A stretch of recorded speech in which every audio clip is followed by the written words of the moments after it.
chirping finding a voice, smiling a bit, finding his voice, because the AAP is now getting into the competition. But if the Axis poll or the other polls are to hold, the exit polls, then this is where things will start breaking away. That the AAP will get restricted to about 28, 29, and the BJP will start streaking ahead. Now we'll have to watch that, because if that doesn't happen, that means the exit polls were slightly off the mark. This is going to be a really tight contest, and it's going to go down to the wire until 12 o'clock. We may not even still have a result, which is worthy of being called. I think this election, either the Aam Aadmi Party will face an existential crisis or the exit poll industry, because they can't keep getting it wrong again and again. Vote disaster for the exit polls. So one of the other entities will have existential crisis, either the AAP or the exit poll industry. Yes, Kriha. Arvin, Kejriwal leading now. Yes. Trailing Jaka. So even as Arvin Kejriwal has managed that lead, Saurabh Bhardwaj, one of the key candidates of the Aam Aadmi Party, is now trailing by just 250, by 459 votes, I'm told. Atishi's margin has also now increased back to over 1,000 votes, in fact 1,100, that Mr. Biduri is in fact leading as far as Kalkaji is concerned. Is now trailing. And 254, that's the lead for Arvind Kejriwal from New Delhi. Only by Saurabh Bhardwaj, everyone was saying, has done the best work. He's trailing.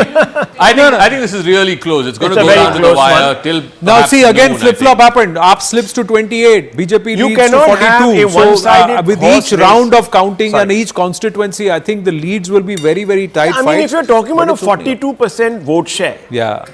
Even at the worst, all exit polls said the the AAP will get 42%. That means it's going to be in the running for a long time. Well, Ramesh Biduri, who's just once again got into the lead against Atishi, is with us, and Alka Lamba is with us here. Ananya, yes.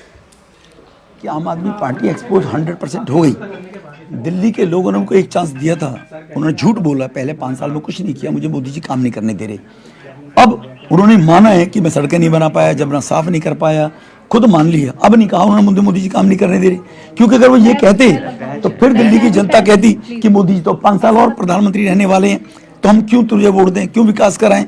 तो कुछ लोगों ने, जो केजरीवाल ने रेवड़ियां बांटी अपने निजी लोगों को, और कुछ गरीब लोगों को उन्होंने, अपने निजी लोगों को और कुछ गरीब लोगों को उन्होंने जो रेवड़ी बांटकर लालच देने का काम किया था, उसमें काफी हद तक लोगों ने उनको नकार दिया है. बार बार ये कहा जा रहा है कि जो इलेक्शन कमीशन है उसका इस्तेमाल किया जा रहा है, पुलिस का इस्तेमाल किया जा रहा है, वोट को इधर उधर करने के लिए. किस तरीके से आप ये शुरू से ट्रेंड चला रहा है, अपनी कभी कोई देखता नहीं है. चोर अदालत में खड़ा होकर कभी थोड़ी कहता है मैंने चोरी की है, पुलिस ने मुझे नाजायज बंद कर दी है. तो एजेंसियां, संस्थाएं कभी किसी को चुनाव बनाती होती तो इमरजेंसी के दौरान भी इंदिरा जी ने इमरजेंसी लगाई थी, 77 में चुनाव हुए थे और इंदिरा जी को लोगों ने हटा दिया था जी. तो संस्थाएं, एजेंसियां अपना काम करती, इसी काम के लिए बनाए, लोकतंत्र को स्थापित रखने के लिए. उन पर झूठे दोषारोपण नहीं करने चाहिए. So this was Mr. Ramesh Biduri who was speaking to us. You heard him saying that the Aam Aadmi Party has lost its mandate. The people of Delhi are not choosing the Aam Aadmi Party, and all the allegations that have been leveled by, in fact, the Aam Aadmi Party, as far as the Election Commission is concerned, all of them are completely baseless. Because we'll have to see whether or not he holds on to that lead that he has, Ananya, right now. Whether or not he has that lead, which is a slender one, about 1,100 votes, as we got the report from the live result hub, vis-a-vis Atishi and Alka Lamba. So 42 leads for the BJP, 28 for the Aam Aadmi Party. The Congress lead has also gone away. Yeah, so the Congress is 0 now. Yeah, so the Badli seat has now flipped. BJP is leading. So the BJP is now taken the Badli seat away from the Congress party. So the Congress is at 0. I'm going to check if Nikul Patel is still with us. But what does this then define national politics? How is it defined? So it's a live studio. It's about 9:45 in the morning. All of you watching this broadcast, our viewers must be just having your breakfast and then that half cup of chai or coffee, as your habit is. There is food doing the rounds even on our tables here quietly with all our guests sneaking in except a few for the two of us.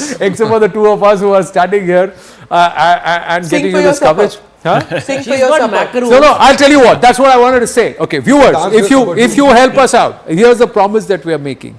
If you help us out, if you are with us right through this result day live coverage, and if we are the #1 on YouTube, if we are the #1 on television, if we are the #1 across the platforms, because you are sticking with us as we get you the real numbers, you will see song and dance here. That's what we can promise. So it doesn't matter which party wins, which we are party leading loses. on YouTube with 3,13,000 concurrent viewers right now. Yeah, it's got to happen till the result happens. It's got to happen till the result consolidates. So you got to stay with us and you will see song and dance here. That's the promise we can make. Not because a political party has won or a pollster has got something right. It's because you are with us here on News 18. Yeah. Okay, but very quickly, look, let's just get back to the grind here, so to speak, the standing vigil that you guys are keeping. Look at look at that map and look at the vote share. Now, the vote share is the interesting game here. That means the BJP has got some momentum behind it.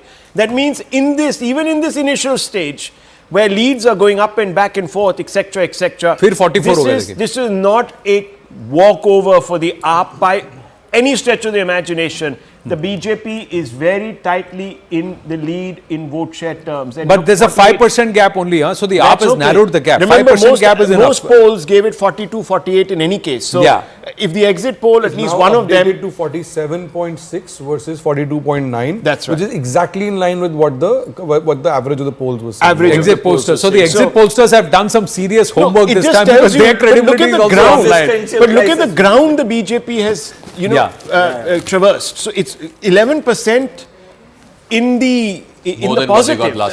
That's not small. That's a huge swing. At least. And the AAP has also slid down the same 11%. Exactly. So that entire swing voter. This tells you there is a mood here which is not in the favor of the AAP. Now, how much we don't know. Whether it will result in a lot of conversions of seats. This is important because AAP was for the last 10 years seen Delhi was seen as an impregnable castle for AAP. Yes. And that certainly AAP went into this election 4 or 5 months back thinking that.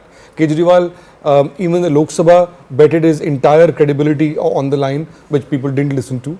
So this is a tectonic shift, I think, in Delhi politics. Whatever the final number is, something is shifted in Delhi's politics. Shifted in Delhi's politics, and the AAP had a huge advantage. They decided all their seats first. They did all the campaigning much before. And by that I mean, sorry, I want to add, Smita, what I mean is that for 25 years, Delhi has not trusted trusted the BJP for a state election. And that seems to be changing. I just wanted to bring in these two women from the Aam Aadmi Party. Very Draupadi kind of fight that they've led. One is Alka Lamba and the other one is Swati Maliwal. Swati Maliwal, of course, has been going, door-to-door campaigning against Kejriwal, made it a very intense personal battle against Kejriwal. A lot of kula in the opposite and the second, if I may complete, the second one is Alka Lamba, who went to the Congress, and from Kalkaji Assembly, she seems to have conceded because she says no matter what the result, we'll keep fighting, etc., etc. But she says that if Arvin Kejriwal is trailing or losing, she says it for certain Manish Sisodia and Atishi will also lose. Wow. These two women, that's one point that Alka Lamba said. Why is she a factor? She is a bigger factor than people discuss. People talk about all kinds of things on development model and all. But that women voter that you keep saying that AAP has, they still have a lot of that. But there has been erosion because, and we don't want to put any conjectures, there are all kind of rumors going around. But Delhi is very good with rumors. So out of the women voter, and those kind of rumors are, and that whole violence in his office, things like that dented the whole. The women voter constituency is 41. BJP is leading in 26 and AAP only in 15. But BJP last time around won only one of those seats. So 25 out of 26 are seats that the AAP held. So it's a real. Mr. Kejriwal's statement. He said if the women vote sticks with us, we're through. If it doesn't, now if there's even a breach in this women vote, this was a real consolidated vote behind the AAP. If that is shifting, even by 50%. There's trouble. ये RSS की पैनी नजर women voters पे है. From the word go, he's been saying. Well, because they're indecisive. I know. It's a very strange. It's a very strangely articulated. No, I didn't mean it.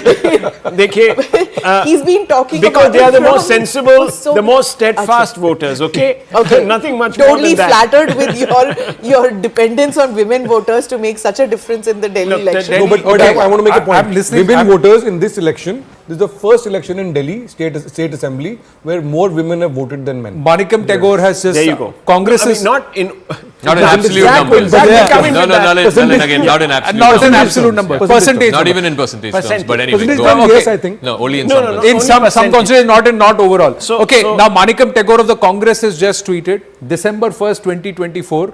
The question asked to Arvin Kejriwal in a press conference, will there be a Gadbandhan in Delhi? And he said, Delhi mein koi Gadbandhan nahi hoga.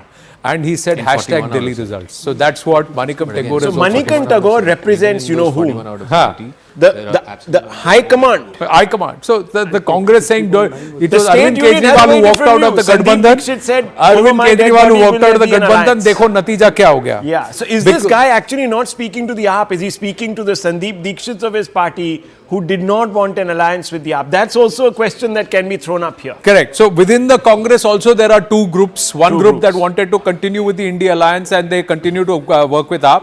One group now that is blaming Aam Aadmi Party. Not even a single conference. Okay. Anand, in this what happens is that there are some who are saying कि हम long term देख रहे थे. What is the long term repercussions? अब long term got over in 2024.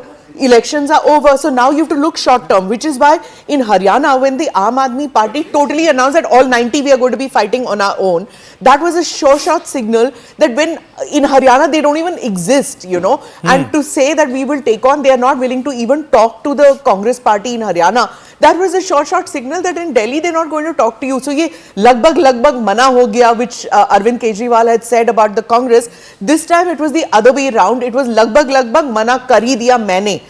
From Aam Aadmi Party. And the point that I want to make about women, coming back to this conversation, importantly, look, in a low turnout where men have not come out in adequate numbers to be counted, women have actually done better than men in proportion by coming out to be counted. Not in absolute numbers, in proportion. So fundamentally, the women had more skin in this game. The men were slightly more, well, I mean, you know, what difference does it make? AAP or BJP, hamara kya hai? The point is, the woman voter is going to be the swing voter of this election, and that's why Mr. Kejriwal, being a canny politician, made that desperate appeal at the last moment. The 10%. Yes, अगर आप आओगी हमारे लिए तो फिर हम बच जाएंगे, नहीं आओगी तो फिर हमारा तो प्रॉब्लम उसमें भी टेढ़ा बोला ना that the EVMs are going to be working against the Aam Aadmi Party, but that EVM का negative will turn positive if the women voter votes for us. There was like multiple. Women have different EVM. And this is Pink anecdotal, colored Rahul, EVMs. but you know, I was speaking to Pink somebody AVM. somebody who lives in Old Delhi. It's a traditional affluent family, and she was telling me that the lower middle class households, etc., that she was speaking to, and this is entirely anecdotal, but they were saying that we would this time दीदी हम लोग तो BJP को vote करेंगे मेरा सो उल्टा चल रहा है क्योंकि 25 The anecdotal evidence that I got was completely different from 2500 this. दे रहा है और बीजेपी तो देता भी है. So BJP has a track record of direct benefit transfer. Maybe that Punjab non-delivery socialist has credentials. cost. I mean, you can't be lying on one side of the border and then expecting people to believe you. People, these days news travels, and even the Maharashtra scheme, like it's not like people in Delhi have not heard. Like they're like, okay, that's worked there. So Consistency is what is the lack of consistency, But perhaps one in the has AAP to- one has to between give the it to the Karni and the BJP. Kathni. One has to give it to the BJP, the way it has come back from 4th June 2024, when it did, significantly worse than what it had expected. The way Can we go back to that magic wall learned is and go into fantastic. some of the clusters, Zach, and get a sense of really, I mean, lower income groups, again, it's sort of neck and neck, but the BJP has done better than the AAP. 19 out of 32 seats, which are lower income groups. 19 of those seats the BJP is leading in, 13 only for the AAP. But it's a 16 loss. So 16 more seats the AAP had. They had 29 of the lower income seats out of 32 last time around. It's a significant erosion of the lower income seats as far as the Aam Aadmi Party is concerned. The middle class, we keep talking about the middle class, almost anywhere between a third and a fourth of Delhi is middle class. Out of 28 out of 70 seats, again the BJP 18 out of those 28 the BJP is leading in. The AAP only in 10. A large part of that comes from West Delhi, and I keep going back to West Delhi, whether it's Harinagar, whether it is Rajouri Garden, whether it is Moti Nagar, whether it is Patel Nagar. All of these seats, it is the BJP candidate who is leading. And these are high density clusters. And these are high population clusters. Saurabh still trailing in Yes, Kailash? Saurabh Bharadwaj is trailing in Greater Kailash, and so is Mr. Bharti in Malviya Nagar. You know, Saurabh Bharadwaj trailing, this just goes to show that the Congress has impacted on the Aam Aadmi Party because the BJP candidate was not expected to win. Shikha Roy, she was not expected to win at all. But the Aam Aadmi Party has got hit because him trailing makes absolute no sense. So here the Congress has eaten up into the Aam Aadmi Even Party in the votes, neighbouring and that's constituency where. of Kasturba Nagar, Yeah. where Abhishek Dutt of the Yes. Congress is Is- fighting, yeah. it's the BJP candidate who's leading there So in Kasturba Nagar. here what happens is Abhishek Dutt was the favourite to win out here. So again the vote has got splintered Split. between the Congress and the Can we- AAP, and BJP is Can we have a comparison of the two maps? Yeah, The last so this assembly is- and this one? This is 2025 map. Yeah. Let's go and check the 2020 Vidhan Sabha map. Here you go. This is the 2020 Vidhan Sabha map. Wow. I mean, this is a complete wow. chameleon-like color change. Yeah. So I mean, No, this because is, it mirrors the Lok Sabha map. That's one point. I wish we could put all the three maps together. The This Lok is Sabha the map, current the Vidhan Sabha 2020 map, and of course the 25 map. That would give us a fair indication of which way this election is going. this is the 2025 Vidhan Sabha. Let's look at the Lok Sabha 2024, whether it mirrors Lok Sabha 2024. More or less. More or less. And it's those pockets where the Congress and the AAP the together India made lines, yeah. impact. That's again where in 2025 the AAP continues to hold a bit of Well, the sway. Congress clearly has lost its vote to the BJP And also, and it's moved to the, see, the Congress is that now no player here, but it's the third, it's a third player. Ramesh Biduri ji is with us. Ramesh Biduri ji, namaste. कालका जी में आपको क्या लग रहा है? अभी तक तो दिख रहा है कि आप आगे हैं, बढ़त आपको भी है और भाजपा को भी है दिल्ली में.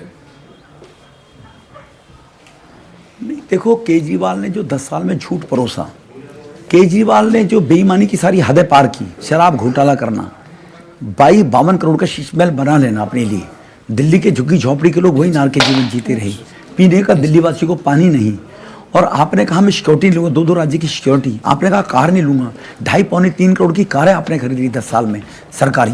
तो इसीलिए केजरीवाल जी एक्सपोज हुए. यमुना को मैं साफ नहीं कर पाऊंगा, 5-6 में वोट मांगने नहीं आऊंगा, और बेहयाई के कारण फिर वोट मांगने आ गई, तो इतना तो दिल्ली की जनता समझेगी. एक वर्ग है वो नहीं समझने वाला है, उनको केवल बीजेपी से एलर्जी है, तो वो वर्ग नहीं समझेगा, लेकिन बाकी दिल्ली की जनता तो समझेगी ना जी.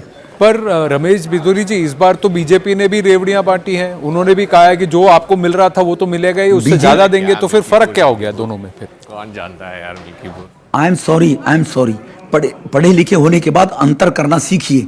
ये चैनल जो करते हैं, बीजेपी ने कभी रेवड़ी नहीं बांटी. बीजेपी ने गरीब आदमी के एम्पावरमेंट के लिए, उसकी आवश्यकता की पूर्ति के लिए गरीबों को दिया है. अगर अन्न दिया जा रहा है 6,000 लोगों को, 6,000 रुपए लोगों को, तो छोटे किसानों को, गरीबों को दिया जा रहा है, सबको नहीं दिया जा रहा. गैस का कनेक्शन क्या गरीब परिवार की बेटी को नहीं मिलना चाहिए? 70 साल में हो या नहीं हो पाया? वो मजदूरी करता है, तो 11 करोड़ गैस के कनेक्शन दिए. झुग्गी झोपड़ी में रहने वाली जो माता बहनें हैं, जो गरीब परिवार की बहनें हैं, उनको अगर मध्य प्रदेश में पहले से बीजेपी देती आ रही है महिला सम्मान के रूप में, वो देने की बात करिए. तुम ही अपने जेब खर्चा, अगर पापा जब तुम्हें स्कूल भेजते रहे होंगे या अपने बेटे को भेजोगे, और उसकी पॉकेट मनी आप 500 रुपये दे दो 10वीं क्लास में, और 11वीं में पॉकेट मनी 400 कर दो, तो बेटा क्या कहेगा आपके बारे में? एक बार इस देश में किसी को कोई चीज मिल जाती है तो लोकतंत्र में लोग कहते हैं मेरा हक छीनने का काम हो रहा है. तो मोदी जी किसी का हक नहीं छीनते.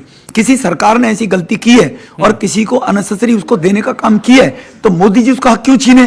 तो मोदी जी ने कहा है जिसको हक पुरानी सरकारों ने दिया उसका हक अब मिलता रहेगा.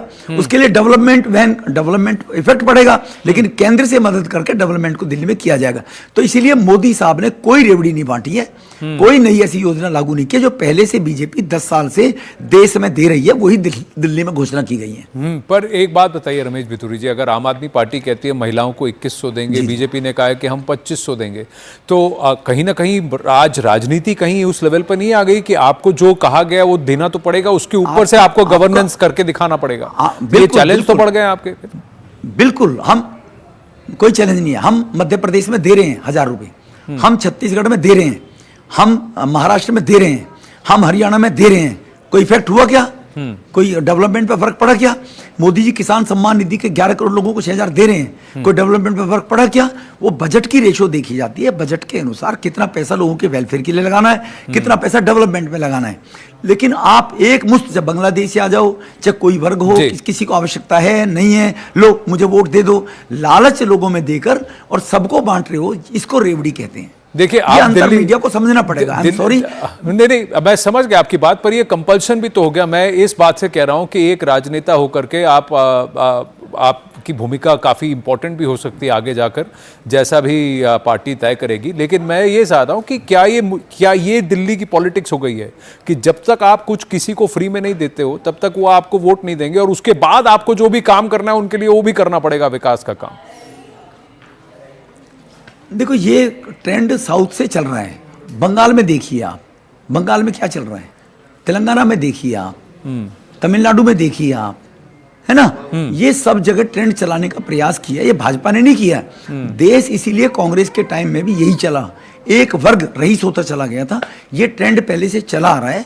एकदम आने के बाद अगर हाथ किसी पत्थर के नीचे दब जाए, उसको झटके से खींचोगे तो छिल जाएगा, उसको धीरे धीरे निकाला जाता है। तो इसलिए ट्रेंड चल रहा है। लोगों में विश्वास धीरे धीरे मोदी जी पैदा कर रहे हैं कि गरीब आदमी का अगर विकसित भारत हो जाएगा तो उसको एक टेंशन खत्म हो जाएगी कि एमबीबीएस उसका अगर प्रतिभाशाली बच्चा करना चाहेगा तो उसको फीस नहीं देनी पड़ेगी।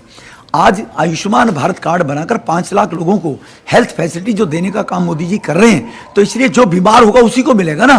तो अब आदमी को ये लगेगा कि मेरे परिवार में कोई बीमार हो जाएगा, मुझे गहने नहीं बेचने पड़ेंगे, मुझे असेसरी दो हराम से पैसा लेकर उसको इकट्ठा नहीं करना पड़ेगा, वो सेटिस्फैक्शन हो जाएगा उस व्यक्ति को। तो इस प्रकार की योजनाएं लाकर कि जो नीडी है उसको दिया जाए, इसमें थोड़ा समय लगेगा, लेकिन ये बंद हो जाएगा धीरे धीरे मोदी जी के नेतृत्व में। मोदी जी को बंद। आपका आकलन क्या है कालका जी को लेकर और दिल्ली को लेकर? अभी तो आंकड़े 41-29 दिखा रहे हैं, 41 इन फेवर ऑफ बीजेपी। मेरा मामला है भारतीय जनता पार्टी 39 से लेकर 50 सीटों के बीच में आएगी। मैं पहले 46 कहता रहा हूँ, आज तक 46 सीटों के बीच में, लेकिन अभी मुझे पता नहीं है क्या कौन सी सीट का क्या ट्रेंड है। लेकिन भारतीय जनता पार्टी की सरकार बनेगी और कोई बड़ी बात नहीं है, भारतीय जनता पार्टी 50 तक भी पहुंच जाए। अगर अरविंद केजरीवाल, आतिशी और मनीष सिसोदिया हारते हैं तो इसका मतलब क्या? अंतिम प्रश्न आपसे। नहीं, मतलब साफ है ना कि यही लोग बड़े चोर थे, यही 2 जेल गए थे, इन्होंने वायदे किए थे। जो एरिया में एमएलए इनका नाम से जो जीत करा रहा था, तो इसलिए मुखिया ही भ्रष्ट थे। तो इसलिए मुखिया को अगर मार दिया जाए, अगर शतरंज के में प्यादे मारने से कोई लाभ नहीं है, राजा को मारा जाता है तो अपना आप सारे प्यादे मर जाते हैं जी। Ramesh Bidhuri ji, all the very very best. तो जनता ने राजा को मार दिए, राजाओं को मार रही है। ठीक है, आपको बात ठीक, ऑल द वेरी बेस्ट। नतीजे समाप्त होने के बाद आपसे फिर बात करने की कोशिश करेंगे। Thank you very much. So 39-31 at this point, Ramesh Biduri saying that the people of Delhi have rejected the false promises of Arvind Kejriwal, and because some of these promises have been made in the past, so the compulsion for the current governments or the incumbents or even the aspirants to continue with the promises while delivering on governance. So celebrations have begun for the BJP. Yes. That's 31. 31, and the BJP is slipping below 40. It's still early. I know that the BJP is celebrating. We saw that in Haryana elections where the Congress was celebrating very quickly. Let's not. See, I'll tell you one thing. It's post 10 o'clock. I said very clearly, post 10 o'clock you will see reactions. Look at how the Congress is reacting. The Congress has somewhere called the elections for Delhi. They have called the elections saying that the AAP is losing because Manikam Tagore, Alka Lamba, look what they say. Alka Lamba is contesting. No, I'm just saying Alka Lamba is contesting. Alka Lamba is against Ramesh Biduri and Atishi. So she's saying that he's winning. But my problem with the Congress is this. When it loses, the EVM is to blame. When its competitors, even whether they're in the India bloc, lose, then they deserve it. How is this possible? How is this possible that now they're delighting in the AAP's loss? They're not blaming the EVM. Rahul Gandhi yesterday, and I saw that press conference, there was Supriya Sule on one side and there was another leader from Sanjay Raut on the other. He's sitting in the middle and he says, I'm speaking for all the opposition. today is this party speaking for all the opposition? Is it going to speak up for the AAP and say, no, there is something wrong with the EVM, the EC didn't tell us what the overall turnout was, they only gave it to us late. Now you can't do this. No, Sharad Pawar's NCP, Sanjay Raut and Rahul Gandhi, these three parties are not all the opposition. That's what the thought process within the India alliance is, where the Trinamool Congress believes, the RJD believes, the Samajwadi Party believes, and now the Aam Aadmi Party believes that we are a better opposition than you are. So that's what the war room. see. Have you seen any of these top rung of the Congress, as Rahul has pointed out? Where are the top rung of the Congress party? Koi bhi nikla hai? Who has come out and gone to the counting centers or have a war room or talk to the press? Nothing. Don't you see that there is between Haryana, Delhi and Maharashtra, the Congress localized the entire election management and campaigning rather than having too many of its national leaders being involved. And they are trying to say, okay, you believe locally you will fight and we don't want Rahul Gandhi, you don't want the central leadership to be involved, try and fight the local elections and show me what you can do. Bhupinder Hooda lost. Nana Patole and Prithviraj Chavan and the rest of the gang, they could not make inroads. And now Sandeep Dixit, and this is what will be told to Sandeep Dixit, Ajay Makan, that you have not been able to deliver. Into the numbers. A couple of things 40-30 again. So SC reserve seats, I think Nalin had mentioned this. So now I think we're seeing a bit of a change there in SC reserve seats. AAP is leading in 8, BJP in 4. So I think AAP is holding on to some of those Dalit voters. Also want to bring into focus the Purvanchal influence. Purvanchali voters, again, was a substantial AAP base. They still have the lead, but it's just a neck and neck thing between AAP and BJP. Much of them on the eastern side of Delhi, it's 13 to AAP and 12 to BJP. So Purvanchali voters and Dalit voters, the AAP seems to be holding on. Let's also quickly check on the Muslim voters, where the Muslim voters are in excess of 30%. Again, in Old Delhi, I see that AAP is... okay, there again, AAP is leading by 2. So out of the 10 seats, AAP 6 and BJP 4, including, of course, in Chandni Chowk and Sadar Bazaar, But in all these clusters, there's been attrition for the AAP. The AAP is holding on, but just barely. There's been gains attrition. for the BJP, significant. How many rounds of counting? Let's quickly check with Griha. Yes, Griha. While we are at it, because the rounds are really, beginning to trickle in. Right now we are learning, and this is an interesting update. So far, the biggest lead is coming for a BJP candidate from Mustafabad. So that is something, and the lead is of 16,181 votes. Mr. Bish there is leading. 7 rounds have been counted in Vishwasnagar. BJP has a lead of more than 8,000 votes there. Shahadra 2, this 5th round, BJP has a lead of 4,200 votes. So that is there. Also, we are going to tell our viewers that Delhi Cant is where the results come in first, because there are just about 8 rounds that need to be counted there. Out of there, the 3rd round of counting is on, and BJP has a very slim lead of just 303 votes right now. Okay, thanks for that update. Shakur Basti, he's trailing. Mr. Jain, Satyendra Jain, the former health minister, is trailing. The gentleman who went to jail, you're saying. Satyendra Jain who went to jail. See, the jailbirds are having a problem. Also, Rakhi Birla, former speaker of Aam Aadmi Party, is also trailing. Is trailing. See, the 4-5 big figureheads of faces. Arvind Kejriwal, Atishi, Manish Sisodia, Satyendra Jain, Gopal Rai, Rakhi Birla. These are the 6 who are central, along with the likes of Saurabh Bharadwaj, Somnath Bharti. Now, this would be the 5 or 8 people of the Aam Aadmi Party who are the big faces. Saurabh Bharadwaj, so far, has steered clear of any controversy, and he's been working very well in his constituency. Now, if he loses... He's leading again. So, he's back in the lead. Saurabh Bharadwaj is in the lead. The rest, Rakhi Birla was speaker. But the other 6 have been part of this entire core Arvind Kejri model of governance, and also the inner control. So, Arvind, if he lost control, he depended on Manish Sisodia, Gopal Rai. The only ones in the AAP and then there is also Sanjay Singh, who's an MP who's not contesting in this so election. the only ones in the AAP right now who are safe are the Rajya Sabha lot. We have to see. But 1 minute. What does that imply with the people of Delhi? You know what Smita was just saying. Smita was saying a short while ago how they said that if... in New Delhi? Kejriwal is right now leading, but by a few hundred votes. Few hundred votes. Barely by a few hundred votes in New Delhi. But again, there was this entire... If 2 of the 3 who are in the frame... now again, Jangpura, Mr. Sisodia is trailing. Mr. Marwa is leading in Jangpura. Again, I don't know the exact margin, but after leading for about 15-20 minutes, again now Mr. Sisodia is trailing in Jangpura. BJP's Tarvinder Singh Marwa is leading. But Tarvinder Singh Marwa. So that's what, see, what did you quote Alka Lamba as saying? That Arvin Kejriwal, Sisodia, Atishi, all three will lose. If Arvind Kejriwal loses, then these two cannot win. That they will also lose. Ojha is also trailing. Yeah, Ojha has been trailing since morning. Patparganj perhaps explains why Mr. Sisodia changed the seat in the first place. Mr. Ojha has been No, trailing look at the since leads He was a weak consolidate once candidate. again. 43 to the BJP, 27 to the Aam Aadmi Party. So as more and more EVMs are opening and more rounds of counting, the BJP is continuing to consolidate itself. It's not losing ground. 43-27. Ramesh Biduri, when he spoke with us, he said 39 to 50 is my range, although I've been saying 46 seats. We may cross 50 or we may touch 50, he said. He said, I don't know how things are opening up, but he was quietly confident that he will hold on to Kalkaji, or he will perhaps be able to punch a hole in Kalkaji and win Kalkaji. But it's a big thing that if your top 5-6 faces of the Kejri model of governance are struggling to hold on to their leads and are just by, barely, and they're in a, give and go here. Now, it's 43. Yes, Nalin, you were wanting to make a point. Yeah, I want to make a point that now let's wait and see another half an hour for the leads. But one thing is very clear: the BJP has fought this election like a startup. It's an election. It's an electoral behemoth. But see, when the Congress makes gains, it gains often at the expense because other guy is just not performing well, right?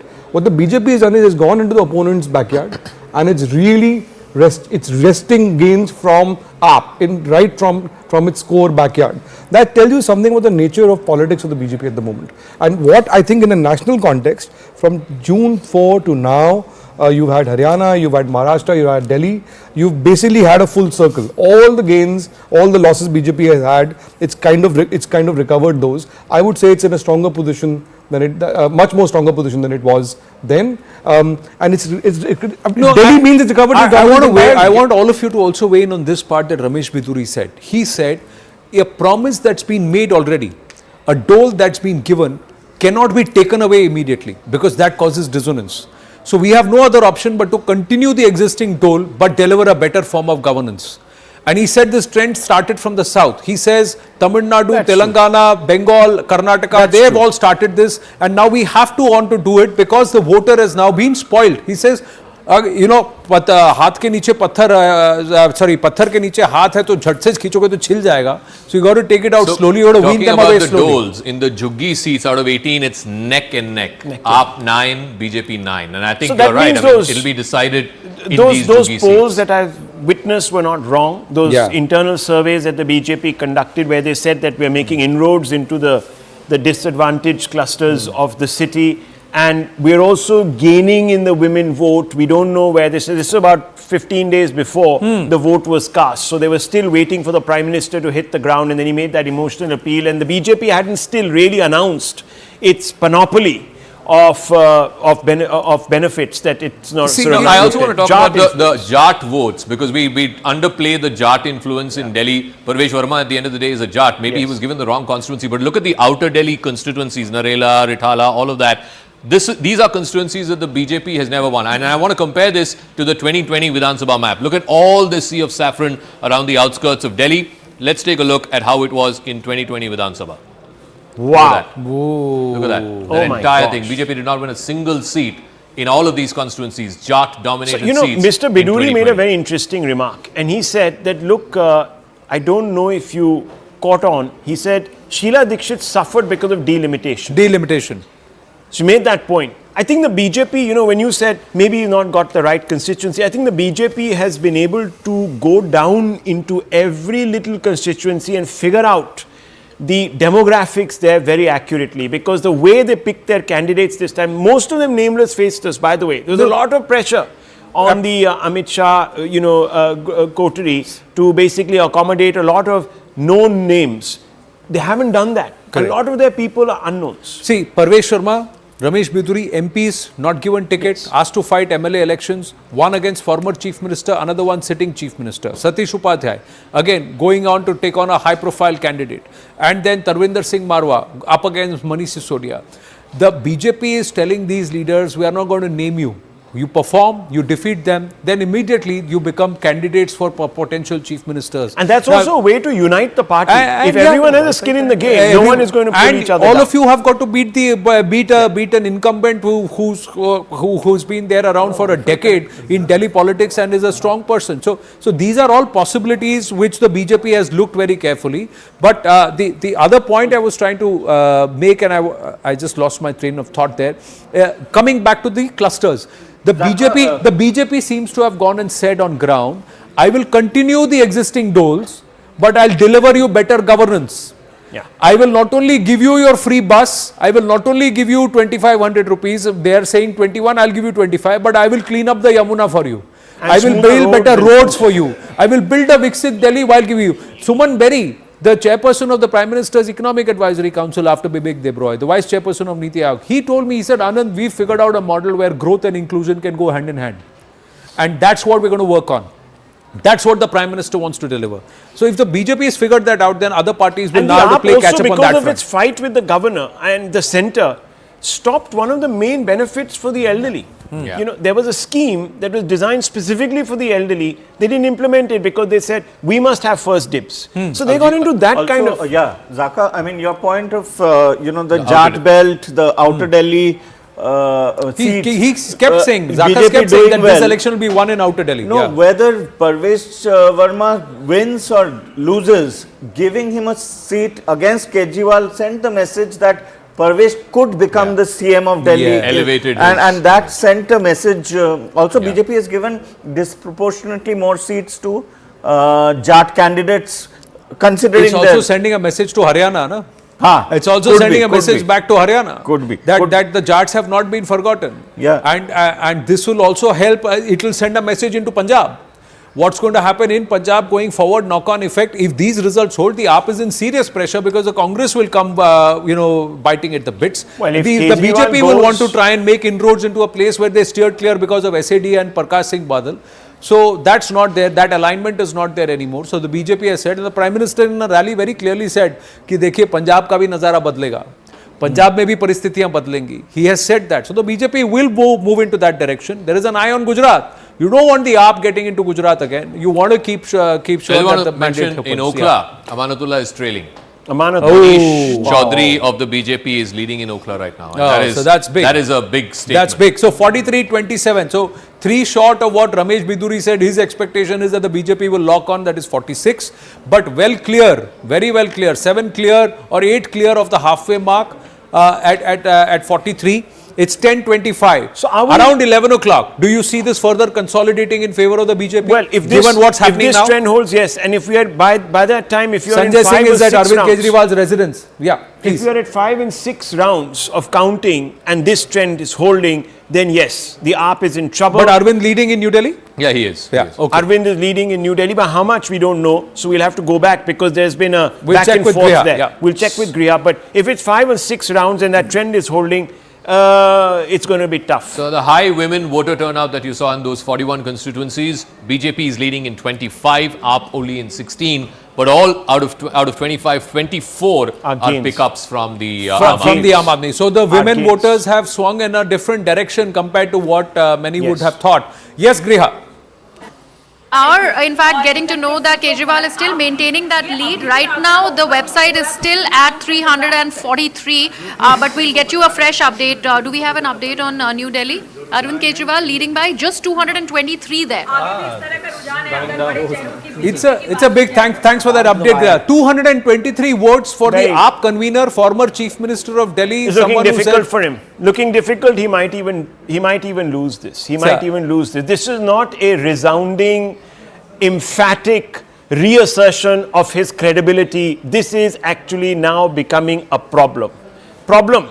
And New Delhi is a small constituency. It Very has small. barely about 1 lakh voters. Yes. Yeah, I mean, I'm just thinking he'll have to come to the press conference in the evening, which he Fourth will. round is going on in New Delhi. He's a brave He's going to blame politician. the election commission. He's going to say it was unfair. Let me just preempt what is going to hang happen on. in Well, That's what I I'm saying. That this is- yeah. and part of the aura of leaders like Kejriwal and Modi also is that they never lose. Like at least in Delhi, Kejriwal has never lost. Like he comes.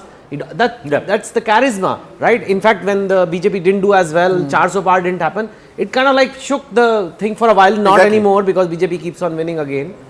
But that itself, you know, and if you lose your own constituency and then your party loses from such a big majority, you come down to this, how is he going to face it? I don't think he can just say, yeah, he will say there were forces against us, but I think he'll have to say that. Chetan, he lost in Varanasi when he's lost. Those who are never expected to win. I mean, he was never expected to win. But what I'm saying is that he has lost election. It's not as if it's the first time that he's losing. Yes, it's the first time that he's losing in Delhi, which was where the party was born. So that I can understand. But he's somebody who has fought against all odds. He's fought against his own people. But if he loses his constituency, but you know, you're right, because he lost his halo. Yeah. You know, in 24, when he says, vote for me because and punish those who sent me to jail, and nothing happened. Normally, Rahul, all jailed CMs come back to power. Normally. They come back to power. Lalu, Hemant Soren, Jayalalitha, Indira Gandhi. But with, I mean, yes, but they all have resigned. Chetan has a point. When they go, they all resign. Chetan has a point here because generally jail makes you a martyr. Yeah. You know, you come back with where people think, oh, you know, this guy has been, you know, politically downtrodden and all of that. In this case, that's not worked. The sympathy is not stayed. Even Naidu Saab. It actually is hurted his. Yeah, so many. I mean, normally it's like, but they all resign. And if you had if there was a time, there was a Prashant Bhushan, there was Yogendra Yadav, there were all these people that say, you know what, I'll go to jail, but I've got these people, they will run Delhi for you, they'll do a great job, don't worry, I'm in there. That was not the equation, right? He showed that he was hungry for power, which Well, doesn't go with the call it Aam Aadmi. hungry, call it insecure, call it whatever. But he was the power, he was the only leader. If he's gone, how will Delhi be run? It was not very clear. And secondly, there was also, remember, talk that his wife would be the designated, you know, all these rumors. backseat driver. And There is people didn't quite that was the Lalu Rabdi model that was equated to. The other thing is, he went to jail or he was accused of things that he promised to the people of Delhi he will never do. He said that I don't want a sheesh mahal. I don't want lavish life. I am happy in a 2-bedroom. I don't want bodyguards. I don't want big cars. मुझे तो मेरी WagonR ठीक है जी. Like it's for the excise policy was. And he said कि Delhi like में in the शराब fodder बंद करा scam. देंगे. Let's say the fodder scam of Lalu. We haven't ever seen the fodder scam, right? We kind of know that there was a case, but nobody in the country saw. But the excise policy was changed, and it's there for all to see that it benefited these people. So it, like the 2G policy. Yeah, now it's a policy change. Whether there was corruption or not, I'm not making any conjectures, but it just puts doubt in people's mind. No, like, no, something has happened. Where the doubt did not come because the policy was changed, Chetan. The doubt came because the day the LG said, I'm going to issue an inquiry into this policy, they came back and went back to the old policy. Yeah. Why did you do that? If you believe, and 4 days ago, 4 days before that, he had said that this is the best thing for Delhi. And then he went back and said, no, I am taking this back. So I think that's where the whole thing saying that, listen, if this was good for me, why are you taking it away? If it is not good for me, why did you bring it in the first place? And you said you don't want a big house. You don't want lavish. Why do you want, gold-plated taps and, this one? Jacuzzi. Jacuzzi and 6 lakh rupees toilets, etc. Jacuzzis are overrated. Nobody uses jacuzzis. I can tell you one thing. They're overrated. No, I mean, does anyone use bathtubs? This jacuzzi was a wave maker. Did you see the number of little funnels there that were going to? Faucets. You would have been flying in the air if that jacuzzi had gone. That's a jacuzzi user for you. I know. I mean, Clearly there are fans. Why also Kejriwal need a Minibar. That's just the point. Isn't it? Look at the Hey, don't be a prude. optics. No, the what? optics.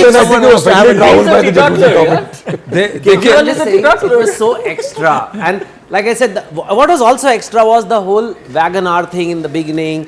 Now, if you've gone for it, then stick to it. Like I said, Mamta is the best example. Those chappals never change. Well, if these, correct. Those chappals, Ramdev, 7% stakeholder, if not more, of a 50,000 crore company, but he's still Ramdev. No, he's not changed. Yeah. That's a let me reality. give you a source-based information that I have, not verified, but source-based is that somebody gave him a feedback that, that Reynolds pen and that oversized shirt and all, people of Delhi got tired of that. The people of Delhi are fashion-savvy guys. They got tired that, how are you going to lead this dynamic city if you're looking so bad? So then came in this puffer jackets and stuff like that, where he looks like muscular and that I can handle anybody. I can handle that juggernaut of election this was machinery. planned? of Are you BJP. saying that this is This planned? is source based, as I'm saying. I don't know whether that was the So you're reason saying that the he Puff came. Daddy look? Who is the Puff Daddy look was all.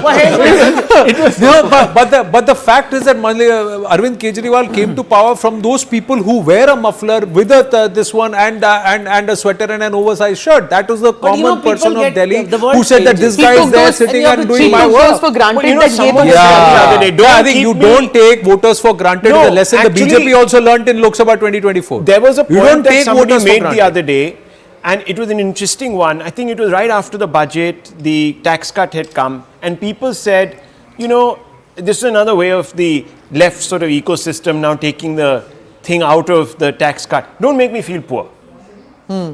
Like thinking that badi meherbani ki hai, tax cut, that I need desperately a tax cut. Make me feel that I can go to the next Empowered. level. Empowered. Now, has that happened with Mr. Kejriwal? Somewhere the aspirational Delhi voter and has said, think about this, right? So Delhi's per capita GDP 10 years back versus now, even if you assume 7% growth, that's doubled. So there's not enough poor people.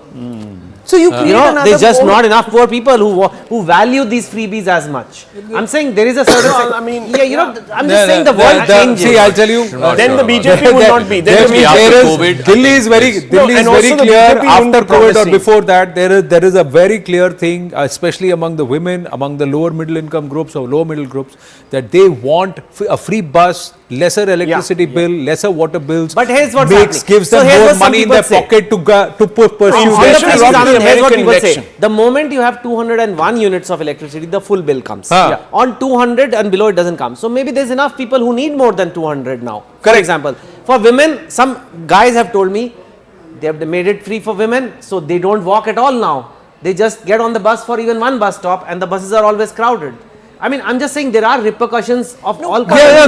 there is a strong middle class, tax-paying middle class who very clearly came out on the day of voting also said, "Ye freebie culture band karo." But there is a tabka below that who believe that the this, BJP, this helps me the BJP is a very feel poll savvy party. They are Yeah. focused on how to Yeah. win elections. They would not have been upping the See, stakes. 41, on the Revdi 29, stakes. Had they 41, thought By the way, 20. Revdi Acha, is Chetan not bhai, cheap. Can I tell you something? I want to end this as a Revdi lover association. Yeah. You check the price of Revdi on, just Google it. It's the same 600 to 800 rupees a kilo, same as Motichur laddu. See, it's high quality sesame ingredients, good ingredients. Why is Revdi so condemned? And Revdi is not cheap. And that is agree. also true that Revdi in real life or in political also not He's cheap. a real member of the RWA, Revdi Welfare Association. Revdi is not cheap. Revdi is not cheap. Revdi It is not looks cheap even metaphorically. When you make these freebies, it it, is not cheap for the state. it feels like a lean, mean, sweet, not. but it's not cheap. It's not cheap. And the same thing in real life in policy also. It feels like a lean, mean thing, but it's it's not not cheap because it costs the analogy. exchequer. Wow. That's That's what the I'm thing. saying. And maybe to keep Okay, people in but poverty one also thing, not one cheap. thing, that Yeah, gentleman there, small one thing, if these results hold, 41-29, there will not just be song and dance, you would also see Rahul Shivshankar having Daulat Ram ki chart. That's also going to happen today. Ain't gonna happen, man. It will happen. The fact that he's not singing. A quick It's all psychological carbs. point. Rahul is not going to have it. It's all carbs. And fat. Quick No, he'll play psychological one point more on game New of Delhi tennis tomorrow. That's what will happen. My colleague Gaurav Given the same from numbers in Gaurav our Chaudhary, my office, colleague, makes an important Yeah. psychological point on the New Delhi constituency. The AAP's, right, so far the booths that have been counted have been AAP stronghold booths. Oh, There wow. has been a slight lead. Wow. The booths that remain now are BJP stronghold How booths. do you know this? That's what our reporters are telling us. Reporter are saying on ground that this colleague Gaurav is 225, there, 250 vote lead has been on the counting booths which have been Aam Aadmi Party strongholds. Now the BJP stronghold booths are going to be counted. So this is pressure on Arvind Kejriwal unless there is a shift away. Parvesh Verma the other day when he spoke with her, I'm going to go back to that again, and he said first thing when Rahul only asked him, "Aap jeet rahe hain ki nahi?" He said, "Arvind Kejriwal se pucho wo haar raha hai." That's what he said. 1000% he said I'm winning. हाँ, and he said 1000% I'm winning, and then he also said 123 booths में से 123 booth हम जीत रहे हैं. That was the confidence Parvesh Verma exuded. Sandeep Dixit also somewhere says Arvind Kejriwal is losing. He's not said whether I am winning or not. He said Arvind Kejriwal is losing. Today Alka Lamba says if Arvind Kejriwal is losing, Atishi is losing, Manish Sisodia is losing. The trends are showing that Kapil Mishra currently is leading from Karawal Nagar. The BJP is strong in 41 seats. Arun Danta joining us from the BJP office. Yes, Arun. Revdi hai, jalebi hai. Well, Well, Jalebi hasn't ordered yet, but they are going to order it soon. That's what Virendra Sachdeva has told us. Let me quickly show you a glimpse. This is outside the BJP office. You can see these dhol nagaras are already here. Though the workers of BJP still to join them. You can see few of them, 3 or 4 workers around these dhol and nagaras, and this has already been started. In fact, once they will get the permission to go inside the BJP office, then you will see them going inside. But of course, the leaders like Virendra Sachdeva, Harsh Malhotra, they all have started arriving here at BJP office. So let's contrast this with the AAP office. Let's contrast these pictures, if we can, with the AAP office. Anshul is also there. Arun, stay on with us. Yes, Anshul. So yes, as you rightly mentioned, there is a drastic contrast out here outside the Aam Aadmi Party office. I'll just try and show you the stage that was set up this morning is still absolutely empty. Since morning, the only person who has gotten up on stage was the person who went ahead to check the mics over here. And since then, the entire environment over here is right outside the Aam Aadmi Party office is absolutely somber. Just a few moments ago, this news broke that Arvin Kejriwal is leading by a few votes, and then there was a little celebration that happened over here. But at this point in time, neither the workers nor any leaders of the Aam Aadmi Party has yet turned up at the Aam Aadmi Party office out here in the national capital. I'll just try and take in a word from a few workers of the Aam Aadmi Party. भैया क्या लग रहा है ये रुझान देख करके? ऐसा लग रहा है कि इस बार तो बहुत बुरी हार होने वाली है. ऐसे नहीं लग रहा है. अभी तो है ना अर्ली ट्रेंड्स है. अभी फाइनल हो गए, लेकिन आगे देखिए result will change. Kejriwal ji का भी ज्यादा अच्छा नहीं लग रहा है. 2000 वोट से तीन राउंड के बाद मार्जिन तो कम रहेंगे, लेकिन जीतते तो आम आदमी 2000 नहीं 223 वोट है. 100%. 223 वोट है. 223 वोट से जीत रहे हैं, वो भी आप स्ट्रॉन्ग होल्ड बूथ से. 223 वोट से. We should not jump the guns as of now. We have to wait and watch. अभी टाइम बाकी है. So Aam Aadmi Party is leading. Alright, okay. अधिक मार्जिन है, तो कुछ मार्जिन नहीं. वो तो पहले से पता है. इस बार थोड़ा मार्जिन थोड़ा हर एक का थोड़ा कम ही रहेगा. परवेश वर्मा तो हारने वाला है. आपको मिला? हमें नहीं चाहिए. हमें बीजेपी के नहीं चाहिए. हमें केजरीवाल जैसे नेता मुख्यमंत्री चाहिए. हमें क्या है? तो वोट दिया था आपने, फिर ऐसी कैसे हालत हो गई है? दिल्ली दिल से केजरीवाल फिर से. I love Kejriwal. बिजली bill zero, Kejriwal hero. BJP देगा धोखा, केजरीवाल देगा मौका. घर घर झाड़ू हुआ, घर भर केजरीवाल. अब लेट हो गया. Good. No. Okay, that's a passionate Aam Aadmi Party supporter and an Aam Aadmi Party voter, and they're keeping their hopes up. But like Smita Prakash was saying, that they have got the update. Nalin Mehta was saying at Money Control that they've got the update that the booths in New Delhi constituency that have been counted so far have been the AAP strongholds, and that's where Arvind Kejriwal is leading by a slender 224 votes. The BJP stronghold booths could be opened now. Will there be a change in scenario, or will only Pravesh Verma consolidate that? We'll have to wait and watch, because that will be the giant killer. Pravesh Verma, if he defeats Arvind Kejriwal and Sandeep Dixit, emerges as a giant killer here. Key race alert. As of now, Mr. Kejriwal is leading from New Delhi. We'll see if he holds on to this lead, further strengthens it, and if there is a reversal in the Aam Aadmi's fortunes compared to what's happened in the first 2.5 hours of result day Delhi, battle for Delhi. Still round 4, that's where they are as far as New Delhi, out of 13 rounds, but slowly and gradually, somewhere we can see the shift in the mood and momentum. What the Congress is telling the AAP as it's taking jibes, what the AAP is actually saying at the AAP headquarters in Delhi, and what the mood is at the Delhi BJP office. These pictures speak for themselves. Satyendra Jain was leading earlier, now is trailing. Some key results. Milkipur. Quick update on Milkipur. Coming from Milkipur. Paswan is of the BJP is leading. It's a reserved constituency, and Samajwadi Party's Ajit Prasad. He's the son of the 24,000 votes. Yeah, that so the BJP clear. is ahead. The grudge match. Yeah. The BJP winning that grudge match. Batenge to katenge.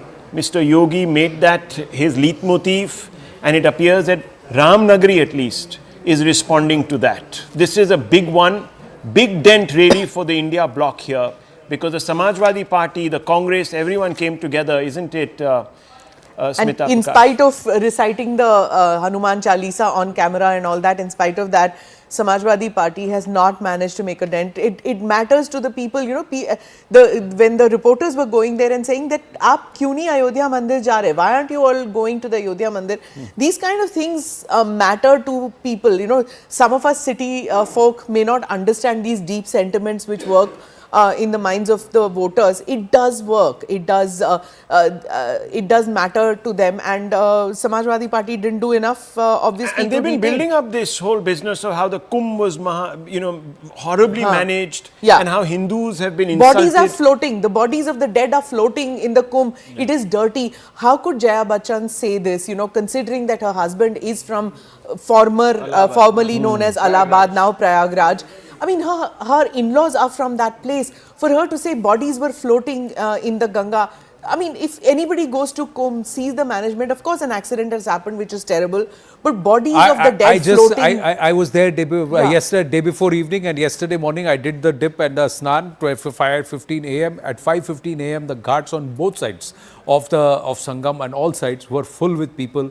And yes, it's crowded, there are terrorist traffic, yes, but nobody is complaining. Everybody is finally finding their way to that place, and there is arrangement for everybody. So how do you explain this Milkipur? And was there resonance amongst the pilgrims there of what the Samajwadi Party was saying? Was there fear I that they were going to be they are trampled bothered again? about who's saying what. It's about what they have decided they want to do.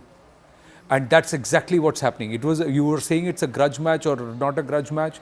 In Uttar Pradesh, on ground, there is a sentiment for Yogi Adityanath, which is very, very positive, because a small city and a temporary city, a city like Prayagraj and also a temporary place like Kumbh city, tent city, to be able to accommodate, facilitate nearly 1 crore devotees on a daily basis. So this is the second Is time not a small after the thing. Lok Sabha elections, Anand, it's a big that story. Mr. Yogi Adityanath has said what happened in the Lok Sabha was an aberration. It was because of other factors that I could not control. Would you go around with that? Would you say that Don't you see that? Don't you see that manifest?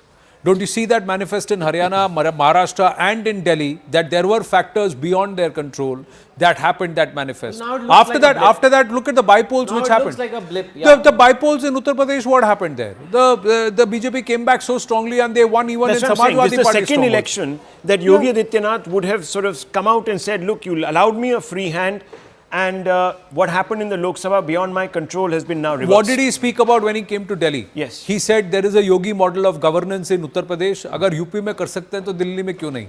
That's what he turned around and said, as he even further localized the election. I'll tell you one thing though, 43% vote share up, they are not going to be wiped out. They're not gone. I think Arvin Kejriwal, anyway, he likes to talk and like do his thing. He'll maybe even he doesn't have to run Delhi now, so he can get away with more things, saying more things, and grow his national party. It may not be such a bad thing. Chetan, what do you think he'll do if he's not going to be sitting in the Delhi Assembly? No, but he can promote the party elsewhere. No, if he doesn't lose. For the first time, Even if he wins. He doesn't lose. For the first time, his, he will be tested. His maturity and resilience will be tested. He has never lost. Yeah. In his territory, he has never lost. This is the first time that if he loses, he will sit out his maturity. Nalin was talking about BJP acting like a startup, like a nimble startup, which learns its lessons and, course correct. So come back to that question that you raised, Anand. The question that you asked, is this a pro-BJP vote, anti-AAP vote? Is it somewhere in between? And secondly, just to ask you this, I want to make this point now. If Mr. Kejriwal also loses, his party looks as if it's been wiped out this time. If he also loses, is this the end of Mr. Clean Kejriwal as we know him from the projections that he makes? We should not write off the AAP, Rahul. We should not write off the AAP. Neither should we write off Mr. Arvind Kejriwal. But Mr. Arvind Kejriwal and the AAP will have to recalibrate, and they will have to go back to becoming the AAP of 2013 and 2015, and they will have to go back and not be the AAP of 2025. No, I'm not writing off. But the BJP might begin to think that this is actually a vote in favor of the fact that the BJP demanded accountability from the AAP on transparency, and the AAP has failed even in the eyes of the public. So those cases are legitimate. And will Mr. Kejriwal therefore, there was a poster, cheeky poster that was put outside Tihar. Aayenge to sirf Kejriwal. This was outside Tihar. Now, is this going to give the BJP perhaps there is a stronger. I think Rahul is making a valid point. I think it will give the BJP the confidence to say, look, people of Delhi have bought into what we said, that he's not holier than thou, he is corrupt, and therefore there will be more cases, I think. No, why should this be Because linked there to will be, the skeletons will come out when the regime changes. Why should this be linked to electoral victory or loss? In that case, because Mr. Kejriwal made it. But because what happens, Zaka, is that there are at least 18 CAG reports. Just one second. I just want to say, Mr. Rahul Gandhi is out on bail on charges of corruption since 2015. True. How many elections has he won for the BJP to prosecute him or not prosecute him? So a charge of corruption and a case which is in Delhi, and he's out on bail for 10 years now. It's getting closer now. It's 38, 32. 32, 38. So this will keep flipping. Manjinder Sirsa has said after he's only tweeted after 7 rounds, I'm leading by 9,368 votes. That's what Manjinder Sirsa. That's a big number in a closely contested. Has said. Yes, Griha. Update on Manish Sisodia, Jangpura also, yeah, he's also back we in the are lead. getting a lead, and that lead has gone up to 4,600 votes. This is the 4th round, and we're also getting an update of Delhi Can. This is becoming a neck and neck. Right now the 4th round is on, and AAP has got a lead. Mr. Kadian has the lead.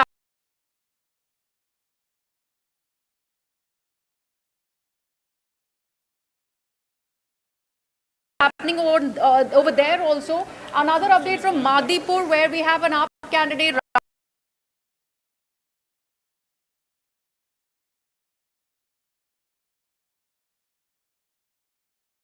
As more and more rounds of counting and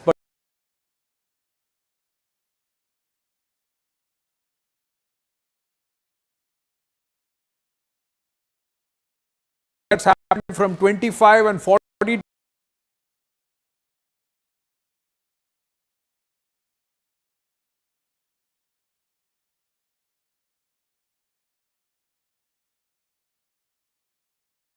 So in Patel Nagar, for example, the AAP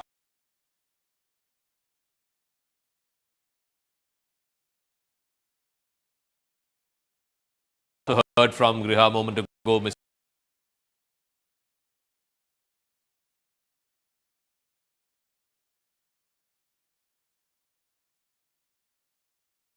Raki Birla, the former speaker. And of course, you go back to old Delhi constituencies, AAP is leading in Karol Bagh, it is leading in Sadar Bazaar.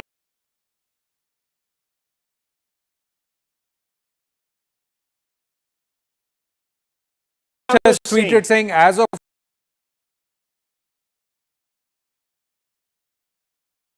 making. This will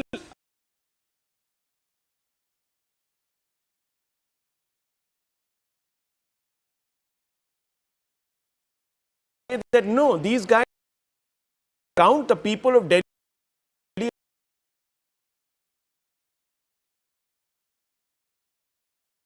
have an influence on the legal it needs to take the moral high ground on corruption in Delhi. But one second.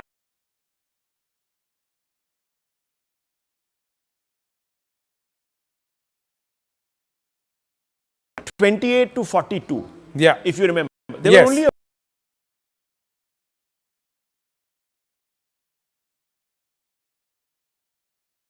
and the BJP will back to consolidating. So That's right. it will slowly come back. As I and- said, yeah. even if the AAP gets 42% of the vote, that means less than 1.5, just about, there are a significant number of voters who have voted for the AAP. So this narrow business will continue, but the BJP will eventually triumph because it will have that 6 or 7% vote share advantage. If it falls to 2%, then all bets are off. No, it's again 39, 31. See, Yeah, well, what there you happens is, if the BJP is getting about 48% vote share, Yes. 47, 48% vote share, Then the seat share will by That's what I'm default saying. go up. A Seat 6% share will go margin up. means that it will be a clear. And I'll tell you, these numbers will consolidate, but the parties have their own internal calculations as booths are being opened, and they will be doing their calculations. That's why I said between 9:30, 10, you'd start seeing whispers, murmurs, conversations, body language, and you see where the body language is. Nobody has jumped the gun. They've all waited 2.5 hours before they have started saying their piece. Now, again, the BJP closer to 40 now, 39, 31 is the so story. I just said Rakhi Birla was leading, now she's trailing. Because she was leading only by 46 votes when Griha gave us the update. So now she's trailing. Also in the neighbouring constituency of Mangolpuri, the BJP candidate there is leading. The flip has again happened in Sultanpur Majra. Now the BJP candidate is leading again there. So you will see a lot of this up until noon at least, I think. Yeah, this is the contrast, no, Zaka. In 2020, there were no flips. Yeah, correct. The AAP started leading and they continued to lead and continued to build on the lead. Correct. There was no other flip ki idhar ho raha hai, idhar ho raha hai. These tight contests also show that it's not easy to buck anti-incumbency. And you may give whatever doles you want. You have to stand up on governance. Unless you are seen as someone who's standing up on governance and you have a clean image yourself, you will not be above suspicion and above reprimand. Abhijit. Yeah, that, AAP was like a unicorn, the magical figure with one horn. Now, and it was believed that they are above corruption, they are sort of incorruptible, etc. Now that horn has broken, because of the corruption allegations, because of the Shishmal allegations, and it's like any other horse or a quadruped. What if you were the Congress? What is more important to you? BJP loses or AAP loses? Absolutely AAP. We had a senior AAP. Congress leader, Nalin is here in the studios, who came to our studios and he said, for us, defeating the AAP is more important because they've taken away our vote bank. And that 7% vote share that the Congress has, which is a 4% bump, is exactly what AAP and BJP difference is right now. Yeah. So if they had come together, it could have been a very easy AAP victory. It looks like they're already 30. So let's just crunch some numbers. Let's crunch the numbers. The total number of voters that have voted this election, remember, are lower than what they did in the previous election, right? I'm just trying to get that number. Somehow the internet is flaky on me. But the point is that now, with 5 rounds counted out of 15, if the margins are 3,000, 4,000, those are significant margins. Because we're only looking at about, possibly around that much, So even a 5,000 to 10,000 margin is very significant. To catch up in that, in a tight sort of contest, difficult. So look at the lower income group. We were talking about this. Half of Delhi is low income, 32 out of 70 seats. BJP at 17, AAP at 15. But like I keep saying all the time, look at the figure next to it. 14 out of this. So BJP had only 3 out of these seats in 2020. They've got 14 pickups. So 17 lower income group seats BJP is leading in and AAP is leading in 15. I just want to quickly also go through the women one.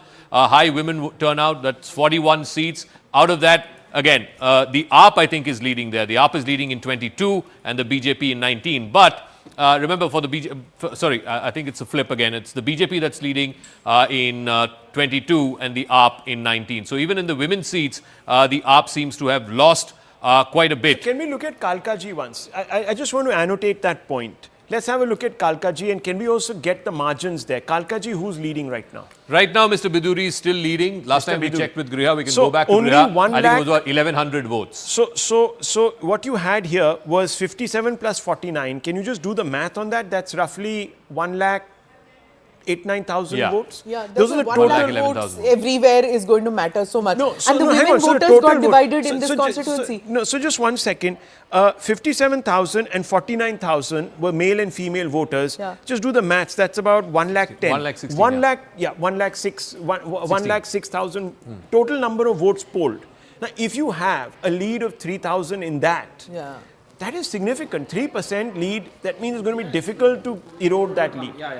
So considering only half the votes are counted, or like 30,000 votes are counted, 3,000 lead is a big lead. So which means Mr. Biduri is kind of through, right? He could be through. Because it's looking difficult for Atishi. Let's put it that way. It's looking difficult for Atishi. He'll need some sort of now momentum shift to happen, which no one has seen. Now, so third woman chief minister bites the dust then in... No, hang on. Just wait. Just hold your horses. She's not going to come back as chief minister only 5 anyway, rounds, to be fair to her. And Nalin was saying that right now the booths that are being counted are supposedly from AAP-dominated polling areas. So well, couple of other things that what has happened in the New Delhi constituency is a lot of it is government people, right?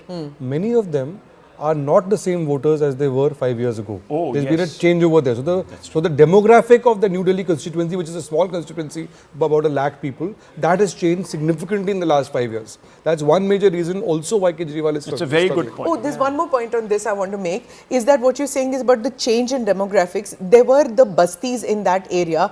Many of them got pakka housing. So when they got pakka housing, they moved out of the New Delhi constituency. So somewhere a flip side is that you give them pakka housing, they move out of there. So though they might vote for you, for your party, they're voting from another constituency and also, not in that area. Some of the pakka houses there, the slums that were regularized in Gold Market, for example, was done during Sheila Dikshit's time. And Sandeep has some residual goodwill. So even if he takes away 10,000 votes in a constituency of 1 lakh, that's 10% of the vote that he's taking away. Sanjay That's Raut a has huge already number. said. Sanjay Raut has already said blame the Congress for it. No, whether they blame the Congress. See, Sanjay Raut was sitting with Rahul Gandhi yesterday, and today he's blamed the Congress for it. Blame the AAP for not taking support of the Congress. Blame the AAP for not. See, but look at this. Just one second. I'm just saying, if these numbers say at 37 and 39, you think the Congress has a chance even in Delhi or to even seize the narrative? Arvin Kejriwal is a master. He dethroned the Congress by playing opposition.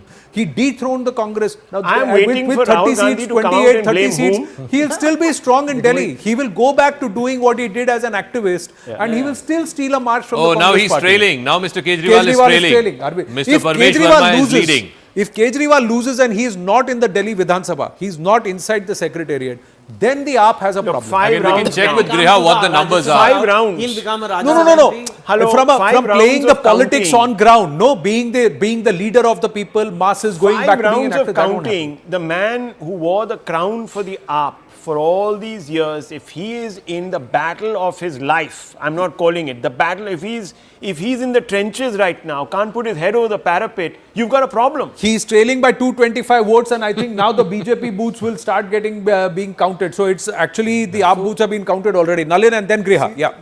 I want to come back to the point that Zaka was making. You know, we had a senior Congress leader we spoke to who came to our office as well. Congress is right now at 6.79% vote share, which is about 2.5% more than what they had last time.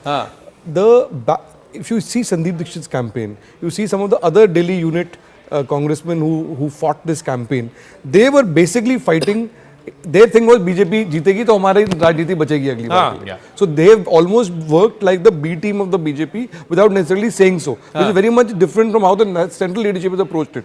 So if BJP wins, there will be many people in Congress who will be celebrating. Who will be celebrating? But I'm just saying, with 30 seats, 27 to 30 seats as of now, the Arvind Kejriwal will say that, Lord, let me go back to doing what I did best. Let me become the voice of be an activist and try and be an activist all across on ground and continue. Yeah, the money, the funds, all of that won't be there.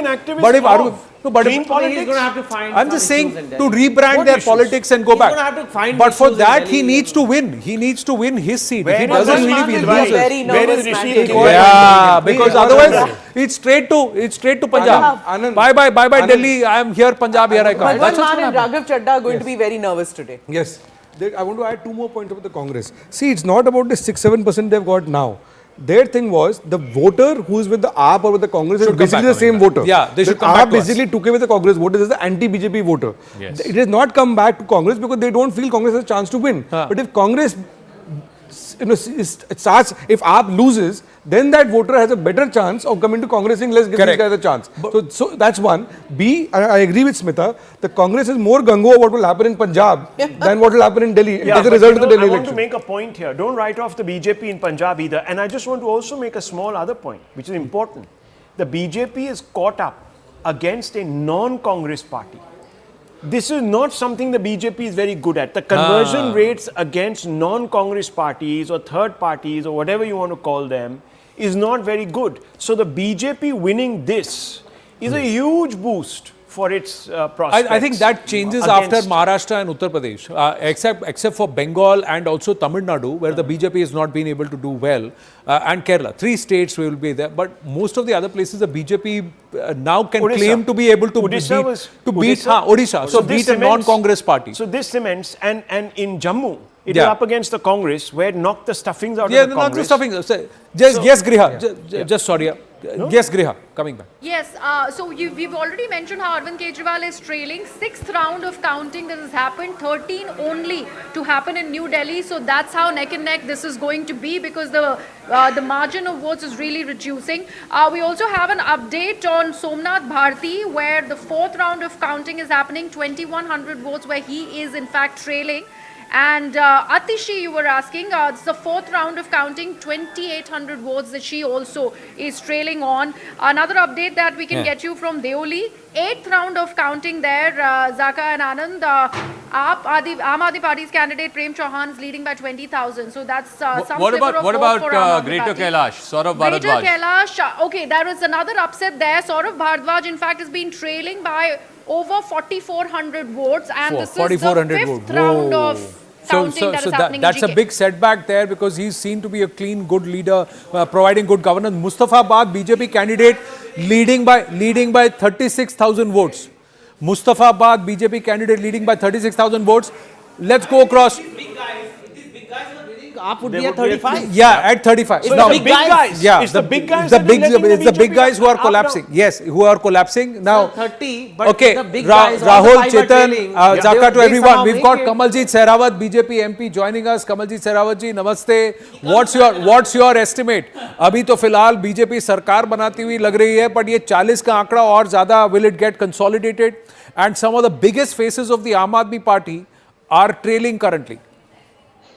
कल भी जब बार बार media में बात हो रही थी तो आम आदमी पार्टी के बड़े नेता कह रहे थे ये एग्जिट पोल है, एग्जैक्ट पोल नहीं है। मैंने कल ही कहा था, बिल्कुल सही कह रहे हैं, ये सिर्फ डायरेक्शन शो कर रहा है कि बीजेपी लीड पर जा रही है, लेकिन मुझे पता था कि वोट परसेंटेज और सीट्स दोनों ज्यादा आएंगी।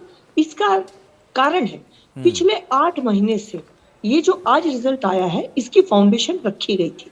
आप 8 महीने पहले जाइए, गर्मी पीक पर थी, और जब गर्मी पीक पर थी उस समय दिल्ली के अच्छे से अच्छे इलाके के अंदर पानी की कमी थी, लोग गंदा पानी पा रहे थे, पानी नहीं मिल रहा था। फिर आया बारिश का मौसम, जब बारिश का मौसम आया, मानसून ने थोड़ी मेहरबानी करी, तो दिल्ली एक ऐसी वाटर लॉगिंग की सिटी बन गई जिसमें 60 लोगों की जान करंट लगने से चली गई।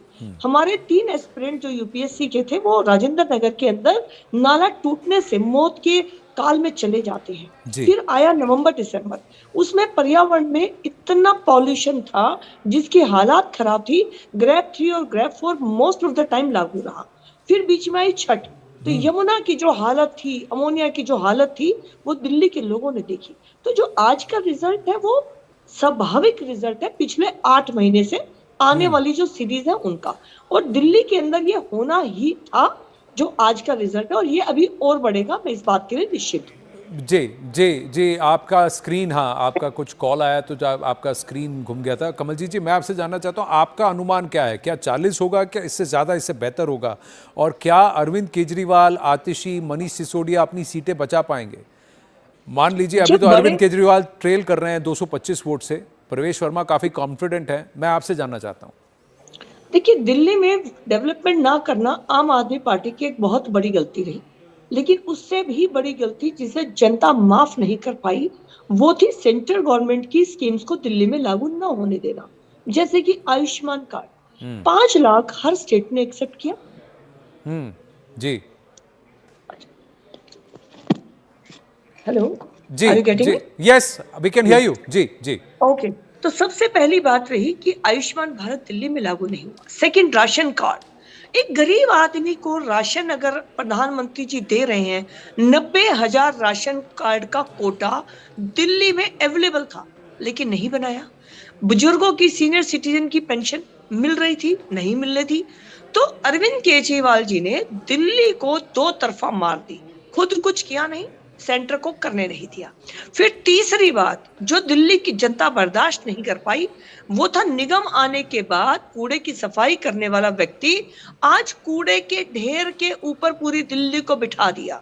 तो दिल्ली की जनता ने जिस तरफ भी देखा, खुद को ठगा हुआ महसूस किया।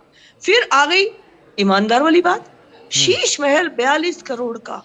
मेरा आज सवाल है, क्या जरूरत थी अरविंद केजरीवाल जी को वियतनाम का पत्थर लगाने की या इतना महंगा घर बनाने की? तो चारों प्लेटफॉर्म जो मैंने आपको बताए, ये अपना अपना शेयर लेकर आम आदमी पार्टी के खिलाफ गए। गलती पर गलती हुई, सरकारों को काम करना चाहिए, लेकिन ये सरकार लड़ती रही। दिल्ली की जनता के लिए कोई भी एक विजन उनका नजर नहीं आया, इसीलिए आज का जो रिजल्ट है ये अभी और बढ़ने वाला है और 2/3 की मेजोरिटी मुझे लगता है दिल्ली में बीजेपी को तो मिल आप जाएगी। कॉन्फिडेंट है कि 50 का भी आंकड़ा पार करेगा? क्योंकि फिलहाल तो ऐसा लग रहा है कि ये काफी कांटे की टक्कर हो सकती है। 10 सीट का ही डिफरेंस है रुझानों में, 40 और 30। 40 पर आप हैं, 30 पर 40 पर मुझे बीजेपी है और 30 मेरा पर ये आप मानना है कि 36 के बाद सभी आंकड़े बराबर हैं, क्योंकि एक बार जब सरकार बन जाती है तो जनता का मैंडेट क्लियर होता है।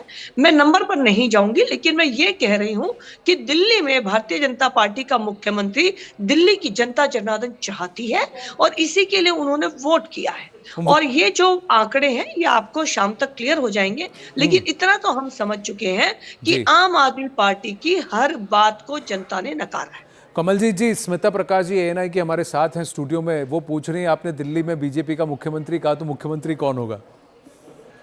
देखिए, मुख्यमंत्री भारतीय जनता पार्टी का हर कार्यकर्ता अपने आप में बहुत बड़ी मेहनत से साथ यहाँ पर खड़ा है। पार्टी की जो वर्किंग फोर्स है वो कोई भी हो सकती है। ये हमारी जो कल को विधायक बनेंगे वो बैठकर शीर्ष नेतृत्व से तय करेंगे, बट फर्क नहीं पड़ रहा है। कोई भी व्यक्ति होगा, हर कार्यकर्ता का डेडिकेशन, अकाउंटेबिलिटी का अपने क्षेत्र में बीजेपी के वर्कर होने के नाते नजर आएगी। मैं सांसद हूं तो मेरी नजर आएगी, मेरा बूथ अध्यक्ष है तो उसकी नजर आएगी। तो हम भारतीय जनता पार्टी के सभी लोग खड़े हैं जनता के साथ। कमलजीत जी, मैं राहुल शिवशंकर बोल रहा हूं, आपसे एक छोटा सवाल पूछना था।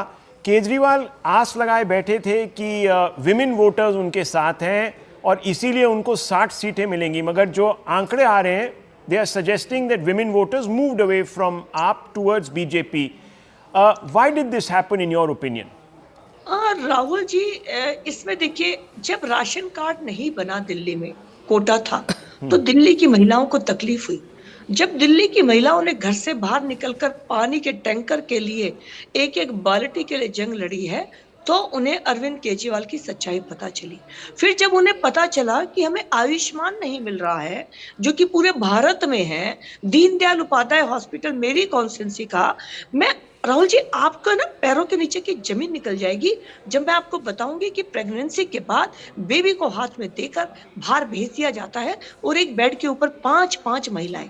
और ये मैं नहीं कह रही, मैंने भी इतनी बुरी सिचुएशन नहीं सोची थी, लेकिन जब मैं ग्राउंड पर गई, मुझे हाथ खड़े होकर दिल्ली की मेरी बहनों ने बताया, तो उनको हर तरह से ठगा गया। राशन कार्ड, आयुष्मान, हॉस्पिटल की हालत, और उससे भी बड़ी बात मैं कह रवि जी ठगा गया।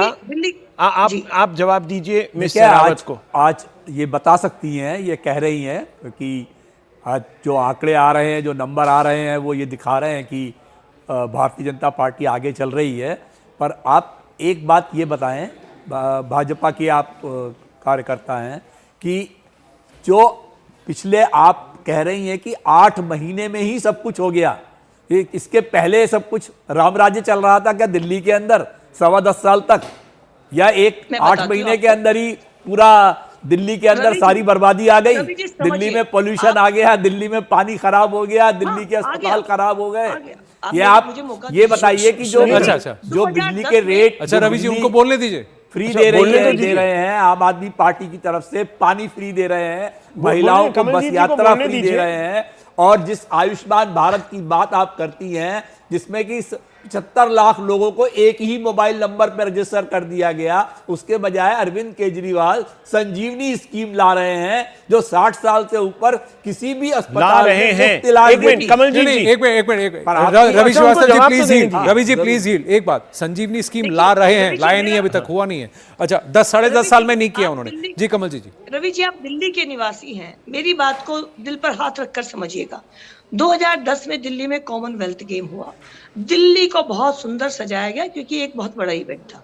कोई भी चीजें अगर बनती हैं तो वो 7, 8, 9 साल तक कैरी करती हैं, इसलिए 2010 की जो दिल्ली थी वो तकरीबन 18, 19, 20 तक कैरी हुई। उसके बाद कोविड में आपकी जो लापरवाही रही, रवि जी मान जाइए, आप कहीं नहीं थे। कोविड की वैक्सीन प्रधानमंत्री जी ने दी, फिर भी लोग आपको ले लेते हाथों हाथ, कोई दिक्कत नहीं थी। कोविड को प्रधानमंत्री जी की जिम्मेवारी मान सकते थे। आयुष्मान आप कह रहे हो, प्रधानमंत्री जी ने 2017 में बताया और ला दी, आप तो आज संजीवनी का आप ही के गवर्नमेंट ऑफिशियल कह रहे हैं कि कहीं पे भी कोई ड्राफ्ट नहीं बना था संजीवनी के लिए, महिला सम्मान के लिए। रवि जी, आप गवर्नमेंट का एक पार्ट रहे हैं। किसी भी स्कीम को लाने के लिए उसकी ड्राफ्टिंग होती है, उसकी प्लानिंग होती है, बजट एलोकेशन होता है। तो अगर आपने ये काम पिछले 10 साल में किए होते तो जनता आप पर विश्वास करती। रवि जी, क्या दिल्ली की जनता की ये दिक्कत मतलब उन्होंने कोई आपको समस्या कर दी थी कि उनके घरों के आगे दिल्ली सीवर का, जो दिल्ली जल बोर्ड का पानी बह रहा था? आप ये बताइए, उनके बच्चे अपने घरों के एड्रेस नहीं बता पा रहे थे। मेरी तो यंग जनरेशन से बात हुई, मैंने उनसे पूछा और वो बिल्कुल इस बात को कह रहे थे कि हमें, क्योंकि मेरा एरिया जिस तरह से है, मैं अपने एरिया को समझती हूँ, तो वो कह रहे कि हम एड्रेस नहीं बता पा रहे हैं मैम, हमें दूसरा एड्रेस बताना पड़ता है, हमें द्वारका में रहते हैं, बताना पड़ता है। ये जो आपने आइडेंटिटी भी छीन ली ना दिल्ली वासियों की। दिल्ली का मतलब एक ऐसा शहर जहां कम से कम रोड, सीवर, पानी, बिजली, इसकी तो दिक्कत नहीं होनी चाहिए थी। पर आप ये बताइए, मेरा सीधा आपसे सवाल, एक सेकंड जी, 90,000 राशन कार्ड दिल्ली का कोटा ड्यू था, पेंडिंग था, क्यों नहीं बनाया आपने? अच्छा, लेकिन अच्छा, ये सारे प्रश्न आप पूछ रही हैं, मैं आनंद बोल रहा हूँ। मैं बस आपसे ये जानना चाहता हूँ, अगर इतना ही आम आदमी पार्टी के खिलाफ, अच्छा रवि जी एक मिनट, मैं ये कह रहा हूँ कि अगर इतना ही आम आदमी पार्टी के खिलाफ ये होता तो अरविंद केजरीवाल और आम आदमी पार्टी को अभी 30 सीटें क्यों मिल रही हैं? क्यों उन्हें 43% वोट शेयर मिल रहा है? उनका तो वही हाल होना चाहिए था जो 2020 में बीजेपी का हुआ या 2015 में बीजेपी और कांग्रेस दोनों का हुआ। देखिए, दिल्ली में मैंने आपको कहा कि जो एक हालात है, इसमें 36 के बाद सभी नंबर बराबर है। मैंने पहली बात कही, हम वो 62 से कहां आ रहे हैं और हम 8 से कहां पर जा रहे हैं। और जो बात है, अभी इन्होंने भी झूठ बोलने में कसर नहीं छोड़ी थी, तो जनता की में कुछ में कंफ्यूजन जरूर रह गया होगा, क्योंकि हमारा मैनिफेस्टो जब आया तब तक ये झूठ का इतना परपंच फैला चुके थे। लेकिन मैं फिर भी ये कहूंगी कि ये जो आंकड़ा दिल्ली ने देखा है, ये जो मैंडेट दिल्ली को आ रहा है, ये आम आदमी पार्टी की 10 साल की सरकार दिल्ली में और प्रधानमंत्री नरेंद्र मोदी जी की 10 साल केंद्र में, दोनों के कंपैरिजन का है। नहीं रखी है। आप एक बात का जवाब दीजिए, मुझे, क्या माननीय प्रधानमंत्री, अगर भाजपा की सरकार दिल्ली में बनती है तो जिस तरीके का मुफ्त बिजली और मुफ्त पानी या सब्सिडाइज कहिए उसको, या बस यात्रा, जो सुविधाएं आम आदमी पार्टी दे रही है अभी, उन सबको चालू रखेगी? प्रधानमंत्री जी और नहीं कह चुके हैं, हम जनता को बता चुके हैं। मैनिफेस्टो में है सर, मैनिफेस्टो। अभी बिदुड़ी साहब कह के गए हैं कि हम इन सबको धीरे धीरे खत्म करेंगे। प्रधानमंत्री का प्रयत्न रहेगा कि इन्हें धीरे धीरे खत्म किया जाए। जी, अभी कह गए हैं, आपके जो विधुड़ी साहब है वो खुद अभी कह गए हैं कि धीरे धीरे ये जो सुविधाएं दी गई है इनको प्रधानमंत्री खत्म करने का सुविधाएं खत्म नहीं कहा, उन्होंने कहा रेवड़ियां खत्म होंगी। सर आप भी अगर आप किसी को कोट कर रहे हैं तो रिस्पॉन्सिबली कोट करें। मैं कहूंगा आप पूछिए प्रश्न, पर उन्होंने ये नहीं कहा कि सुविधाएं समाप्त होंगी। उन्होंने ये कहा कि जो रेवड़ियां हैं ये पत्थर के नीचे हाथ होता है तो झटके से नहीं खींचा जा सकता, आराम आराम से हम उसको ठीक करेंगे और गवर्नेंस को ठीक करेंगे।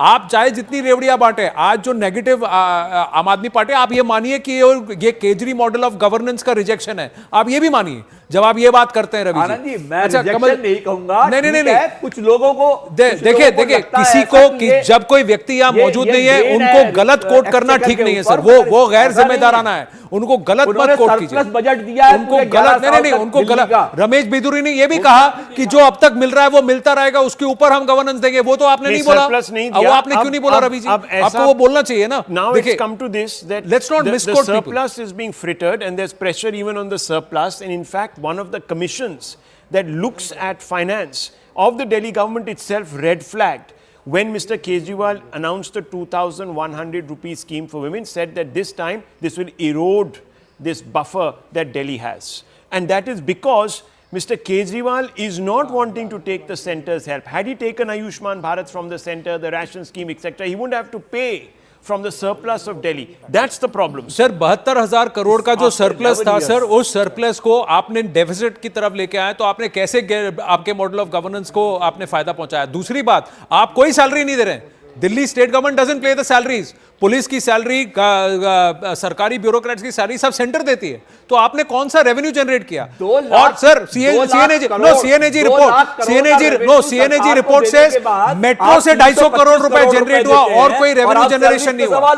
नहीं, और कोई रेवेन्यू जनरेशन नहीं हुआ सर। आपका model of governance is not generating revenue, you got to generate revenue to be able to spend. The first thing that is going to happen, and spending, how is that generating revenue? The first thing that is going to happen is that 11 CNAG reports will be tabled in the House, and we will then find out what really is the problem in Delhi financially. Right. Kamalji ji, thank you. Ajay Alok of the BJP is with us. Yes, Rahul. One small comment I want to make, because there's another important election in Milkipur that has happened, and a colleague and a dear friend Sachin Singh has just tweeted, and he says it's literally 80-20 in Uttar Pradesh. 80-20. Out of the 10 assemblies, 8 the BJP has won, which means that Yogi really has found his mojo.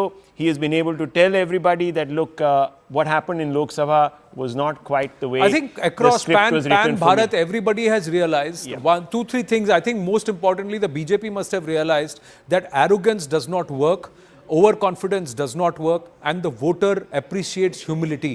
You go to the voter, talk to the voter will trust you. You take the voter for granted, the voter will reject you. And I think Mr. Kejriwal is also realizing that, and and the Aam Aadmi Party is also realizing that. Sandeep Dixit seems to have conceded. Yeah. Sandeep Dixit seems to have conceded in favor of whom? Has he said that? He says the BJP is forming the government. We raised the issues, but I think people thought that we are not going to form the government.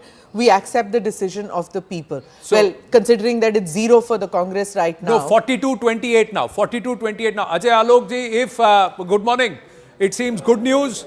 तो दौलत राम की चाट और जलेबी अगर BJP office में बटेगी, थोड़ा आप शायद CNN News 18 की तरफ भी भेजेंगे, क्योंकि हमने राहुल शिवशंकर से वादा लिया है कि अगर बीजेपी सरकार बनाती है तो यहाँ दिल्ली में दौलत राम की चाट वो जरूर खाएंगे। अपना डाइट रूटीन तोड़ेंगे। राहुल जी बिल्कुल खाएंगे, राहुल जी भी बिल्कुल खाएंगे और आनंद जी भी बिल्कुल खाएंगे। But let me tell you one thing, this is the beginning of tsunami. आपको तो पक्का खिलाएंगे। Beginning of tsunami. And it will crystallize. He says beginning of tsunami. हाँ. Why do you say beginning of tsunami, Ajay ji? You believe these numbers will further consolidate in favor of the BJP? Because now, it's an upgoing trend, and we have seen, and you have covered so many elections, Rahul, and when the upgoing trend is there, it always keeps on moving up and up and up. So at the end, right now, 5th or 6th round of counting is over, and we are consolidating. The leads are extending. In some areas, we are leading by more than 17,000, 18,000 votes. And more or less is going to figure out, and we are going to cross the 50 mark. Now let me tell you one thing, this is a stamp of Prime Minister's credibility, because this election turned upside down after 2nd of February Prime Minister's rally, when he said that I will change the face of Delhi in the next 3 years. And mark my words, we have given this in our Sankalp Patra, that the whole Yamuna of 56 kilometers will be changed, the riverfront will be there, and this will add to 30,000 crores economy plus, just with Yamuna. With what Yamuna we have looted, they have looted 7,000 crores. We are going to take 30,000 crores from that Yamuna after 3 years, and this is going to change the face of Delhi. He said Viksit Bharat ki Viksit Delhi, and it's going to be one of the international destinations. Yes, he said Viksit Bharat, Viksit Delhi. What Kejriwal used to say, Ajay ji, just give me Anand Bolo. I'm going to make it 30 seconds. We are going to make it a reality. We are getting pictures of the war room, BJP war room, Virendra Sachdeva, Bijayant Panda, everybody sitting, and they're all applauding. Let's listen in.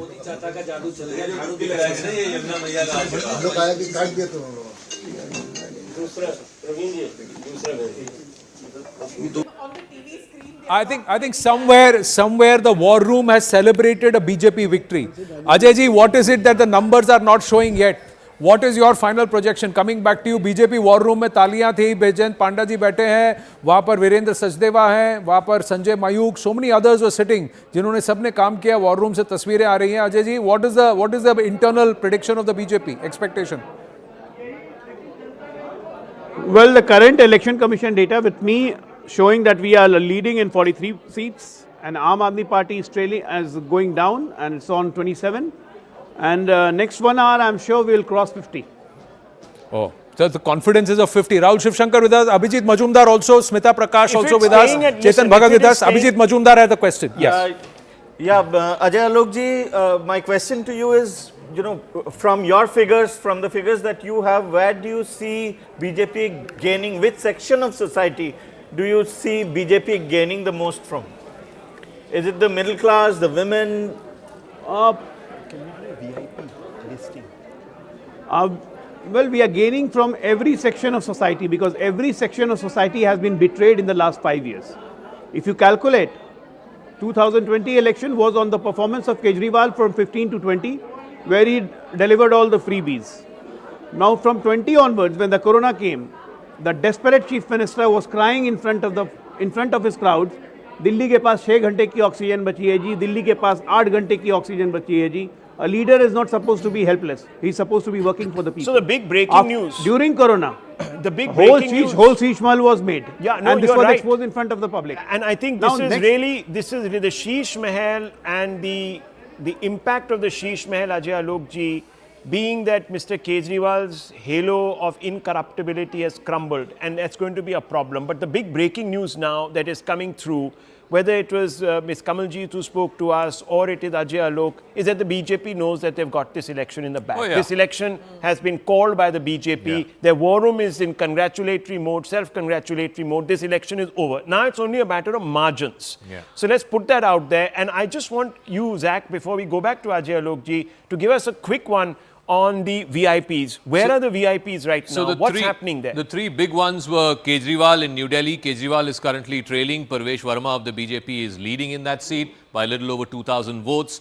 Neighbouring constituency of Jangpura, where Mr. Sisodia is currently leading. Again, very, very thin margins, little over 2,000 votes. But in Kalkaji since morning, which is the sitting Chief Minister's seat, Ms. Atishi's seat, she's been trailing since morning. She's not taken the lead even once. But I must say, the margins are still fairly thin, again around the 2,000 vote mark. So these are the three big constituencies. New Delhi, where Mr. Kejriwal is trailing, Jangpura, where Mr. Sisodia is leading, and Kalkaji, what about Saurabh Bhardwaj? Saurabh Bhardwaj is also trailing. Again, by 4,000 or so votes, Saurabh Bhardwaj is trailing to Shikha Roy, who I think was a mayor of one of the South Delhi corporations. Right. Again, not a candidate you would expect would defeat someone like a Saurabh Bhardwaj, but he's trailing by about 4,000 odd votes. And so is Mr. Bharti. Somnath Bharti in Malviya Nagar is also trailing to Mr. Satish Upadhyay, again by about 4,000 odd votes. And if we just quickly look at the number of seats that were changed by the AAP, how is that? Is the anti-incumbency factor there? AAP dropped 24 of its MLAs, almost a third of its legislature contingent. Out of those 24, BJP is leading in 15, AAP in 9, but that's a pickup of 14. So 14. BJP picked up 14 out of these 15 seats where the BJP is leading. 14 of those were won by the AAP the last time around. The AAP strategy of dropping its sitting MLAs hasn't quite worked. Hasn't worked. The only person who's benefited, perhaps, at least at this point, is Sisodia, who's a little ahead. Otherwise, both Atishi and Kejriwal trailing right now. Correct. Even Mr. Jain, Mr. Satyendra Jain, who was leading earlier, is now currently trailing in Shakur Basti. So, yes.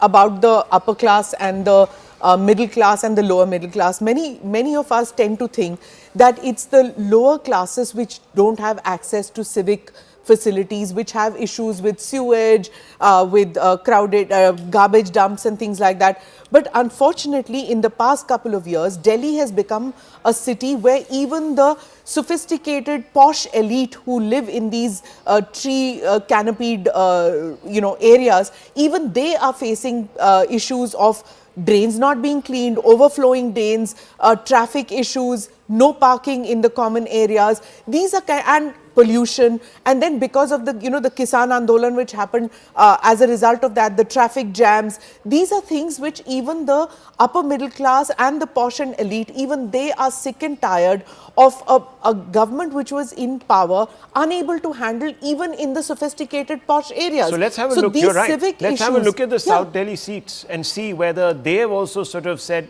thank you, but no thank you. Other than Mr. Bhardwaj. So if you look at the middle income seats, again the BJP has the edge there. They have 17 to the Aam Aadmi Party's 11.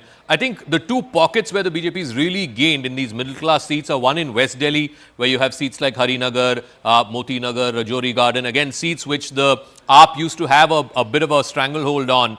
There the BJP seems to have taken substantial leads. These are on the western side of Delhi. Again on the eastern side, other than Vishwas Nagar where they've won from before, they're leading in Krishna Nagar, they're leading in Gandhi Nagar, they're leading in Rohtas Nagar. Again, East Delhi, middle class, very middle class sort of and this would include constituencies. Atishi's seat, where she's trailing by 2,800 votes. Yeah, Atishi's seat is in Kalkaji, that's in South Delhi. Right. But the only sort of middle class seats, or lower middle class seats where the AAP seems to be sort of holding on to, seats like Wazirpur, for example, or seats like Sadar Bazaar. You have Patel Nagar, where the AAP candidate is leading. You have Karol Bagh again, where the AAP candidate is leading. But really, in the western side and in the eastern side of the middle class constituencies, I think it is the BJP that's leading. No, in West Delhi. But Atishi and Praveen Khandelwal, BJP MP, is with us. Mr. Khandelwal, good morning. Is it going to be a glorious morning or a good morning? अच्छी morning होगी या बेहतर morning होगी? आपको क्या लग रहा है? बीजेपी 50 का आंकड़ा पार कर पाएगी या नहीं? देखिए 50 से ऊपर जाएंगे। आज का दिन दिल्ली के लिए अच्छा है। मैं केवल ये कह सकता हूं कि दिल्ली की जनता ने आज अपने दुर्दिन खत्म किए हैं और अच्छे दिनों की ओर दिल्ली चल चुकी है। भारतीय जनता पार्टी प्रधानमंत्री नरेंद्र मोदी जी के नेतृत्व में एक मजबूत सरकार देगी और आज से दिल्ली के डेवलपमेंट की नई कहानी भाजपा लिखेगी। प्रवीण जी नमस्ते, मैं आनंद नरसिम्हन बोल रहा हूँ। एक बात बताइए कि क्या सबसे बड़ा फैक्टर है? क्या महिला वोटर को तोड़ पाई बीजेपी, या झुग्गी झोपड़ी क्लस्टर्स के लोग थे जो बीजेपी की तरफ आ गए? क्या फैक्टर है कि इतना बड़ा रुझान बीजेपी की तरफ हो गया आपसे हटकर? आनंद जी, मैं अगर आपको सही बताऊं तो ये इंक्लूसिव और कंक्लूसिव कैंपेनिंग थी भारतीय जनता पार्टी की। नंबर 1, प्रधानमंत्री नरेंद्र मोदी के प्रति लोगों का जो विश्वास और आस्था, लोगों ने, दिल्ली के लोगों ने कंपेयर किया कि मोदी जी के नेतृत्व में जिन राज्यों में बीजेपी की गवर्नमेंट है वहां पर गवर्नमेंट ने डिलीवर किया है जी। अरविंद केजरीवाल को 2-2, 3-3 बार दिल्ली की जनता ने मौके दिए, लेकिन 10 साल में डेवलपमेंट का सिंगल काम दिल्ली के अंदर नहीं किया गया। तो जब लोगों ने कंपेयर किया तो निश्चित रूप से मोदी जी की क्रेडिटेबिलिटी कहीं ज्यादा है अरविंद केजरीवाल से, और इसलिए दिल्ली की जनता ने आज अरविंद केजरीवाल को सजा दी है, वो सजा जिसके वो हकदार हैं। पीएम जो करते हैं, कहते हैं, वो करके दिखाते हैं। उन्होंने एक ख्वाब भी दिखाया विकसित दिल्ली का। ये कहा कि विकसित भारत के साथ साथ भारत की राजधानी दिल्ली भी विकसित होनी चाहिए। तो दिल्ली राजधानी जैसे नहीं लगती, ऐसा कई लोगों का के मन में था। लेकिन अगर रणनीति की बात करें तो बीजेपी ने, भाजपा का जो बीजेपी का दिल्ली यूनिट है, उसने इस बार क्या अलग किया 2020 के बनिस्बत?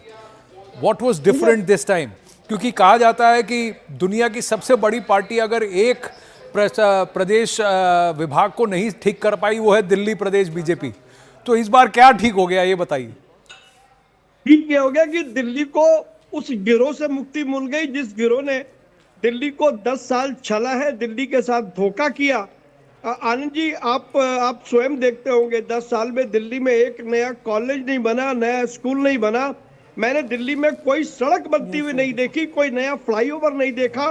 दिल्ली का व्यापार दूसरे राज्यों में चला गया, दिल्ली के लोग पड़ोसी राज्यों में नौकरी करने गए। मैं समझता हूँ इससे ज्यादा बदहाल स्थिति दिल्ली की हो नहीं सकती। तो ये जो फैक्टर थे, ये फैक्टर और नरेंद्र मोदी जी का जो कहते हैं वो करते हैं वाला जो एक सिल्वर लाइन है, वो लोगों के दिमाग पर अंकित हुआ और भाजपा आज दिल्ली में बड़ी सरकार बना रही है। अगर अरविंद केजरीवाल अपनी सीट हार जाते हैं, आतिशी अपनी सीट हार जाती हैं, पर सिसोदिया जीत जाते हैं, तो इसका क्या मतलब निकालें? देखिए, मतलब इस सब का एक ही है कि ये जो आम आदमी पार्टी नाम की जो आपदा है वो दिल्ली में खत्म होगी और अब पंजाब की बारी है। तो आपको लगता है इसका सीधा असर पंजाब पर भी पड़ेगा? देखिए, क्योंकि अरविंद केजरीवाल की या आम आदमी पार्टी की कोई पॉलिटिकल लीगेसी नहीं थी। एक आंदोलन की उपज थे, शुचिता की राजनीति करने आए थे, बड़े बड़े सपने दिखाए थे, लोग कांग्रेस से परेशान थे, लोगों ने भरोसा दिया और उनके भरोसे का कत्ल अरविंद केजरीवाल ने किया। वो दोषी हैं दिल्ली की जनता के। पर आप ही मानेंगे कि बीजेपी भी अब रेवड़ी पॉलिटिक्स पर ही उतर आई है। जो जो आपने वादे किए, बीजेपी ने भी वही वादे कर दिए, कहा जो जो आपको मिल रहा था वो अब आगे मिलेगा, हम थोड़ा ज्यादा दे देंगे। वो 2100 कह रहे हैं, हम 2500 दे देंगे। फ्री बस तो अभी भी रहेगा, फ्री बिजली अभी भी रहेगी। तो आपकी मॉडल ऑफ गवर्नेंस कैसे डिफरेंट हो गई? ये अब हमारी सरकार बनेगी ना, हम बताएंगे ना। और कम से कम हमें समझना पड़ेगा कि फ्रीबीज और संकल्प में अंतर क्या है। फ्रीबीज है जो चुनाव के नाम पर दी गई। अरविंद केजरीवाल ने फ्री की रेवड़ियां बांटी लेकिन दी नहीं किसी को भी। और अगर भाजपा ने महाराष्ट्र में जो कहा, राजस्थान में जो कहा, छत्तीसगढ़ में जो कहा, मध्य प्रदेश में जो कहा, हमने वो किया, तो वो हमारा संकल्प है। और वही बात हम यहाँ पर करने वाले हैं। प्रधानमंत्री जी ने स्पष्ट रूप से कहा था कि वो स्वयं इस बात को सुनिश्चित करेंगे। तो अब दिल्ली की जनता ने हमको मैंडेट दिया है और हम दिल्ली की जनता के मैंडेट की रक्षा करेंगे। चलिए, फिलहाल तो जीत आपकी तय लग रही है, निश्चित लग रही है, उसकी बहुत बहुत बधाई। Praveen Khandelwal ji, thank you for speaking with us. I think we should call the election. I don't see this turning in a way that BJP will come down below 35. I think it's time to call the election. It's in 41 BJP, 29 Aam Aadmi Party. The close races are about 3 or 4 seats. Like I said, it's not going to flip in such a huge way that So let's call that. So the BJP with 42 leads, clearly in pole position to come back and wrest control of the state of Delhi. Delhi Vidhan Sabha for the first time since 1998. The BJP coming back into Delhi and it sweeps Delhi handsomely. 5 big takeaways here. I mean, there's no doubt about this. This is a massive achievement. 3 decades of being out in the cold, reversed, completely reversed, and now you can call it the deflation of the AAP. Rahul, I thought you'd What will be the appreciate 5 the big graphics. takeaways? The graphics that we are having, the Black Hawk and the India sad Gate. neta has gone. You know, wo jo jhola. The Lotus Jhola wala Temple. neta is gone and the copter is Come there. on, man, I mean, No, have a nice I word can. for The only thing Sky. Yeah, No, blue and- skies. Can you imagine? Not just that. Blue I sky think thinking. among the 5 big takeaways, let's start with you, Rahul. Yeah. Would you start with the fact that the Prime Minister continues to be the most trusted face and a recalibration of political strategy obviously, and tonality? I mean, that goes without saying. But I yielded think dividends. the correction that the BJP has made is to run a localized campaign. We saw it in Haryana. We've seen it. So the big thing for the BJP, the big takeaway, whether it's Maharashtra, whether it's Delhi, whether it's Haryana, is localized, go vocal for local. They've actually taken the Prime Minister's slogan and turned it into an election. So it's local, that means local yes, politics. Yeah, go for local politics, number one. Number two, most importantly, the AAP has a huge existential crisis on its hands. You can, as Rashid Kidwai, where is he when you need him? He says that the loser argument just pause is at point number 2. Quick update. Prime Minister Narendra Modi will be at the BJP headquarters at 6:30 p.m. this evening. Arun Danta is joining us live. We'll go to him after we finish the takeaways. So the third point, very importantly, is that the BJP has realized that reveries do work on the ground. Now, whether you want to call them reveries or welfare or what have you, the point is, in a situation where, and this is a tacit acceptance also of the fact that there is stress on the ground, okay? So they've realized that we can't win an election now only on the promise of good governance. We also have to sweeten the pot a little bit. So those are 3 important things. 4, the India alliance under pressure. You're going to see deepening fissures. I don't know if it will survive to the next election, which is Bihar, because there the Congress will be asked many questions. They will make a demand for more seats. People will say, I'm sorry, there might be a problem there. And fifthly, the entire problem that the BJP faced of perception after the Lok Sabha is gone. Gone. Okay. Manjinder Singh Sirsa is live with us, leading by 11,000 votes. Manjinder Sirsa ji, namaste, sat sri akal, and पहले ही मैं कह रहा हूँ बधाइयाँ. 11,000 vote का 12,500 तो as we speak वो तो और ज़्यादा बढ़ गया. तो सबसे पहले तो मैं आपसे पूछूं, how is the feeling? The feeling यार जोश जगह ना जैसे पूरा हाई जोश में है, जोश इज हाई. और सबसे बड़ा क्या है कि दिल्ली में जो बदलाव आ रहा है, हम लोग उम्मीद कर रहे थे कि दिल्ली के लोग समझेंगे. दिल्ली के लोगों ने बहुत प्यार दिया मोदी जी को. जब मोदी जी ने एक लाइन बोली कि मैं प्रधानमंत्री के साथ साथ दिल्ली की सरकार चलाने के लिए भी समा दूंगा, तो लोगों को विश्वास हो गया कि अब दिल्ली को बचाया जा सकता है. तो आपदा पार्टी बाहर जा रही है. दिल्ली में भाजपा की डबल इंजन की सरकार आ रही है. गंदे पानी से, गंदी हवा से, गंदी यमुना जी से, और करप्शन और बेईमानी और झूठ और बेईमानी वाले बहानों से छुटकारा मिलने जा रहा है। ये दिल्ली की बहुत बड़ी जीत है। ये भाजपा की जीत नहीं है, ये दिल्ली के आम लोगों की जीत है। ये उन लोगों की जीत है जो बहाने सुन सुन के, जिनके कान पक चुके थे झूठ बोल बोल के, जिन्होंने कान पक चुके थे झूठ सुन सुन के, 15 सीटें खरीद रहे हैं, 18 एमएलए खरीद रहे हैं, 25 एमएलए खरीद रहे हैं, कमल जो है लोटस ऑपरेशन फेल कर दिया, क्या क्या इतना झूठ बोला है कि समझ में नहीं आ रहा अब तो क्या जवाब दे। तो इसलिए ये जीत दिल्ली के लोगों की सबसे बड़ा factor that went against Arvind Kejriwal and the Aam Aadmi party आपके हिसाब से?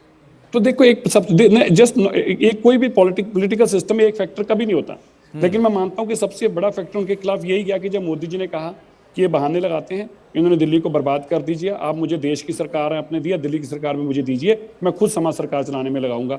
मुझे लगता है वो टर्निंग पॉइंट था दिल्ली के लोगों के लिए कि हाँ, अगर मोदी जी कह रहे हैं कि मैं खुद समाज होकर चलाऊंगा तो फिर दिल्ली बदल तो 2 तारीख झूठ और जी बजट के बाद I think we just lost him momentarily, will try and get him back any time.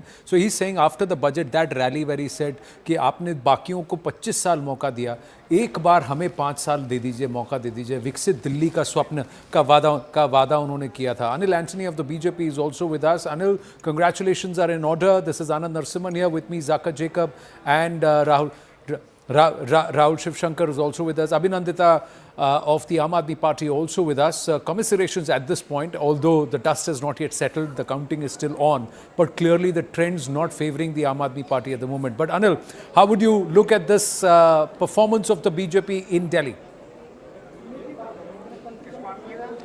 Thank you. Like you rightly said, it's 7 or 8 rounds of counting is over. We are very sure that by the time the counting is fully over, our numbers will be even higher. It's the first time in 27 years that the Bharatiya Janata Party is going to come back in Delhi. And this is our best ever mandate in Delhi also. One thing that we have seen very clearly after the Lok Sabha elections, the Lok Sabha elections itself was a historic mandate for us, where just for the second time in India's history, a Prime Minister came back for the third time. And after that we saw elections in Maharashtra, in Haryana, and now in Delhi. And everywhere the people have given a very clear mandate for us, our best ever results in each of these states, where the people are clearly saying that they would like development progress and they would like a double engine government that is led by our Honorable Prime Minister and on the national stage. Rahul Shivshankar, we look at Delhi, there are other... I've just got an update and Rahul has a question. Abhinandita is also there. Anil, actually staying with you only. Arvind Kejriwal, after 8 rounds in New Delhi, is trailing by 430 votes. Yeah, you know, that 430 vote, I'm not going to sort of jump at it right now, but, you know, in a very tight contest, small constituencies where now only very few rounds are left for counting, playing catch-up is difficult. This clearly shows that he's in trouble. And, you know, I want to make a point. AAP's existential crisis will begin now, because the party has never dealt with loss in its own bastion, in its cradle. How will it now behave with loss? How does it cope with loss? That's the fundamental question that I want to come straight to the AAP spokesperson. Abhinandita Mathur, yeah. Ms. Sharma. Ms. Mathur. Ms. Mathur, sorry. Ms. Mathur, please. How will the AAP begin to cope with this? You've never lost in Delhi. Delhi made you. Rahul, first we'll have to wait for the results. We'll have to wait for the counting to finish. But let's say that even if we were to say that, you know, AAP does not form the government, if you take that as a hypothesis right now, I would like to say that, you know, this is not just a win, this would not just be a win for the BJP, but actually the entire machinery that enabled the BJP to crush the Aam Aadmi Party or try to crush. As far as we are concerned, you know, we are not very worried about the future, because we'll definitely thrive. We are not your routine politicians, you know, we are activists, we are strugglers, we will hustle and we will come together. And despite all the attacks on us, despite the ordeal that we have faced, I mean, the entire machinery against one man, Arvind Kejriwal. No, but Ms. Mathur, one second. You said you are activists. Despite all the challenges that we faced, no, but Ms. Mathur, you said you are activists. No, very well taken, that point, you are activists. But when your great activism was centered around corruption, of fighting corruption, and Mr. Kejriwal, embroiled in corruption cases, gets a thumbs down from the Delhi voter, what is the issue that you're going to now coalesce around? No, Rahul, things are not that simple. There are allegations of corruption on various politicians, but as soon as they join the BJP, they magically get clean. So I don't think things can be put this simplistically. And these are all allegations, but even if you go on the ground, people will have their own reasons to say why they may vote for the BJP vis-a-vis the Aam Aadmi Party. But I don't think anybody would ever say or understand that Kejriwal ji ne koi corruption kiya, koi apne ghar leke gaya, kuch aise kiya. Nobody believes that, and I'm telling you, it's but a matter he made of it about time that, this. He said, you know, this people election will is also- about my imandarness, and I'm bringing that to you. This is a referendum on me and my cleanliness. So how can we now suddenly change the goalposts? Let's wait till 5 p.m. for But us to because even as we speak, make a Abhinandita final ji, comment on New Delhi seat. it's 45 and 25 in favor of the BJP. Anil Anthony, do you believe this entire Kattar Imandar and Kejri model of governance comes a cropper? It comes crumbling down now? See, in Delhi, this is a clear vote of no confidence against the Aam Aadmi Party also by the people of Delhi. We all know how this party came into being many years back, 10, 12 years back. It came as through an anti-corruption crusade. Then it was a party that was claiming to be a party of a difference, where it was against VIP culture. It was claiming to be for good governance. But finally, in the last few years, we saw that the party was doing everything that it claims it was against. Most of their ministers, including the chief minister, went to jail at different points of time for a lot of corruption cases. Even now, there are undergoing investigations. Many of them are convicted too. Then the party that claimed that one day it will make the Yamuna like the Thames, and now it has become a toxic dump yard. The Sheesh Mahal became a symbol of profligacy. And for every malady in the state, it was a state where even in 2014, where Indian economy was usually half the current size, a 2 trillion economy, then itself Delhi was a state that had a surplus of around 10,000 crores. Right. And this year, the projections show that this, for the first time ever, it is going to have a deficit. Did you also... So there was massive misgovernance. There was massive misgovernance, and for every malady, the Aam Aadmi Party was either saying that the center is we have a reaction. they were There is a blaming the reaction. LG. The people are tired of... The people are... Anna Hazare has said that Arvin Kejriwal did not heed my advice. But let me ask you what worked for the BJP. Did the BJP this time, rather than nationalize the election, localize the election? Because we saw each group, each community, every part of Bharat which is residing in Delhi being addressed.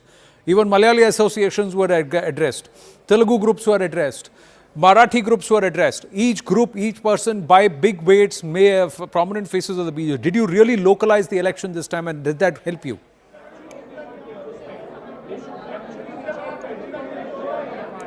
See, Delhi is the dill of India. It is like a microcosm of entire India. You have all, like you look at Delhi, like you have people from everywhere. There are almost like 3-4 lakh Malayalis in Delhi, like every other state. And this time, you look at what we have done in the last 10 years, we have created almost, our Prime Minister himself has initiated over 300 plus schemes that is meant to reach every household, where almost every household are Labharthis of 6-7 schemes of us. There are from the Awaaz Yojana to Jal Jeevan Mission to Swachh Bharat Mission to even the Ayushman Bharat project, where almost 50 crore plus beneficiaries are there across India.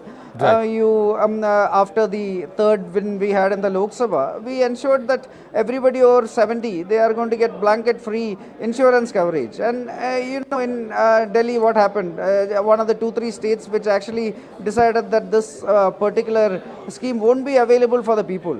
So we wanted to ensure that we reach out to every single household, just like we have been doing across India. And yes, we did put a lot of effort on the ground. I want to ask Abhinandita a question. Abhinandita, what we have seen, and we've shown this on the Magic Wall since the morning, you've lost vote amongst key vote banks, lower class voters, Juggi Jopadi voters, women voters, Purvanchali voters. These were all solid vote banks of the Aam Aadmi Party. You've eroded that to the BJP. How and why and from where will you start again? Mr. Kejriwal could likely lose his seat, New Delhi. There are many people to give credit to for this situation. I mean, starting from the LG to, like all the agencies, as I said earlier, the way, the people of Delhi were made to suffer in these last 3 years. I mean, there was of course COVID, and after that just the arrests and just completely, not letting the government work. And we've all been in the government, worked in the Sachivalaya to know how things were literally like stalled. So I think that there are many factors. One is, of course, the BJP's propaganda machinery is much stronger.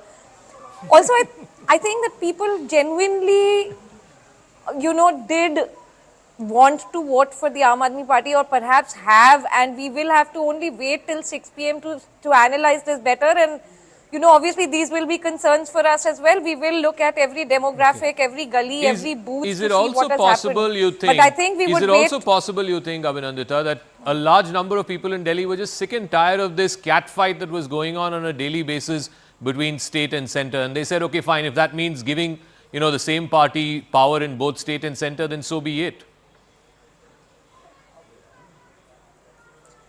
That is what the people were made to feel. There was a reason why the government was stalled. There was a reason why, their gullies and nalas could not be cleaned as we would have liked to. That this is all happening by design is something that we have to remember and worth paying attention to, I think. That whether or not people understand the chronology, we get 67, we get 62, and after that, that if you let Arvin Kejriwal work, there is no way you can defeat him. There is no way you can beat the work of the Aam Aadmi Party, because it's actually serving the people. It's doing unprecedented work, for the poor section, for women. So, obviously BJP had to do everything it can in its capacity and with all its might to stop Arvind Kejriwal. And what the people have decided, we will know later, but we will accept it with due respect. Well, beyond the optics and beyond the posture, as far as television screens and media and as a spokesperson is concerned, I hope that there is a realistic introspection that did somewhere this Kejri model of governance led down the people of Delhi and did the politics of perception also hurt. Because Anna Hazare Abhinandita ji has just now said that Arvind Kejriwal seemed swayed by money and power. He did not heed my advice. That coming from the man who stood right next to Arvind Kejriwal in the India Against Corruption movement 12 years later should be perhaps a message. And somewhere did Sheesh Mahal, did the Yamuna aspect, did some of these aspects come back to hurt Mr. Kejriwal despite perhaps his best intentions and the AAP's best intentions for Delhi. And the other thing is, Delhi is your fountainhead. Delhi is your base that allowed you to become a national party in less than a decade. And that losing Delhi today could also hurt your prospects in other states, including Punjab, Gujarat, and some of the other places where you had aspirations. I'm just going to open it into our panel here and ask them their thoughts. Chetan Bhagat, your thoughts, would you anything you'd like to? Yeah, okay. So here's 46-24 as we speak. Yeah, so some of the things is because what the BJP did right, and some, like in tennis, they say unforced errors. Unforced errors by AAP. So I think let's just make a list of that. So BJP did, like I said, Army, Navy, Air Force, RSS worked, Prime Minister made appeal, they were allies, big wigs, money, promises, attack on AAP, attack on Arvind Kejriwal. Even the union budget was used to kind of give an edge in the Delhi election. It became personal. And now let's look at the unforced errors. Well, the first one is they went to Gujarat. There's a book called 48 Laws of Power, very famous book. You know what the first law is? Never outshine the master. And that's something to think about. Nobody will tell them this, but this is the honest truth. And then on the ground level, they lost touch. They didn't do any alliance with Congress. He didn't resign and hand over power gracefully so that Delhi runs properly. And I think there's certain incongruence with image. We've had Shauqeen politicians. We've had politicians. मैं शादीशुदा नहीं हूँ, कुंवारा भी नहीं हूँ, right? We've had, and ब्रह्मचारी नहीं.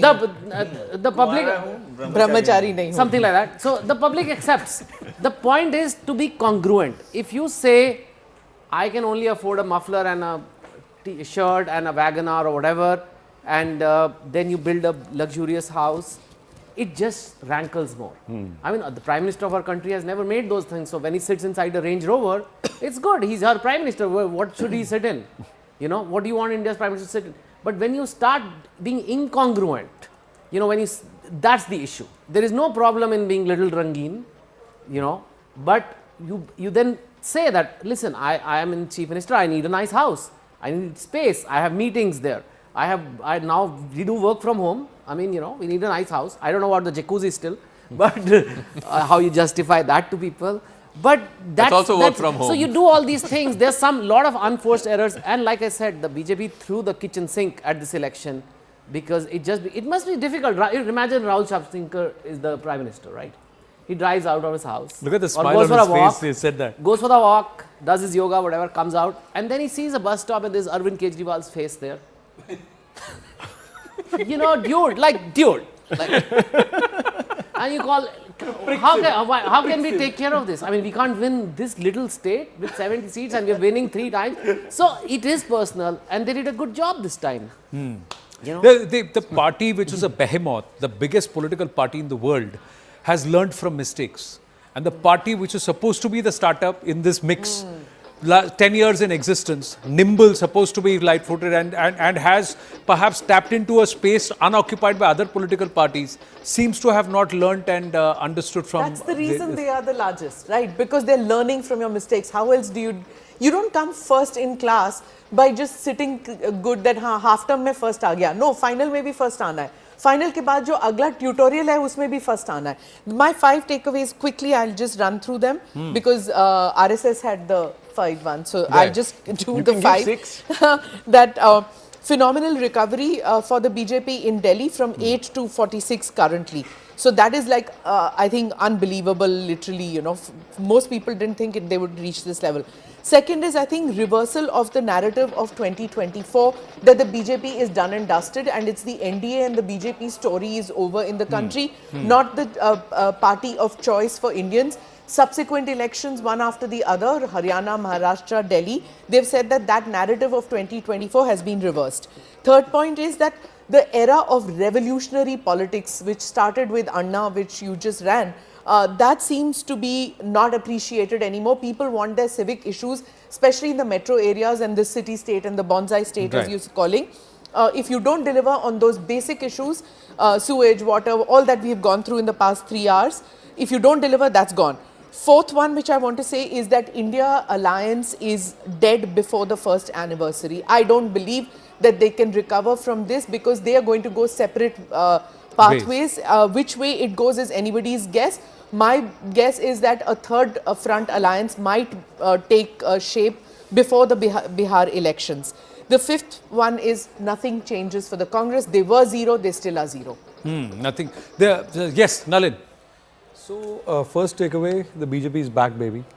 In the sense that the BJP, which seemed, and Smita is right, which seemed to have lost, while it won 2024, seemed to have run into a roadblock, seemed to have lost momentum. That momentum is now back. It not only got reversed the losses with Haryana and Maharashtra, but Delhi, I think the wind is behind the BJP sails again, even more so than it was after Maharashtra.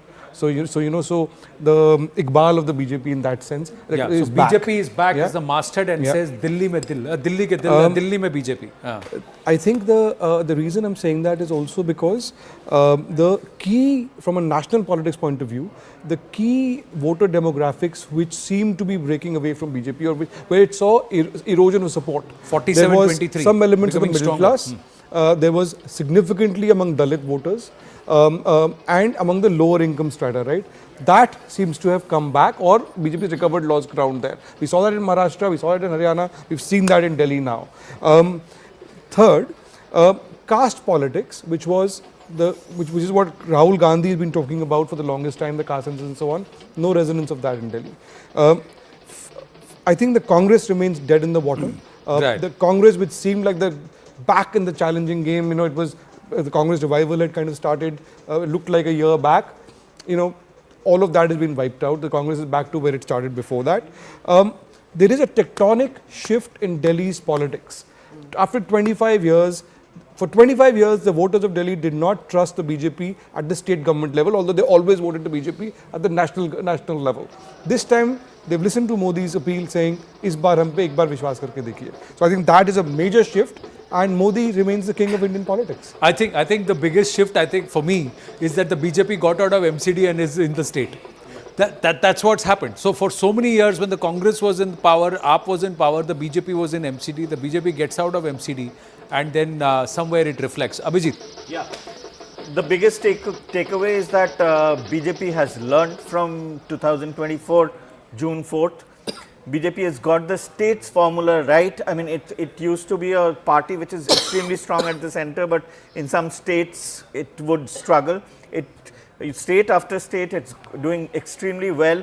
The Prime Minister has leans back in the state campaigns these days, is not all out there. Local issues are, the cadre is involved, RSS is involved. That is one. Two is, AAP's defeat is a big jolt to political entrepreneurship, especially the way it is going out in Delhi with its mojo lost in terms of corruption issues. That it should not have. I mean, freebies, not delivering enough, etc. One can understand, but the corruption allegations will haunt it badly. Right. India may see a slight, if not a definitely not a full rollback, but a readjustment of the freebie culture. We may see. AAP was the biggest champion of it. Fourth is, I still believe that Congress has an opportunity to more strongly occupy the opposition space, but Congress never allows itself not to be disappointed. So, never lets go of an opportunity to let itself down. And finally, this gives Mr. Modi a chance to recast Delhi as a showcase capital to the world. I mean, he probably, which is why he so desperately wanted to win an election which is almost mayoral. But tell me, Abhijit, I mean, I want to take this forward, right? What are the elections that are coming up? You have Bihar, a crucial ally there. BJP, you got Bengal, which is again almost like an ideological project for the BJP. They've never won in Bengal. You have the southern states, you've got Tamil Nadu, Kerala, etc. going to polls next year. Does the BJP, what is the lesson that the BJP takes away from Delhi? I mean, Kejriwal had a kabza over Delhi for almost, 11, 12 years. Can they take lessons from here in a way to challenge Mamta in Bengal, to challenge DMK in Tamil Nadu, yeah, I mean, LDF, UDF in Kerala? The impossible states now BJP actually could look at, with a lot more optimism, like Bengal, Kerala, Punjab, Tamil Nadu. Right. These four look impossible, but who knows? As Rahul was saying, Punjab don't write BJP. I just want to make a point. The fact that the BJP was looking shaky and perhaps beginning to question itself after 2024 Lok Sabha was because in the Hindi belt, where it had 90% of conversion, that's where, which is really its bastion, from there it looks beyond, That bastion was looking a little fragile. Now with Delhi, the only Hindi heartland state, really, or as Nalin says, a bonsai state, nonetheless, winning that means that it can go back and say, okay, that genuinely was a bit of an aberration. We've got to guard against it, but now we are consolidating where we have actually begun from.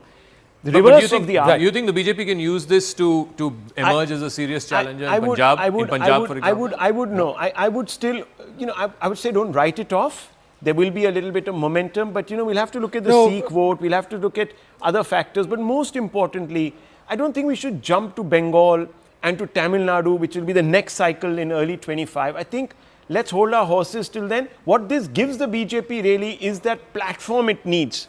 Now my base is consolidated. I know that even in Uttar Pradesh, that big, poll in Milkipur that I needed to win to signal to my cadre that look, we are back. That confidence now. More than 25,000 votes there. Mustafabad 38,583. 46-24 is the score. Arvin Kejriwal in the 9th round of counting, trailing by 1,100 votes now. That's the story. Manish Sisodia is leading, Gopal Rai is leading, but Atishi is also trailing. Let's quickly go. Shalimar Bagh, BJP leading by 24,780 votes. Yes, Griha. Okay, we've got two winners that have been announced. One from the Bharatiya Janata Party, Vishwas Nagar. We have a winner, Om Prakash Sharma of the BJP has won. Kondli, we have an Aam Aadmi Party winner. Kuldeep Kumar has won from Aam Aadmi Party. And more updates on the leads. GK, we have an important update. Saurabh Bhardwaj is still trailing by just 1,000 votes. That's how less the margin has become.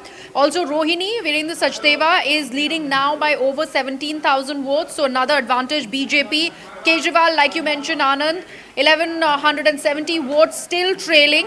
Shakur Basti, another drawback for the Aam Aadmi Party. Satyendra Jain is trailing now by 15,000 votes. It's round 6 of counting that's happening. So all the big guns except for Manish Sisodia of the Aam Aadmi Party are trailing, and this will hurt the AAP. It's going to dent. It's a big message coming in from the people of Delhi. There are other updates coming through. Amanatullah is leading by 88,725 votes right at the bottom of the screen. Last, you can see the news flashes. Sisodia leading by 3,869. How much was Atishi trailing by? Griha, if I can go back to you. She's still trailing. She hasn't led even once since morning. But how much is she trailing by? Do we have an update on Kalkaji? Do we have an update on Kalkaji? Please tell me the update on Kalkaji. 3,000. 3,000. 3,000 votes. So she's 3,231. She's still trailing. No. So right now, look at the numbers. Ramesh Biduri says my number was 46. We are right now at 46.24. Ramesh Biduri also said that I am confident I will win. So right now, Atishi is trailing by 3,000. Pravesh Verma says Arvind Kejriwal haar rahe hain. Sandeep Dixit says Arvind Kejriwal haar rahe hain. Arvind Kejriwal trailing by 1,179 rounds gone. 4 more rounds to go, and these are all the pro-BJP booths, not the pro-AAP booths, as Smita Prakash was telling us. Big message this has gone out to for the entire, I keep saying, Kejri model of governance, and they will have to recalibrate. Now, this will, somewhere in the national, is this not plotting the Lok Sabha? Yeah, we could look at we could look at how the Lok Sabha played out. So this is 2025 Vidhan Sabha, 2024 Lok Sabha is more or less the same. The only difference you see is a bunch of blues here, but then AAP and Congress were in alliance at that time. Right now in the Vidhan Sabha there is 0 blues, there is 0 seats to the Congress party, but the rest of it is pretty much the same. I think what the BJP has done is take away classes of voters. I'll start with the lower income groups. In the lower income groups, the BJP has managed to get a substantial hold. Out of those 32 seats, the BJP's got 19, the Aam Aadmi Party has only got 13. Let's look at some of the middle income groups, the middle class, which was always a BJP sort of kabza, as it were. Again, firmly with the BJP. Out of 28 seats, BJP has 20, Aam Aadmi Party has only 8. The women voter that Rahul keeps talking about, where the women turned up in larger numbers, proportionally speaking, in those 41 constituencies, BJP 26, Aam Aadmi Party only 15. Just a quick check also of the Muslim constituencies, where the Muslim voters are in excess of 30%. There, it seems like the AAP has a slight edge, 6 seats to the AAP and 4 to the BJP. Also, a big community vote that's gone as far as the BJP is concerned is the Jat influence seats. And these are again in the outskirts of Delhi. 12 seats that are Jat dominant, 11 of them the BJP is leading in currently. 1 AAP is currently leading in. Also, a quick check of the Purvanchal voters. Again, there used to be a big AAP base. There again, it is the BJP with a massive lead. Out of 25 Purvanchal dominant seats, BJP has 18, AAP only 7. So basically, across communities, across strata of society, the BJP is simply chipped away at the AAP. So in Kalkaji, it's very interesting. Sorry, in Kalkaji, very interesting leading by in Kalkaji, Ms. Atishi is trailing by about 3% of the vote. Yeah, 3% of the vote, because about 1 lakh and a little bit went to vote there. And the number of women that exceeded the number last time, the turnout, was by 3%. Interesting number. Just whether or not they have voted for the BJP and against Atishi is still there. But yeah, it's a good... but somewhere, would you agree that the BJP has been able to break into the core voter or the strongholds? Now, the confidence that Arvind Kejriwal had on the women voter, that's been busted. Smita Prakash? Totally. Look, I'm just looking, you can't now say that the women are voting in one particular manner. There are many issues which has prompted women voters to work. So you can't see this as one amorphous entity. You know, I think there are many things that worked. You can't say Purvanchalis voted also, because you look at the sweep that has had. But you know, I was looking at what somebody pointed out about what's going to happen in the elections that are going to come. In 2025, Bihar goes to elections. I think there's going to be a little more muscle flexing by the BJP in this NDA alliance. 2026, Assam goes to polls. They're already there. 2026, Kerala goes to polls. I wonder whether BJP can do anything in Kerala by 2026. Too quick, they'll need an ally. Even in Tamil Nadu, I think in 2026, they'll still need an ally. 2026, West Bengal, all eyes, because I don't think they're going to go with an ally. They're going to go one-on-one against Mamata. In Goa, they're already there. That's 2027. Punjab 2027, they have 2 more years. Are they going to go back with Sukhbir, back with Akali Dal, because now Sukhbir is not there, so it's a wrong thing to say, but Akali Dal. Is Akali Dal going to say, okay, let's go with the BJP, because otherwise it's difficult to take on the Aam Aadmi Party and the Congress? You know, they're fighting for number 3 position, if at all, if they don't align with the BJP. Will the BJP take a secondary seat? I've always wondered whether Delhi election was some kind of a tacit understanding with the Congress that we will not fight we will not fight you in Punjab. You can take on the Aam Aadmi Party there. Here, let us take on the Aam Aadmi Party, and you. No, why would that be? Why would that be? I think for the longest time, this was because of what Prakash Singh Badal did for the BJP and the Jan Sangh at that time. Overtly, yes. During the emergency, and that was the reason why the BJP was happy playing second fiddle to the SAD. Look, BJP works in many levels. No, right? but Smita, you heard what the Prime Minister said. Even before he came back and said a Viksit Delhi for a Viksit Bharat, he had said कि पंजाब में भी अब इनको तकलीफ होगी, पंजाब में भी BJP आएगी. He said this after Haryana. After the Haryana victory, the PM had talked about Punjab, and he said that the BJP will start working in Punjab. And the BJP is going to 5 to 6 years for BJP Karyakartas to have that ground network. It's not it's about intent. What I'm trying to say is it's about intent. The BJP did not have any, it went from 7 to 77 in Bengal. It did, right? So because it went and said, okay, I want to get 200 seats, they got 77. You may say, why did you promise us 200 seats? But the fact is that unless you aim for the Everest, you won't climb a tree. That's the same thing that the BJP is doing. It's giving its Karyakartas a direction and want to go. And Punjab is a border state. One needs control of the border states to be able to regulate the border states. And we know that there are industries that are moving out of Punjab today.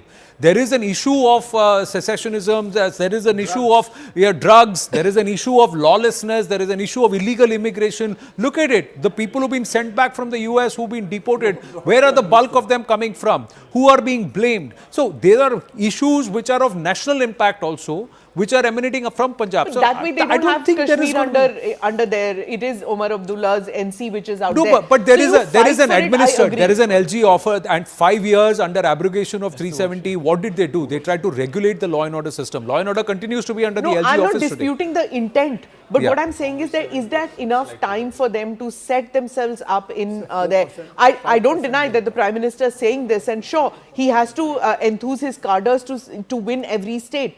But will Punjab become a BJP state? I don't know, because they don't seem to have their cadres in place as yet. I think there is agreement that it could soon become a non-AAP state. There's one thing that I want to put out there, and perhaps Nalin will help me on this by bearing me out on the facts. Correct me if I'm wrong. In Haryana, in Maharashtra, and now in Delhi, some of the backward classes have come back. Yes. Now, this has an implication really, because what is Rahul Gandhi's politics been centered around? Which is caste, and more caste. Has the BJP been able to sort of establish its own connect and therefore somehow nullified this caste? Yes. So, Rahul, for the last 10 years, the BJP's expansion was driven by its advances into the other backward classes and elements of the Dalit classes, right? What we saw an erosion of that last year with the Congress because of the whole issue of Constitution Khatre mein and all that. Yes. There is no doubt about the fact that in Haryana and in Maharashtra, the BJP got the result it did because it recovered its support base to a large extent in some areas, to some extent in other areas, but it got its mojo back among backward classes in Maharashtra and Haryana. So this is all happening in the backdrop of very contentious debates in Parliament where the BJP has been accused of letting down the backward caste, the Dalits, and so on and so forth. In terms of representation at the party level, at the state levels and BJP governments, the representation of OBCs and SCs in BJP is far higher than any other national party at the moment. The issue where the BJP suffered from was from a narrative that the constitution will be changed, and this is only elephant's teeth. The reality is that they are really against all of these guys and it's upper caste dominance. What the BJP has done is it's fought on the ground with RSS cadres, with BJP workers, and it's kind of created a counter narrative saying, look, this is not true. Okay. And that's, we are seeing the result of that. Kamru Chaudhary is here with us. But Kamru just Chaudhary- quickly, just pay attention to the bottom of the screen, the leads. Kejriwal trailing by 1,170 this is votes. looking bad. Kapil Mishra is leading by 31,000 votes. Mustafabad BJP candidate leading by 40,000 votes. Amanatullah leading by 10,715 votes. So there are local strongholds also. And what local about Sisodia? Where is he Sisodia right is right now. He's leading by about 3,000 votes. 3,000. So I think He he's become leader of the opposition. yeah. Well, yes. Well, he got the safe seat. Maybe Kejriwal should have gone there. I don't know. But that's a tight one, though. Tight one. Tight one. Kamru Chaudhary. But Kamru Chaudhary, let me just quickly bring you in. You know, Nalin Mehta pointing it out. Rahul Gandhi has been pitching the BJP against the backward castes, backward classes, saying kuch nahi kiya. You have betrayed them, caste census, this, that, the other. Whether it's Maharashtra, whether it's Haryana, and now Delhi. Okay, Delhi BJP, that's the war room. That's the war room. Let's quickly talk about that. Anand, Yeah, you want to Laddu take over? Batre, Bajant Panda, you spoke with him and see they're all there. Virendra Sachdeva is there, the think tank is there, Pratyush Kant is there, Rohan Gupta, some of the spokespersons, national spokespersons, Delhi BJP spokespersons, people who have worked hard in the behind in the war room. Pradeep Bhandari should be joining us. Some of them, Rajiv Babbar, and some of these people were also part of the narrative setting team. So Pradeep, Rajiv, some of the others along with Bajant Panda and others have been part of the entire narrative setting team in terms of what is the story that we need to take on ground, how is it that we need to approach. You have the Uttarakhand MP also and Mr. Balooni. Yeah, Anil Balooni with us. Amongst that group, there is also some of the other BJP leaders, think tank. Sanjay Mayuk was there. I saw him in the pictures. I think a word for yeah. Mr. Sachdeva. I think the way he's Yeah, turned around Virendra the state Sachdeva. unit. In fact, I vividly remember when he joined us on the exit poll coverage and you asked him that very pertinent question, you know, this whole gudbazi that happens in the BJP state unit. And he turned around and he said, have you heard any gudbazi in the last 2 years? Last 2 years, And I think it's a fair point. I think he's managed to paper over the cracks. He's been a quiet operator. He's been working behind the scenes. In fact, he was told by the leadership, you don't fight from an individual constituency. You look after the entire state. And he did that. And today, I dare say he's a contender to be chief minister if it comes down to that.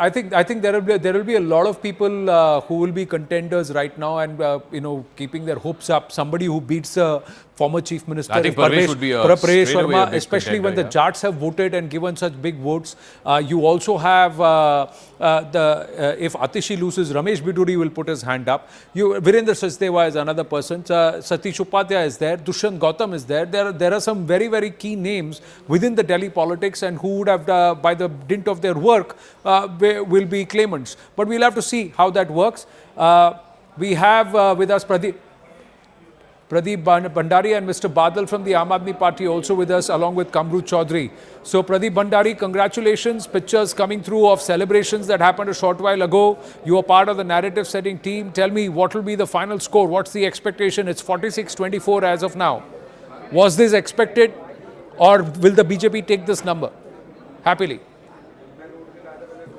No, we had expected this, Anandji. I think we should increase our seat tally by another 1 or 2 seats. But the overall verdict has been that Delhi wants Prime Minister Narendra Modi's governance, and Delhi voted against Arvind Kejriwal's corruption, his sheesh mahal and his misgovernance.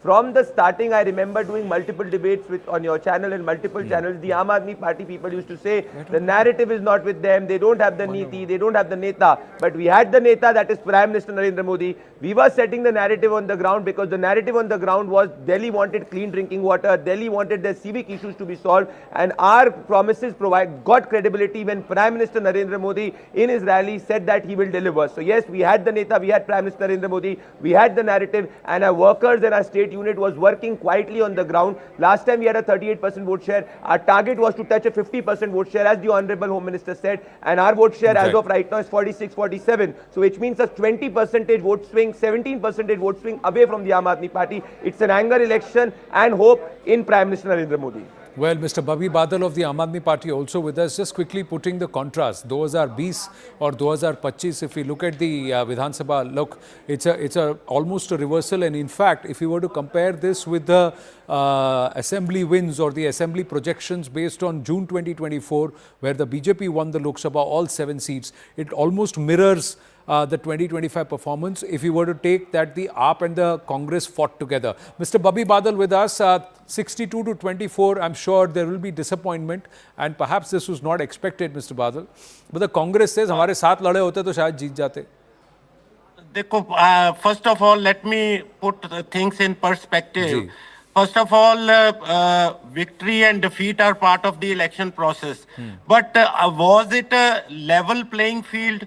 I don't want to sound like a sore loser, but the amount of misuse of authorities that the BJP put in, I think I would not be very proud of this election if I were in the BJP. So let me put this thing. First of all, it was not a washout for Aam Aadmi Party. Okay, we have been in governance for 10-11 years. Kejriwal Saab's style of doing politics is different from BJP. We do politics on the basis of our work, which we always categorically state that we have succeeded in doing this, and even not doing this. On Yamuna, Kejriwal Saab was candid enough to admit that we have not been that successful for Yamuna. But BJP style is something else. They will fund opposition parties. They will try with their deep pockets. I am just reading a line on this. Corruption did Aam Aadmi Party in. On your channel only it is written. I want to talk about the corruption which electoral bonds. 7,000. No, I think we can talk about all this. No. What I'm trying to say, Mr. Badal, I think you are. 1 minute. Let's come back to the aspect that yes, it is disappointing, this number, whatever you may blame the factor. I asked you a simple question. The Congress has come out and said, साथ में लड़े होते तो जीत जाते. Do you agree, disagree? I think the Congress can pat itself on its back that yes, the Congress has succeeded in alienating a key India ally, and the Congress has succeeded in resurrecting BJP in Delhi. साथ में लड़े होते तो the onus was on Congress. Congress is a very small party as far as Delhi is concerned. So I think the Congress needs to get its priorities right. So देखिए, Arvin Kejriwal trailing, Atishi trailing, and now I think we've got an update that Manish Sisodia is also trailing. Now is that a referendum on the Congress or on the Aam Aadmi Party, Mr. Badal? Kamru Chaudhary, you want to respond to Mr. Badal saying that the Congress is a localized, is a non-entity in Delhi? Absolutely. People think that Congress is a non-entity out here. But why did we fight the elections all alone is a big question many will be asking today. Basically, we fought the election to reclaim the share of our pie that we lost in 2013 because Aam Aadmi Party came up to substitute Congress, and it was obviously propped up by the RSS and the like-minded parties. But then, having said so, we are lacking in a lot of things. It is a time for us to introspect what we did. We never broke off the alliance with Aam Aadmi Party post the Lok Sabha election. It was Arvin Kejriwal ji who came out of the jail and said that we are going to fight the elections all alone. We said, so be it. Let us all motivate ourselves, regroup ourselves, and we went into the election campaign. Our cadre strength in Delhi was almost non-existent. We fielded all our top leaders in Delhi. Still the voters rejected. But it's a very welcome sign that at least on the... Did you really field all your top leaders, sir, in Delhi? Is a big question. The other thing is, it started with Haryana, where the Congress there, Mr. Hooda, etc., decided we don't want the AAP. उनको 3-4 सीटें दे देंगे, उससे ज़्यादा उनकी औकात नहीं है. Is what something which was said by the Haryana Congress leaders. So clearly, the AAP said, ठीक है, आप हरियाणा में हमारे साथ नहीं लड़ना चाहते, दिल्ली हम अकेले लड़ेंगे. I think this is something which. But during the campaign, the gloves came off. The kind of personal attacks Mr. Kejriwal made against Mr. Rahul Gandhi and what Mr. Rahul Gandhi said against Mr. Arvin Kejriwal. So that was also there. And I think both of them, Mr. Omar Abdullah has said, लड़ो और आपस में लड़ो. That's what he has put out today. He's taken a jibe at both the allies within the India Alliance. Pradeep Bhandari is had just candid 10 seconds I will take. Yeah, basically you see, as a Congress worker, I feel that our Congress party's alliance with the regional parties has been the undoing of the Indian National Congress nationwide. be it Mamata Banerjee, be it Aam Aadmi Party, or be it other regional parties that we have allied with. They have only decimated the Congress, and I have no qualms today Correct. to say that at least Congress should fight alone. Correct. All So across the you are country, from that irrespective school the of result. thought among the Congress party leaders, and I think many of the Congress supporters, voters of the past, or even people who are observing the Congress believe the Congress needs to fight and stand on its own if it wants to resurrect itself. Piggybacking or being parasitical will only hurt it further, and this Parjeevi tag will continue to haunt the Congress party if they continue this down this line. So you are from that thought process. Pradeep Bhandari, had the AAP and Congress fought together, would the BJP have suffered? Because the AAP vote share plus Congress vote share is greater than BJP currently. Well, Anandji, I look at it as a complete anti-verdict. The voters wanted to consolidate against Mr. Arvind Kejriwal. The voters knew that Mr. Kejriwal is corrupt and he's not delivered on the ground. Had the Congress coincided and collided with the Arvind Kejriwal-led Aam Aadmi Party, you would not have seen 1 plus 1 equal to 2. You would have seen 1 plus 1 equal to 1.25 or maybe 0.9. So it's not. Remember, Samajwadi Party and BSP had come together in the Uttar Pradesh Assembly elections, and our vote share had increased despite them coming together and their own core voters voting us. So elections, according to me, as the Aam Aadmi Party individual is saying, is not mere arithmetic. It is about chemistry, and the chemistry on the ground was anger against Mr. Kejriwal, which nobody wanted to touch, and hope which people saw under Prime Minister Narendra Modi. Now what? All three are trailing. So Sonia is trailing, Mr. Kejriwal is trailing, and Atishi is trailing. So all three star cast of the Aam Aadmi Party. Atishi, of course, has been trailing since morning. She's not led even once by over 3,000 votes. Mr. Sisodia is trailing by 600 votes, and Mr. Kejriwal is trailing by about 1,200 votes. So all three star cast, they are neighboring constituencies, New Delhi, Jangpura and Kalkaji, all three are trailing. So Rahul Shivshankar, what does that mean? Like they say, if you want to defeat an army, you have to decapitate the general. The generals seem pretty decapitated here. Look, I've just written a little paragraph. Kejriwal's halo of Kattar Imandari eroded severely, which could now raise question marks about his long-term sustainability in politics. For a party founded by him on the back of an anti-corruption movement, being adjudged guilty in the People's Court will have implications for the AAP in other geographies. Kejriwal's best hope is now a quick exoneration from the courts. That's where he has to go. The AAP will find it difficult to continue this momentum, saying that we're a party of change, even in other geographies. This is becoming a problem. And you can now sort of say that this is, the BJP's overbearing style of politics, this, that, the other. In the end, unfortunately, it's the people that judge. So and look, the people look at the have big judged. faces of the AAP. Yes. Kejriwal trailing, Sisodia trailing, Ms. Atishi trailing, Saurabh Bharadwaj trailing, Somnath Bharti trailing, the gentleman from Shakur Basti, Mr. Jain trailing. The biggest names and faces of the AAP are all trailing. Where does that leave Now the AAP? here's what the Bharatiya Janata Yuva Morcha has tweeted.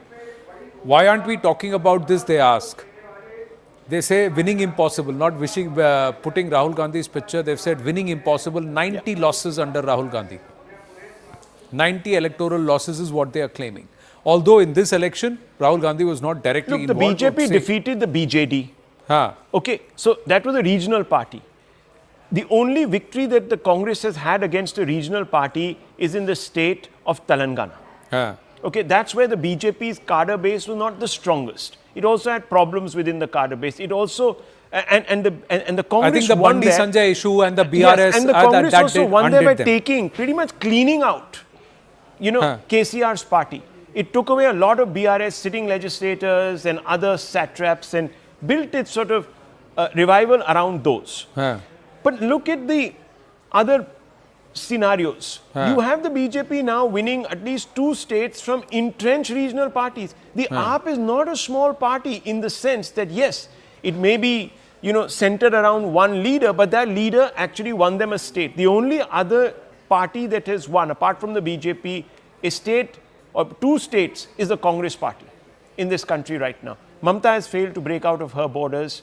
The DMK has failed to break out of its borders. The left has got shrunk now to a pocket of Kerala, some people say, perhaps also now looking at a sunset. So I'm saying that fundamentally, the BJP is winning even at the expense of non-Congress parties now. The Congress is not even winning at the expense of those regional parties. Forget the BJP.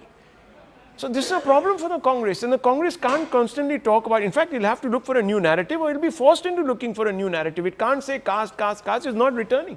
No yields are coming. Yes, it happened in the Lok Sabha. After that, Chetan?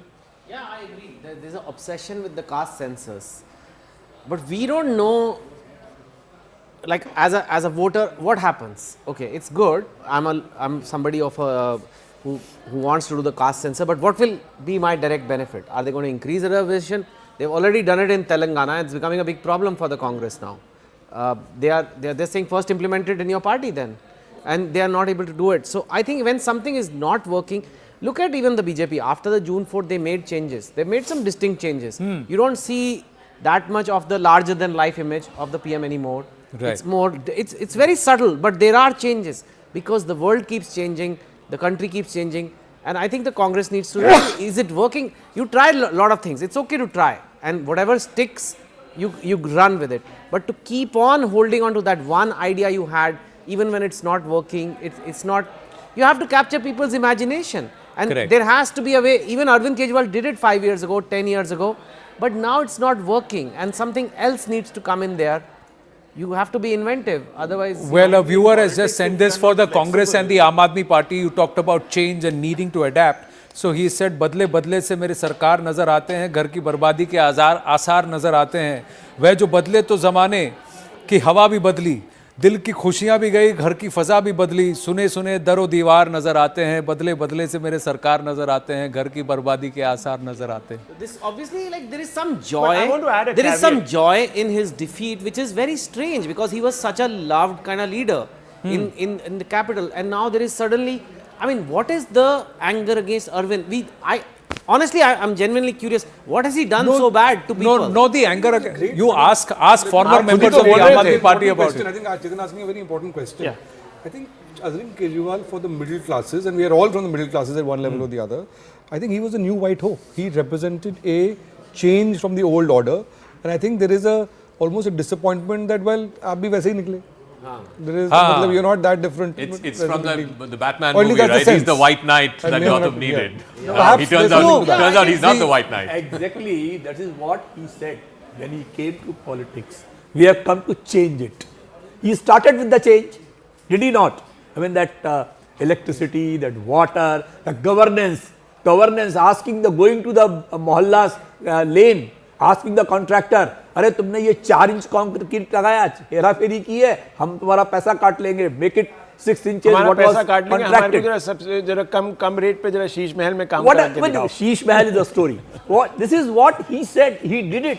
That abroad you see in the European countries, US, everywhere, that the work is done as the people monitor that. There should not be any hera fairy in this. There should not be any corruption. He started with a very noble idea. Internal Lokpal किधर है? Internal Lokpal किधर है आपका? Sir, then let him complete. What he could not do is not a question now. That is already rewarded. You have seen it already. It is not that. What is it that he could not do? What is it that he could not do? Boliye, aap boliye, Ravi. Exactly. That what he could not do is that he could not play that honest politics, which he had come for. Okay, that honesty he is could not the best policy. You said Sheesh Mahal. Why, when the people went over there, why the Sheesh Mahal was not shown? You could have shown it. So look how many crore curtains are there, or how many gold toilets are there. Show it. It is all shown shown. to the people. Now let the BJP show it to the people. No, it is all shown. The BJP has actually committed that they will throw it open to the public in some form or the other. The next chief minister is not going to reside there. They have said they are going to donate it to the public. Sir, the point is, we are back to square zero. No, sir. You said that he could not walk the talk. Raviji, he could not walk the talk on honest politics. I think that's why a lot of our people found themselves disenchanted with Arvin Kejriwal. We are the first lot of the founders, 320 people who had founded the party. Right. So we know it very well. From where we had started, we won 28 seats first time. Now we have got 23. Correct. So we have reached where we had actually started. Correct. But in the meantime, this man has created the turmoil in the entire politics. Did he not? No, of course. We'll remember him for that. See, I tell you what, the AAP will, yes, the AAP will be disrupted an order. credited. Sir, I'll tell you, I have said this on record, the AAP will be credited that within a decade, Ravi, keep the faith. This Within is only a decade. It's only politics. It's only politics. No, within a decade of their existence, for a party to come up from nothing, from a people's movement, from a activist movement of India against corruption, to become a party which had national positioning, national presence in Delhi, a Bonsai State, then in Punjab, then going into Goa, fighting elections, challenging, and becoming a national presence, is a case study in itself. Now But it's moving closer to 50, 48 so to 48. BJP But and this 22 is also to a AAP. testament that when you say something, you got to walk the talk in the minds of the people. The Kejri model of governance has been questioned here. Manish Sisodia is speaking. सम्मान दिया, लेकिन 600 vote से लगभग 600 vote से उसमें हम पीछे रह गए। तो मैं जो कैंडिडेट जीते हैं उनको बधाई देता हूं और उम्मीद करता हूं कि जंगपुरा की समस्याओं को वो हल करेंगे। जंगपुरा के लोगों की जितनी भी चीज़ें हैं उनको हल करेंगे। बाकी तो अब बाकी देखते हैं। सर काफ़ी टफ फाइट रही है, कैसे देखते हैं, कहाँ चूक हो गई? नहीं, अब चूक तो आपको बताएंगे एनालिसिस करके। Manish Sisodia conceded defeat there, saying I concede defeat, lost Big by breaking. 600 votes. He has. 600 votes. Has Manish Sisodia conceded defeat? Yeah, let's get an update. Manish Sisodia, 636 votes. 606 votes. Manish Sisodia conceding defeat by 606 votes. Yes. Yes. Manish Sisodia has in fact lost Jangpura. It is going to Mr. Marwa of the Bharatiya Janata Party. That has been announced. Giant killer. There's also an important update on the Atishi seat from Kalkaji. She in fact now is leading by 900 plus votes. So that is there. An update on Arvin Kejriwal also. That entire trail margin is now gone up to 1844 votes. 10th round is being counted in New Delhi. 13 total. So 3 more to go. Yes, and these 3 are again, as Smita had said earlier, that these are all the BJP stronghold booths that are being counted. Now the AAP stronghold booths, when they were counted, Arvind Kejriwal was trailing by 224 votes. Now that's ballooned up to about 1244 votes or 1844. 1844 What a votes. decisive Atishi leading by a few hundred votes. That's 900 votes. 900 votes. So then she becomes leader of the opposition, I guess, in case If she wins, because there are still 3-4 rounds there. What happens with between Ramesh Biduri and Atishi, we'll have to wait and watch. But that's what it is. One of them concedes defeat, the second one facing defeat, and the third one barely leading. What does this imply? Babi Badal is still with us. Yes, Babi Badal. 600 votes is a bad luck. Yeah, that's bad. Okay, only Kamru Chaudhary is there. Kamru Chaudhary. by Aam Aadmi Party that there is a horse trading going on. So सबसे घोड़े ही दिखते हैं सब. Ji, you're saying something? I said, they said, you also picked polo royal game example. आम आदमी तुम्हारे को कुछ नहीं दिखता, गिल्ली डंडा का कभी एग्जाम्पल नहीं दिया. 3 चक्कर still to go, this, that, hold your horses. I said that's because the Kejriwal camp has been talking about horses. It's embedded in my head. No, but this is... That means they felt that they are winning and they are going to get poached. Because why else would you? Or they thought it would be too close an election. No, but this is not a poaching kind of election. This is a decisive defeat of the Aam Aadmi Party. Frankly, the horse trading narrative comes from the side which believes ya to hum harenge ya to ye phasega. That's where those who are confident of a full-fledged victory generally don't talk about horse trading. I was anticipating a little bit of this because you saw Kejriwal's statement last night.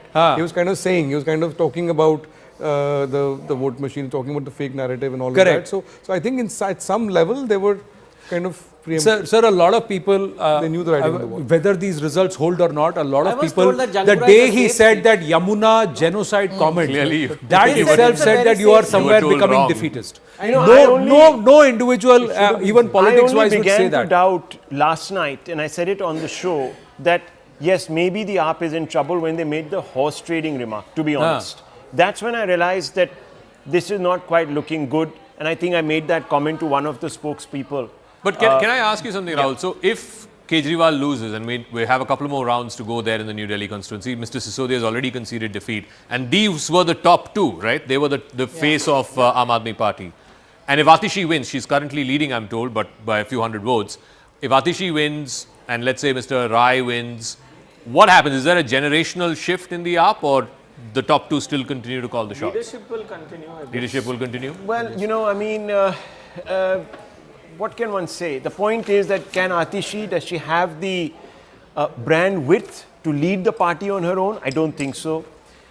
So, whoever, unfortunately in Indian politics, there is this saying that whoever controls the resources of the party. I'm not saying it, you're saying it. The resources of the party, they generally tend to. And also, remember, Atishi will have many people within the AAP who don't want her to be the plenipotentiary. Also, she could still likely lose. So she could, but she could. But I'm saying that as things stand, no, there'll who be a lot of represents others the who say, AAP in the Delhi why Vidhan her? Sabha then? Because the AAP still will have about 20-22 MLAs. So I think is it Gopal Rai. Is it Amanutullah or is it Gopal Rai? What happens? She's very trusted, confidant of Arvin. He wouldn't have made her CM. Yeah, but there'll be a She's rebellion. the Manmohan Singh of. No, if but Atishi there'll be a also rebellion. loses. How do you in a situation like what I'm this- saying is if How do Atishi you- also loses, Chetan, if Atishi also loses, 3-4 rounds are still left. If Atishi loses, Sisodia has conceded defeat, Arvind Kejriwal loses. So then you then check is it flights Gopal to Rai or Chandigarh. Amanatullah? Go to a travel site, check flights to Chandigarh. No, one second, Chetan. Take it from Chetan there. Bhagat. I like the way you're nicely sort of plugging in your Chetan Bhagat. brand ambassadorial role No, here. one second. This is interesting. This is a very interesting question that Anand and Zach have raised. Now, hang on, just think about this. If you are in the CLP, in the legislative party of the AAP, and you are going to definitely have the leader of opposition, and you're going to have to pick somebody, how do you do it? Because there are many aspirants now. Of those 23 or 20 or 18 or whatever it's going to end at, everyone will say, no, we should be LOP. Why is Atishi going to be LOP? How do you convince the 18 others? Kejriwal will choose the person he trusts the most. Yeah, but how do you Because know the that the control of the people... party will depend yes, on but this. Kejriwal, what moral authority does he have to make that pick Yeah, anymore? but you know the thing is Congress that... में what moral authority Rahul Gandhi has? He's almost lost 90. This election will be 90. Congress has genuflected before the Gandhi family, and of course, he's a member of parliament. His sister is a member of parliament. His mother is a member of parliament. So, but Mr. It's the same way- Kejriwal has lost his own election. It's the same way in all the other parties where the icon of the party is the icon of the party. I Aam think Aadmi this is going Party to be came with a Pechida. different narrative. This is going to be a but they are Gambhir also going crisis. to This is become. going to be not an easy dilemma. I don't know if the AAP MLA... Now, see, this is the question So that will I'll ask go of with the what Anand UBT. says. Whoever Kejriwal wants as the Yeah. leader of the opposition will become Even the I leader of think the so, opposition. yeah. Yes, maybe he'll be able to pick it from on that day, but I don't know. No, but will the unraveling With begin? Kejriwal, I think they have the same dilemma as they have with the Gandhi family in the Congress, because without him, the party may just go apart. just Which disintegrate. is why I think, eventually they'll go with what Kejriwal wants. Yeah, even if he's in jail, he's still the holding the fulcrum of party the party. together. Okay. Yeah. If Nah, he wins let- his let- election still, I mean, having Kejriwal in the assembly with 22-23 seats, BJP will have trouble. Right. Kejriwal is We the have quintessential opposition leader. Abhijit, Is a rebel. we have Anna Hazare live with us. It will be even more fun. We have Anna Hazare live with us. अन्ना जी नमस्ते, मैं आनंद बोल रहा हूँ. दिल्ली के परिणाम को देखकर आप क्या कहेंगे?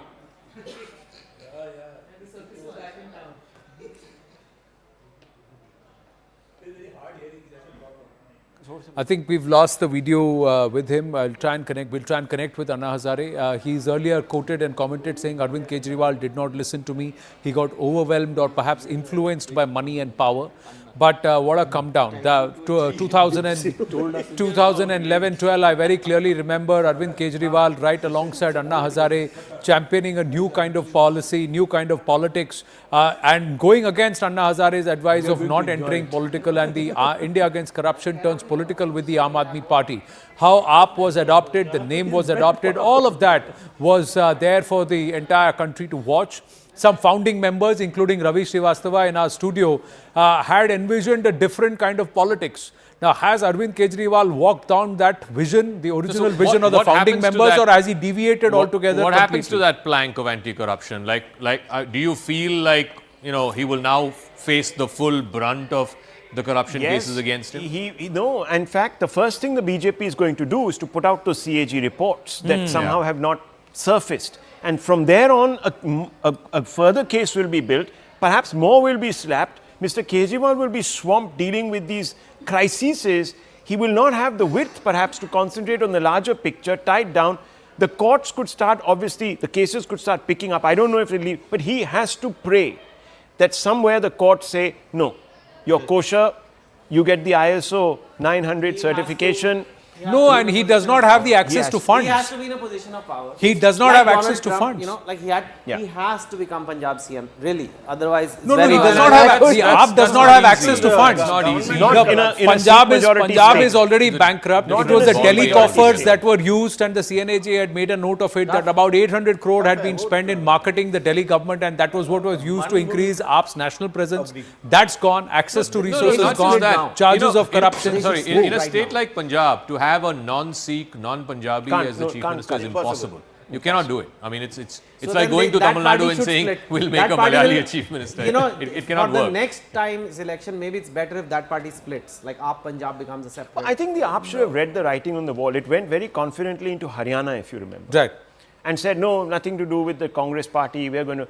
In his own village, in his own borough, family borough, he lost. The AAP lost its deposit. Yeah. So Sangrur. No, but AAP wanted some seats from Congress in Haryana. Okay, we have Swati Maliwal with us. Swati ji, namaste. This turn of events, how it's happened, the mandate clearly for the BJP, in favor of the BJP, overwhelming mandate, a climb down for the AAP, big one, big hit, 62 to 23. Did you see this coming? I think it is something that at least I was seeing coming, because when I went on the ground, and I have been working on the ground for the past 5-6 months, I have been visiting different constituencies. I have been raising the issues that are there, and people were very angry. People are very angry. You see, a lot of promises were made. We were told that Delhi will become a world-class city. We were told that it will become London and Paris. And when you go on the streets of Delhi right now, most of the streets are broken. The sewage system is in shambles. नालियाँ overflow कर रही हैं. Water अगर supply देखें, the water that is reaching households is really polluted. It is dirty. It is stinking. There is just garbage, filth lying on the streets everywhere. So people are very, very angry, and I think this anger has translated into lack of votes. Swati ji, if Arvin Kejriwal loses from the New Delhi seat and Mr. Sisodia has already conceded defeat, what happens to the future of the Aam Aadmi Party? You see, it's a bit premature to say anything on that, but I really feel that what has happened is something that we all need to sit down and we need to think as to why it has happened. And according to me, one man's dictatorial attitude, one man's extreme arrogance, and one man's ability to just not listen to anyone else, and one man's sudden change with power and money, that suddenly, you know, he changes from somebody who's supposed to be a common man into a person who's building sheesh mahal, into a person who's just crying every day for getting more security, for more cars.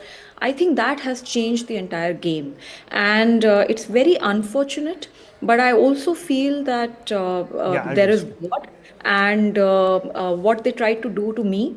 I was beaten up black and blue inside the room of Mr. Arvind Kejriwal, drawing room of Mr. Arvind Kejriwal by his own PS.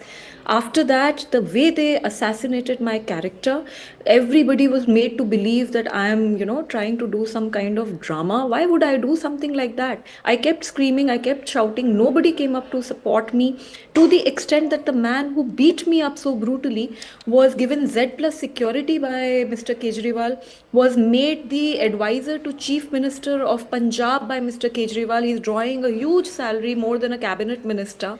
He's been given a Lutyens zone MP bungalow to stay there. So the kind of protection and the kind of hatred that was protection for the person who beat me up and hatred for me that has been inflicted on me. I think भगवान के घर में देर है पर अंधेर नहीं. और घमंड तो रावण का भी नहीं, चूर चूर हो गया था घमंड तो रावण का भी.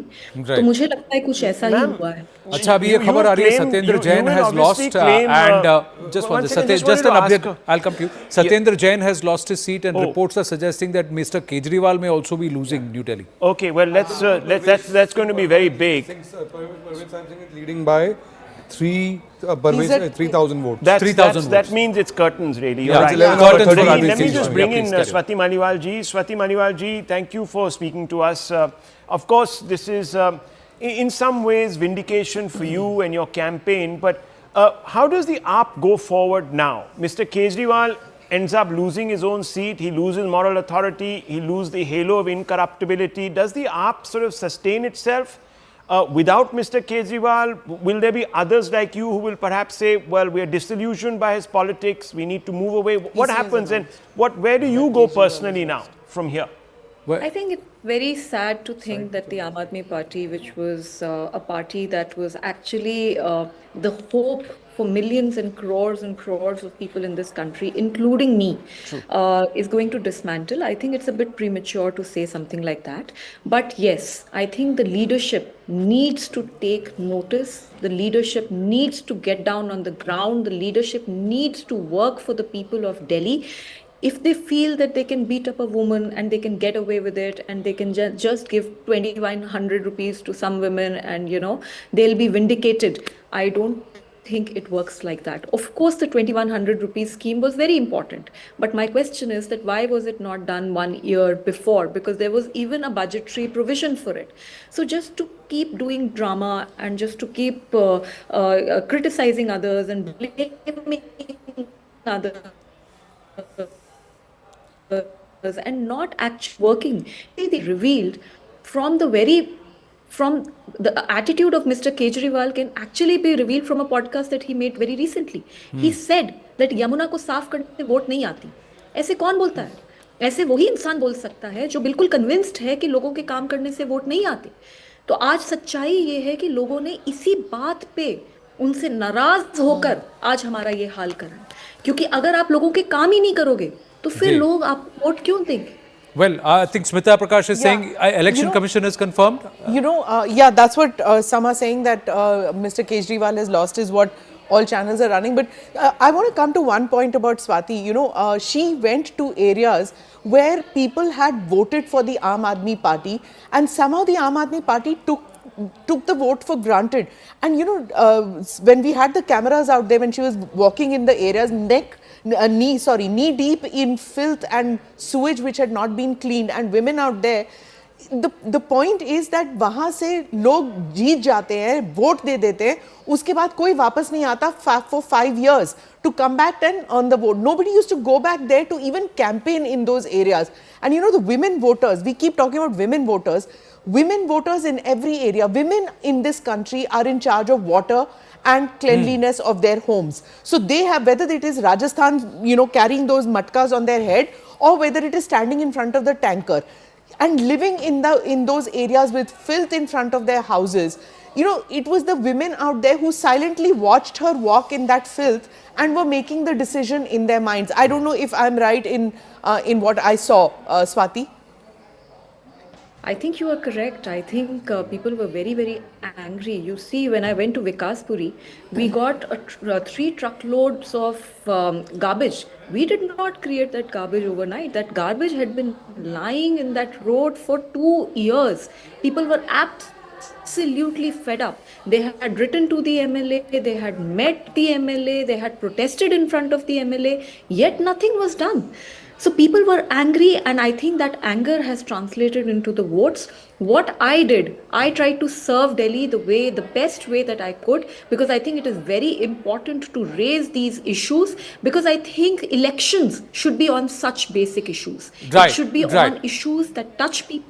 And I really hope that the party that comes in power actually works on these issues and makes Delhi a world-class city. And we also hope that there is closure for you in terms of justice as to what happened, and there is some aspect of vindication, or perhaps confirmation of what you claim happened that night, and there is those who are guilty find be punished appropriately by the law. Swati Maliwal, thank you for speaking with us, quickly getting you more updates. Amanatullah Khan leads, but Satyendra Jain has lost in Shakur Basti, and we are also given to understand that Arvind Kejriwal is not just trailing, but he may have lost even as Pravesh Verma is at Home Minister Amit Shah's residence to call on him. He's trailing by more than 3,300 Trailing by, votes. he's Only lost. two So more- Arvind two more Kejriwal, rounds Arvind left. Kejriwal has lost. We have Kejriwal to has take lost. a break, but quickly can we just go across to Griha and get an update from the live result hub?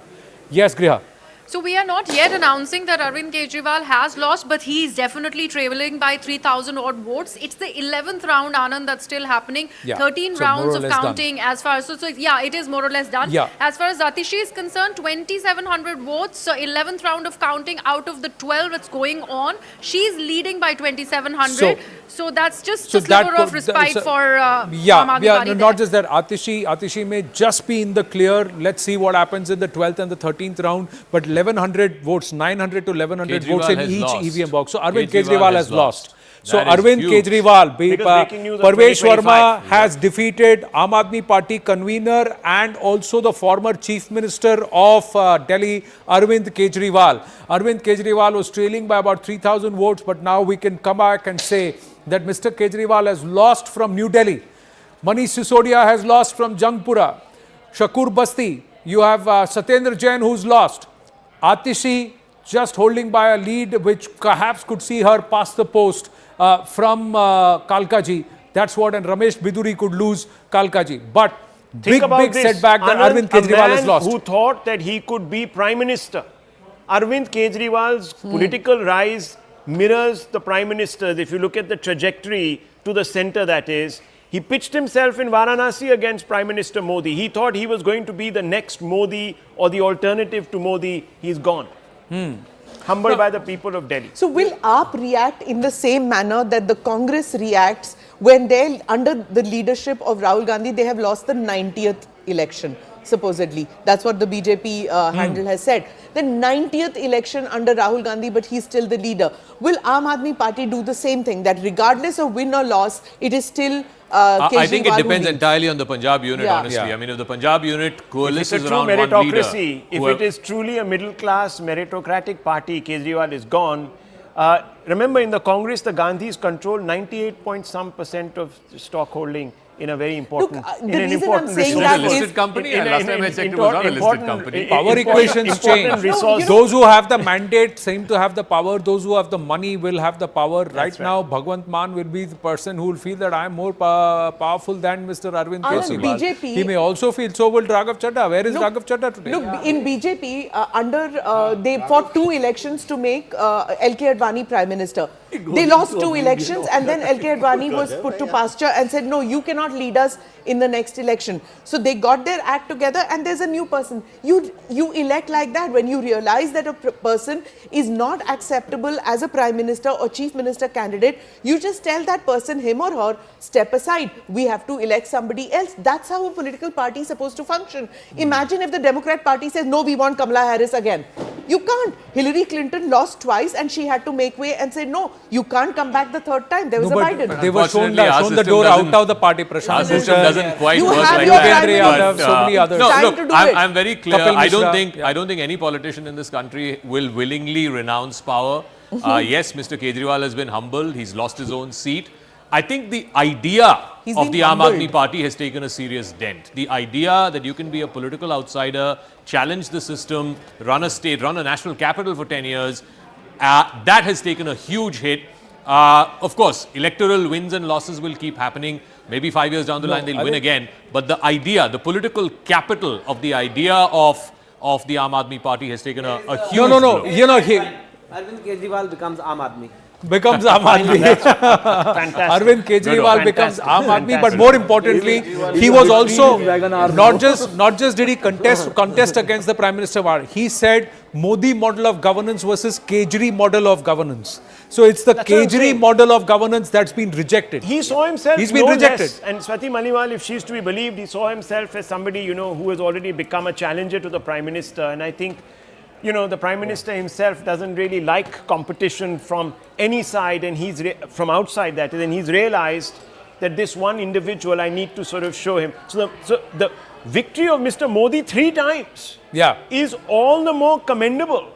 Now when you think about it in hindsight, one after the other, top leaders around the world, forget about anywhere else, have found themselves... Not as a politician, as a simple citizen, as a voter, I can say, arrogance from a neta does not work with the voter. Yeah. Aam Aadmi has made him Aam Aadmi. Yeah, clear. Arrogance will not work. You need to have the humility. Charu Pragya is joining us, but we're compelled to take a break. The first one that we're taking since 7:30 this morning. So we'll see you and we'll speak with you, Charu Pragya, and with all our other guests here in the studio after a very short break. Stay with us.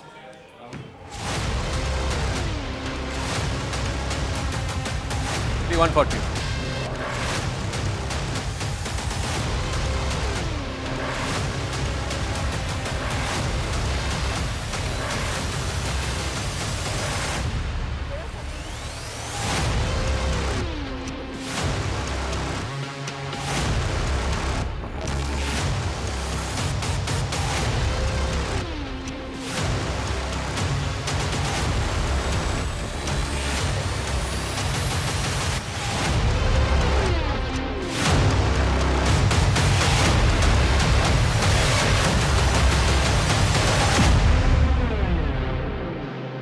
Co-powered by. Yes, Arun. Revdi hai, jalebi hai. Well, Jalebi hasn't ordered yet, but they are going to order it soon. That's what Virendra Sachdeva has told us. Let me quickly show you a glimpse. This is outside the BJP office. You can see these dhol nagadas are already here. Though the workers of BJP still to join them. You can see few of them, 3 or 4 workers around these dhol and nagadas, and this has already been started. In fact, once they will get the permission to go inside the BJP office, then you will see them going inside. But of course, the leaders like Virendra Sachdeva, Harsh Malhotra, they all have started arriving here at BJP. So let's contrast this with the AAP office. Let's contrast these pictures, if we can, with the AAP office. Anshul is also there. Arun, stay on with us. Yes, Anshul. So yes, as you rightly mentioned, there is a drastic contrast out here outside the Aam Aadmi Party office. I'll just try and show you the stage that was set up this morning is still absolutely empty. Since morning, the only person who has gotten up on stage was the person who went ahead to check the mics over here. And since then, the entire environment over here is right outside the Aam Aadmi Party office is absolutely somber. Just a few moments ago, this news broke that Arvin Kejriwal is leading by a few votes, and then there was a little celebration that happened over here. But at this point in time, neither the workers nor any leaders of the Aam Aadmi Party has yet turned up at the Aam Aadmi Party office out here in the national capital. I'll just try and take in a word from a few workers of the Aam Aadmi Party. भैया क्या लग रहा है ये रुझान देख करके? ऐसा लग रहा है कि इस बार तो बहुत बुरी हार होने वाली है. ऐसे नहीं लग रहा है. अभी तो है ना अर्ली ट्रेंड्स है. अभी फाइनल हो गए, लेकिन आगे आगे देखिए result will change. Kejriwal ji का भी ज्यादा अच्छा नहीं लग रहा है. 2000 वोट से तीन राउंड के बाद थोड़ा मार्जिन तो कम रहेंगे, लेकिन जीतते तो आम आदमी 2000 नहीं 223 वोट है. 100%. 223 वोट है. 223 वोट से जीत रहे हैं, वो भी आप स्ट्रॉन्ग होल्ड बूथ्स. 223 वोट से. We should not jump the guns as of now. We have to wait and watch. अभी टाइम बाकी है. So Aam Aadmi Party is leading. Alright, okay. अधिक कम मार्जिन है तो कुछ मार्जिन नहीं. वो तो पहले से पता है.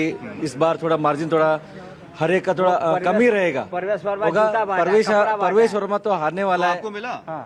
हमें नहीं चाहिए. हमें बीजेपी के नहीं चाहिए. हमें केजरीवाल जैसे नेता मुख्यमंत्री चाहिए. हमें क्या है? तो वोट दिया था आपने, फिर ऐसी क्या हालत हो गई? दिल्ली दिल से केजरीवाल फिर से. I love Kejriwal. बिजली bill zero, Kejriwal hero. BJP देगा धोखा, केजरीवाल देगा मौका. घर घर झाड़ू हुआ, घर भर केजरीवाल. अब लेट हो गया. Good. No. Okay, that's a passionate Aam Aadmi Party supporter and an Aam Aadmi Party voter, and they're keeping their hopes up. But like Smita Prakash was saying, that they have got the update. Nalin Mehta was saying at Money Control that they've got the update that the booths in New Delhi constituency that have been counted so far have been the AAP strongholds, and that's where Arvind Kejriwal is leading by a slender 224 votes. The BJP stronghold booths could be opened now. Will there be a change in scenario, or will only Parvesh Verma consolidate?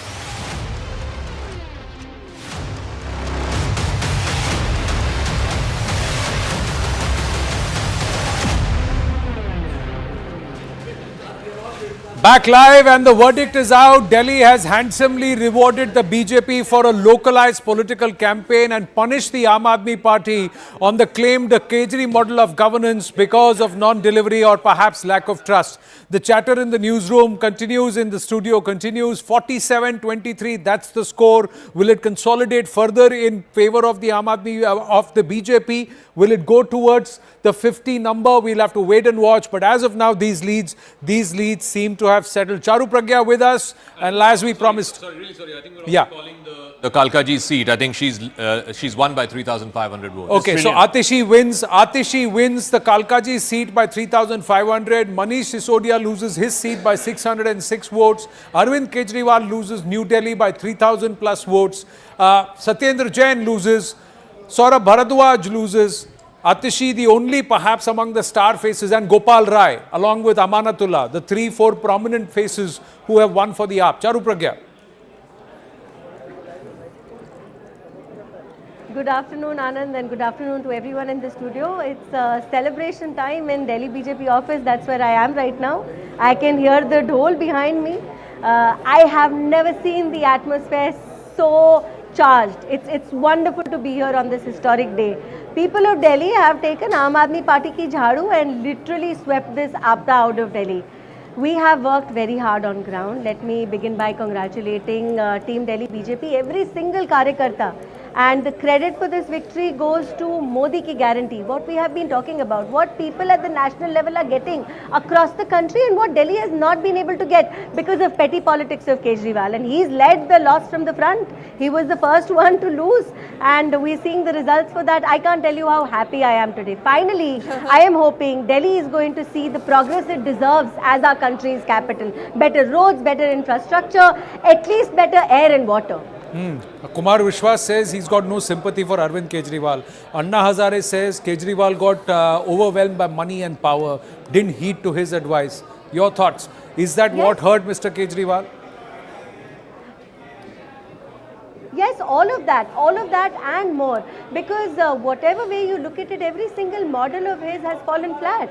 He talked about the education model, but Manish Sisodia sends his child to Canada to study. Education model has come to a... allow me to please interrupt you. Manoj Tiwari is joining us live. Manoj Tiwari ji, namaste. Anand Narsimhan बोल रहा हूँ. आपको बहुत-बहुत बधाई. BJP को बहुत-बहुत बधाई. आप सबसे पहले तो स्मिता प्रकाश जी आज भी हमारे साथ बैठी, उन्होंने कहा जब जीतेंगे तब आपने कहा आप गाना सुनाएंगे, तो आज पहले गीत से ही शुरू हो जाए. नहीं, बहुत बहुत धन्यवाद आनंद जी. स्मिता प्रकाश जी को भी बहुत बहुत धन्यवाद. जैसा हमने अपेक्षा किया था वो मिला, और जैसा हमने पहले भी कहा था कि बहाने नहीं बदलाव चाहिए, दिल्ली में भाजपा सरकार चाहिए, झूठ बोलने वालों पे प्रहार चाहिए, दिल्ली में भाजपा सरकार चाहिए, दंगे के दाग अब नहीं, यमुना में झाग अब नहीं, पीने को पानी साफ चाहिए, कूड़े के पहाड़ अब नहीं, मोदी की गारंटी को साकार चाहिए था और दिल्ली में भाजपा सरकार चाहिए था. हमने जो मांगा, दिल्ली की जनता ने मोदी की गारंटी को एक्सेप्ट किया. आनंद भाई, हमारे पास सब कुछ था, बस ये मोदी की गारंटी दिल्ली में नहीं थी. वो आते ही दिल्ली की जनता और देश की जनता ये नरेंद्र मोदी जी के हर स्टेटमेंट पे विश्वास करती है. मोदी जी ने कह दिया 2500 रुपया हर गरीब महिला को मिलेगा महीना, महिलाओं ने विश्वास कर लिया. गर्भवती माता को 21,000 मिलेगा उनके उस समय, तो वो विश्वास कर लिया. तो ये बुजुर्गों ने, सभी हमारे छात्रों ने, कोचिंग करने वाले बच्चों ने, जो साफ पानी चाहिए था उन लोगों ने, और वो विश्वास की जीत हुई है आनंद जी, ऐसा मैं मानता हूँ. 47-23 अरविंद केजरीवाल हार गए, मनीष सिसोदिया हार गए, सत्येंद्र जैन हार गए, सौरभ भारद्वाज पीछे चल रहे हैं, आतिशी जी जीत गई हैं. आम आदमी पार्टी का क्या आज अब भविष्य अंधकार की तरफ जाता हुआ दिख रहा है, या फिर आपको लगता है कि बीजेपी के सर में दर्द बनकर रहेगा दिल्ली में, क्योंकि 23 सीटें अब भी आपके पास हैं। आम आदमी पार्टी समाप्त हो गई आज आनंद जी। आम आदमी पार्टी को दिल्ली की जनता ने आज नकार दिया और अगले 5 साल में बीजेपी जो काम करेगी वो आम आदमी पार्टी को समाप्त हो कर देगी। पूरे इतिहास में लोग कहीं पढ़ते रहेंगे कि एक आई थी कट्टर बेईमान आम आदमी पार्टी। पंजाब से भी आम आदमी पार्टी को जल्दी ही पंजाब की जनता हटा देगी।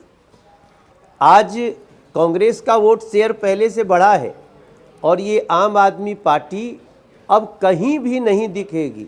जहां भी लोग भ्रष्टाचार करेंगे, झूठ बोलेंगे, धोखा देंगे तो लोग अरविंद केजरीवाल की एग्जाम्पल देंगे। मेरा मानना है आम आदमी पार्टी समाप्त, खत्म, बाय बाय, टाटा। स्मिता जी, लेकिन मनोज जी ये बताइए, उनका मानना ये है कि आपने ऑलरेडी समाप्त कर दिया उनको। जब वो सत्ता में थे उनके ऊपर केस डाले, आपने जेल भिजवा दिया, तो उनका मानना ये है कि मतलब सत्ता में रहते ही आपने उनको समाप्त कर दिया। हम कौन समाप्त करने वाले होते हैं सर? देखो, इस देश में बाबा साहब भीमराव अंबेडकर जी का संविधान है, इस देश की जुडिशियरी है, इस देश की जांच एजेंसियां हैं और उनके बाद जनता आती है। अरविंद केजरीवाल ने कहा ना, हम सब जगह से हम फंस गए, जेल गए, अब जनता हमको बचाएगी। जनता ने कहा चल हट, अब हम अरविंद केजरीवाल तुमको नहीं सुनने वाले हैं। अरविंद केजरीवाल का वो लाइन याद है ना, मोदी जी इस जन्म में आप हमको नहीं हरा सकते। अरविंद केजरीवाल सबका अहंकार, रावण का भी अहंकार हारा था, आज तुम्हारा अहंकार हारा है अरविंद केजरीवाल, और ये दिल्ली की जनता ने हराया है। ये एक बात बताइए मनोज जी, मैं आपसे जानना चाहता हूँ 2020 के और 2025 के बीच में ऐसा क्या बदल गया? क्योंकि 2015 में अरविंद केजरीवाल को 67 सीटें मिली, 2020 में 62 सीटें मिली और वोट शेयर भी काफ़ी जमकर हुआ कि लोकसभा में कहा कि भाई मोदी, और दिल्ली में केजरीवाल। दिल्ली में कहीं ना कहीं ऐसा था कि हमें केजरीवाल भी चाहिए और मोदी भी चाहिए। 25 में क्या बदल गया ऐसा? क्या एक दो फैक्टर हैं जो आपको लगता है? क्या ये भरोसा टूट गया या कुछ और फैक्टर है? देखिए, 2020 में सिर्फ कुछ नहीं था तो मोदी जी के ये गारंटी नहीं था। वो 200 यूनिट, हालांकि उन्होंने तो कहा था सबकी बिजली हाफ होगी, लेकिन 200 यूनिट बिजली फ्री किया, वो एक बड़ा फैक्टर था जिस पे हम कुछ नहीं कह पाते थे। बस बहनों के बसों में बैठने का जो फ्री था वो हम नहीं कह पाते थे। इस बार प्रधानमंत्री जी ने उसको भी कहा कि ये कल्याणकारी योजना जो है वो चलती भी रहेगी और पारदर्शी होगी, भ्रष्टाचार मुक्त होगी। ये बहुत बड़ी लाइन थी। अरविंद केजरीवाल को कोई नहीं पसंद करता था। वो 200 यूनिट बिजली, बहनों का बस का जो एक उनका सिस्टम दिया था फाइनली, उसके लिए लोग जरूर उनसे जुड़े रहते थे। लेकिन अरविंद केजरीवाल के प्रति उनका भयानक गुस्सा आते रहता था, गंदा पानी पीने से। अभी मोदी जी ने उसकी भी गारंटी दी, ये तो रहेगा। अभी 2500 रुपया गरीब महिला को, ये मोदी की गारंटी जो वेलफेयर स्कीम आया, ये इसने पूरे दिल्ली के उस मोह को जो अरविंद केजरीवाल से लोग जुटे थे वो खत्म कर दी। मनोज जी, मैं आपसे एक सवाल पूछना चाहता हूँ। ये राहुल शिवशंकर की आवाज़ है। मैं आपसे पूछना चाह रहा था कि अभी भी आपको 40% से ज़्यादा वोट मिला है, आई थिंक 41 या 42% के आसपास।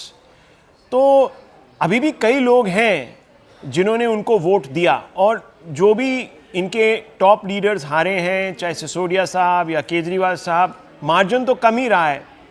तो आप कह रहे हैं कि इनका सफाया हो गया। हाँ, सीट के मुताबिक तो सफाया हुआ, मगर सपोर्ट अभी भी है। मैं वही कहता हूँ शिवशंकर जी, राहुल जी, कि ये जब हम 5 साल गवर्नेंस देंगे दिल्ली को ना, तो जो वो अभी भी भ्रमित कर रखा था ये टूट जाएगा। 2 साल के अंदर आम आदमी पार्टी का कोई नाम लेवा नहीं रहेगा। देखिए, जैसे ही हम पहली कैबिनेट मीटिंग में हम 10 लाख रुपए का आयुष्मान योजना गरीबों के लिए शुरू करेंगे, आप सोचिए उसका कितना असर होगा। लोग किसी बीमारी में अच्छे से अच्छे अस्पताल में अपना इलाज कराएंगे, देश के किसी कोने में करा पाएंगे। हम 10 लाख का बुजुर्गों को भी इलाज शुरू करेंगे। ये सब आम आदमी पार्टी रोक रखी थी। जी। अब उसका निर्णय देखिएगा।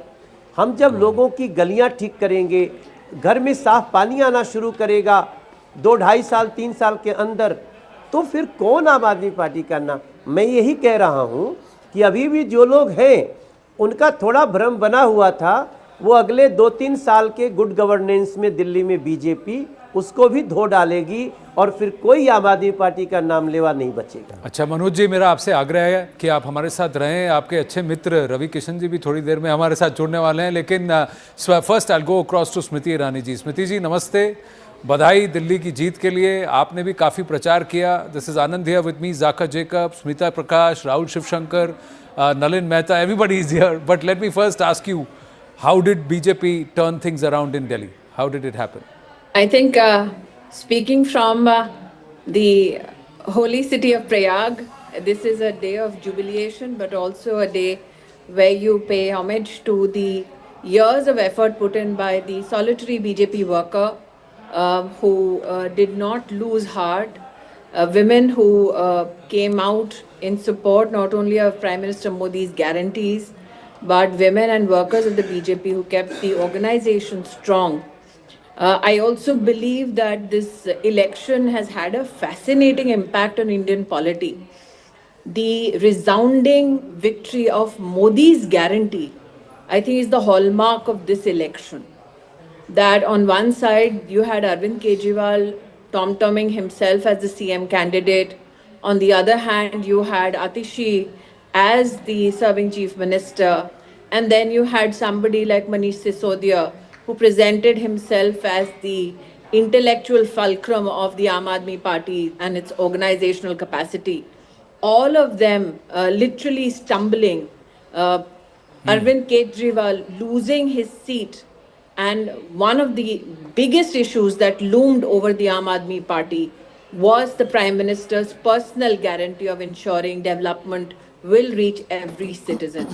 I don't think ever before in Indian political history was one man's word and political, I think, contribution so emphatic and overwhelming as you have seen in the electoral results today.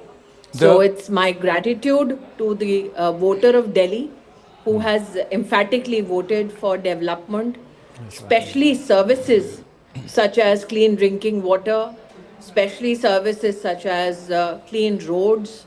The challenge of garbage in the national capital was an issue not only of concern for citizens living in Delhi, but also became a talking point for citizens across the country. The issue not only of amenities, but also, I think, the Sharab Ghotala of the Aam Aadmi Party, a party that promised overarching, I think, impact on Indian polity, and a party which promised an overwhelming change. For it to be at the center of such a huge scam, I think the people of Delhi have spoken resoundingly, and my gratitude for the same. How did the Mahila voters move away, wean away? How did the BJP do that? Because the Mahila voters, especially in the lower income groups, and if I may say the urban poor, what I saw up close was a election that was fought by the BJP organization under Prime Minister Modi's leadership, seat to seat, booth to booth. I think we should also give consideration to people who did even baithaks within each home, with each family. So it was not just the big electoral speeches or big electoral events that you saw in Delhi campaign, but also the little efforts that were undertaken of going home to home, meeting every voter, I think, which has had a huge impact. I believe on your screen I can see Parvesh. He was, I think, emphatic in his approach. Many felt that he was belligerent. For him to take down Arvind Kejriwal is no less historic. I believe that on every seat, I mean, an old colleague of mine, Shikha Roy, she's fighting. Since I'm in Prayag, I haven't caught up on her latest position. But each and every seat had a contest done by each BJP candidate. And so detailed and minute were their efforts that the results today are a matter of great joy and celebration for Karyakartas across the country. Right, final question. You also did Sabhas. What was the one big insight that gave you confidence that this time around the BJP will do well? Because 27 There years was the an BJP had been denied overwhelming- Delhi. There was an overwhelming distaste for Arvind Kejriwal's style of politics. The fact that Arvind Kejriwal presumed that he could hoodwink the voters, the fact that he could presume that he has presented himself as a victim, the fact that he did not in any way bring to light why he failed as an administrator. He could not defend his position, especially with regards to not only the liquor scam, but I think also how Sheesh Mahal unraveled itself amongst the citizens of Delhi. The fact that people across the country could benefit from a national scheme like Ayushman Bharat, Ji. but just out of his angst against Prime Minister Modi, he denied the citizens of Delhi access to Ayushman Bharat, and the benefits of that scheme is something that I think enraged voters. Ji. I am grateful that the voters spoke by pressing the button of the lotus. I am grateful that the voters have genuinely given an opportunity for BJP to deliver on civic amenities. And I believe that this is a vote not only for Modi's guarantee, but it guarantees that development and especially amenities that the poorest of the poor want in the national capital are delivered by the BJP. Well, I was in Prayag on Magh Dashmi, that's yesterday, and I had the privilege, opportunity for that divine dip at Dubki at the Sangam. Today is Ekadashi, so hope you also enjoy the Dubki at Prayag. No, on behalf of all BJP Karyakartas and those who have supported us, my naman to Sanatan. And I think as a Sanatani, I take great pride in the fact that Arvind Kejriwal, who did not lose any opportunity to attack the Hindu way of life, today meets his political demise in an election in the national capital. Smriti Irani ji, thank you for speaking with us. Thank you. Thank you. Parvesh Verma has just spoken. Let's listen in. काम कर पाएगी।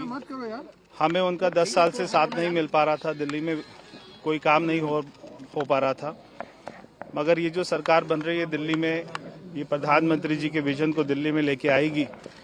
तो मैं प्रधानमंत्री जी का धन्यवाद करता हूं कि उन्होंने अपना समय दिया, और मैं ये जीत का श्रेय प्रधानमंत्री नरेंद्र मोदी जी को देता हूं। कौन होगा अब मुख्यमंत्री? आपको इस बात का भरोसा था? मैं दिल्ली की जनता का बहुत बहुत एक बार फिर से धन्यवाद करता हूं, और ये जीत, ये प्रधानमंत्री नरेंद्र मोदी जी की जीत है, ये सभी दिल्ली वासियों की जीत है। मुख्यमंत्री का चेहरा कौन होगा? अन्य प्रदेशों के साथ कोऑपरेटिव एटीट्यूड लेकर दिल्ली में विकास लाएंगे। जी सर, आप इलेक्शन इंचार्ज रहे दिल्ली के, थ्रू आउट आपने कैंपेनिंग से लेके मीटिंग से लेके क्लोज डोर मीटिंग्स जो होती हैं and door to door programmes and what all of was over there, you been there, so आपको सबसे टफ क्या लगा? बिकॉज एक 27 इयर्स का एक अपने आप में रिकॉर्ड जो है टूटा है। देखिए, मुझे तो टफ नहीं लगा। जैसे कि मैंने आपको कहा, मैं जब ये दायित्व लिया, मुझे ये महसूस होने लगा कि लोग का जो विश्वास है। Going straight across to Anna Hazare, who is joining us here on the Result Day live coverage. अन्ना जी नमस्ते, मैं आनंद बोल रहा हूँ, आपको मेरी आवाज आ रही है? अरविंद केजरीवाल न्यू दिल्ली से हार गए हैं और आम आदमी पार्टी दिल्ली का चुनाव हार गई है, आप क्या कहेंगे? मैं इतना करूंगा, करनी ऐसे भरनी, जैसे करने होगी वैसे भरना पड़े।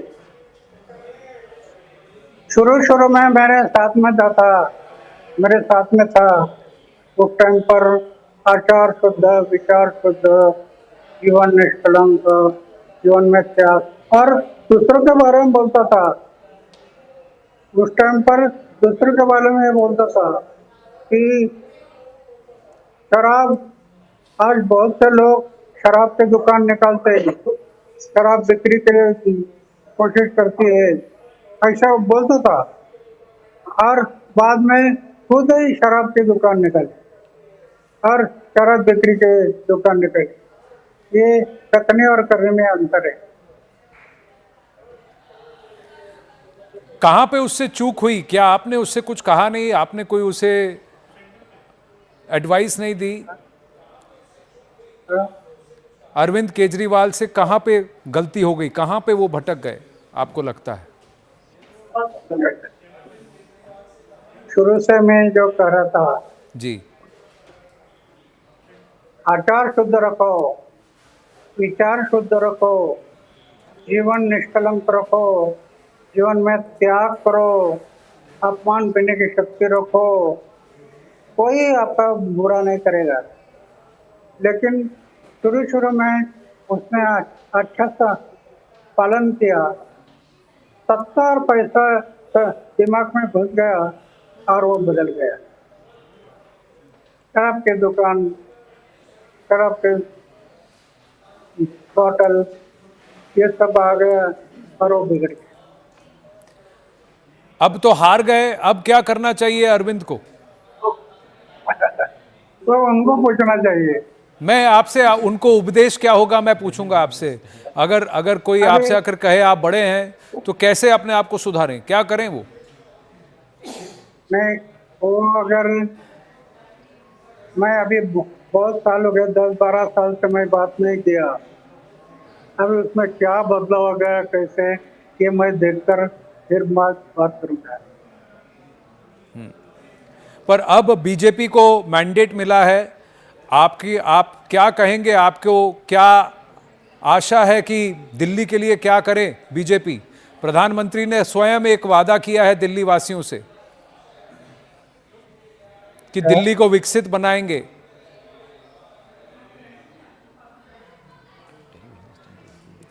तो आपको लगता है कि बीजेपी और प्रधानमंत्री नरेंद्र मोदी उस वादे पर खरा उतरेंगे?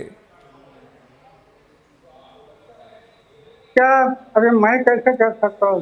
ये सत्ता इंसान को कब दिमाग में घुसेगी और कब बुराई बढ़ेगी वो कह नहीं सकते। ये सत्ता और पैसे की नशा बड़ी बेहोश करने वाली है चीज।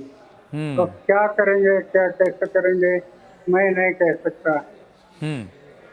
अगर व्यक्ति में अहंकार आ जाता है तो क्या आपको लगता है कि वो पतन की ओर चला जाता है? आपको लगता है अरविंद केजरीवाल के अंदर अहंकार आ गया था?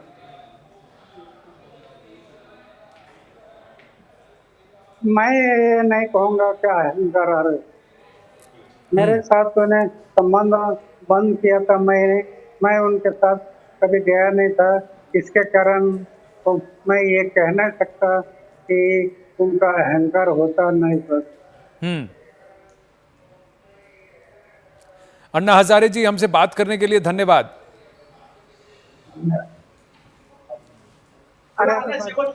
So Anna Hazare there saying सत्ता और पैसे का लोभ is what he said, and he said कि जहाँ जिस राह पे चला था उसका आचरण नहीं किया, he didn't follow it, वहाँ से भटक गया, and the moment that happened, this has happened, his downfall has happened, even as the BJP consolidates its numbers further, inching towards the 50 mark, the half century, 48 and 22, that's the current position.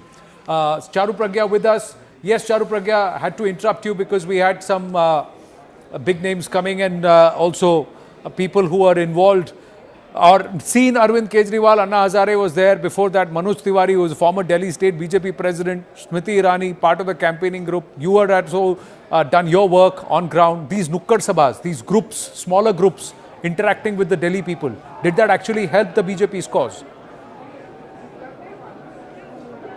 Absolutely. I think every bit of work we do, whether at the ground or even in the TV studios, it all adds up in the end. And it was wonderful to listen to all our senior leaders explaining why they think the election result has turned out such. In my opinion, I think what eventually led to Kejriwal's downfall was the fact that he couldn't stick to any of his promises. And every model that he spoke about again and again, health, education, it has come crumbling down. So in the name of free pani, he has spent to the tune of 27,000 crore nearly, and yet 70% of Delhi doesn't even get clean water in its taps. He talks about the health model, but he keeps the people of Delhi away from the benefits of Ayushman Yojana. Not to mention that his own leaders travel all the way to London just to get a eye checkup.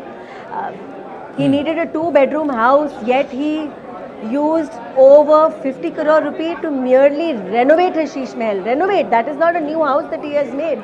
So all of this added up, and I think every single statement he started giving towards the end was a nail in his coffin. He spoke about the Yamuna Ji's water being poisoned by people in Haryana, not people in some enemy state, not people in Pakistan.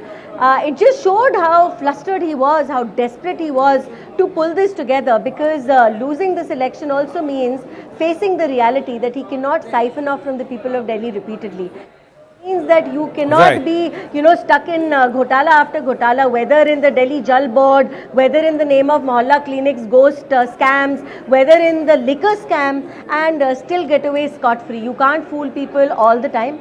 He's been swept out, and I couldn't be happier. But there is still, Abhijit Majumdar, as Rahul Shivshankar was saying, there are still about 43% of the Delhi voters who came out to vote who still have voted for the Aam Aadmi Party. So they're not finished like that. Seat-wise, yes. From power, yes. But are they really finished? No. One big setback, as I was saying, Anand, is Kejriwal losing his seat. So he won't be in the assembly to lead the his team of MLAs. But 23, 22 is not a bad number to be in the opposition. If you remember, O.P. Sharma used to be the only person in the assembly, and he used to be carried out by his ankles. Can I come in for a point? Please. Yeah, one point I just want to make is that this constituency of Parvesh and Arvin, in this Sandeep Dikshit has won about 3,873, the last one that I have. And Parvesh won by about 3,000. Had Sandeep Dikshit not been there, had there been an alliance between Aam Aadmi Party and Sandeep Dikshit, and Congress Party, and only Kejriwal versus Parvesh, he may not have won. So somewhere, Charu, did the BJP know that the Congress is the B team of the Congress of the BJP? Sach batana.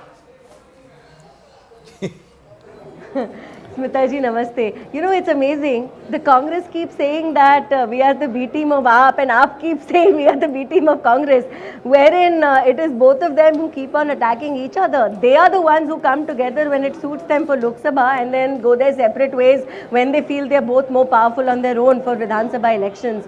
So I don't want to get into this love-hate relationship of Congress and Aam Aadmi Party. We have always believed one thing.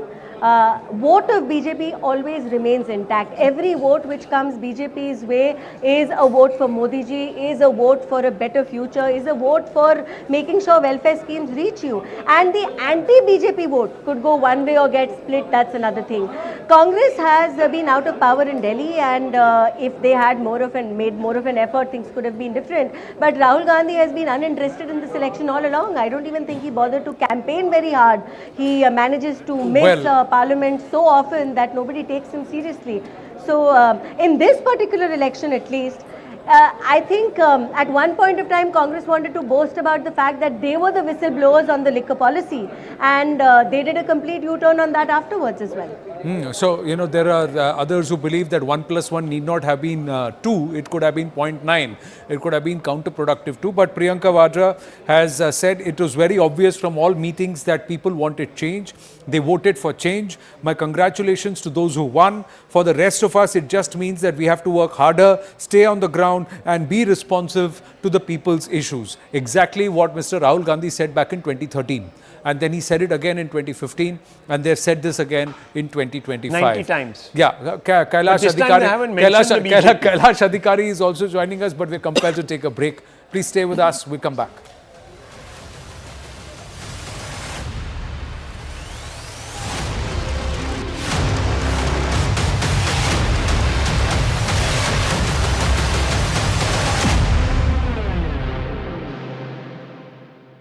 Co-powered by Yes, Arun. Revdi hai, jalebi hai. Well, Well, Jalebi hasn't ordered yet, but they are going to order it soon. That's what Virendra Sachdeva has told us. Let me quickly show you a glimpse. This is outside the BJP office. You can see these dhol nagaras are already here. Though the workers of BJP still to join them. You can see few of them, 3 or 4 workers around these dhol and nagaras, and this has already been started. In fact, once they will get the permission to go inside the BJP office, then you will see them going inside. But of course, the leaders like Virendra Sachdeva, Harsh Malhotra, they all have started arriving here at BJP office. So let's contrast this with the AAP office.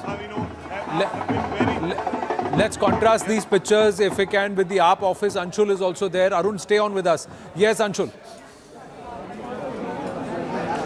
So yes, as you rightly mentioned, there is a drastic contrast out here outside the Aam Aadmi Party office. I'll just try and show you the stage that was set up this morning is still absolutely empty. Since morning, the only person who has gotten up on stage was the person who went ahead to check the mics over here. And since then, the entire environment over here is right outside the Aam Aadmi Party office is absolutely somber. Just a few moments ago, this news broke that Arvin Kejriwal is leading by a few votes, and then there was a little celebration that happened over here. But at this point in time, neither the workers nor any leaders of the Aam Aadmi Party has yet turned up at the Aam Aadmi Party office out here in the national capital. I'll just try and take in a word from a few workers of the Aam Aadmi Party.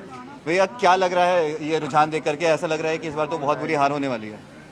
ऐसे नहीं लग रहा है, अभी तो है ना early trends है, अभी फाइनल हो गए, लेकिन आगे आगे देखिए result will change. Kejriwal ji का भी ज्यादा अच्छा नहीं लग रहा है। 2000 वोट से तीन राउंड के बाद थोड़ा मार्जिन तो कम रहेंगे, लेकिन जीतते तो आम आदमी 2000 नहीं 223 वोट है। 100%। 223 वोट है, 223 वोट से जीत रहे हैं, वो भी आप स्ट्रॉन्ग होल्ड बूथ से 223 वोट से। We should not jump the guns as of now.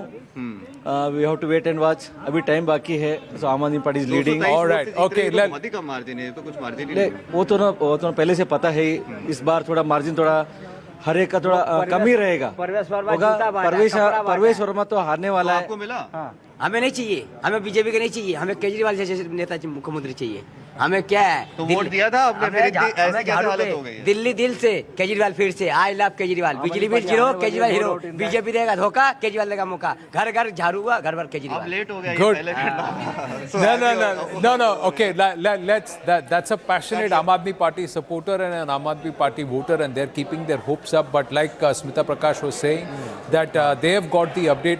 Nalin Mehta was saying at Money Control that they've got the update that the booths in New Delhi constituency that have been counted so far have been the AAP strongholds, and that's where Arvind Kejriwal is leading by a slender 224 votes. The BJP stronghold booths could be opened now. Will there be a change in scenario, or will only Pravesh Verma consolidate that lead? We'll have to wait and watch, because that will be the giant killer. Pravesh Verma, if he defeats Arvind Kejriwal and Sandeep Dixit, emerges as a giant killer here. Key race alert. As of now, Mr. Kejriwal is leading from New Delhi. We'll see if he holds on to this lead, further strengthens it, and if there is a reversal in the Aam Aadmi's fortunes compared to what's happened in the first 2.5 hours of result day Delhi, battle for Delhi. Still round 4, that's where they are as far as New Delhi, out of 13 rounds, but slowly and gradually, somewhere we can see the shift in the mood and momentum. What the Congress is telling the AAP as it's taking jibes, what the AAP is actually saying at the AAP headquarters in Delhi, and what the mood is at the Delhi BJP office. These pictures speak for themselves. Satyendra Jain was leading earlier, now is trailing. Some key results. Milkipur. Quick update on Milkipur. Coming from Milkipur. Paswan is of the BJP is leading. It's a reserved constituency, and Samajwadi Party's Ajit Prasad. He's the son it's of the 24,000 votes. Yeah, that so the BJP clear. is ahead. The grudge match. Yeah. The BJP winning that grudge match. Batenge to katenge.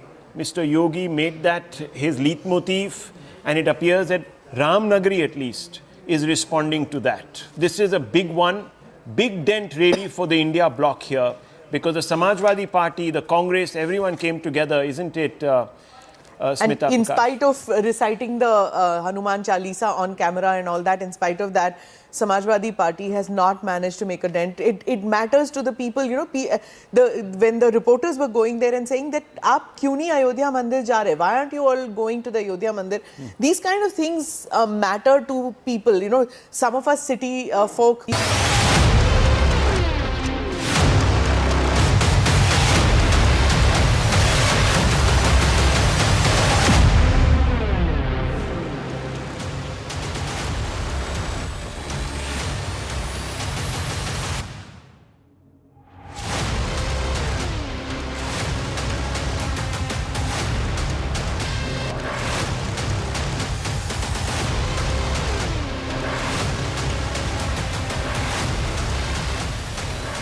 A very warm welcome. You're watching Battle for Delhi. I'm Akanksha Swaroop. Delhi Walas have painted the town saffron in a resounding victory for the Bharatiya Janata Party that's marking a stunning return for over 26 years. And in fact, this is also going to be a crushing defeat for the Aam Aadmi Party, and not just the Aam Aadmi Party, but even for brand Kejriwal.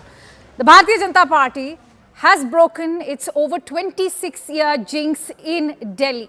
Leading in 47 seats, the Bharatiya Janata Party has crossed the majority mark today, and in contrast, the AAP is trailing in 23 seats. Notably, several Aam Aadmi Party bigwigs, that includes Arvin Kejriwal, have lost, and in fact, Kejriwal has also lost in the New Delhi constituency. AAP's Jangpura candidate and number 2 in the party, Manish Sisodia, has conceded defeat already. And Saurabh Bharadwaj, who in fact was being lauded for his work in the national capital, is also trailing. Atishi, however, seems to be the only one from the big faces to be winning. And for the Congress party, the grand old party is out for a duck again. Not surprising, but this is a 4th time that they've seen this shocking defeat. All right, on that note, let's quickly go across to my guests. I'm joined in by Charu Pragya, who's the spokesperson for the Bharatiya Janata Party, and political analyst Kailash Adhikari. Many thanks to you, Charu and Kailash, for joining in. Charu, first of all, congratulations to you. In fact, I've always maintained that whenever it comes to the BJP, Rudyard Kipling's poem comes to mind. The strength of the pack lies in the wolf, and the strength of the wolf lies in the pack. I'm sure you'll agree. Absolutely, absolutely, Akansha, and well said. I couldn't have put it better myself. And I wanted to begin by saying that the credit and congratulation goes out to every single Bharatiya Janata Party Karyakarta, whatever level they have contributed at the ground level, on social media, in media, our tallest leader to our newest recruit. It's been a wonderful journey, and it's so nice to see everybody around me celebrating right now. I'm at Delhi BJP office. I can hear the dhol in the background. I'm immensely happy. You can see from the smile on my face. And I'm sure that happiness is in fact much well deserved, given the timing of it. After over 26 years, the last time around it was Sushma ji. And what a befitting tribute to not just Sushma ji, but of course all of the Bharatiya Janata Party. I'd also like a word in for the RSS, which of course has also played its role. So far it's not been talked about, but remember the 50,000 drawing room meetings that have taken place across the 8 vibhags, or the zones that they were divided in. Take us through the kind of hard work that has resulted in today's victory. You again have put it really well, Akansha. You know, the thing is, we are a part of this massive piece of machine, and every single tiniest bit has to work to their optimum to make sure we win elections. We work really hard on ground, day after day, and what keeps us going is the kind of encouragement we get from our leadership. And Delhi needed to be told that Modi ki guarantee can be applicable to the state of Delhi as well. They have seen the nation progress. They have seen other states do far better year after year, but Delhi seems to have been travelling back in time. We've struggled with simple things like a decent road, for water, for clean air, and all that is going to stop now. We are going to make sure that Delhi gets the development it deserves as India's capital. Delhi is going to become Viksit. Apda has been weeded out. It needed to be weeded out long back. It's been a long journey. It's been a difficult journey, but here we are. Absolutely, it is. In fact, we have a tweet coming in from the Union Home Minister. Let's also listen in to what Mr. Amit Shah has had to say. Let me quickly read it out to you. He's saying that Delhi वासियों ने बता दिया है कि जनता को बार-बार झूठे वादों से गुमराह नहीं किया जा सकता। जनता ने अपने वोट से गंदी यमुना, पीने का गंदा पानी, टूटी सड़कें, ओवरफ्लो होती सीवरें और हर गली में खुली शराब के ठेकों का जवाब दिया है। All right, that's the Home Minister Amit Shah, who also actively campaigned in the national capital, going out there to say it. चाहे महिलाओं का सम्मान हो, अनाधिकृत कॉलोनियों वासियों का स्वाभिमान हो या स्वरोजगार की अपार संभावनाएं, मोदी जी के नेतृत्व में दिल्ली अब एक आदर्श राजधानी बनेगी. In fact, I want to bring you in on that point, Kailash Adhikari. This time around also, when the Aam Aadmi Party in fact announced its manifesto, what did catch my attention was that the focus that was there in the year 2020 in their manifesto, whether it was civic issues, women's safety, the issue of pollution, all of that was in fact missing. Akanksha, the Aam Aadmi Party lost the plot where they thought that just by targeting the Bharatiya Janata Party or by saying that the LG is not allowing me to do my work, or by the fact that the central agencies are troubling me without a cause, and they just lost the plot there. Because at the end of the day, Akanksha, it is very important to note that people need governance, and people then vote according to that.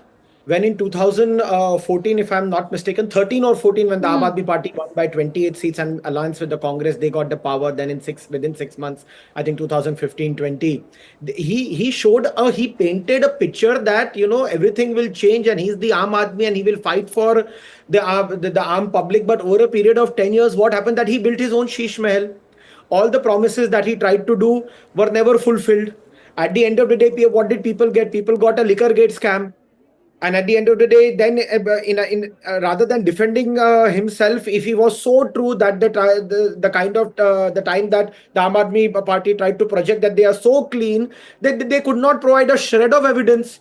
And the reasoning being that the investigative agencies, which are competent agencies, they had a slew of evidences against him, and the judicial inquiry was against it. And now the people understand that, a person, how he got turned and how he got swayed. And also matter of fact that whatever he tried to project, he could not ever deliver. And as the Honorable Home Minister tweeted, कुछ time के लिए आप मूर्ख बना सकते हो. और भारत की जनता इतनी समझदार है, चाहे वो जितनी भी पढ़ी लिखी हो. A voter of India is a very informed voter. और वो समझ जाती है, एक बार आपको मौका देगी, 2 बार देगी, तीसरी बार वो गलती कभी नहीं करेगी.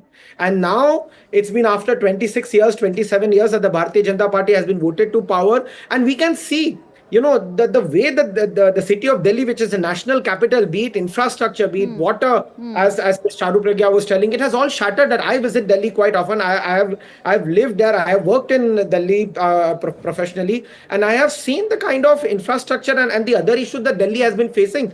I mean, you see the entire city, the kind of garbage and the sewage problem that the city has. That's why I want to bring you in, Charu. Do you think that Delhi walas were fed up of this centre versus state tussle that was taking place? I want to ask you, do you think that the Aam Janata in Delhi was done and dusted when it came to in fact bearing the brunt of that entire tussle? And they also saw that the Aam Aadmi Party was not able to deliver upon the promises that were made. And perhaps it was Delhi that was becoming collateral damage to it. Akanksha, India has a lot of opposition governments in so many states, but we've never seen this kind of conflict anywhere else except with Arvin Kejriwal. And it's been terrible for the people of Delhi. So he makes an excuse, Modi ji mujhe kaam nahi karne de rahe, and I'm not able to deliver because of Modi ji, because of Bharatiya Janata Party. But you've been able to do exactly what you wanted to when it came to your Sheesh Mahal. You've been able to do exactly what you wanted to when you wanted to siphon off more money in the name of the liquor policy. You've been able to do what you wanted wanted to do while you were getting ghost tests conducted inside your mohalla clinics. So all of that turned out to be just a farce to not deliver to the people and only look after his own selfish motives. His all health model, education model, it's all come crashing down. It all turned out to be a lie. His own government's RTI reports have shown that. Another thing is that you cannot lie to all the people all the time, which Arvin Kejriwal attempted to do. Luckily, this time I think our communication has been strong. The people have seen the contrast between the way the nation is functioning and Delhi has been functioning, and Arvin Kejriwal needed to go. He spent so long in jail but came out behaving as if he did something great. He was a hero. No, excuse me. You were behind bars on corruption charges, very serious corruption charges, and that is why you lost. You have to reap what you sow. That is what is happening to Aam Aadmi Party right now. Reaping what they've sown. And also, Kailash, I'd like to bring you in on that point that Charu's very well made. It's not just the corruption, because for how long can you keep saying that, you know, it is the centre which has unleashed the central agencies, and it's not just you're not just looking at Arvind Kejriwal, you're also looking at a Satyendra Jain, you're also looking at a Manish Sisodia. But I want to bring you in on that very point, that is it just the corruption allegations, or also the fact that Delhi was perhaps done with the half-truths that they were being sold? Also making sweeping allegations without backing them with evidence. Look at the Yamuna claim that was made, case in point. Akanksha, all of them. All of them. Delhi was, it's like, वो घड़ा पूरा भर गया था. पाप का घड़ा जब पूरा भर जाता है, पहले थोड़ा भरा 5 साल में, फिर बाकी के 5 साल में पूरा भर गया. So all these factors, not just the corruption, of course it is a major factor, but also the fact that people came to know कि ये काम से ज्यादा तो ये उल्टी गंगा बहाने पे है. Always criticizing the center, always criticizing the fact that मुझे काम नहीं करने दिया जा रहा है, लेकिन आपके बाकी काम तो आप कर ही रहे हो. As Ms. Sharu Pragya rightly mentioned, and जो आपने वादे किए थे, वो वादे आपने फिर पूरे क्यों नहीं किए? वो तो आपके स्टेटहुड के बीच में आते हैं. वो तो आपके स्टेट, आप चीफ मिनिस्टर हो, उसके बीच में आते हैं. सचिवालय आपके हाथ में है, आप विधानसभा आपके हाथ में है. आपने वो सारे वादे तो पूरे किए नहीं. And also to the fact that the half truth that you said till yesterday evening, कि 16-18 एमएलए, कोई 7 बोल रहा है, कोई 16 बोल रहा है, someone is saying 18 एमएलएज को बीजेपी खरीदने वाली है. I mean, what are you trying to project and what are you trying to say? Kailash, I'm running short of time. I quickly want to bring Charu on a point that she wants to make. Charu, make your point quickly, and also I want a response from you. Today is the day when I think you will be able to serve a befitting response to the Aam Aadmi Party, which so far was attacking the BJP for lacking an agenda, for lacking a chief ministerial face. Today, have the people now in fact spoken up for the BJP through that mandate? Our agenda has always been clear. It is to make a Viksit Delhi, a Viksit Bharat, and our face is also always leadership of PM Modi, and we are fighting on the symbol of the Kamal, and both of them have won today. I just wanted to add to what Kailash was saying very briefly. The fact is that we knew Aam Aadmi Party was losing when they started looking for excuses, when they started blaming the election commission, when they started saying their MLA candidates are getting approached, and they do this with zero proof, absolutely zero proof. Even the names of these candidates were not released. Who called them? When did they get these calls? What was the number? None of it was received. A proper FIR was not made. So they were all indications that they knew they were losing and they wanted something or someone to pin this blame onto. Absolutely. The fact that the convener himself has conceded defeat, he has lost out on his own constituency, I think that's just no ordinary defeat. It is a drubbing. Many thanks to you, Charu and Kailash. Thoroughly appreciate you for joining in with your precious insights, and congratulations once again to you, Charu. Now, we have some breaking inputs, in fact, coming in after the Delhi verdict. The government Secretary has now issued an order, and in fact we're learning that it says that no files or documents, computer hardware, etc.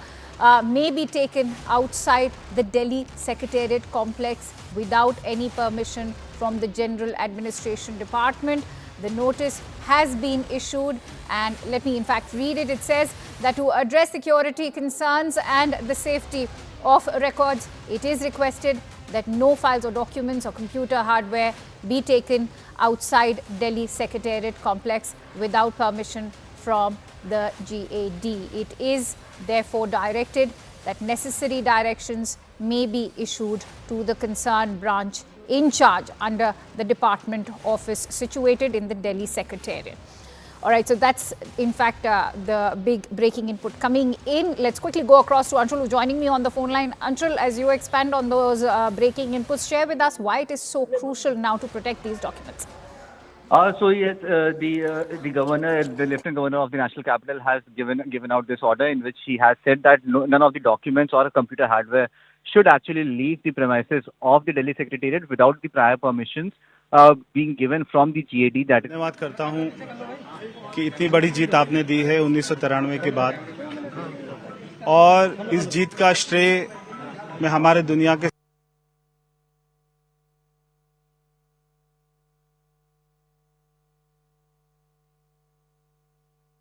We've lost that line with Anshul. Let's quickly go and we'll try and reconnect that phone line with Anshul. But in fact, the latest, what we can tell you is that there has been a government order that has been issued, which in fact talks about how files and documents must be taken only after the permission of the GAD is granted.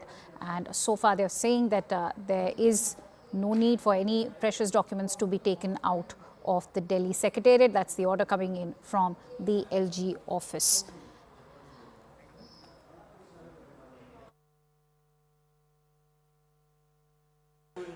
This turn of events, how it's happened, the mandate clearly for the BJP, in favor of the BJP, overwhelming mandate, a climb down for the AAP, big one, big hit, 62 to 23. Did you see this coming? I think it is something that at least I was seeing coming, because when I went on the ground, and I have been working on the ground for the past 5-6 months, I have been visiting different constituencies. I have been raising the issues that are there, and people were very angry. People are very angry. You see, a lot of promises were made. We were told that Delhi will become a world-class city. We were told that it will become London and Paris. And when you go on the streets of Delhi, right now, most of the streets are broken. The sewage system is in shambles. नालियाँ overflow कर रही हैं. Water अगर supply देखें, the water that is reaching households is really polluted. It is dirty. It is stinking. There is just garbage, filth lying on the streets everywhere. So people are very, very angry. And I think this anger has translated into lack of votes for Swatiji, if Arvin Kejriwal loses from the New Delhi seat and Mr. Sisodia has already conceded defeat, what happens to the future of the Aam Aadmi Party? You see, it's a bit premature to say anything on that, but I really feel that what has happened is something that we all need to sit down and we need to think as to why it has happened. And according to me, one man's dictatorial attitude, one man's extreme arrogance, and one man's ability to just not listen to anyone else, and one man's sudden change with power and money, that suddenly, he changes from somebody who's supposed to be a common man into a person who's building Sheesh Mahal, into a person who's just crying every day for getting more security, for more cars. I think that has changed the entire game. And it's very unfortunate, but I also feel that there is God, and what they tried to do to me. I was beaten up black and blue inside the room of Mr. Arvind Kejriwal, drawing room of Mr. Arvind Kejriwal by his own PS. After that, the way they assassinated my character, everybody was made to believe that I am, trying to do some kind of drama. Why would I do something like that? I kept screaming, I kept shouting. Nobody came up to support me, to the extent that the man who beat me up so brutally was given Z+ security by Mr. Kejriwal, was made the advisor to Chief Minister of Punjab by Mr. Kejriwal. He's drawing a huge salary, more than a cabinet minister.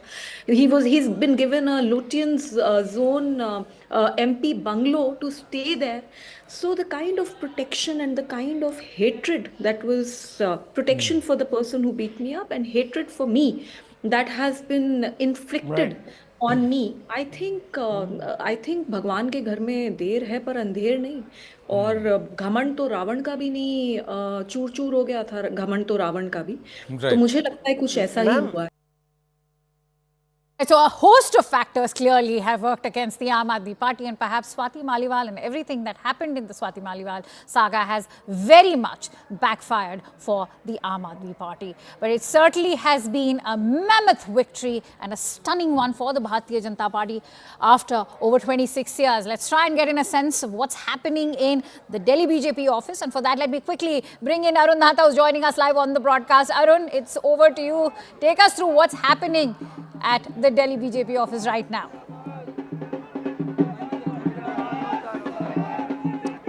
Well, see, finally the drought of... All right, we'll try and reconnect with Arun in just a bit, but I'm going to be leaving you with those visuals of celebrations that are currently taking place in the BJP offices of the national capital. We'll be back with all the latest that's happening.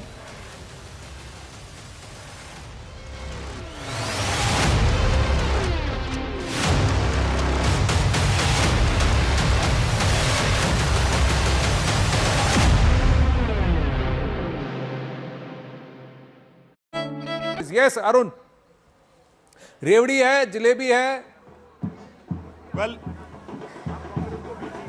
Jalebi hasn't ordered yet, but they are going to order it soon. That's what Virendra Sachdeva has told us. Let me quickly show you a glimpse. This is outside the BJP office. You can see these dhol nagaras are already here. Though the workers of BJP still to join them. You can see few of them, 3 or 4 workers around these dhol and nagaras, and this has already been started. In fact, once they will get the permission to go inside the BJP office, then you will see them going inside. But of course, the leaders like Virendra Sachdeva, Harsh Malhotra, they all have started arriving here at BJP office. So let's contrast this with the AAP office. Let's contrast these pictures, if we can, with the AAP office. Anshul is also there. Arun, stay on with us. Yes, Anshul. So yes, as you rightly mentioned, there is a drastic contrast out here outside the Aam Aadmi Party office. I'll just try and show you the stage that was set up this morning is still absolutely empty. Since morning, the only person who has gotten up on stage was the person who went ahead to check the mics over here. And since then, the entire environment over here is right outside the Aam Aadmi Party office is absolutely somber. Just a few moments ago, this news broke that Arvin Kejriwal is leading by a few votes, and then there was a little celebration that happened over here. But at this point in time, neither the workers nor any leaders of the Aam Aadmi Party has yet turned up at the Aam Aadmi Party office out here in the national capital. I'll just try and take in a word from a few workers of the Aam Aadmi Party. भैया क्या लग रहा है ये रुझान देख करके? ऐसा लग रहा है कि इस बार तो बहुत बुरी हार होने वाली है. ऐसे नहीं लग रहा है. अभी तो है ना अर्ली ट्रेंड्स है. अभी फाइनल हो गए, लेकिन आगे आगे देखिए result will change. Kejriwal ji का भी ज्यादा अच्छा नहीं लग रहा है. 2000 वोट से तीन राउंड के बाद थोड़ा मार्जिन तो कम रहेंगे, लेकिन जीतते तो आम आदमी 2000 नहीं 223 वोट है. 100%. 223 वोट है. 223 वोट से जीत रहे हैं, वो भी आप स्ट्रॉन्ग होल्ड बूथ से. 223 वोट से. We should not jump the guns as of now.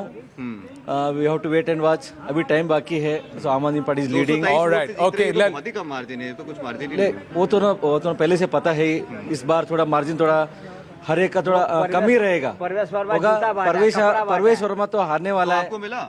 हमें नहीं चाहिए. हमें बीजेपी के नहीं चाहिए. हमें केजरीवाल जैसे नेता मुख्यमंत्री चाहिए. हमें क्या है, तो वोट दिया था आपने, फिर ऐसी कैसे हालत हो गई? दिल्ली दिल से केजरीवाल फिर से. I love Kejriwal. बिजली bill zero, Kejriwal hero. BJP देगा धोखा, केजरीवाल देगा मौका. घर घर झाड़ू हुआ, घर घर केजरीवाल. अब लेट हो गया. Good. No. Okay, that's a passionate Aam Aadmi Party supporter and an Aam Aadmi Party voter, and they're keeping their hopes up. But like Smita Prakash was saying, that they have got the update. Nalin Mehta was saying at Money Control that they've got the update that the booths in New Delhi constituency that have been counted so far have been the AAP strongholds, and that's where Arvind Kejriwal is leading by a slender 224 votes. The BJP stronghold booths could be opened now. Will there be a change in scenario, or will only Pravesh Verma consolidate that lead? We'll have to wait and watch, because that will be the giant killer. Pravesh Verma, if he defeats Arvind Kejriwal and Sandeep Dixit, emerges as a giant killer here. Key race alert. As of now, Mr. Kejriwal is leading from New Delhi. We'll see if he holds on to this lead, further strengthens it, and if there is a reversal in the Aam Aadmi's fortunes compared to what's happened in the first 2.5 hours of result day Delhi, battle for Delhi. Still round 4, that's where they are as far as New Delhi, out of 13 rounds, but slowly and gradually, somewhere we can see the shift in the mood and momentum. What the Congress is telling the AAP as it's taking jibes, what the AAP is actually saying at the AAP headquarters in Delhi, and what the mood is at the Delhi BJP office. These pictures speak for themselves. Satyendra Jain was leading earlier, now is trailing. Some key results. Milkipur. Quick update on Milkipur. Coming from Milkipur. Paswan is of the BJP is leading. It's a reserved constituency, and Samajwadi Party's Ajit Prasad. He's the son it's of the 24,000 votes. Yeah, that so the BJP clear, is ahead. The grudge match. Yeah. The BJP winning that grudge match. Batenge to katenge. Mr. Yogi made that his leitmotif, and it appears that Ramnagari at least is responding to that. This is a big one, big dent really for the India bloc here, because the Samajwadi Party, the Congress, everyone came together, isn't it, Smita? And in spite of reciting the Hanuman Chalisa on camera and all that, in spite of that, Samajwadi Party has not managed to make a dent. It matters to the people, you know, when the reporters were going there and saying that, "Aap kyun nahi Ayodhya Mandir ja rahe? Why aren't you all going to the Ayodhya Mandir?"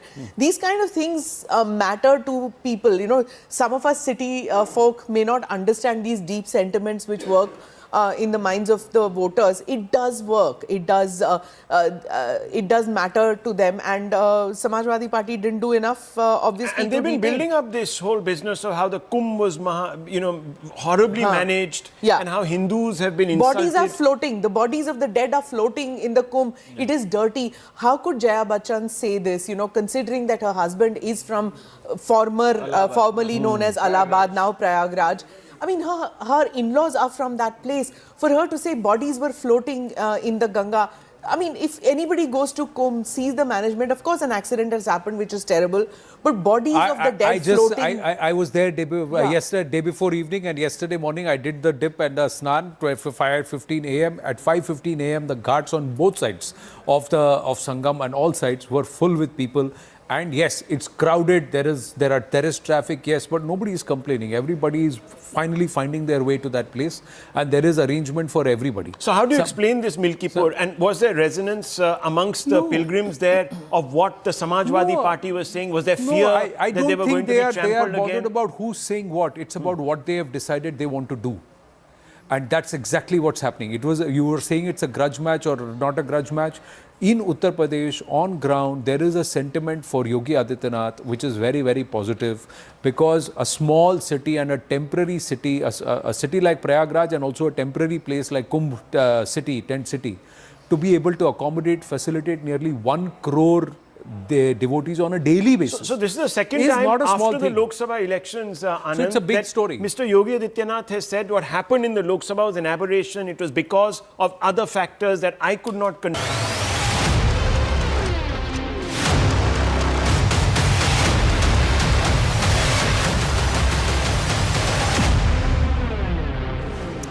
Welcome back. The Bharatiya Janata Party today has broken its jinx in the national capital after over 26 years. Leading in 47 seats, the BJP has crossed the majority mark in Delhi. In contrast, the Aam Aadmi Party is trailing on 23 seats. Notably, several top Aam Aadmi Party bigwigs, Arvin Kejriwal, lost from the new Delhi constituency. AAP's Jangpura candidate and number 2 in party, Manish Sisodia, has conceded defeat already, and Saurabh Bharadwaj is also trailing.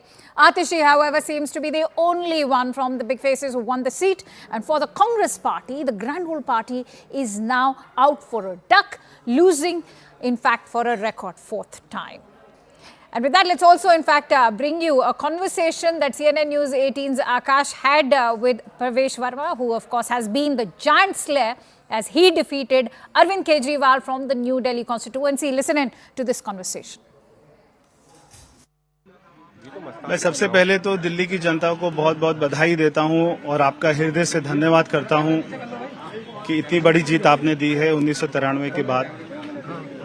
और इस जीत का श्रेय मैं हमारे दुनिया के सबसे लोकप्रिय नेता हमारे आदरणीय प्रधानमंत्री जी नरेंद्र मोदी जी को देता हूं, हमारे राष्ट्रीय अध्यक्ष आदरणीय जेपी नड्डा जी को देता हूं, हमारे गृह मंत्री जी आदरणीय अमित शाह जी को देता हूं।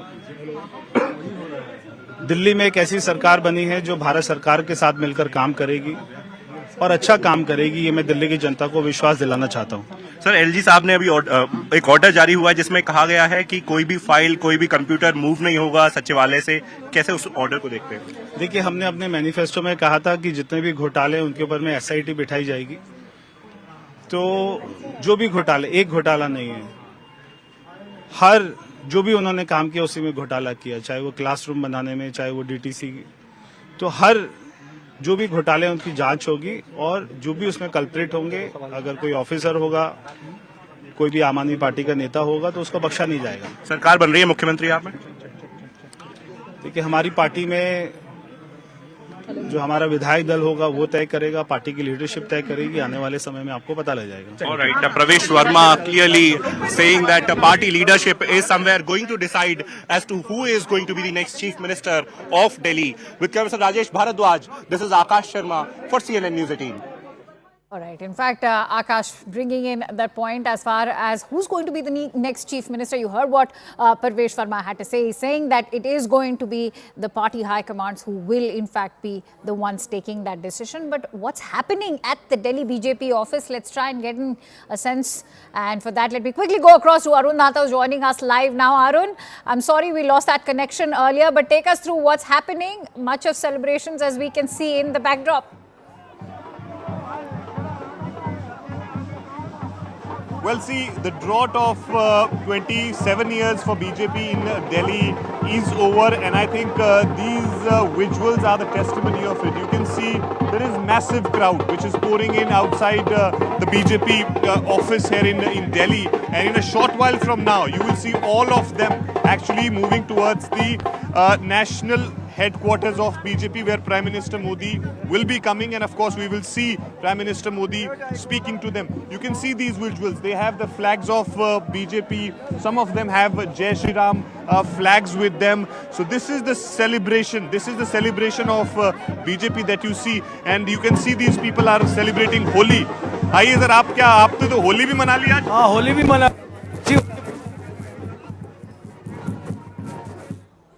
जबरदस्त मैंडेट लिया है और मोदी।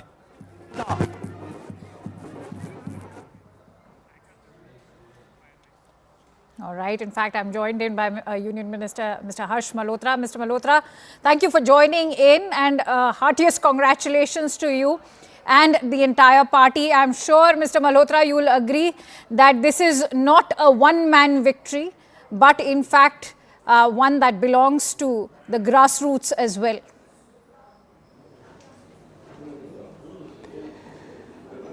ये जो विजय है, ये आदरणीय प्रधानमंत्री नरेंद्र मोदी जी का नेतृत्व जी और उनके कारण से भारतीय जनता पार्टी की क्रेडिबिलिटी, दिल्ली की जनता के मन में ये विश्वास कि भारतीय जनता पार्टी दिल्ली में सुशासन दे सकती है, भ्रष्टाचार मुक्त शासन दे सकती है, जैसा केंद्र में आदरणीय नरेंद्र मोदी जी के मार्गदर्शन में, नेतृत्व में मिल रहा है। और आम आदमी पार्टी का पिछले 10 वर्षों का कुशासन और उनका भ्रष्टाचार युक्त शासन, इसके चलते दिल्ली की जनता ने प्रचंड बहुमत दिया है। मैं दिल्ली की जनता का कोटि कोटि धन्यवाद करता हूं, अपनी दिल्ली के कार्यकर्ताओं को अभिनंदन करता हूं। हर्ष जी, आरएसएस ने आपकी काफी सहायता की है, जिस प्रकार उन्होंने महाराष्ट्र में भी की थी और हरियाणा में की थी। क्या आप उनको भी धन्यवाद देना चाहेंगे आज इस मौके पर? हमारा पूरा बड़ा परिवार है, और जब परिवार में कोई कार्यक्रम हो, फंक्शन हो, शादी हो, और जब युद्ध का समय हो तो पूरा परिवार लगता है।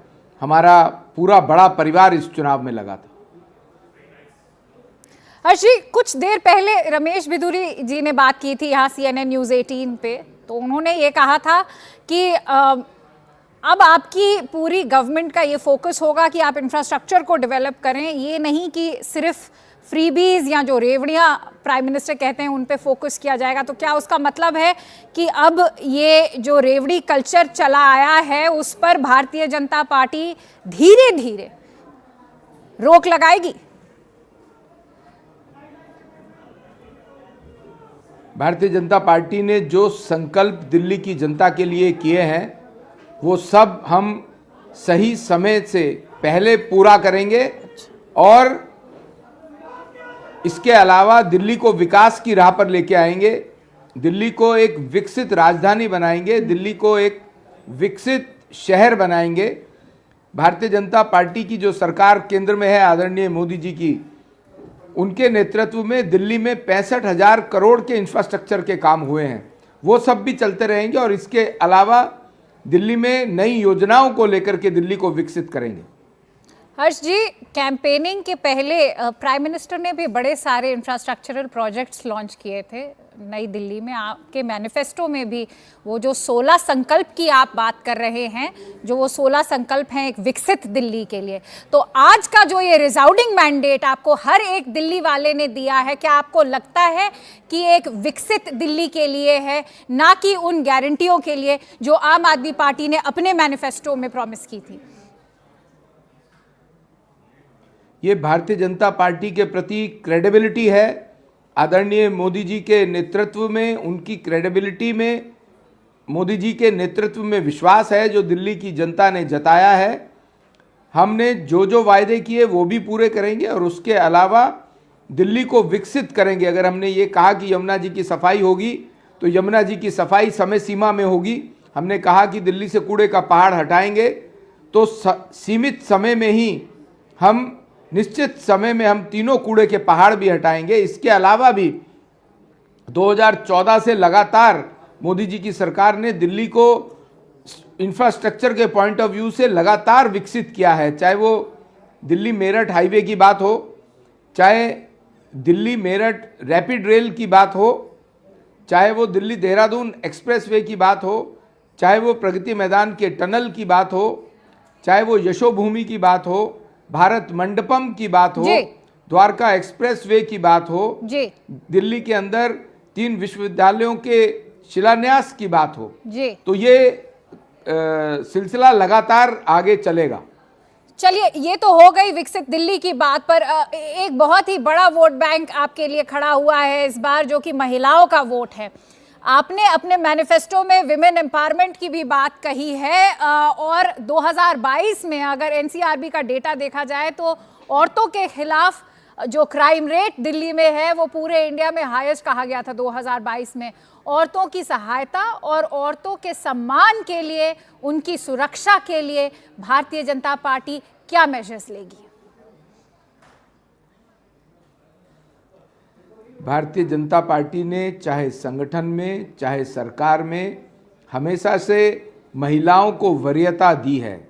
और क्राइम रेट, अगर आप पीछे 2014 से पहले का क्राइम रेट देखेंगे और 2014 से आज तक का क्राइम रेट देखेंगे तो उसमें लगातार कमी आई है। ये आंकड़े ये भी दर्शाते हैं कि आदरणीय मोदी जी के नेतृत्व में, आदरणीय अमित शाह जी के नेतृत्व में जो सरकार है वो क्राइम को कम करने के लिए प्रतिबद्ध है और इसी तरह महिलाओं के सम्मान की रक्षा करते हुए उनके प्रति भी जो क्राइम है उसको भी कम करने के लिए लगातार प्रयास जारी है।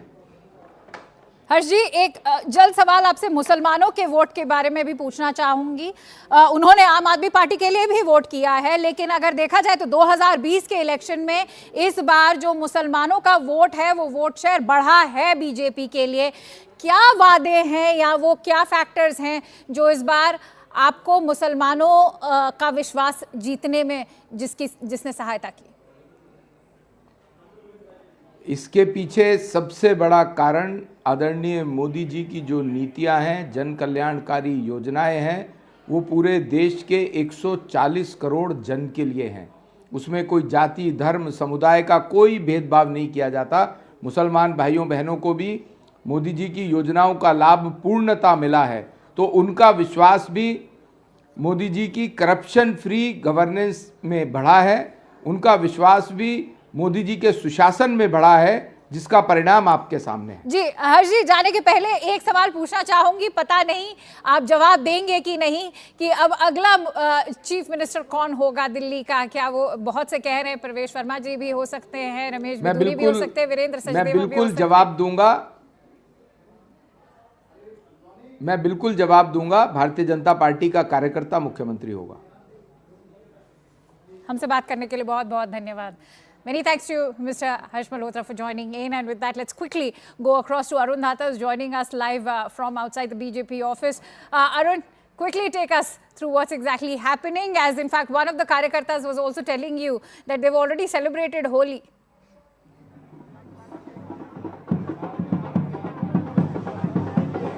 Well, that's right. That's right. The celebration has started somewhere around 10 a.m. in the morning today at Delhi BJP office. The entire focus, of course, has been at this office, and now in a short while from now, we will see all of them will be going towards the central BJP office, and you can see this crowd is swelling. It is literally swelling here at BJP office. Of course, they want to meet their leaders here. Virendra Sachdeva is not here at this point. We will try to speak to some leaders who are present here at this point. And we try to go across and find out what exactly. हाँ जी, क्या नाम है sir आपका? मेरा नाम संतोष ओझा है, मैं पूर्वांचल मोर्चा का प्रदेश अध्यक्ष हूँ। अच्छा, तो आपके जो नेतृत्व में भी पूरे इलाके में अच्छा प्रदर्शन हुआ है, ये बताइए कि किन चीज़ों को श्रेय देते हैं भाजपा की इस 27 साल के बाद जीत का दिल्ली में? देखिए, जिस तरीके मैं पूर्वांचल से हूँ, पूर्वांचल मोर्चा का अध्यक्ष हूँ, और पूर्वांचल समाज ने देश के यशस्वी प्रधानमंत्री जी को काशी से जिताया, तीसरी बार प्रधानमंत्री बनाया, और जो प्रधानमंत्री जी आए दिल्ली में चुनाव प्रचार में, और उन्होंने भारतीय जनता पार्टी के संकल्प पत्र को कहा कि ये मोदी गारंटी है।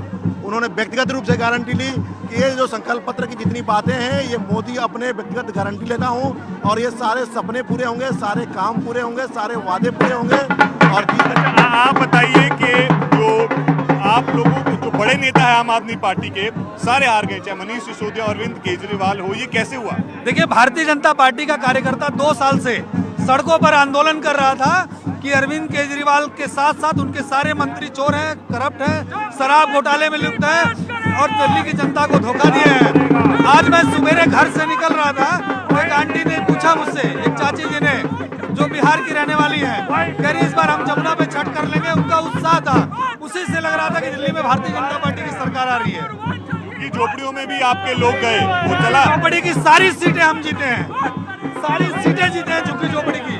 पूर्वांचल बाहुल ने सारी सीटें हम जीते हैं, और अभी आप देख रहे हैं ये आंकड़ा 55 क्रॉस करेगा। 55 क्रॉस करेगा। So this is the confidence. आप बताइए, आज ही होली मना ली आपने? मना लिया। मैं तो ये कहूँगा, जीत गई भाजपा, जीत गया पूर्वांचल, क्योंकि ये पूर्वांचल के बल पे पिछले 11 साल से राज कर रहा था। यही पूर्वांचल जब समझ गया कि कितना बड़ा धोखा है, तो आज उनका जो वोट शेयर आया, दिल्ली के बाकी लोग आ गए, महिलाएं आ गई, जो कि आप लोगों ने जो फ्री बिजली या साफ पानी, यमुना को साफ करना, वो सब मिलेगा ना? वो सब मिलेगा। सबसे पहले तो 8 मार्च को हमारी महिलाओं के जेब में 2500 रुपए जा रहा है। ये हमारे प्रधानमंत्री ने पहला काम किया हुआ है। What these BJP कार्यकर्तास are saying, Akanksha, is that all the promises which they have made to the people of Delhi, they will be fulfilled, starting with the 2500 installment in the accounts of the women of Delhi on 8th of March, which is the Women's Day. Back to you. Absolutely, because remember, it's not just a vote for the BJP, but it's also a vote against the Aam Aadmi Party. We'll keep coming back to you, Arun, for all the latest updates in terms of what's happening and how the BJP is now going all out to celebrate, given that they've come back after 26 years. Let's quickly slip into a break. Stay tuned to CNN News 18 for a minute-by-minute coverage on the Delhi election result.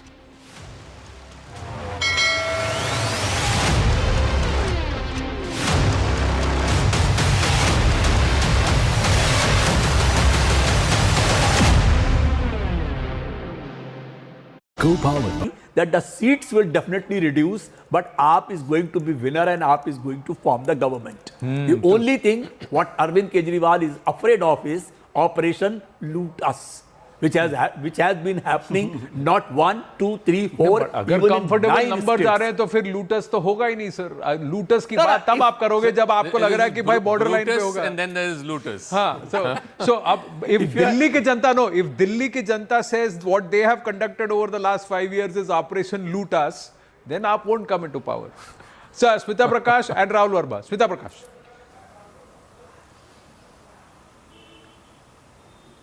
Look, since all your guests have spoken on issues, let me just talk about the optics of campaigning. Something seems to have changed, in the first week of February. In fact, till the last week of January, every reporter who met with...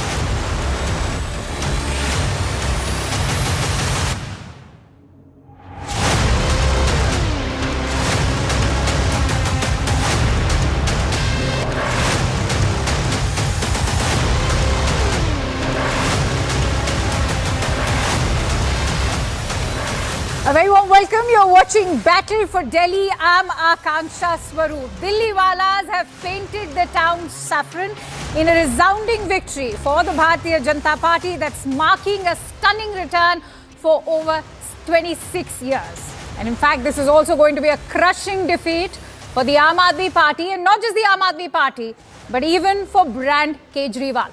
The Bharatiya Janata Party has broken its over 26-year jinx in Delhi. Leading in 47 seats, the Bharatiya Janata Party has crossed the majority mark today, and in contrast, the AAP is trailing in 23 seats. Notably, several Aam Aadmi Party bigwigs, that includes Arvin Kejriwal, have lost, and in fact, Kejriwal has also lost in the New Delhi constituency. AAP's Jangpura candidate and number 2 in the party, Manish Sisodia, has conceded defeat already. And Saurabh Bharadwaj, who in fact was being lauded for his work in the national capital, is also trailing. Atishi, however, seems to be the only one from the big faces to be winning. And for the Congress party, the grand old party is out for a duck again.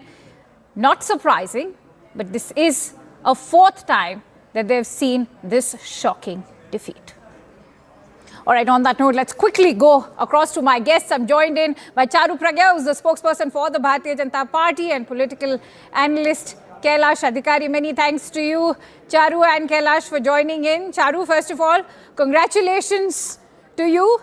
In fact, I've always maintained that whenever it comes to the BJP, Rudyard Kipling's poem comes to mind. The strength of the pack lies in the wolf, and the strength of the wolf lies in the pack. I'm sure you'll agree. Absolutely, absolutely, Akansha, and well said. I couldn't have put it better myself. And I wanted to begin by saying that the credit and congratulation goes out to every single Bharatiya Janata Party Karyakarta, whatever level they have contributed at the ground level, on social media, in media, our tallest leader to our newest recruit. It's been a wonderful journey, and it's so nice to see everybody around me celebrating right now. I'm at Delhi BJP office. I can hear the dhol in the background. I'm immensely happy. You can see from the smile on my face. And I'm sure that happiness is in fact much well deserved, given the timing of it after over 26 years. The last time around it was Sushma ji. And what a befitting tribute.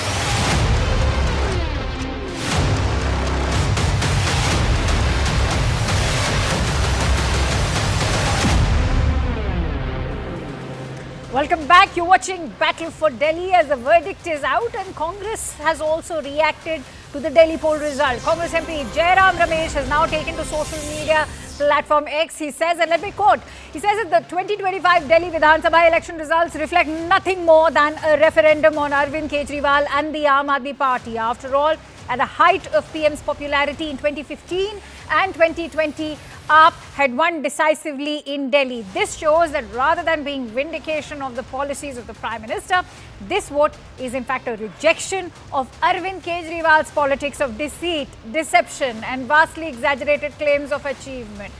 A big statement coming in from Congress MP Jairam Ramesh over there, as he takes to X to in fact slam the Aam Aadmi Party for its defeat. And not just that, he's saying that this vote is a rejection of Arvind Kejriwal's politics of deceit, deception and vastly exaggerated claims of achievement. Let's quickly go across to Pallavi Ghosh, who will add more perspective to that tweet. Pallavi, I think it is not just about Aam Aadmi Party's defeat anymore. The attention and focus will now shift to the alliance dynamics. Yes, so two things very quickly over here, Akanksha. The Congress party seems to be celebrating their loss and the loss of Aam Aadmi Party more than the fact that it's the BJP which has won. Because I think somewhere down the line during the campaign, the Congress had made up its mind that the big enemy for them would be AAP. The point in Jairam Ramesh's statement is very interesting and significant that by 2030 we are going to come back to power. AAP rose at the edifice of the Congress. Their vote bank is more or less the same. And the Congress realized that as long as Aam Aadmi Party is around, they can never hope of making a resurgence. And therefore now it's going to be back to the basics. They'll have to work upon the fact that there were many voters and their voter percentage has increased. Many voters who did not want to vote for the BJP and AAP, in many pockets, they actually ended up voting for the Congress. So the Congress's challenge will be to ensure that the vote bank which had shifted from Congress to AAP comes back to the Congress party. That's one. But here's where the clash begins. That how are you going to reconcile the Congress's own ambitions with a larger coalition dharma? It's just early days yet. We heard what Omar Abdullah had to tweet. You're going to hear more stock taking coming in from the AAP, and I'm sure the AAP is going to blame the Congress for its defeat. Similarly, the Trinamool Congress, possibly the Samajwadi Party. Will there be now a demand that Congress party should be thrown out of the India bloc, or there should be another coalition to take on the BJP minus the Congress?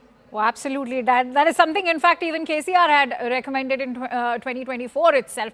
But that's a very significant statement that's coming in, as Pallavi was highlighting. Perhaps it's winds of change, not just for Delhi, but for the overall alliance. We'll, in fact, keep a hawk's eye on all the developments that are happening right now, thick and fast. But with that, we are slipping into a quick break. Stay tuned for the latest updates on the Delhi verdict.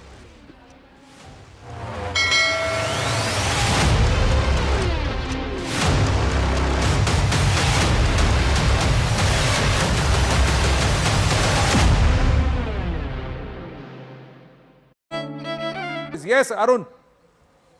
रेवड़ी है, जलेबी है. Well, Jalebi hasn't ordered yet, but they are going to order it soon. That's what Virendra Sachdeva has told us. Let me quickly show you a glimpse. This is outside the BJP office. You can see these dhol nagadas are already here. Though the workers of BJP still to join them. You can see few of them, 3 or 4 workers around these dhol and nagadas, and this has already been started. In fact, once they will get the permission to go inside the BJP office, then you will see them going inside. But of course, the leaders like Virendra Sachdeva, Harsh Malhotra, they all have started arriving here at BJP. So let's contrast this with the AAP office. Let's contrast these pictures, if we can, with the AAP office. Anshul is also there. Arun, stay on with us. Yes, Anshul.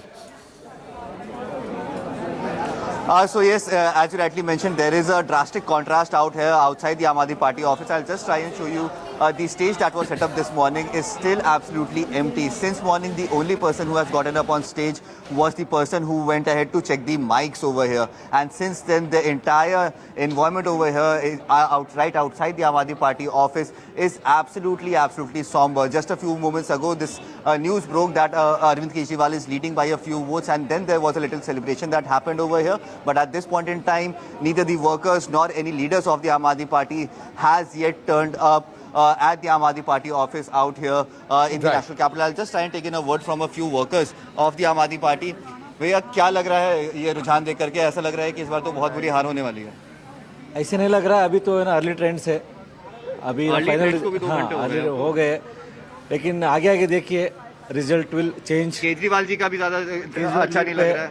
2000 vote से तीन round के बाद थोड़ा margin तो कम रहेंगे, लेकिन जीतते तो आम आदमी 2000 नहीं 223 वोट है. 100%. 223 वोट है. 223 वोट से जीत रहे हैं, वो भी आप स्ट्रॉन्ग वोट बूथ 223 वोट से. We should not jump the guns as of now. We have to wait and watch. अभी टाइम बाकी है. So Aam Aadmi Party is leading. Alright, okay. अधिक मार्जिन है तो कुछ मार्जिन नहीं. वो तो पहले से पता है. इस बार थोड़ा मार्जिन थोड़ा हर एक का थोड़ा कम ही रहेगा. परवेश वर्मा तो हारने वाला है. हमें नहीं चाहिए, हमें बीजेपी के नहीं चाहिए, हमें केजरीवाल जैसे नेता मुख्यमंत्री चाहिए. हमें क्या है? तो वोट दिया था आपने, फिर ऐसी कैसे हालत हो गई है? दिल्ली दिल से केजरीवाल फिर से, आई लव केजरीवाल, बिजली bill zero, Kejriwal hero, BJP देगा धोखा, केजरीवाल देगा मौका, घर घर झाड़ू हुआ, घर घर केजरीवाल। अब लेट हो गया ये Good. पहले No. Okay, let's. That's a passionate Aam Aadmi Party supporter and an Aam Aadmi Party voter, and they're keeping their hopes up. But like Smita Prakash was saying, that they have got the update. Nalin Mehta was saying at Money Control that they've got the update that the booths in New Delhi constituency that have been counted so far have been the AAP strongholds, and that's where Arvind Kejriwal is leading by a slender 224 votes. The BJP stronghold booths could be opened now. Will there be a change in scenario, or will only Pravesh Verma consolidate that lead? We'll have to wait and watch, because that will be the giant killer. Pravesh Verma, if he defeats Arvind Kejriwal and Sandeep Dixit, emerges as a giant killer here. Key race alert as of now, Mr. Kejriwal is leading from New Delhi. We'll see if he holds on to this lead, further strengthens it, and if there is a reversal in the Aam Aadmi's fortunes compared to what's happened in the first 2.5 hours of result day Delhi, battle for Delhi. Still round 4, that's where they are as far as New Delhi, out of 13 rounds, but slowly and gradually, somewhere we can see the shift in the mood and momentum. What the Congress is telling the AAP as it's taking jibes, what the AAP is actually saying at the AAP headquarters in...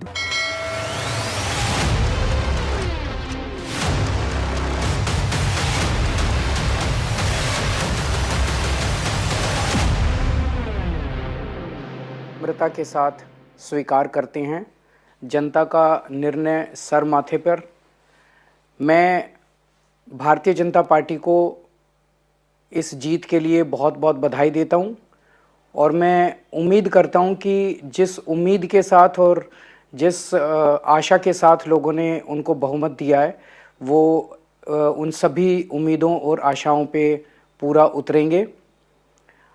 हमने पिछले 10 साल में जनता ने जो मौका दिया हमें, उन 10 सालों में हमने बहुत सारे काम किए। शिक्षा के क्षेत्र में, स्वास्थ्य के क्षेत्र में, पानी के क्षेत्र में, बिजली के क्षेत्र में, और भी अलग अलग तरीके से लोगों को राहत पहुंचाने की कोशिश की उनकी ज़िंदगी में, और दिल्ली के इंफ्रास्ट्रक्चर को भी हमने सुधारने की कोशिश की। अब जो जनता ने हमें निर्णय दिया है, हम न केवल एक कंस्ट्रक्टिव ऑपोजिशन का रोल निभाएंगे, बल्कि हम समाज सेवा, जनता के सुख दुख में काम आना, व्यक्तिगत तौर पे जिसको भी जो ज़रूरत होगी, हम लोगों के सुख दुख में हमेशा काम आएंगे।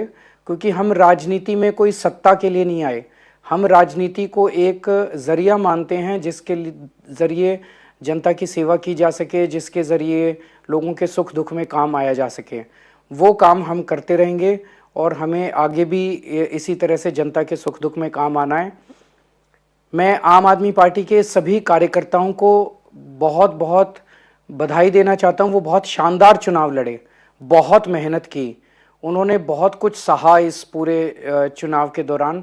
उन्होंने बहुत शानदार चुनाव लड़ा, इसके लिए मैं उन सबको, सभी कार्यकर्ताओं को बहुत बहुत बधाई देना चाहता हूं। नमस्कार। Right, so the convener of the Aam Aadmi Party, Arvin Kejriwal, finally conceding defeat. In fact, also congratulating the Bharatiya Janata Party and all of the Karyakartas of the Aam Aadmi Party for the fiercely fought battle, not just with the BJP, but in fact during the Delhi election. As they say, be humble in victory and gracious in defeat. That is Arvind Kejriwal, in fact, conceding defeat, as we all know that he's lost the New Delhi constituency to Pravesh Verma of the BJP. Let's also listen in to what the Delhi CM Atishi has had to say. विधानसभा की जनता का धन्यवाद करना चाहती हूँ जो उन्होंने मुझ पे भरोसा दिखाया। मैं अपनी पूरी टीम का धन्यवाद करना चाहती हूँ जिन्होंने बाहुबल, गुंडागर्दी, मार पिटाई का सामना भी करते हुए ज़मीनी स्तर पे मेहनत करी और जनता तक पहुँचे। बाकी दिल्ली की जनता का जनादेश है, हमें जनादेश स्वीकार है। ये मैं अपनी सीट जीती हूँ, लेकिन ये जीत का समय नहीं है, ये जंग का समय ही है। जंग जारी रहेगी भारतीय जनता पार्टी के खिलाफ, उनकी तानाशाही और उनकी गुंडागर्दी के खिलाफ। आम आदमी पार्टी हमेशा गलत के खिलाफ लड़ती आई है और हमेशा गलत के खिलाफ लड़ती रहेगी। But in big breaking inputs coming in, we have the tweet of Prime Minister Narendra Modi, who's congratulated everyone. He's gone on to say that Jan Shakti सर्वोपरि, विकास जीता, सुशासन जीता, दिल्ली के अपने सभी भाई बहनों को, भारतीय जनता पार्टी को ऐतिहासिक जीत दिलाने के लिए मेरा वंदन और अभिनंदन। आपने जो भरपूर आशीर्वाद और स्नेह दिया है उसके लिए आप सभी का हृदय से बहुत बहुत आभार।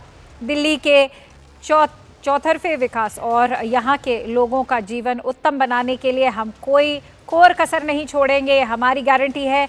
इसके साथ ही हम यह भी सुनिश्चित करेंगे कि विकसित भारत के निर्माण में दिल्ली की अहम भूमिका हो। मुझ पे अपने सभी कार्यकर्ताओं पर बहुत गर्व है, जिन्होंने इस प्रचंड जनादेश के लिए दिन रात एक कर दिया है। हम और भी अधिक मजबूती से अपने दिल्ली वासियों को सेवा में समर्पित रहेंगे। Let's quickly go across to Payal, who will put that into perspective for us. So Payal, on one hand, the BJP in fact lauding how they've come to victory under the initiative and aegis of the Honorable Prime Minister, but Prime Minister as always showing how gracious he is by in fact crediting all of the Karyakartas in the Bharatiya Janata Party for this victory. Well, of course, as for the Prime Minister, Akansha, it's the Karyakartas who are actually the grassroots workers. They are the ones who actually, help the organization grow from strength to strength, from right at the bottom level as well. That's the reason the Prime Minister thanking all the Karyakartas of the Bharatiya Janata Party who basically worked on this entire election. Remember, it's not just one or two people, but a whole battery and a whole team of people who are actually won had won this election on the basis of the hard work that they really put in. But the Prime Minister making a very, very humble pitch over here, saying that, he will in fact ensure that there will be an all-round development of the state of Delhi. Given the fact that was one of the lines on which the BJP actually fought this election, essentially saying that Kejriwal did not bring in any development for the state in the last 10 years or so. It is the BJP which is going to have its double-engine government, both in the national capital as well as here in the centre, and then basically ensure that Delhi progresses and, from becoming a state which does not have any infrastructure, does not have any development, to going on the development model is something that the Prime Minister, of course, assures the people of Delhi, while congratulating all his Karyakartas. Yeah, Payal, what also catches our attention is how Prime Minister has spoken about Viksit Bharat ke nirmaan mein Delhi ki aham bhumika hogi, and when he says that, of course, it's also an indication that the BJP will also be prioritizing infrastructural development for the national capital and not just be focused on those freebies or welfare schemes. Well, the Prime Minister has always said that, for a Viksit Bharat, and the Prime Minister relentlessly talks about the need for a developed India, the need for having a 24/7, focus on governance as well, and the most backward region getting that governance and the more, the benefits of this government. But that will not really happen without, the welfare of the state as well. So that's the reason wherever the Prime Minister goes, Akansha speaks about, for example, for a Viksit Bharat, I need a Viksit Andhra Pradesh, for example. For a Viksit Bharat, I need a Viksit Tamil Nadu. And now for a Viksit Bharat, he says that he needs a Viksit Delhi. So that's something, of course, which the Prime Minister is, of course, relentlessly speaking about. 2047 is the goal that he set for himself and for his government to come back and make sure that people are actually able to, see and get benefits of, what the schemes really are for the common man, and that should reach the most backward region. All right, many thanks to you, Payal, for bringing us all those details and inputs. And with that, let's also listen in to what the giant slayer, the man of the moment, Parvesh Verma, who's in fact defeated Arvin Kejriwal from the New Delhi constituency, he has to say. Listen into this conversation. Sir, सबसे पहले तो बताइए, बड़ा intensified campaign हमने देखा, काफी मेहनत आपने की, आगे की राह क्या है? लोग कह रहे हैं कि नेक्स्ट सीएम होने वाले हैं। मैं सबसे पहले तो दिल्ली की जनता को बहुत बहुत बधाई देता हूं और आपका हृदय से धन्यवाद करता हूं कि इतनी बड़ी जीत आपने दी है 1993 के बाद। और इस जीत का श्रेय मैं हमारे दुनिया के सबसे लोकप्रिय नेता, हमारे आदरणीय प्रधानमंत्री जी नरेंद्र मोदी जी को देता हूं, हमारे राष्ट्रीय अध्यक्ष आदरणीय जेपी नड्डा जी को देता हूं, हमारे गृह मंत्री जी आदरणीय अमित शाह जी को देता हूं। दिल्ली में एक ऐसी सरकार बनी है जो भारत सरकार के साथ मिलकर काम करेगी और अच्छा काम करेगी, ये मैं दिल्ली की जनता को विश्वास दिलाना चाहता हूं। सर, एलजी साहब ने अभी एक ऑर्डर जारी हुआ है जिसमें कहा गया है कि कोई भी फाइल, कोई भी कंप्यूटर मूव नहीं होगा सचिवालय से, कैसे उस ऑर्डर को देखते हैं? देखिए, हमने अपने मैनिफेस्टो में कहा था कि Alright, let's quickly go across to Haryana Chief Minister Mr. Nayab Singh Saini, who's joining me on the phone line. Saini साहब, बहुत बहुत बधाई हो। प्राइम मिनिस्टर मोदी का भी क्रेडिट आया है, अभी आप सबको क्रेडिट दे रहे हैं, हर एक कार्यकर्ता को क्रेडिट दे रहे हैं, पर उन्होंने जो सबसे ज़रूरी बात की है वो है कि अब आपकी पार्टी का पूरा फोकस किस तरह दिल्ली को एक विकसित भारत बनाने का हिस्सा बनाने में होगा। जी जी जी जी जी दीदी, आदरणीय मोदी जी के नेतृत्व में ये भारत विकसित राष्ट्र की तरफ बड़ी गति से बढ़ रहा है। हमने कहा भी था कि दिल्ली के लोग उस विकसित राष्ट्र में अपना महायोगदान देंगे, और आज दिल्ली तैयार है उस महायोगदान के अंदर। दिल्ली के लोग सब योजनाओं से वंचित थे जो मोदी जी के नेतृत्व के अंदर चल रही थी, जन कल्याण की नीतियां और गरीबों के लिए जो योजनाएं चली हुई थी, उन सब योजनाओं को यहाँ की आपदा सरकार ने उनसे वंचित रखा उन लोगों को। और आज मुझे ये खुशी है, मुझे गर्व भी है कि आज आपदा सरकार दिल्ली के लोगों ने बाहर की है, और उन सब तमाम योजनाओं का लाभ मेरे दिल्ली के लोगों को मिलना शुरू हो जाएगा। मुझे इस बात की खुशी है। ये झूठ के दुकान ये चली हुई थी, और झूठ बोल करके लोगों को बरगला करके इस प्रकार का नैरेटिव सेट करके वोट लेने का ये काम करता रहा है पिछले 10 वर्षों से। लोगों को इसकी ईमानदारी का चेहरा वो आज दिल्ली के लोगों ने तो उतार दिया है। ये ईमानदार नहीं, ये जिस प्रकार की इसकी नीति रही है, इसने भ्रष्टाचार को बढ़ावा दिया है। सैनी साहब, आम आदमी पार्टी के बहुत से प्रवक्ता आज ये भी कह रहे हैं कि ये हार इसलिए भी हुई है क्योंकि सेंटर ने कोई भी प्रकार की सहायता करी नहीं और कोई भी काम करने नहीं दिया गया। अरविंद केजरीवाल तो बहुत काम करना चाहते थे। मैंने शायद इलेक्शन के अंदर बताया था, और आम आदमी सरकार के लोगों ने सुना होगा। मैं मंचों के ऊपर भी बोलता रहा कि आदरणीय मोदी जी ने दिल्ली के पानी की व्यवस्था ठीक हो, दिल्ली की सड़कों की व्यवस्था ठीक हो, दिल्ली के स्कूल ठीक हो, दिल्ली की हेल्थ व्यवस्था ठीक हो, उसको लेकर के 8,000 करोड़ रुपया आदरणीय मोदी जी ने दिल्ली को दिया। परंतु ये कुंडली मार करके बैठ गए हैं। इनके पास बोलने के लिए भी कुछ नहीं है, कहने के लिए भी कुछ नहीं है। ये झूठ बोल के नैरेटिव सेट करते हैं। अब तो झूठ नहीं बोलना चाहिए इनको, क्योंकि अब तो आपदा को बाहर का रास्ता दिखा दिया है। जी, अब आपदा को आपने बाहर का रास्ता दिखा दिया है। अब यही देखना के लोगों ने दिखाया है। जी, अब देखना बाकी है कि किस तरह आप दिल्ली को वापस विकसित करेंगे। 26 साल देर सही पर दुरुस्त जरूर। हमसे बात करने के लिए बहुत बहुत धन्यवाद Nayab Singh Saini. And in fact with that let's quickly cut into a quick break. We'll be back with more input. Stay tuned to CNN News 18 as we track a minute-by-minute update on everything that's happening on the election verdict in Delhi.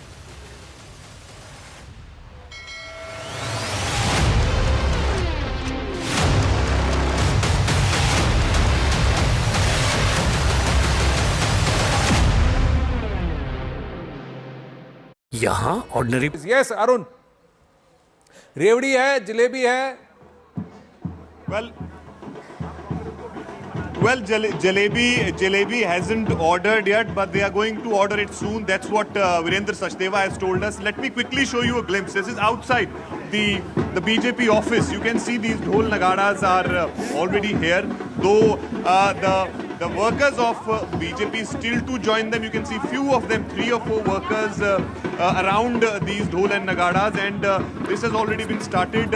In fact, once they will get the permission to go inside the BJP office, then you will see them going inside. But of course, the leaders like Virendra Sachdeva, Harsh Malhotra, they all have started arriving here at BJP. So let's contrast this with the AAP office. Let's contrast these pictures, if we can, with the AAP office. Anshul is also there. Arun, stay on with us. Yes, Anshul. So yes, as you rightly mentioned, there is a drastic contrast out here outside the Aam Aadmi Party office. I'll just try and show you the stage that was set up this morning is still absolutely empty. Since morning, the only person who has gotten up on stage was the person who went ahead to check the mics over here. And since then, the entire environment over here is right outside the Aam Aadmi Party office is absolutely somber. Just a few moments ago, this news broke that Arvin Kejriwal is leading by a few votes, and then there was a little celebration that happened over here. But at this point in time, neither the workers nor any leaders of the Aam Aadmi Party has yet turned up at the Aam Aadmi Party office out here in the national capital. I'll just try and take in a word from a few workers of the Aam Aadmi Party. भैया क्या लग रहा है ये रुझान देख करके? ऐसा लग रहा है कि इस बार तो बहुत बुरी हार होने वाली है। ऐसे नहीं लग रहा है, अभी तो है ना अर्ली ट्रेंड्स है, अभी फाइनल हो गए, लेकिन आगे आगे देखिए result will change. Kejriwal ji का भी ज्यादा अच्छा नहीं लग रहा है। 2000 वोट से तीन राउंड के बाद मार्जिन तो कम रहेंगे, लेकिन जीतते तो आम आदमी 2000 नहीं 223 वोट है। 100%। 223 वोट है, 223 वोट से जीत रहे हैं, वो भी आप स्ट्रॉन्ग होल्ड बूथ्स 223 वोट से। We should not jump the guns as of now, we have to wait and watch, अभी टाइम बाकी है। So Aam Aadmi Party is leading. Alright, okay, अधिक कम मार्जिन है, तो कुछ मार्जिन ही नहीं। वो तो पहले से पता है, इस बार थोड़ा मार्जिन थोड़ा हर एक का थोड़ा कम ही रहेगा। परवेश वर्मा तो हारने वाला है। आपको मिला? हमें नहीं चाहिए, हमें बीजेपी के नहीं चाहिए, हमें केजरीवाल जैसे नेता मुख्यमंत्री चाहिए। हमें क्या है, तो वोट दिया था आपने, फिर ऐसी कैसे हालत हो गई है? दिल्ली दिल से केजरीवाल फिर से, आई लव केजरीवाल। बिजली bill zero, Kejriwal hero. BJP देगा धोखा, केजरीवाल देगा मौका। घर घर झाड़ू हुआ, घर भर केजरीवाल। अब लेट हो गया। Good. No. Okay, that's a passionate Aam Aadmi Party supporter and an Aam Aadmi Party voter, and they're keeping their hopes up. But like Smita Prakash was saying, that they have got the update. Nalin Mehta was saying at Money Control that they've got the update that the booths in New Delhi constituency that have been counted so far have been the AAP strongholds, and that's where Arvind Kejriwal is leading by a slender 224 votes. The BJP stronghold booths could be opened now. Will there be a change in scenario, or will only Pravesh Verma consolidate that lead? We'll have to wait and watch, because that will be the giant killer. Pravesh Verma, if he defeats Arvind Kejriwal and Sandeep Dixit, emerges as a giant killer here. Key race alert as of now, Mr. Kejriwal is leading from New Delhi. We'll see if he holds on to this lead, further strengthens it, and if there is a reversal in the Aam Aadmi's fortunes compared to what's happened in the first 2.5 hours of result day Delhi, battle for Delhi. Still round 4, that's where they are as far as New Delhi, out of 13 rounds, but slowly and gradually, somewhere we can see the shift in the mood and momentum. What the Congress is telling the AAP as it's taking jibes, what the AAP is actually saying at the AAP headquarters in Delhi, and what the mood is at the Delhi BJP office. These pictures speak for themselves. Satyendra Jain was leading earlier, now is trailing. Some key results. Milkipur. Quick update on Milkipur. Coming from Milkipur. Paswan is of the BJP is leading. It's a reserved constituency, and Samajwadi Party's Ajit Prasad. He's the son of the 24,000 votes. Yeah, that so the BJP clear is ahead. The grudge match. Yeah. The BJP winning that grudge match. Batenge to katenge. Mr. Yogi made that his leitmotif, and it appears that Ramnagari at least is responding to that. This is a big one.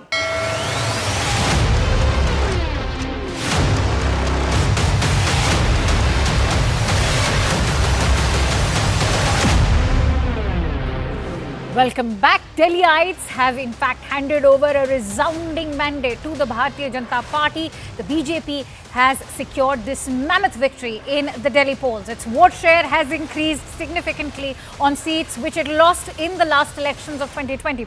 But the question that now arises, that what is it that shifted the voter sentiment over to the BJP from the Aam Aadmi Party? Let's break it down for you. The BJP's promises of welfare for Delhi and benefits that were given in budget of 2025, and that was a recently unveiled budget, remember. Prime Minister Modi was the party's face this time around as well, as we've seen in the previous elections too. BJP relied on Prime Minister Modi's face throughout its campaign, something we also saw as Prime Minister took over not just Arvind Kejriwal, but even Rahul Gandhi. Sheesh Mahal also came up as a big setback for the Aam Aadmi Party. Apart from this, the BJP continued its attack on AAP over corruption, and that did seem to resonate with the Aam Aadmi Party. Remember, it was on the plank of anti-corruption movement that Kejriwal was voted to power in the first place. But now, the people seemed betrayed.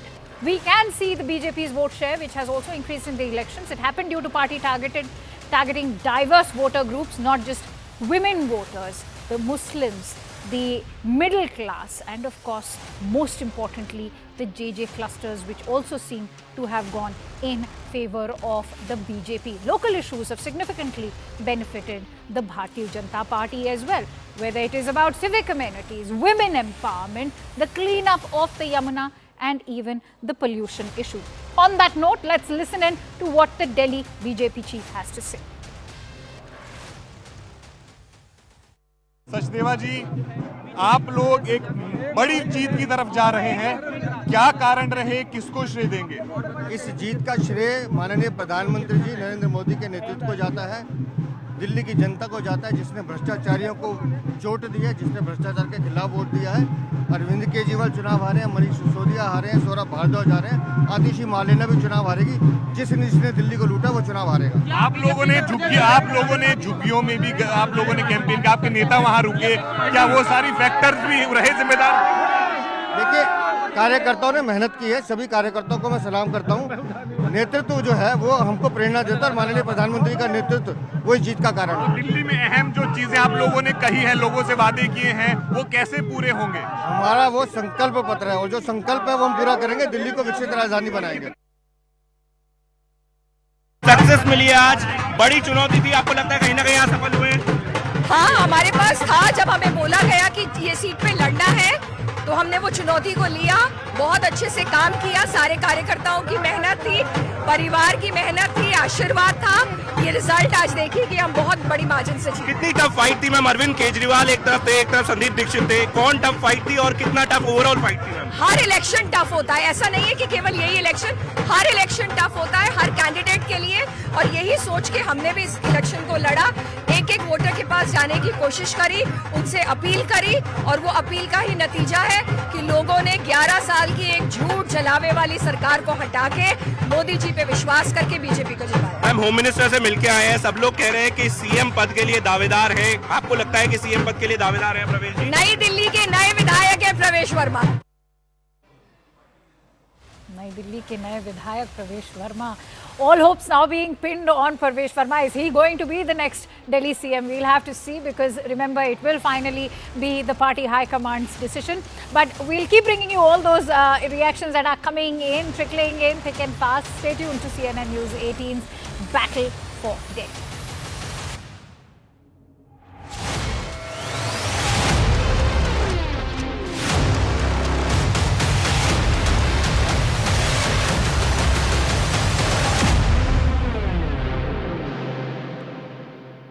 पहले मैं that the seats will definitely reduce, but AAP is going to be winner and AAP is going to form the government. The only thing what Arvin Kejriwal is afraid of is Operation Loot Us, which has been happening not 1, 2, 3, 4. अगर comfortable number आ रहे हैं तो फिर lotus तो होगा ही नहीं sir. Lotus की बात तब आप करोगे जब आपको लग रहा है कि भाई बॉर्डर लाइन पे होगा. And then there is looters. हाँ, so अब if दिल्ली की जनता if दिल्ली की जनता says what they have conducted over the last 5 years is Operation Loot Us, then AAP won't come into power. Sir, Smita Prakash and Rahul Verma. Smita Prakash.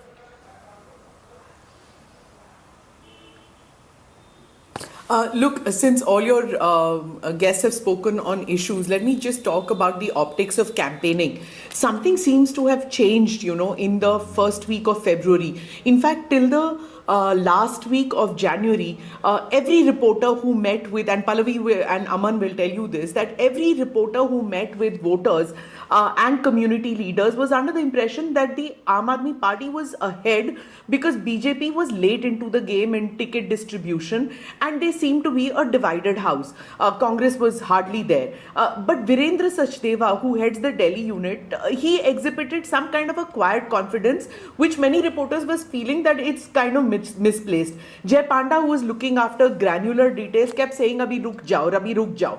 Now, towards the last week of January, senior leaders had been assigned districts. I mean, people to the caliber of Bhupendra Yadav. By the first week of February, you had Manohar Lal Khattar coming in, you had Naib Singh Saini for the Jat Haryanvi voters, you had Yogi Adityanath coming in, who has a universal appeal. Then they brought in the others, the chief ministers like Himanta Sarma for Assamese speakers, Telugu speakers met with Chandrababu Naidu, and then you had Purvanchalis ke liye you had Manoj Tiwari, Ravi Kishan, then you had Bihar Deputy Chief Minister coming in for more.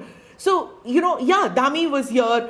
And then again, I mean, look at how many Marathi speakers do you think there are in this city? Was also there. Even then you had Fadnavis, correct, Kumaraswamy had come in. So, Fadnavis, exactly how many Marathi speakers? Yeah, a couple of thousands, but still unke liye bhi. And then you had Amit Shah and Modi, the big leagues coming in. Now the Congress could have done the same thing. Pallavi will bear me out. They could have done the same thing. They could have got Sharad Pawar and Stalin to come in for Marathi and Tamil speakers. They could have got Kharge and Revant Reddy to speak with Telugu speakers. They could have got Sachin Pilot to speak to the Gujar, Rajasthani and the young voters. But nothing. They didn't bother at all.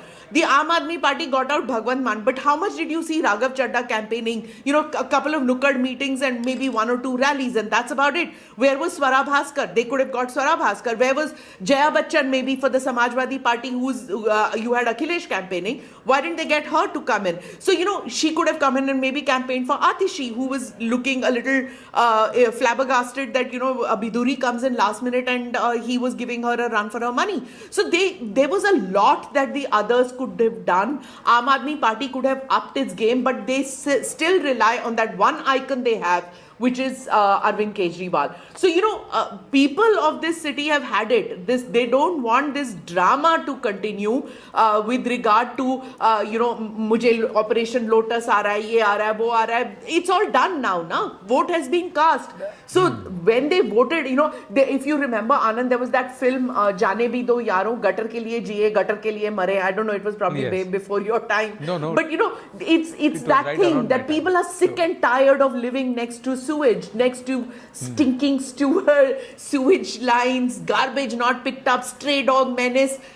So while they might have sympathy for in 2013 elections and subsequent elections that the BJP machinery went after Arvind Kejriwal, all those things is fine, But the thing is, kitna sympathy, na? First, solve my problems, which is like living next to a gutter. Solve that. Solve the sewage issue. Solve the garbage issue. You cannot live next to stench 24 hours a day, 365 days a year. So, you compare Satisha in a role in a coffin doing nothing but still stealing the show there. So, who plays that role in these elections, one wonders. But Rahul Verma, your thoughts? Who's in the coffin? Who's in the coffin? That's what I said, one wonders.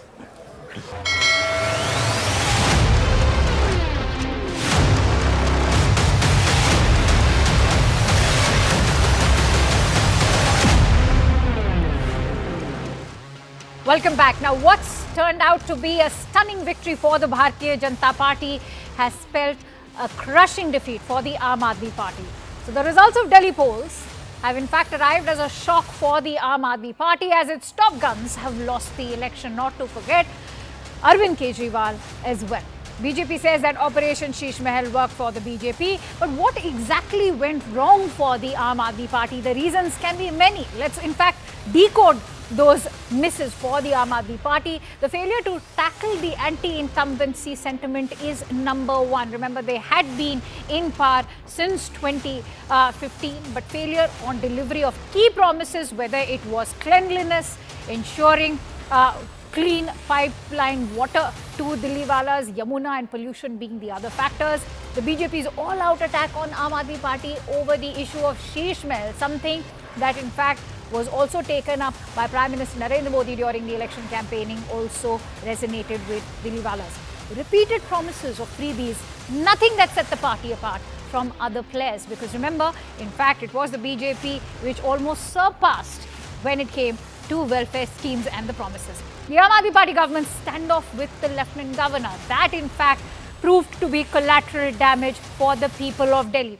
Aam Aadmi Party's ideology, which voters did not consider as a counter to the BJP. In fact, many believe that the Aam Aadmi Party lacked an ideology as far as politics was concerned. Unlike the BJP, no cadre expansion in the Aam Aadmi Party as a party was only revolving around the identity politics of Arvin Kejriwal and his name. On the other hand, if you look at the BJP and Prime Minister himself, he believes in including the Karyakartas, in giving credit to the grassroots. The involvement went all down to the grassroots level. And with that, we're slipping into a quick break. We'll be back with the latest input. Stay tuned to CNN News 18.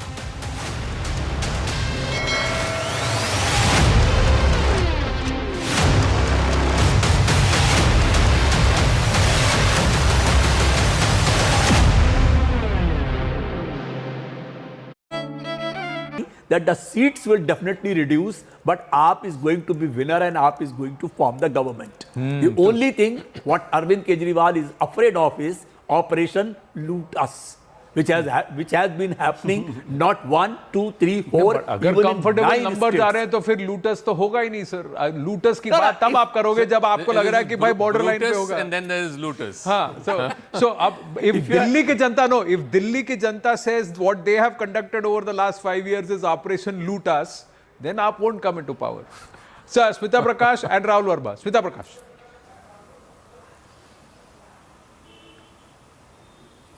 Look, since all your guests have spoken on issues, let me just talk about the optics of campaigning. Something seems to have changed, in the first week of February. In fact, till the last week of January, every reporter who met with, and Pallavi and Aman will tell you this, that every reporter who met with voters and community leaders was under the impression that the Aam Aadmi Party was ahead because BJP was late into the game in ticket distribution and they seemed to be a divided house. Congress was hardly there. But Virendra Sachdeva, who heads the Delhi unit, he exhibited some kind of a quiet confidence, which many reporters was feeling that it's kind of misplaced. Jay Panda, who was looking after granular details, kept saying, Abhi ruk jao, Abhi ruk jao. Now, towards the last week of January, senior leaders had been assigned districts. I mean, people to the caliber of Bhupendra Yadav. By the first week of February, you had Manohar Lal Khattar coming in, you had Naib Singh Saini for the Jat Haryanvi voters, you had Yogi Adityanath coming in, who has a universal appeal. Then they brought in the others, the chief ministers like Himanta Sarma for Assamese speakers, Telugu speakers met with Chandrababu Naidu, and then you had Purvanchalis ke liye you had Manoj Tiwari, Ravi Kishan, then you had Bihar Deputy Chief Minister coming in for more. So, Dhami was here.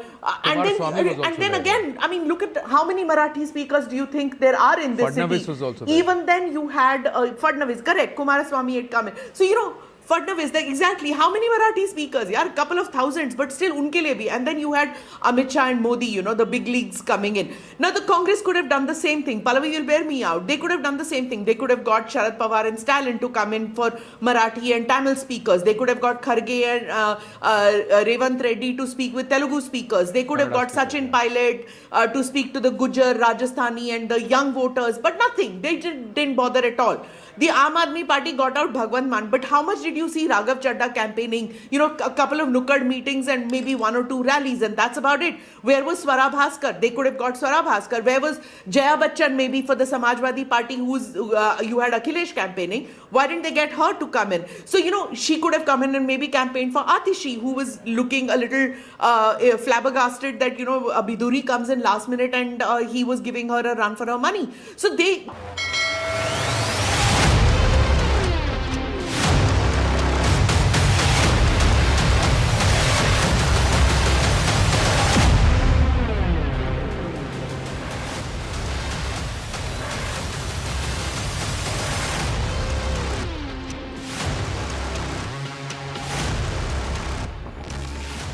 Welcome to Battle for Delhi, where we decode the election verdict for you. The Bharatiya Janata Party has finally broken its jinx in the national capital after over 26 years. Leading in 47 seats, the BJP has crossed the majority mark, and in sharp contrast, the Aam Aadmi Party is trailing on 23 seats. Notably, several top Aam Aadmi Party bigwigs, Arvin Kejriwal, has lost from the New Delhi constituency as he also ceded defeat to the Bharatiya Janata Party. AAP's Jangpura candidate and number 2 in party, Manish Sisodia, has conceded defeat as well. Saurabh Bharadwaj, who was so far being lauded for his work, has also trailed. Atishi is the only one among the big faces from the Aam Aadmi Party who actually won her seat of Kalkaji. And for the Congress, the Grand Old Party is out for a duck again.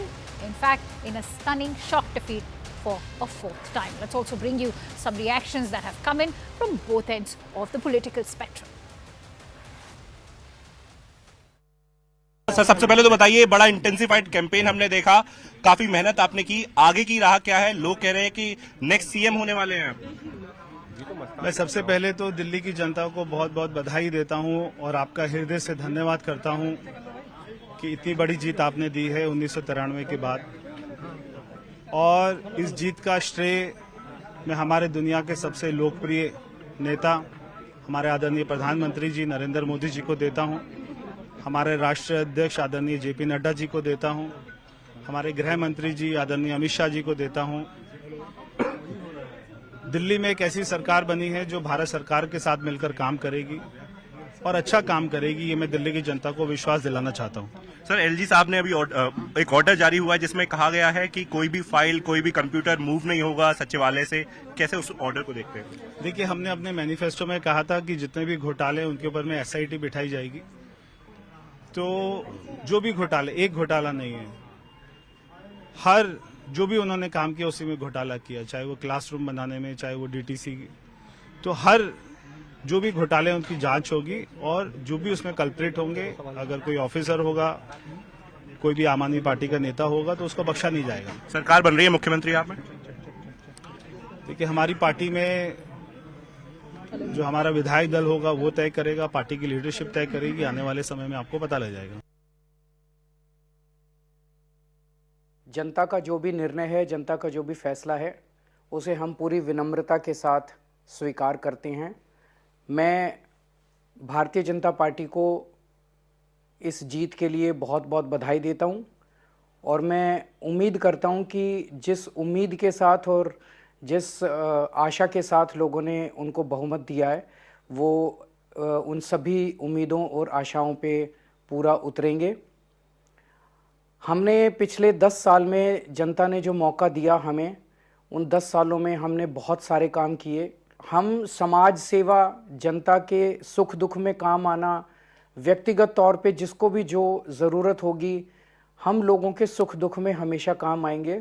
मैं आम Aadmi party के सभी कार्यकर्ताओं को बहुत बहुत बधाई देना चाहता हूं। वो बहुत शानदार चुनाव लड़े, बहुत मेहनत की। सचदेवा जी, आप लोग एक बड़ी जीत की तरफ जा रहे हैं, क्या कारण रहे, किसको श्रेय देंगे? इस जीत का श्रेय माननीय प्रधानमंत्री जी नरेंद्र मोदी के नेतृत्व को जाता है, दिल्ली की जनता को जाता है, जिसने भ्रष्टाचारियों को चोट दी है, जिसने भ्रष्टाचार के खिलाफ वोट दिया है। अरविंद केजरीवाल चुनाव हारे हैं, मनीष सिसोदिया हारे हैं, सौरभ भारद्वाज हारे हैं, आतिशी मालेना भी चुनाव हारेगी। जिसने दिल्ली को लूटा वो चुनाव हारेगा। आप लोगों ने झुग्गियों में भी आप लोगों ने कैंपेन किया, आपके नेता वहां रुके, क्या वो सारी फैक्टर्स भी रहे जिम्मेदार? देखिए, कार्यकर्ताओं ने मेहनत की है, सभी कार्यकर्ताओं को मैं सलाम करता हूं। नेतृत्व जो है वो हमको प्रेरणा देता है और माननीय प्रधानमंत्री का नेतृत्व वो जीत का कारण है। दिल्ली में अहम जो चीजें आप लोगों ने कही है, लोगों से वादे किए हैं, वो कैसे पूरे होंगे? हमारा वो संकल्प पत्र है और जो संकल्प है वो हम पूरा करेंगे, दिल्ली को विकसित राजधानी बनाएंगे। मैं कालकाजी विधानसभा की जनता का धन्यवाद करना चाहती हूँ जो उन्होंने मुझ पर भरोसा दिखाया। मैं अपनी पूरी टीम का धन्यवाद करना चाहती हूँ जिन्होंने बाहुबल, गुंडागर्दी, मार पिटाई का सामना भी करते हुए ज़मीनी स्तर पे मेहनत करी और जनता तक पहुँचे। बाकी दिल्ली की जनता का जनादेश है, हमें जनादेश स्वीकार है। ये मैं अपनी सीट जीती हूँ, लेकिन ये जीत का समय नहीं है, ये जंग का समय ही है। जंग जारी रहेगी भारतीय जनता पार्टी के खिलाफ, उनकी तानाशाही और उनकी गुंडागर्दी के खिलाफ। All right, now BJP's victory has ensured that the Aam Aadmi Party is vanquished, at least in the national capital. So what has been the key takeaway of the Delhi verdict? Let's decode it for you. Delhi has now shown trust in nobody's guarantee but Prime Minister Narendra Modi's guarantee. The second takeaway is that Delhi's Janta has given a thumbs up and a solid one to BJP's promise of the double-engine Vikas government model. And the third takeaway is the Aam Aadmi Party's own promise did not resonate with the common man who in fact felt betrayed, especially after what was promised in the previous manifesto of the Aam Aadmi Party back in the year 2020. Then you have the entire brouhaha over the Sheesh Mahal, and as far as the corruption allegations were also concerned, skeletons after skeletons kept tumbling out of the Aam Aadmi Party's closet. That also hurt the Aam Aadmi Party. As far as the allegations of Yamuna poisoning being done by the BJP government in Haryana, that was another sweeping claim which the Aam Aadmi Party failed to back with any evidence. Another charge was in fact of the liquor gate, and that heat and that entire row has cost the Aam Aadmi Party heavily. And another factor that's also worked over here in favor of the BJP is that there's been an India bloc which is extremely fragmented. No unity in this entire alliance has ensured that the Aam Aadmi Party and the Congress's own image are now dented in the national capital. This has also been a thumbs up to Prime Minister's own Aapada slogan which he launched while campaigning in Delhi. That also highlighted Aam Aadmi Party's own failures to govern the national capital. There was no ideological counter to the BJP. In fact, when it comes to the Aam Aadmi Party, critics have attacked the Aam Aadmi Party for being a party that lacks a spine, especially when it comes to political ideology. The Congress continues to be a non-player in the capital. And with those key takeaways, let's quickly go across to Pallavi, who will put everything into perspective for us. Pallavi, two factors that stand out. We've already discussed what happens to the alliance. But is this mandate not just about being a pro-BJP one, but also anti-Aam Aadmi Party? Because remember, it seems like the Dilliwalas felt that they were becoming collateral damage in that tussle. Yes, absolutely. I agree with you totally, Akanksha. More, I would see it as an anti-Aam Aadmi Party kind of a mandate, which certainly went in favor of the BJP. And, you know, whenever there's a regime change, where there's a political party change, we saw that happening in 2013, the big cookies crumble. And that's exactly what seems to have happened as far as the Aam Aadmi Party is concerned. You, of course, have pointed out all the reasons, and absolutely correctly so. But there are lots of things which worked in favor of the BJP. First of all, a very, very coordinated campaign. This time round, they did not make it only about the BJP. The entire NDA was involved, and that is because Delhi is a melting pot. Telugu, Bengalis, Gujaratis, all of them. And therefore, an attempt was made out. People were given charges or specific constituencies. So it was a very coordinated. Of course, the RSS was very much out. I remember when we were going out to do our stories, we would often find the cadre all over the ground, right till the counting day, polling day. So these are very, very important reasons why the BJP seemed to have made a correction on the past mistake and won this huge mandate. Oh, absolutely. We've seen that happen in the case of Haryana. We've seen that happen in the case of Maharashtra. And now Delhi, another living testimony to how, in fact, they operate on the ground level as far as RSS is concerned. And I think that's also sort of rubbed on to the BJP and its own operations. But Pallavi, when we talk about the Aam Aadmi Party, I think the other big question is also going to be, are we now seeing an erosion of brand Kejriwal, which was so far the only brand that was threatening the Bharatiya Janata Party in northern India at least? Yes, unlike Mamata Banerjee, who too nurtured national ambitions, but you know, she had a problem there. One, of course, is the language, and second, no appeal to the North Indian belt. That is where Kejriwal always had an advantage over Mamata Banerjee. Kejriwal's political style, many felt, was similar to the BJP ground work and very aggressive on the ground, door-to-door campaigns. And, you know, he tried to tick all the right boxes, whether it was a religious card he was playing, appealing to the Aam Aadmi and all of that. In that sense, it's reassuring for the BJP as a political party with AAP completely out of the way. I would now keep a close watch on the working of Punjab government. Bhagwant Mann will emerge out of the shadows of Arvin Kejriwal. He's going to be his own man. And how will it help the Punjab government? And more importantly, will Maan be able to keep the Punjab cadre of Aam Aadmi Party together? Because that's where Kejriwal played a very important role. I think another 2 years really left to go for elections in that state. The Congress party has already smelled a victory, if you want to look at it, because they're certainly celebrating AAP's loss in the national capital. You know, I just want to chime in my 2 bits because it seems a moment of redemption also. I think it's karmic because remember, as you were highlighting earlier, that it was Congress's defeat that in fact brought the Aam Aadmi Party to power, and I think karma has arrived. But let's also talk about the demographic dominance that's in fact been in BJP's favor. Many are talking about how the Aam Aadmi Party has continued to, you know, win over Muslims. I disagree because the vote share when it comes to Muslims has also seen an increase, and that's gone in favor of the BJP. Then you have the Dalits, you have the OBCs, the Jats. How do you look at this demographic dominance being captured by the BJP?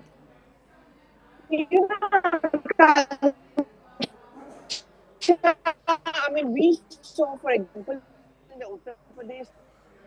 All right, we'll try and reconnect with Pallavi, but those are some key factors that have also worked in favor of the BJP, apart from the promise of double engine ki sarkar, which is what perhaps Prime Minister also meant when he talked about how he will ensure that the national capital also becomes a part of the model of Viksit Bharat. Let's also listen in to some more political reactions that have come in. Let's listen in to what Manish Sisodia had to say, who was in fact among the early big guns from the Aam Aadmi Party to cede defeat.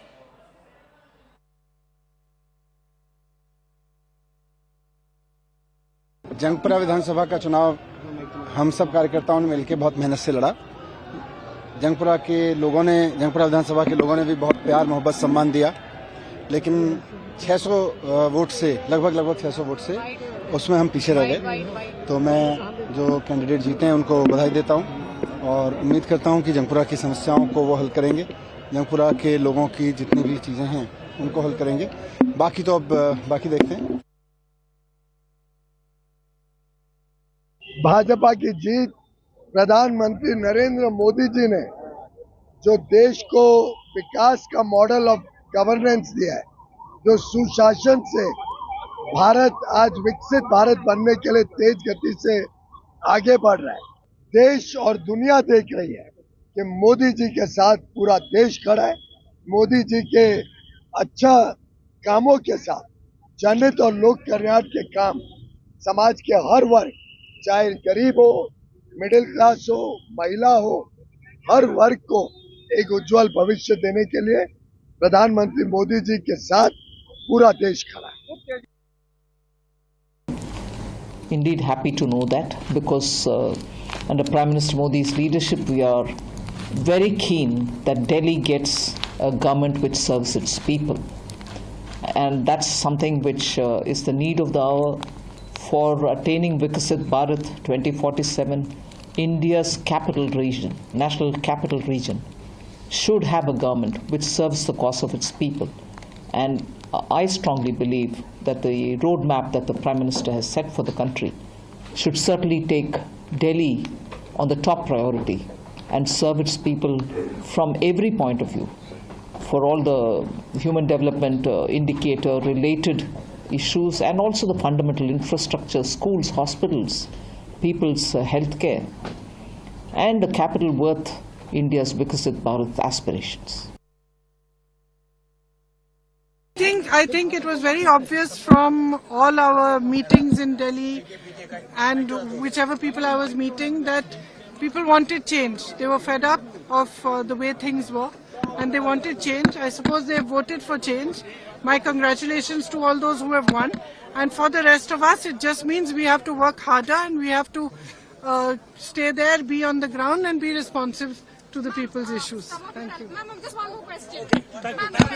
I'm sorry, I don't have time. I'm sorry, I have a lot of people. Kejriwal ji की personal standing बहुत इरोड हो गई थी। उन्होंने दिल्ली की जनता को mislead किया।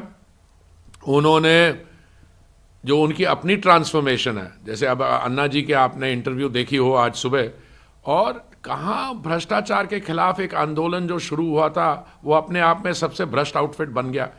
तो दिल्ली की जनता deserved better, they have got better, so this is a victory for democracy, for Delhi. और दो डबल इंजन की सरकार होगी, जो माननीय प्रधानमंत्री जी का विकसित भारत का जो संकल्प है वो अब दिल्ली में भी लागू होगा.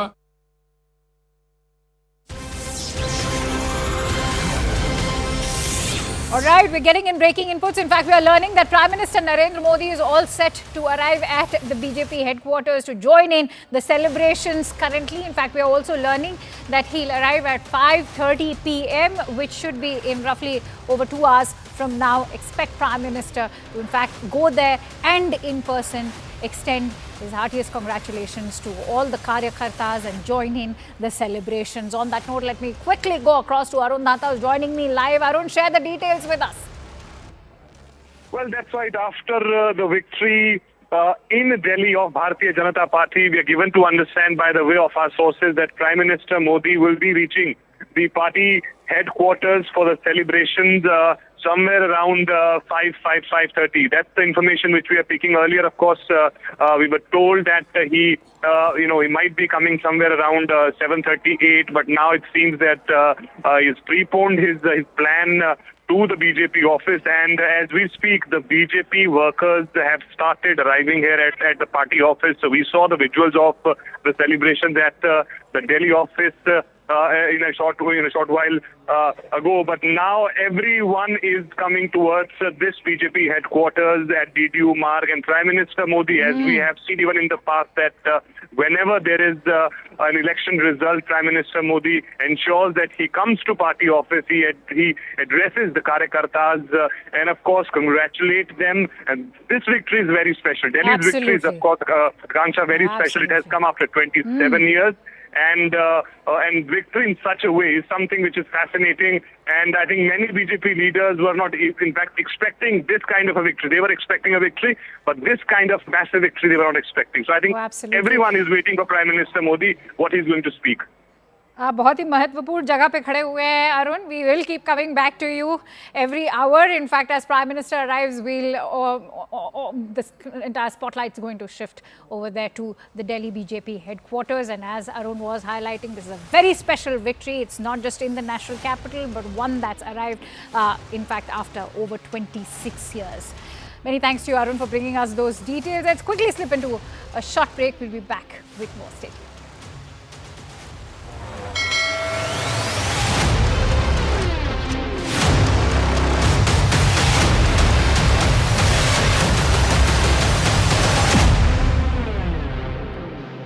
Co-powered by. Yes, Arun. रेवड़ी है, जलेबी है. Well, Jalebi hasn't ordered yet, but they are going to order it soon. That's what Virendra Sachdeva has told us. Let me quickly show you a glimpse. This is outside the BJP office. You can see these dhol nagadas are already here. Though the workers of BJP still to join them. You can see few of them, 3 or 4 workers around these dhol and nagadas, and this has already been started. In fact, once they will get the permission to go inside the BJP office, then you will see them going inside. But of course, the leaders like Virendra Sachdeva, Harsh Malhotra, they all have started arriving here at BJP. So let's contrast this with the AAP office. Let's contrast these pictures, if we can, with the AAP office. Anshul is also there. Arun, stay on with us. Yes, Anshul. So yes, as you rightly mentioned, there is a drastic contrast out here outside the Aam Aadmi Party office. I'll just try and show you the stage that was set up this morning is still absolutely empty. Since morning, the only person who has gotten up on stage was the person who went ahead to check the mics over here. And since then, the entire environment over here is right outside the Aam Aadmi Party office is absolutely somber. Just a few moments ago, this news broke that Arvin Kejriwal is leading by a few votes, and then there was a little celebration that happened over here. But at this point in time, neither the workers nor any leaders of the Aam Aadmi Party has yet turned up at the Aam Aadmi Party office out here in the national capital. I'll just try and take in a word from a few workers of the Aam Aadmi Party. भैया क्या लग रहा है ये रुझान देख करके? ऐसा लग रहा है कि इस बार तो बहुत बुरी हार होने वाली है. ऐसे नहीं लग रहा है. अभी तो है ना अर्ली ट्रेंड्स है. अभी फाइनल हो गए, लेकिन आगे देखिए result will change. Kejriwal ji का भी ज्यादा अच्छा नहीं लग रहा है। 2000 वोट से तीन राउंड के बाद थोड़ा मार्जिन तो कम रहेंगे, लेकिन जीते तो आम आदमी 2000 नहीं 223 वोट है। 100%।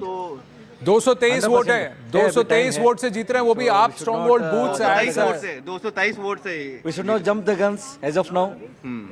We have to wait and watch. अभी टाइम बाकी है, so आम Aadmi party is leading. All right, okay. बहुत ही कम मार्जिन है, तो कुछ मार्जिन नहीं। वो तो पहले से पता है, इस बार थोड़ा मार्जिन थोड़ा हर एक का थोड़ा कम ही रहेगा। परवेश वर्मा तो हारने वाला है। आपको मिला?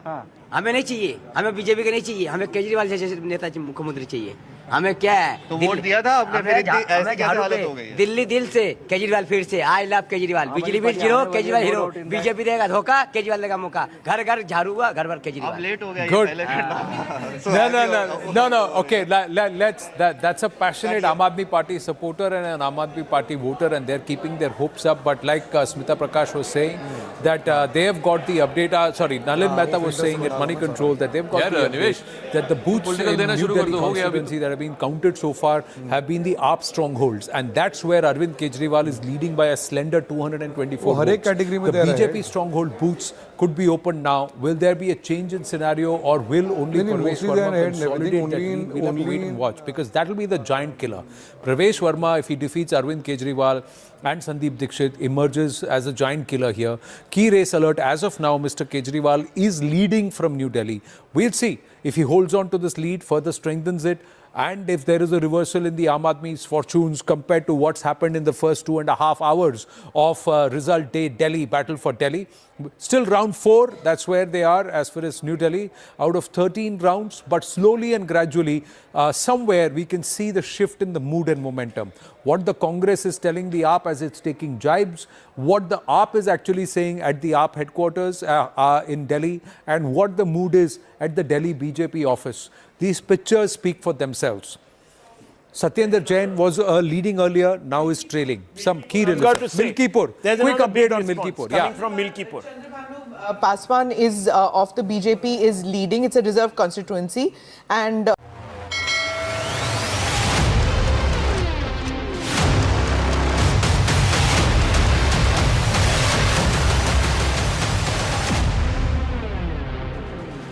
Welcome back. You're watching Battle for Delhi. The verdict on election is out, and as we all know, what's been a stunning victory for the Bharatiya Janata Party, that too after over 26 years, has in fact meant a crushing defeat for the Aam Aadmi Party and for brand Arvind Kejriwal, who too has lost from his own constituency of New Delhi. And who's been the giant slayer? Well, the man of the moment that everybody is talking about is Pravesh Verma. But let's in fact also listen into all the reactions that continue to pour in as celebrations are now taking place. As on the right side of your screen, you can see all those celebrations happening at the BJP headquarters. We are also learning that the BJP has already called it holy, given that this is a very special victory, one that's not just taken place in the national capital, the heart of India's democracy, but also the fact that it's arrived after so long, a dry spell of over 2.5 decades. Let's bring you some reactions. How did BJP turn things around in Delhi? How did it happen? I think speaking from the holy city of Prayag, this is a day of jubilation, but also a day where you pay homage to the years of effort put in by the solitary BJP worker who did not lose heart, women who came out in support not only of Prime Minister Modi's guarantees, but women and workers of the BJP who kept the organization strong. I also believe that this election has had a fascinating impact on Indian polity. The resounding victory of Modi's guarantee, I think, is the hallmark of this election. That on one side, you had Arvind Kejriwal tom-tomming himself as the CM candidate. On the other hand, you had Atishi as the serving chief minister. And then you had somebody like Manish Sisodia, who presented himself as the intellectual fulcrum of the Aam Aadmi Party and its organizational capacity. All of them literally stumbling. Arvind Kejriwal losing his seat And one of the biggest issues that loomed over the Aam Aadmi Party was the Prime Minister's personal guarantee of ensuring development will reach every citizen. I don't think ever before in Indian political history was one man's word and political, I think, contribution so emphatic and overwhelming as you have seen in the electoral results today. So it's my gratitude to the voter of Delhi who has emphatically voted for development, especially services such as clean drinking water, especially services such as clean roads. The challenge of garbage in the national capital was an issue not only of concern for citizens living in Delhi, but also became a talking point for citizens across the country.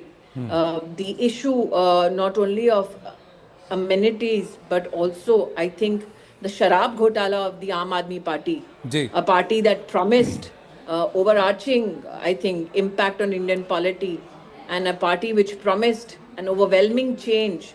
For it to be at the center of such a huge scam, I think the people of Delhi have spoken resoundingly, and my gratitude for the same. विधानसभा चुनाव का परिणाम और उत्तर प्रदेश की अयोध्या जनपद की मिल्कीपुर विधानसभा उपचुनाव का परिणाम झूठ एवं लूट की राजनीति पर पूर्ण विराम का स्पष्ट संकेत कर रही है। आदरणीय प्रधानमंत्री श्री नरेंद्र मोदी जी के नेतृत्व में सेवा, सुरक्षा, सुशासन और लोक कल्याणकारी जो कार्य पिछले 11 वर्षों से निरंतर चल रहे हैं, उनकी विजय है। मैं दिल्ली में विजयी हुए सभी प्रत्याशियों को, भारतीय जनता पार्टी के सभी कार्यकर्ताओं को हृदय से बधाई देता हूं और आदरणीय प्रधानमंत्री जी, भारतीय जनता पार्टी के राष्ट्रीय अध्यक्ष आदरणीय श्री जेपी नड्डा जी, रणनीतिकार के रूप में केंद्रीय गृह और सहकारिता मंत्री आदरणीय श्री अमित शाह जी समेत केंद्रीय नेतृत्व को 2.5 दशक के बाद दिल्ली में कमल खिलाने के लिए हृदय से अभिनंदन करता हूं। दिल्ली में झूठ और लूट की राजनीति पर पूर्ण विराम हुआ है। अब हमारा राष्ट्रीय राजधानी भी विकास, सुशासन और लोक कल्याणकारी योजनाओं का सही लाभ दिल्ली वासियों को प्रदान करने में सफल होगा। पिछले लगभग 2.5 दशक से और पिछले 11 वर्षों से तो जो स्थिति दिल्ली के अंदर पैदा कर दी गई थी, उसने दिल्ली को बहुत पीछे धकेल दिया, जनता को बुनियादी सुविधाओं से वंचित किया। वेलफेयर के नाम पर वास्तविक जो लोक कल्याणकारी योजनाएं थी, उनसे जनता को वंचित रख करके जिस प्रकार की लूट और झूठ की राजनीति को प्रश्रय दिया, उसका पर्दाफाश हुआ। अब हम कह सकते हैं मां यमुना के तट पर बसी हुई दिल्ली विकास का रसास्वादन करेगी और दिल्ली वासियों को उन सभी वेलफेयर स्कीम का लाभ प्राप्त हो पाएगा जिसमें बैरियर का काम दिल्ली के अंदर आम आदमी पार्टी की सरकार पिछले 11 वर्षों से कर रही थी। ऐसे ही उत्तर प्रदेश के अंदर अयोध्या जनपद की मिल्कीपुर विधानसभा का उपचुनाव इस समाजवादी पार्टी के परिवारवाद और झूठ की राजनीति को पूर्ण। अरविंद केजरीवाल न्यू दिल्ली से हार गए हैं और आम आदमी पार्टी दिल्ली का चुनाव हार गई है, आप क्या कहेंगे? मैं इतना करूंगा, करनी ऐसे भरनी, जैसे करने होगी वैसे भरना पड़े।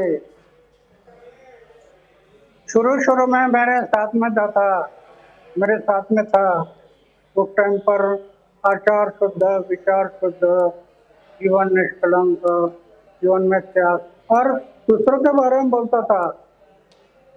उस टाइम पर दूसरों के बारे में बोलता था कि शराब, आज बहुत से लोग शराब की दुकान निकालते हैं, शराब बिक्री के लिए कोशिश करती है, ऐसा बोलता था। और बाद में खुद ही शराब की दुकान निकाली और शराब बिक्री के दुकान निकाली। ये कथनी और करने में अंतर है। कहां पे उससे चूक हुई? क्या आपने उससे कुछ कहा नहीं? आपने कोई उसे एडवाइस नहीं दी? अरविंद केजरीवाल से कहां पे गलती हो गई? कहां पे वो भटक गए आपको लगता है? शुरू से मैं जो कह रहा था जी, आचार शुद्ध रखो, विचार शुद्ध रखो, जीवन निष्कलंक रखो, जीवन में त्याग करो, अपमान पीने की शक्ति रखो, कोई आपका बुरा नहीं करेगा। लेकिन शुरू में उसने अच्छा सा पालन किया, सत्ता और पैसा दिमाग में घुस गया और वो बदल गया। शराब की दुकान, शराब के होटल, ये सब आ गया और वो बिगड़ गया। अब तो हार गए, अब क्या करना चाहिए अरविंद को? तो उनको पूछना चाहिए। मैं आपसे, उनको उपदेश क्या होगा मैं पूछूंगा आपसे। अगर कोई आपसे आकर कहे आप बड़े हैं तो कैसे अपने आप को सुधारें, क्या करें वो? नहीं, वो अगर मैं अभी बहुत साल हो गए, 10-12 साल से मैं बात नहीं किया, अभी उसमें क्या बदलाव हो गया कैसे, ये मैं देखकर फिर बात करूंगा। पर अब बीजेपी को मैंडेट मिला है, आप क्या कहेंगे? आपको क्या आशा है कि दिल्ली के लिए क्या करे बीजेपी? प्रधानमंत्री ने स्वयं एक वादा किया है दिल्ली वासियों से कि दिल्ली को विकसित बनाएंगे।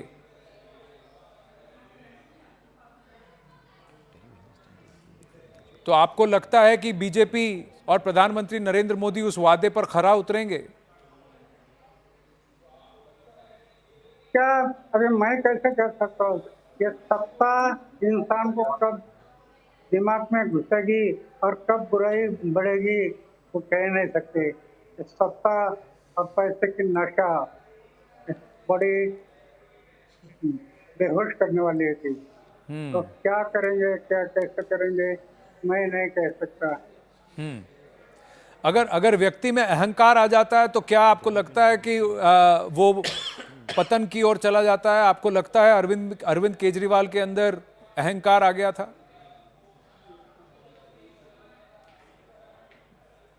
मैं ये नहीं कहूँगा क्या अहंकार आ रहे। मेरे साथ उन्हें संबंध बंद किया था, मैं उनके साथ कभी गया नहीं था। इसके कारण तो मैं ये कह नहीं सकता कि उनका अहंकार होता नहीं था। बीजेपी को बहुत बहुत बधाई।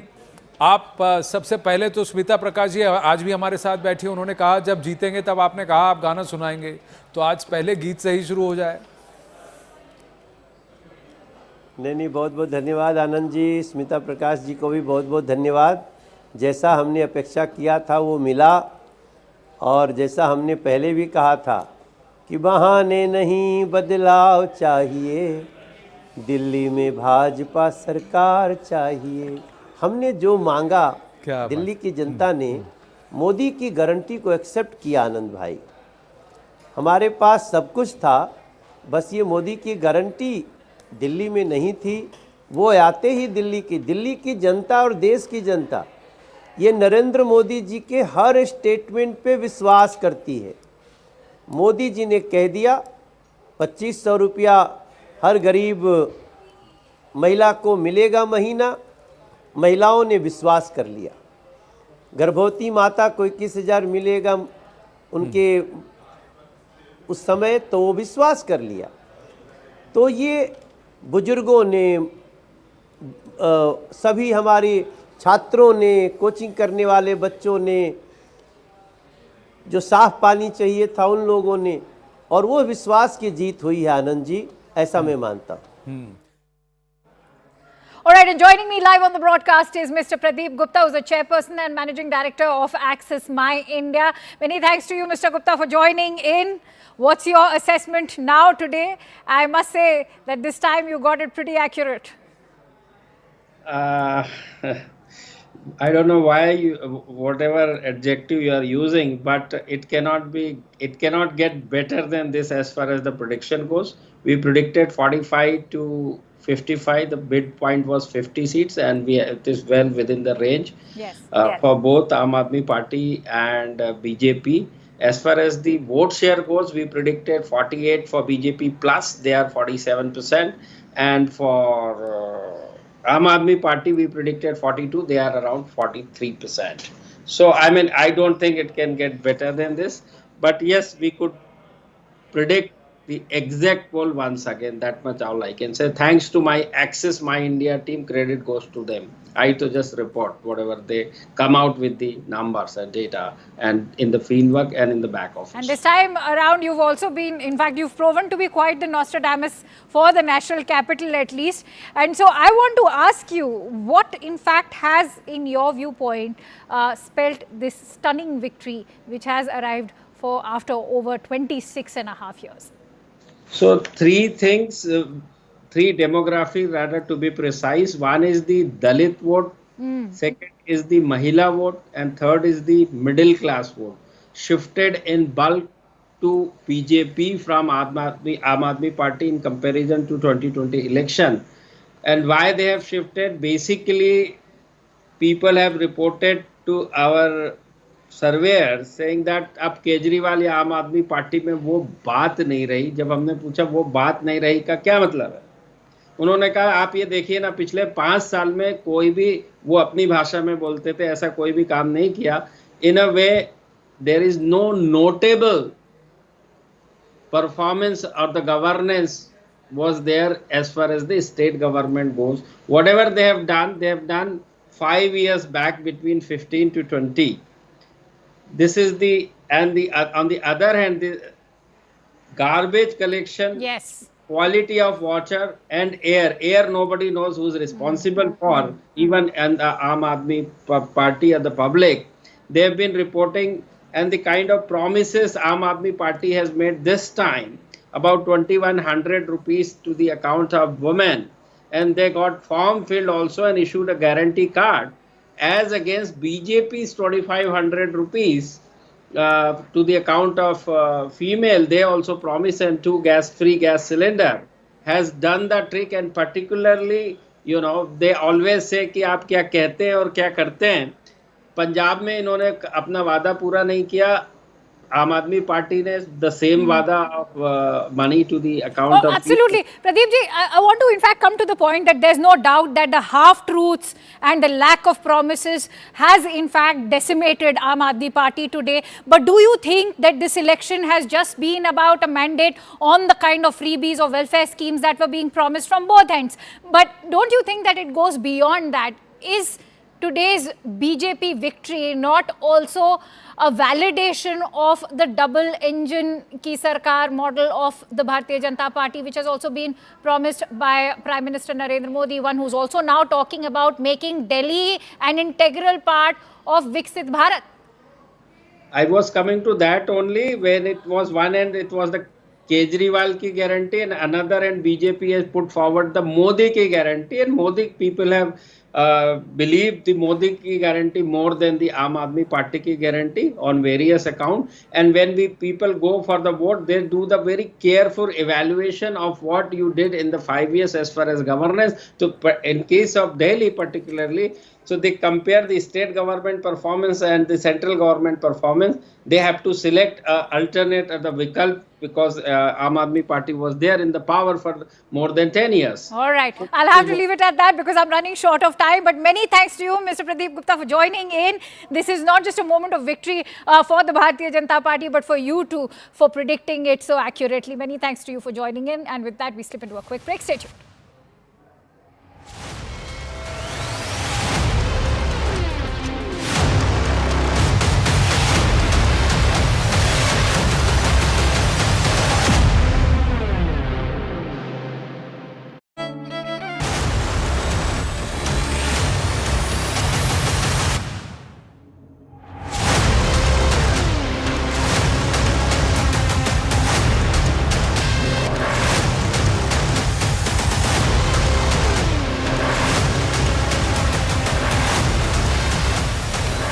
A very warm welcome. You're watching Battle for Delhi. I'm Akanksha Swaroop. Delhi Walas have painted the town saffron in a resounding victory for the Bharatiya Janata Party that's marking a stunning return for over 26 years. And in fact, this is also going to be a crushing defeat for the Aam Aadmi Party, and not just the Aam Aadmi Party, but even for brand Kejriwal. The Bharatiya Janata Party has broken its over 26-year jinx in Delhi. Leading in 47 seats, the Bharatiya Janata Party has crossed the majority mark today. And in contrast, the AAP is trailing in 23 seats. Notably, several Aam Aadmi Party bigwigs, that includes Arvin Kejriwal, have lost. And in fact, Kejriwal has also lost in the New Delhi constituency. AAP's Jangpura candidate and number 2 in the party, Manish Sisodia, has conceded defeat already. And Saurabh Bharadwaj, who in fact was being lauded for his work in the national capital, is also trailing. Atishi, however, seems to be the only one from the big faces to be winning. And for the Congress party, the grand old party is out for a duck again. Not surprising, but this is a 4th time that they've seen this shocking defeat. All right, on that note, let's quickly go across to my guests. I'm joined in by Charu Pragya, who's the spokesperson for the Bharatiya Janata Party, and political analyst Kailash Adhikari. Many thanks to you, Charu and Kailash, for joining in. Charu, first of all, congratulations to you. In fact, I've always maintained that whenever it comes to the BJP, Rudyard Kipling's poem comes to mind. The strength of the pack lies in the wolf, and the strength of the wolf lies in the pack. I'm sure you'll agree. Absolutely, absolutely, Akansha, and well said. I couldn't have put it better myself. And I wanted to begin by saying that the credit and congratulation goes out to every single Bharatiya Janata Party Karyakarta, whatever level they have contributed at the ground level, on social media, in media, our tallest leader to our newest recruit. It's been a wonderful journey, and it's so nice to see everybody around me celebrating right now. I'm at Delhi BJP office. I can hear the dhol in the background. I'm immensely happy. You can see from the smile on my face. And I'm sure that happiness is in fact much well deserved given the timing of it after over 26 years. The last time around it was Sushma ji. And what a befitting tribute to not just Sushma ji, but of course all of the Bharatiya Janata Party. I'd also like a word in for the RSS, which of course has also played its role. So far it's not been talked about, but remember the 50,000 drawing room meetings that have taken place across the 8 vibhags, or the zones that they were divided in. Take us through the kind of hard work that has resulted in today's victory.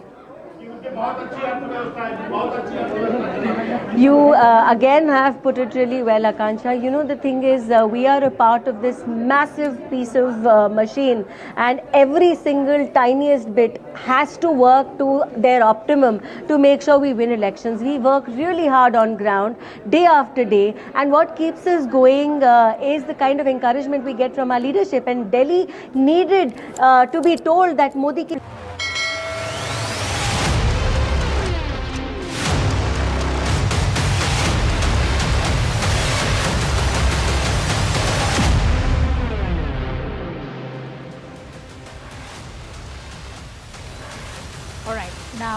what has been a stunning victory for the Bharatiya Janata Party has meant a crushing defeat for the Aam Aadmi Party. The results of Delhi polls have indeed arrived as shock for the Aam Aadmi Party as its top guns have lost the elections, including Arvin Kejriwal himself. BJP says that Operation Sheesh Mahal worked for the Bharatiya Janata Party, but what actually went wrong for the Aam Aadmi Party? Was it the corruption? Was it the lack of promises? Or was it, in fact, the fact that the Arvind Kejriwal-led government was not able to deliver upon what was promised in the previous manifesto? The reasons have been many, but let's in fact try and decode those reasons for you. Number one has been the failure to tackle anti-incumbency, which, remember, has been in the making, especially since the last tenure of the Aam Aadmi Party, given that they have also faced corruption allegations. There's been a failure on delivery of promises, whether it is with regards to cleanliness or the pollution or even the cleanliness of the river Yamuna. Arvind Kejriwal failed to deliver. The BJP's all-out attack on Aam Aadmi Party also took place over the issue of Sheesh Mahal. Given that Arvind Kejriwal arrived on the promise of fighting corruption, of being the Aam Aadmi, now everyone was wondering, how does it justify the Sheesh Mahal and the expenses that have gone into making it? Repeated promises of freebies, nothing that set the party apart from the other players, because remember, the BJP has already surpassed them when it comes to making those promises of the welfare schemes. The Aam Aadmi Party government's standoff, in fact, also with the Lieutenant Governor, arrived as collateral damage for Delhi Walas, and that's why perhaps today they have also voted for the double engine ki sarkar model. AAP's ideology, which voters did not consider as any solid counter to the BJP, which they all know is known for its political ideologies. Unlike Bharatiya Janata Party, no cadre expansion took place in the Aam Aadmi Party, as the party was only revolving around the identity politics of Arvind Kejriwal. On the other hand, you have the Bharatiya Janata Party in sharp contrast, where we've seen a trickle-down effect all the way from Prime Minister Narendra Modi to the grassroots, who've all worked together in unity to ensure this resounding mandate in the national capital. Let's now play you a reaction of Saurabh Bharadwaj, who in fact so far was being lauded for his work in his constituency of Greater Kailash, but remember, he's also lost. Let's listen into what he has to say. और donors जिन्होंने हमारे साथ कंधे से कंधा मिला के इतनी लंबी लड़ाई लड़ी, उनका बहुत शुक्रिया करना चाहूँगा और ये बताना चाहूँगा कि आप डरिएगा मत, आप हताश मत होइएगा। ये छोटी छोटी लड़ाइयाँ हम हारते हैं, बड़ी जंग जीती जाती है। Small battles are lost to win a bigger war. तो इसके अंदर कोई डरने की बात नहीं है, कोई घबराने की बात नहीं है, कोई उत्साहित होने की बात नहीं है। हम लोग दोबारा से जो है आगे आएंगे और हम सब जो बेस्ट कर सकते थे हमने बेस्ट किया। मैं ये समझता हूँ कि एक विधायक के तौर पे हम जो कर सकते थे अपनी जनता के लिए हमने किया। और all right, so Saurabh Bharadwaj also conceding defeat on behalf of the Aam Aadmi Party. But as the BJP sweeps the national capital with this mammoth victory, the infighting within the opposition bloc is only escalating further. The parties in India bloc seem to be blaming Congress for the results. On the other hand, the Congress has already blamed the Aam Aadmi Party and Arvind Kejriwal. Jammu and Kashmir Chief Minister and India bloc ally Omar Abdullah took a veiled jibe at the ruling Aam Aadmi Party and Congress over their tensions. Abdullah has in fact been critical of the rifts within the alliance earlier as well, stating that if the alliance was only for the parliamentary elections, it should have been wound up by now. Omar Abdullah appeared to blame the Congress party for chipping away at AAP's votes. The constituents of the bloc, including West Bengal Chief Minister Mamata Banerjee's Trinamool Congress and Akhilesh Yadav Samajwadi Party, have been backing the Aam Aadmi Party in the Delhi polls and even campaigned for it. But what is the future of the Indy alliance? That's a question that everybody is now going to be asking as well.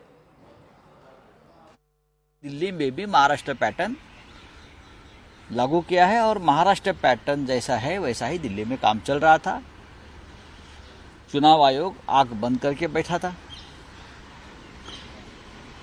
और मुझे कल पूछा, मैंने कल कहा कि 39 lakh vote जो महाराष्ट्र में 5 महीने में बढ़े, उसका आगे क्या होगा?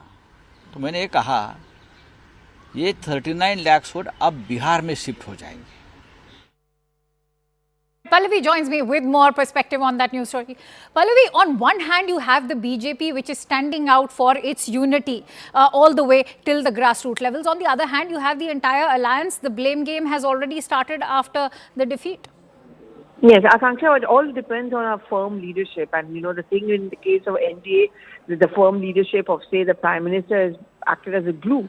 But the India bloc was coming together, and many would say a hurried coming together of very unlikely parties. I mean, TMC and Congress fighting at one level. It was SP versus Congress at the Uttar Pradesh level. And Aam Aadmi Party, which came out of the Congress party's whole formulation, were also fighting each other. And now, yes, you're right. The critical question remains is that what will happen to the India bloc? When the things calm down and that stock taking begins, the Aam Aadmi Party is obviously going to blame the Congress, because if you look at, for example, the defeat of Kejriwal by over 4,000 votes, Sandeep Dixit got around 4,000 votes. So the blame will clearly come on the Congress party for acting as a vote katua or a B team of the BJP.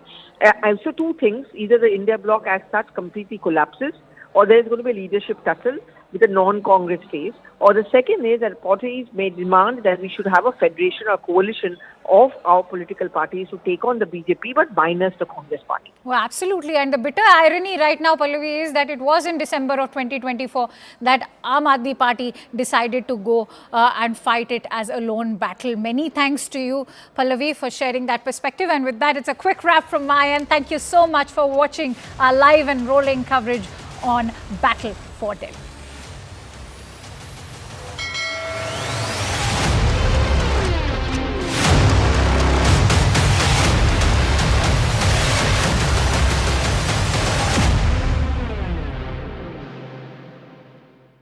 Visit India's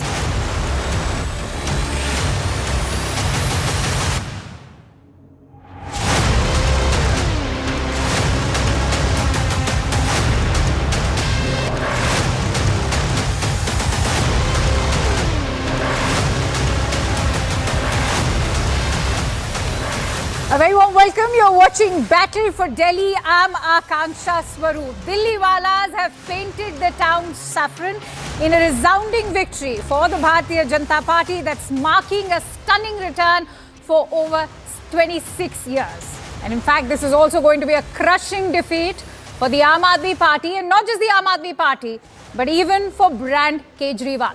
The Bharatiya Janata Party has broken its over 26-year jinx in Delhi. Leading in 47 seats, the Bharatiya Janata Party has crossed the majority mark today, and in contrast, the AAP is trailing in 23 seats. Notably, several Aam Aadmi Party bigwigs, that includes Arvin Kejriwal, have lost, and in fact, Kejriwal has also lost in the New Delhi constituency. AAP's Jangpura candidate and number 2 in the party, Manish Sisodia, has conceded defeat already.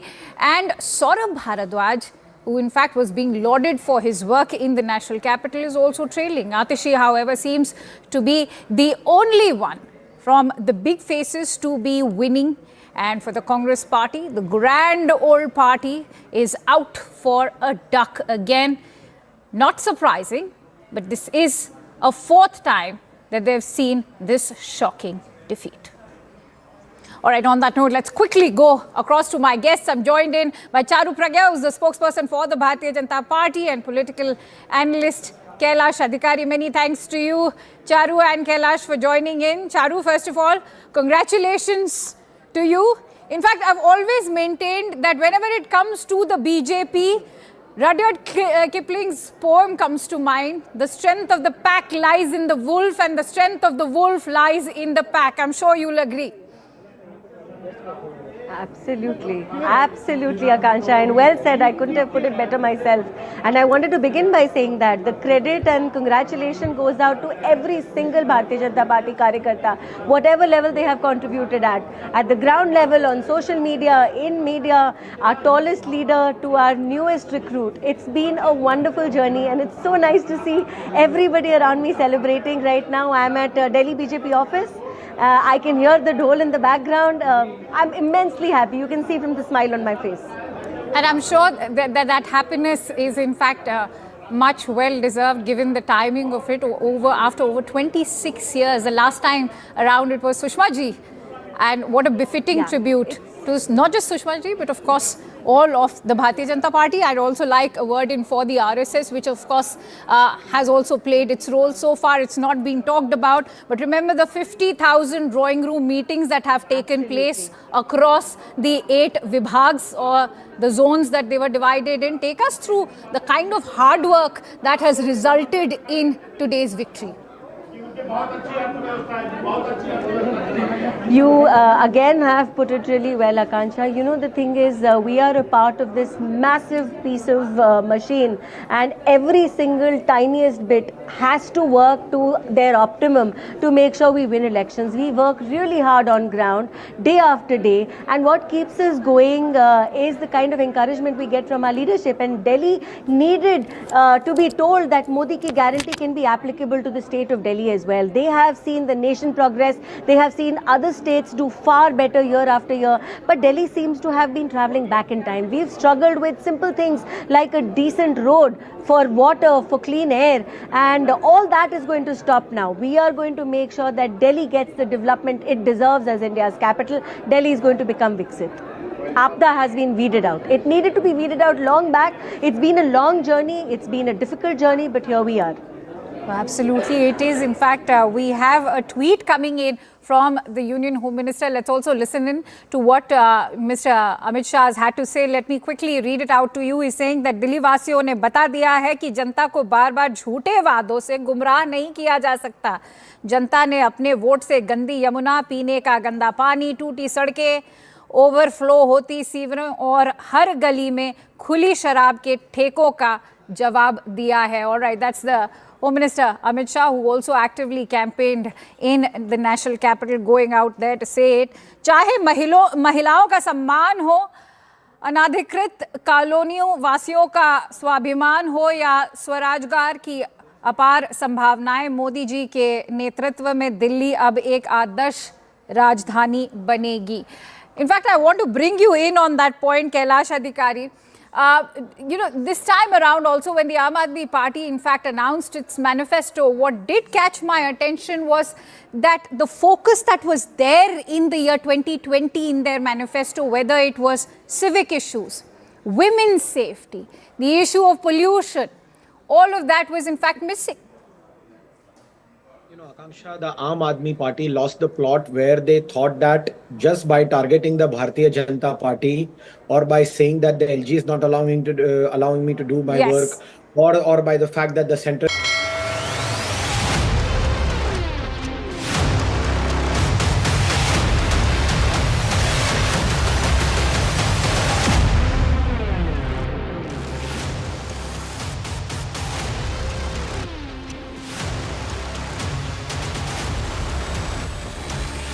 Hello and welcome to the Big Delhi Verdict with me, Ayushman Singh Jamwal. As we head to Valentine's Day, Delhi has swiped right on the BJP and rejected the Aam Aadmi Party. After 10 years in power, Arvin Kejriwal defeated Manish Sisodia, defeated Saurabh Bharadwaj, defeated the only saving grace was sitting Chief Minister Atishi, who scraped past the finish line in Kalkaji, and Delhi Minister Gopal Rai was able to retain his seat, as the so-called giants of Delhi politics have only secured 22 seats. The BJP has returned to power after 27 years on the fringes of the Delhi Assembly as the voter puts faith in brand Modi to revamp and streamline the governance in the capital. The defeat of the Aam Aadmi Party in its Karma Bhumi of Delhi is a stunning indictment of the governance model jolted by infighting, blame game and corruption scandals, with the visuals of the opulent Sheesh Mahal striking at the heart of Kejriwal's mantle of Kattar Imandar. However, for the Congress, it is a consistent duck in the national capital, expelled even from the fringes of the capital contest. While the BJP scores the first win of 2025, is the result a reaffirmation of brand Modi? Is the Aam Aadmi Party down but not out? And what does this mean for the India Alliance, which has lost 11 of 14 elections since it was floated? Now, one of the people of the hour is Parvesh Verma, who was able to defeat Kejriwal in his Karma Bhumi of the New Delhi seat. My colleague Akash spoke to his family. Listen in. वो record कर रहे हैं, live record. Joining me now are the children of Pravesh Sahib Singh Verma, Sanidhi, Prisha and Shivendra. I'll try to talk to them because as far as campaign is concerned, so we have seen all three of them very much taking part in the campaign, supporting their father. First question to Shivendra. Shivendra, last time when I had a word with you, it was Lok Sabha elections back in 2019. You were very small, and at that time you predicted that, your father is going to win by 6 lakhs vote. This time around, were you confident? What was the feeling like? I mean, this time I didn't predict the right number. I thought it was going to be much larger. I had actually predicted 20,000, but a win is a win. And this time, even though everyone was saying that it's a very tough competition, that it's against two giants, that it will be a very difficult competition, it's nearly impossible to win. When we went for door-to-door campaigning, when we actually heard the people's problems, what situation they were in, it was very clear to us that everyone is tired everyone was tired of the previous government. Everyone wanted a new change. Everyone wanted a new leader who would actually listen to their problems, who would not just make promises but also work towards them to fulfill them. And it was just very clear that this time people will have a realization point as to who the right leader is, as to which leader actually wants to benefit them. What do you think, went in favor of your father? I mean, what specific issue do you think that worked in the favor of your father? I believe the liquor policy was a major factor because during lockdown, during COVID, when families were grieving the death of their loved ones, when people were going out there distributing masks, distributing oxygen cylinders, Kejriwal ji was implementing a new policy that was destructing households, that was giving one alcohol bottle free for each one that you buy, and that actually just deepened the wounds of the people who already were experiencing deaths, who were suffering during lockdown. Prisha, if I can ask you, we have seen that how your father, helped women of the constituencies of the New Delhi constituency. In fact, cash was distributed. Some sort of allegations, came from Aam Aadmi Party that how Pravesh Verma is using cash, to just get the votes out of the people. How do you think that your father, worked as far as this whole controversy is concerned, and what do you think that was the idea behind it? I think Papa had his one aim straight since the start, that he wants to remove Kejriwal from post and win the hearts of the people of New Delhi, and that's what he did. A lot of allegations were thrown, a lot of accusations were thrown. Sometimes the Election Commission was sent home to do a thorough checking. But nothing was there because nothing was ever there. Those were false accusations, and Papa never thought even to reply to them because he knew what he's doing is right, and someone throwing away such allegations towards him is just a way of him fearing loss. He could sense it since the start, and he was just trying to prevent it and play the victim card as much as he could. Do you think it was a tough fight, given the fact that we had Sandeep Dixit, who is the son of former Chief Minister of Delhi, Sheila Dixit ji, and then we had the Aam Aadmi Party convener, Arvin Kejriwal. Was it a tough fight, do you think? The media sure is saying that it was a tough fight, but when the three of us and even my father and my mother worked on ground, everyone really wanted the BJP government to come in Delhi. After 27 years, they wanted to see what the entire country is talking about, what each state is looking at development for, and they wanted a chance at that development, and that's what they'll get this time. And I think it was a very clear-cut victory since the start. We knew what's going to happen, and the result was in our favor. Sanidhi, you were a part of the campaign. How was the experience? First of all, if I can ask, how was the experience, the overall experience of the campaign? I think it was very heartbreaking. Living in the capital of the country, if you're hearing about problems that are affecting people's basic living standards, if people are facing issues such as not having clean water to drink in the heat, the Delhi heat of 50 degrees Celsius, if they're not having electricity, if they're not having educational opportunities or employment opportunities, these are all issues that people would expect maybe in the rural areas. But the fact that these are affecting the New Delhi citizens was truly heartbreaking, was truly heart-wrenching. And I feel like that further fueled the fire that we had in our hearts in regards to bringing about change. And for the past 2 months, I think that's what's been, sort of pushing us, the betterment of the people, wanting to bring a change about which, to what we consider our family. I mean, we've grown up in this area, we've grown up in New Delhi, and so to sort of alleviate their pains, reduce their sufferings, that's been at the top of our minds, and I think that's pretty much going to be at the top of our minds for the next 5 years. The mandate is in favor of BJP, and BJP is definitely going to form government here in the National Capital Territory of Delhi. Do you think that your father would be the apt choice for the CM position, CM chair? If I'm being completely honest, my dad for the past 20 years, I think, the majority of his political career, the guidance that he has received has been under the BJP party. Whatever the leadership has asked him to do, he has done it, and he's done it well. So whatever they have in mind in regards to what he is to hold, we will accept it, and we will accept it very happily, and we will work on it for the next 5 years. As for the chief minister race, you're asking the wrong people. I think the right people are the people who have formed the government. At the helm, you have our Prime Minister, Mr. Modi ji, you have JP Nadda ji, you have Amit Shah ji. So I think those will be the right people who will answer these questions. I think right now, this might be a little biased crowd for you. All right. Since you were a part of the campaign, of course, he's your father. But then, you know the best as to which position will suit him. If not chief minister, then what else? I think being an MLA in New Delhi suits him better than any other position can. I think they had a reason when they did not give him a Lok Sabha ticket from West Delhi, and I think the reason might have been that New Delhi has been suffering under Mr. Arvin Kejriwal for the past 11 years, and that suffering has to be alleviated. And I feel that that is such an urgent pain that the party, takes a step-by-step decision, and their first decision was that he should hold the position as an MLA candidate, and he has won the election. So I think that is pretty much, again, what has been the focus for the past 2 months and what's going to be the focus for the next 5 years. Prisha, if I can ask you, since all of you were a very part of the campaign, are you also going to, help him implementing the ideas, that he put forward as far as, people of New Delhi constituency are concerned? Are you going to work, along with him to implement those ideas?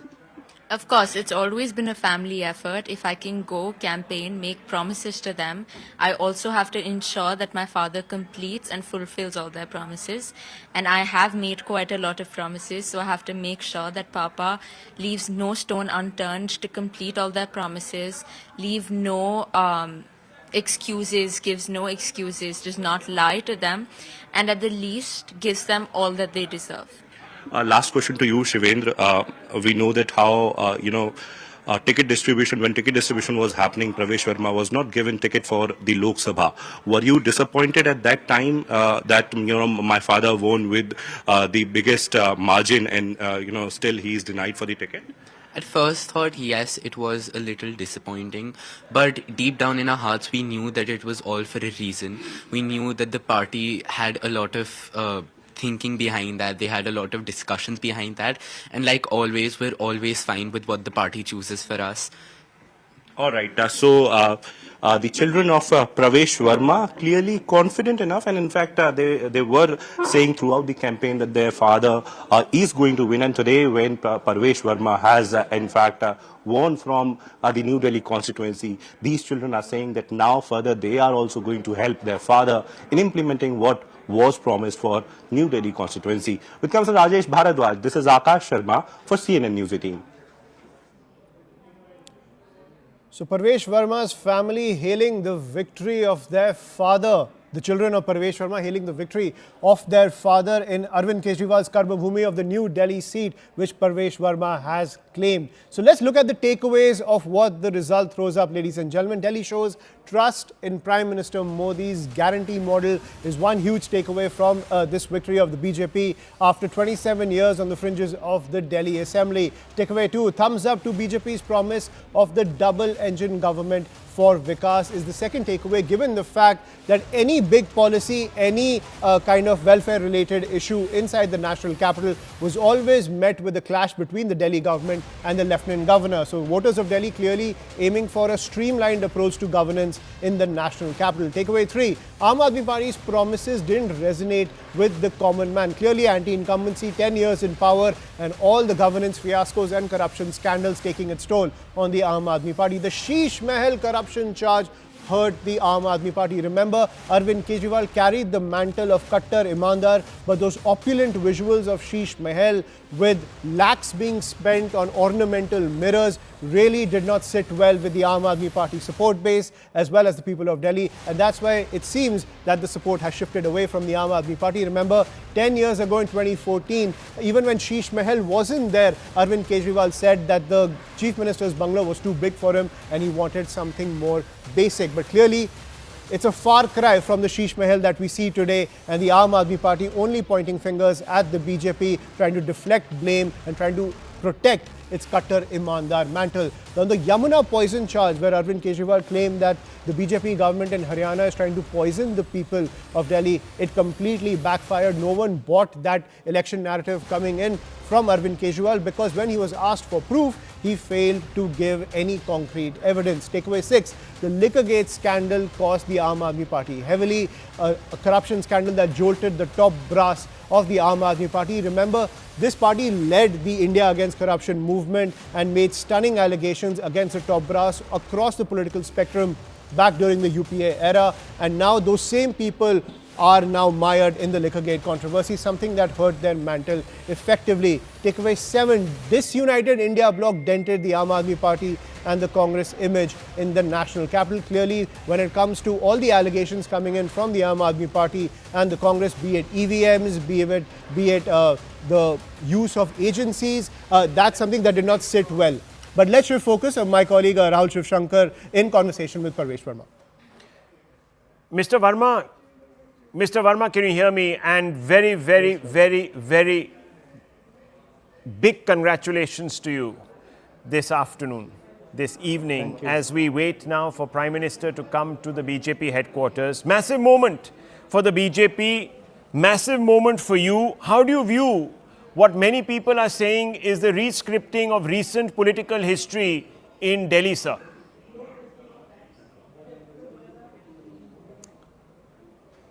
Certainly, it is a massive moment for us, for all the BJP workers, for all the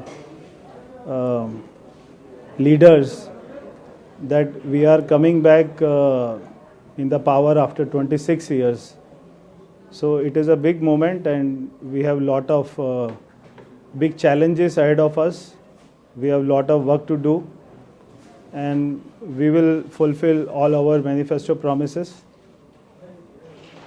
Now, Verma ji, you know, many people will call you a giant killer, but I won't use that term, because you, in your own right, are a leader, very influential leader in the Delhi unit of the Bharatiya Janata Party. But you still have defeated a person who compared himself constantly with Mr. Modi, saying that I am the challenger to Mr. Modi, but you humbled him in his own borough. What has resulted in your victory today?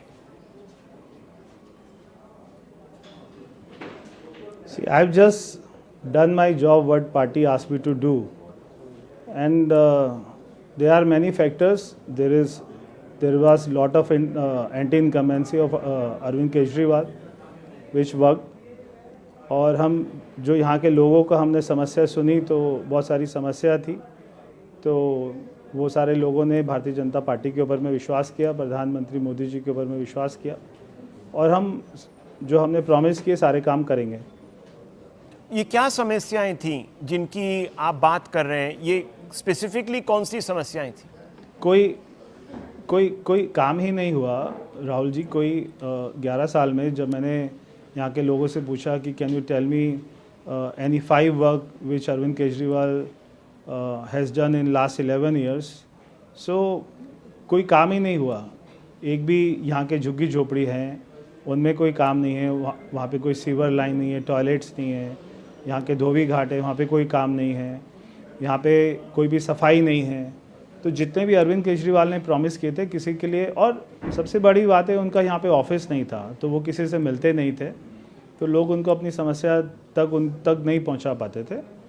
इसलिए उनको एक यहाँ पे ऐसा आदमी चाहिए था जो यहाँ पे उनके बीच में रह के काम कर सके, तो इसलिए लोगों ने हमारे ऊपर में विश्वास किया। तो आपके बारे में कहा जा रहा है, और आज भी हमने आतिशी जी की एक टिप्पणी सुनी जिसमें उन्होंने कहा कि नहीं, बीजेपी बाहुबलियों के बल पर जीता है और उसने अवैध रूप से वोटर्स को एक किस्म से लालच दी, और आपके बारे में भी ये कहा गया। तो आप इसको कैसे रिस्पॉन्ड करते हैं आज के दिन?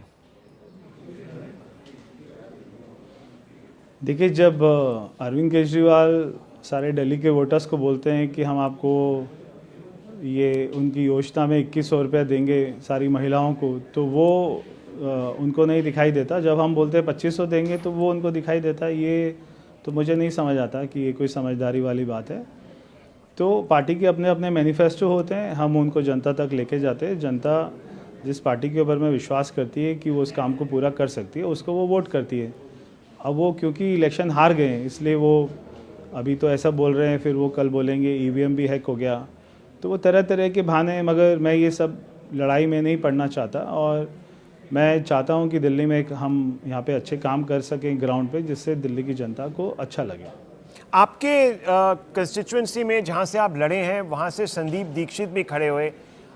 वो भी एक चीफ मिनिस्टर के बेसिक सन थे, and you have been the son of a very, very, very influential chief minister from the Jat community, Sahib Singh Verma. I remember when I was reporting as a young man in the capital, how he had shepherded the BJP in a position of power, which was also quite new. Madan Lal Khurana ji, there were some tall leaders, Sushma Swaraj ji. It was a very strong party unit. Yet, in your case, there weren't many strong leaders, to put it very honestly, in the BJP. आपको कभी ऐसा लगा कि perhaps हमारी party थोड़ी week है और इसकी वजह से हमारे चांसेस कम होंगे?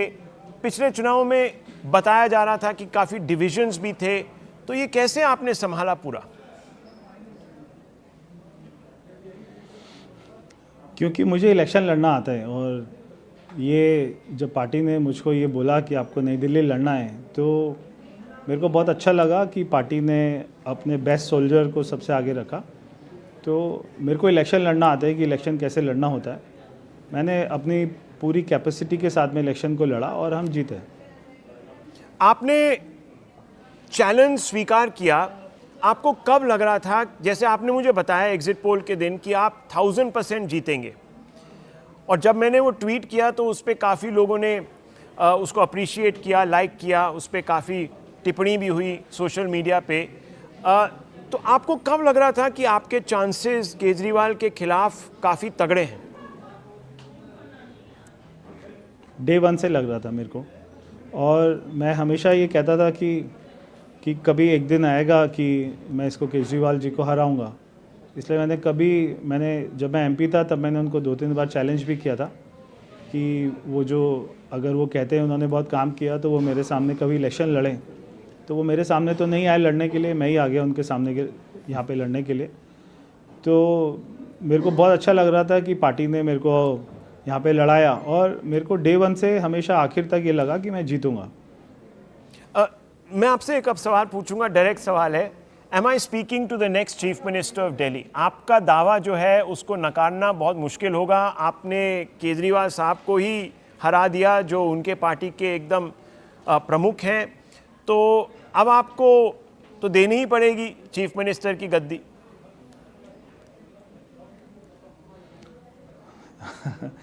See Rahul ji, you know how my party system works। तो पहले विधायक दल की बैठक होगी, सारे विधायक आएंगे और वो अपना नेता चुनेंगे, उसके बाद में पार्टी की लीडरशिप उस पर मोहर लगाएगी। तो उसके बाद में नाम आपके सामने आएगा, तो जो भी नाम आएगा सभी को मंजूर होगा। मगर आप दावेदार तो हैं, आपको obviously you have some expectations. No, I don't have any expectation, और मैं केवल नई दिल्ली की सीट को जीतना चाहता था, वो मैंने करके दिखाया, और अभी पार्टी जो भी तय करेगी हमें मंजूर होगा। परवेश जी, you have a long family legacy. Your father, Sahib Singh Verma ji, as I told you, needs no introduction. You are from an influential community, so you have all the credentials. Thank you so much if you think so. And आप भी मेरी सिफारिश कर दीजिएगा. The Jat community is very influential, not just in Delhi, Punjab, Haryana, some pockets of Uttar Pradesh. So from that point of view, it would be optically good to make you the chief minister. Do you think that at least from a political point of view that works? Thank you so much, sir. We will speak later about this. Okay, two more questions. I have to ask you two more questions. Yes. How did you prepare for this election? There was obviously a lot that went into it. It wasn't an easy challenge. Mr. Kejriwal has been winning from that seat for now, almost 3 elections, you could say. So how did you prepare for it? We will sit some other time for coffee, then I'll tell you. Okay, then my final question, I won't let you go that easily. What happens next in the life of Parvesh Verma ji? What happens next? I will work very hard for the development of my New Delhi Assembly. I will work 20 hours in a day, and I will fulfill all my manifesto promises which I made to my people. Even if you are not given the chief ministership? That doesn't matter. वो तो chief minister BJP का ही होगा, तो जो भी होगा हम उससे सारे काम करवा पाएंगे. Parvesh Verma ji, thank you very much for speaking with me. Congratulations once again. You deserve it. Big headline. In fact, the biggest political breaking news of this year coming from that constituency. We'll take a short break. We'll be right back, viewers, with lots more. Don't go away.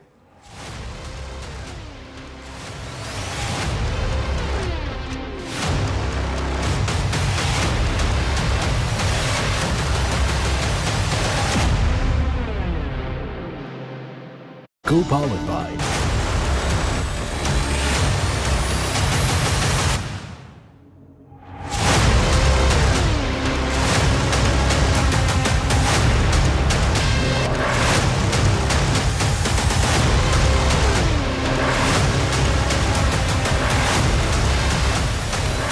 A very warm welcome. You're watching Battle for Delhi. I'm Akanksha Swaroop. Delhiwalas have painted the town saffron in a resounding victory for the Bharatiya Janata Party that's marking a stunning return for over 26 years. And in fact, this is also going to be a crushing defeat for the Aam Aadmi Party, and not just the Aam Aadmi Party, but even for brand Kejriwal.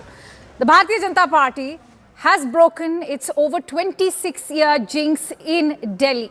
Leading in 47 seats, the Bharatiya Janata Party has crossed the majority mark today, and in contrast, the AAP is trailing in 23 seats. Notably, several Aam Aadmi Party bigwigs, that includes Arvin Kejriwal, have lost, and in fact, Kejriwal has also lost in the New Delhi constituency. AAP's Jangpura candidate and number 2 in the party, Manish Sisodia, has conceded defeat already.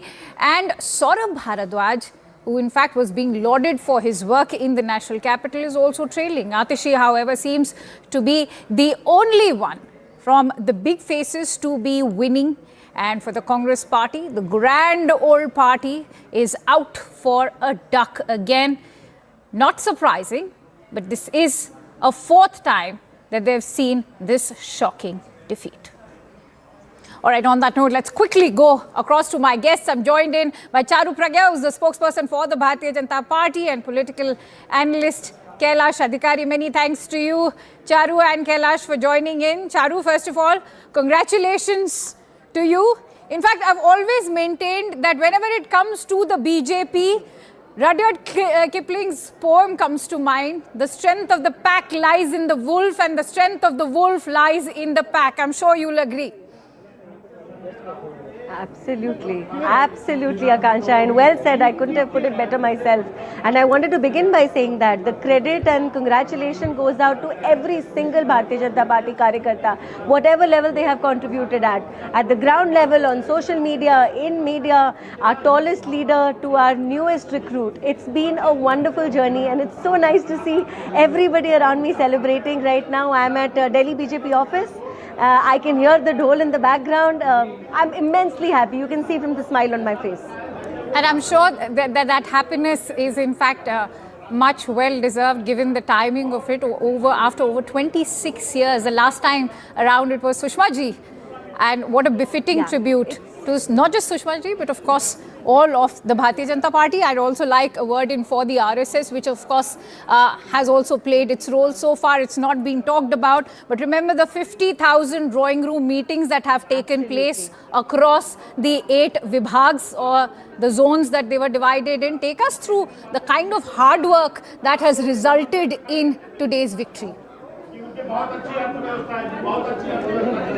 You again have put it really well, Akansha. You know, the thing is, we are a part of this massive piece of machine, and every single tiniest bit has to work to their optimum to make sure we win elections. We work really hard on ground, day after day, and what keeps us going is the kind of encouragement we get from our leadership. And Delhi needed to be told that Modi ki guarantee can be applicable to the state of Delhi as well. They have seen the nation progress. They have seen other states do far better year after year. But Delhi seems to have been traveling back in time. We've struggled with simple things like a decent road, for water, for clean air, and all that is going to stop now. We are going to make sure that Delhi gets the development it deserves as India's capital. Delhi is going to become Viksit. APDA has been weeded out. It needed to be weeded out long back. It's been a long journey. It's been a difficult journey, but here we are. Absolutely, it is. In fact, we have a tweet coming in from the Union Home Minister. Let's also listen in to what Mr. Amit Shah has had to say. Let me quickly read it out to you. He's saying that Delhi वासियों ने बता दिया है कि जनता को बार-बार झूठे वादों से गुमराह नहीं किया जा सकता. जनता ने अपने वोट से गंदी यमुना, पीने का गंदा पानी, टूटी सड़कें, ओवरफ्लो होती सीवरें और हर गली में खुली शराब के ठेकों का जवाब दिया है. All right, that's the Home Minister Amit Shah, who also actively campaigned in the national capital, going out there to say it. चाहे महिलाओं का सम्मान हो, अनाधिकृत कॉलोनियों वासियों का स्वाभिमान हो या स्वराजगार की अपार संभावनाएं, मोदी जी के नेतृत्व में दिल्ली अब एक आदर्श राजधानी बनेगी. In fact, I want to bring you in on that point, Kailash Adhikari. You know, this time around also when the Aam Aadmi Party in fact announced its manifesto, what did catch my attention was that the focus that was there in the year 2020 in their manifesto, whether it was civic issues, women's safety, the issue of pollution, all of that was in fact missing. You know, Akanksha, the Aam Aadmi Party lost the plot where they thought that just by targeting the Bharatiya Janata Party or by saying that the LG is not allowing me to do my work, or by the fact that the central agencies are troubling me without a cause, and they just lost the plot there. Because at the end of the day, Akanksha, it is very important to note that people need governance, and people then vote according to that. When in 2014, if I'm not mistaken, 13 or 14, when the Aam Aadmi Party won by 28 seats and alliance with the Congress, they got the power. Then within 6 months, I think 2015-20, he painted a picture that, you know, everything will change and he's the Aam Aadmi and he will fight for the Aam public. But over a period of 10 years, what happened? That he built his own Sheesh Mahal. All the promises that he tried to do were never fulfilled. At the end of the day, what did people get? People got a liquor gate scam. And at the end of the day, then rather than defending himself, if he was so true that the time that the Aam Aadmi Party tried to project that they are so clean.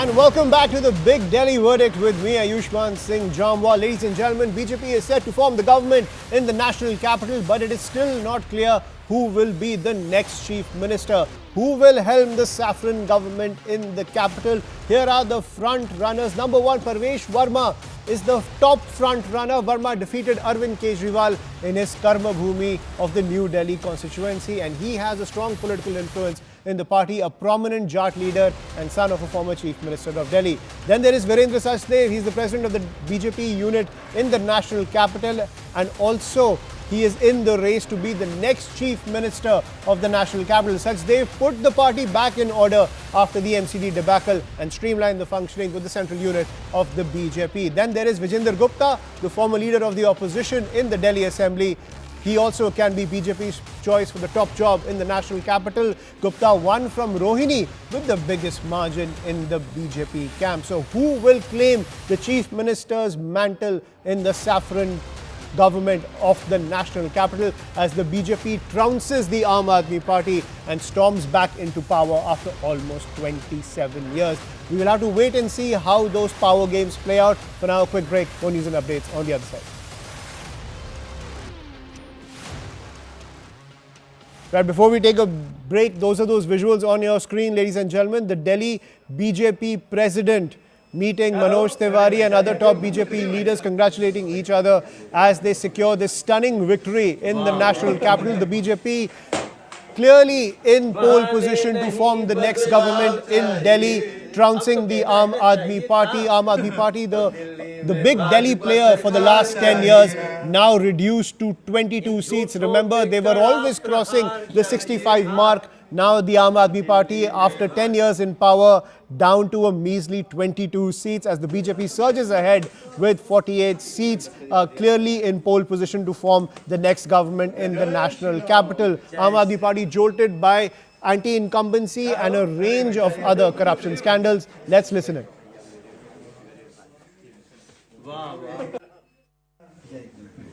इन झूठों पे कड़ा प्रहार चाहिए और दिल्ली में भाजपा सरकार चाहिए। बहुत बहुत क्या कहेंगे शानदार जीत के लिए? ये हमारा अध्यक्ष जिंदाबाद। मेरा वीरेंद्र सचदेवा। इस व्यक्ति के हाथ में यश है। देखिए, कभी कभी हमारा वश होता है और कभी कभी हाथ में यश होता है। So we are proud of our state president Virendra Sachdeva ji and हर कार्यकर्ता को धन्यवाद। मगर हम सभी लोगों ने मिलकर के मोदी जी की गारंटी को धन्यवाद दिया है। मोदी जी की गारंटी के प्रति जो विश्वास है दिल्ली के लोगों का दिखा है, वो ये तय हो गया है कि हरियाणा में जैसे लोग, महाराष्ट्र में जैसे लोग, अब मोदी जी अगर लिख के दे दिए संकल्प पत्र में, तो फिर दुनिया की कोई ताकत, एक था ना जो बोलता था इस जन्म में नहीं, अरे इसी जन्म में तो बार बार हारेगा और किसी के नजर से, वोट से क्या नजर से भी गिर जाएगा। Arvind Kejriwal bye bye tata, finish, खत्म, अब कभी नहीं आ सकता। बैठिए भाई। And I'm joined by my colleague Arun Dhanta, who's reporting from the BJP headquarters in the national capital. So Arun, all eyes on the power games over who will be the next chief minister of Delhi. But for now, for today, as the result has been declared, where the BJP is in pole position to form the government in the national capital, scenes of jubilation where you are at the BJP headquarters, everyone waiting for Prime Minister Modi's message.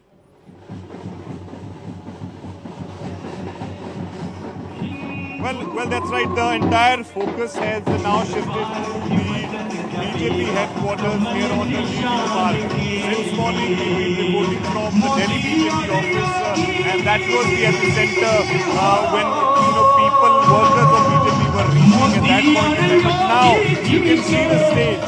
The stage is all set for the Prime Minister. We are given to understand that he will be reaching here somewhere around 5:30, 5:45, and then he will be addressing these Karyakartas. I would request my camera person to just show a glimpse of the entire BJP office from every corner to every part of the BJP office. You will see BJP workers, bands are here, dhol nagadas are here, speakers are here, and you can hear this voice in the backdrop, this music which is going on, and all these BJP Karyakartas that you see are wearing this BJP cap. So the entire office is chock-a-block at this point, and we will also try and speak to few BJP workers here who are here for this celebration. आप कहाँ से आए हैं? कहाँ से आए हैं आप? मयूर विहार। मयूर विहार। तो 27 साल बाद भाजपा दिल्ली में आ गई। किसको श्रेय देते हैं? क्या कुछ अच्छा किया भाजपा ने? ये पिछले 10-12 साल से जो भारतीय जनता पार्टी के कार्यकर्ताओं ने मेहनत की है, और जो शीर्ष नेतृत्व के मार्गदर्शन में हुआ है, ये सारा हर कार्यकर्ता को जाता है, हर एक कार्यकर्ता को।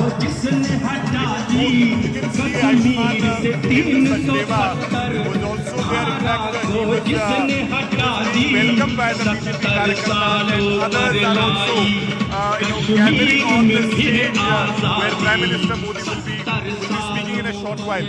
आप बताइए सर, आप कहाँ से आए हैं? हम लोग पूर्वांचल वाले हैं। अच्छा, तो भाजपा ने जो है वो रिकॉर्ड तोड़ दिए सारे दिल्ली में। बिल्कुल। किसको श्रेय देते हैं? इतना सारा पूर्वांचल वालों ने बदला ले लिया है। बदला ले लिया। पूर्वांचल वाले आप लोग पहले केजरीवाल को सपोर्ट कर रहे थे, इस बार पूरा भाजपा को, इस बार टोटली भाजपा को गया। ऐसा क्यों पूर्वांचल इधर आ गया? बिल्कुल, बार बार वो गद्दारी कर रहा था पूर्वांचल वालों के साथ। पूर्वांचल वालों के साथ गद्दारी कर रहा था बार बार। ये I think he was the one who was the in charge of BJP Purvanchal मोर्चा। आप तो इंचार्ज भी रहे शायद पूर्वांचल मोर्चा, आप देख रहे थे, तो क्या कुछ बदलाव, कैसे बदलाव हुआ माइंडसेट में लोगों के पूर्वांचल के यहाँ? देखिए, माइंडसेट में बदलाव का सबसे बड़ा कारण है देश के यशस्वी प्रधानमंत्री श्री नरेंद्र मोदी जी। और नरेंद्र मोदी जी पूर्वांचल से ही सांसद हैं। और जब आकर के उन्होंने दिल्ली में कहा कि भारतीय जनता पार्टी का जो संकल्प पत्र है, उस संकल्प पत्र की गारंटी मेरी है, मतलब मोदी की गारंटी है। और जो जन कल्याणकारी योजनाएं हैं जो दिल्ली सरकार की, क्या मुख्यमंत्री चाहेंगे पूर्वांचल से? मुख्यमंत्री अगर पूर्वांचल से बन जाए तो बहुत अच्छा रहेगा। अन्यथा भारतीय जनता पार्टी का कोई भी कार्यकर्ता मुख्यमंत्री बनेगा तो मुझे पूर्ण विश्वास है कि दिल्ली के कल्याण के लिए, दिल्ली के विकास के लिए, पूर्वांचल समाज के सम्मान की रक्षा के लिए काम करेगा। अच्छा, तो these are the voices, Ayushman, that you hear from the BJP office here at this point. They all are. आप बताइए क्या कहना चाहेंगे? ये सर केजरीवाल के झूठ को और उसके घोटालों को बीजेपी ने बड़े अच्छे तरीके से उजागर करा और दिल्ली के लोगों को बड़े अच्छे से बीजेपी ने समझाया। I think every section, that's what they are saying, that Purvanchalis and Jats and other communities, even Dalits, have supported this time BJP. Really, scenes of jubilation from the BJP HQ in the national capital. Thank you, Arun, for getting us those scenes from the BJP headquarters. As in the next 1 hour, Prime Minister Modi will be arriving at the BJP HQ in Delhi to give his message to the Karyakartas as the BJP records a stunning victory in the national capital, trouncing the Aam Aadmi Party. We will continue to track all the developments coming in. For now, quick break. More news and updates on the other side.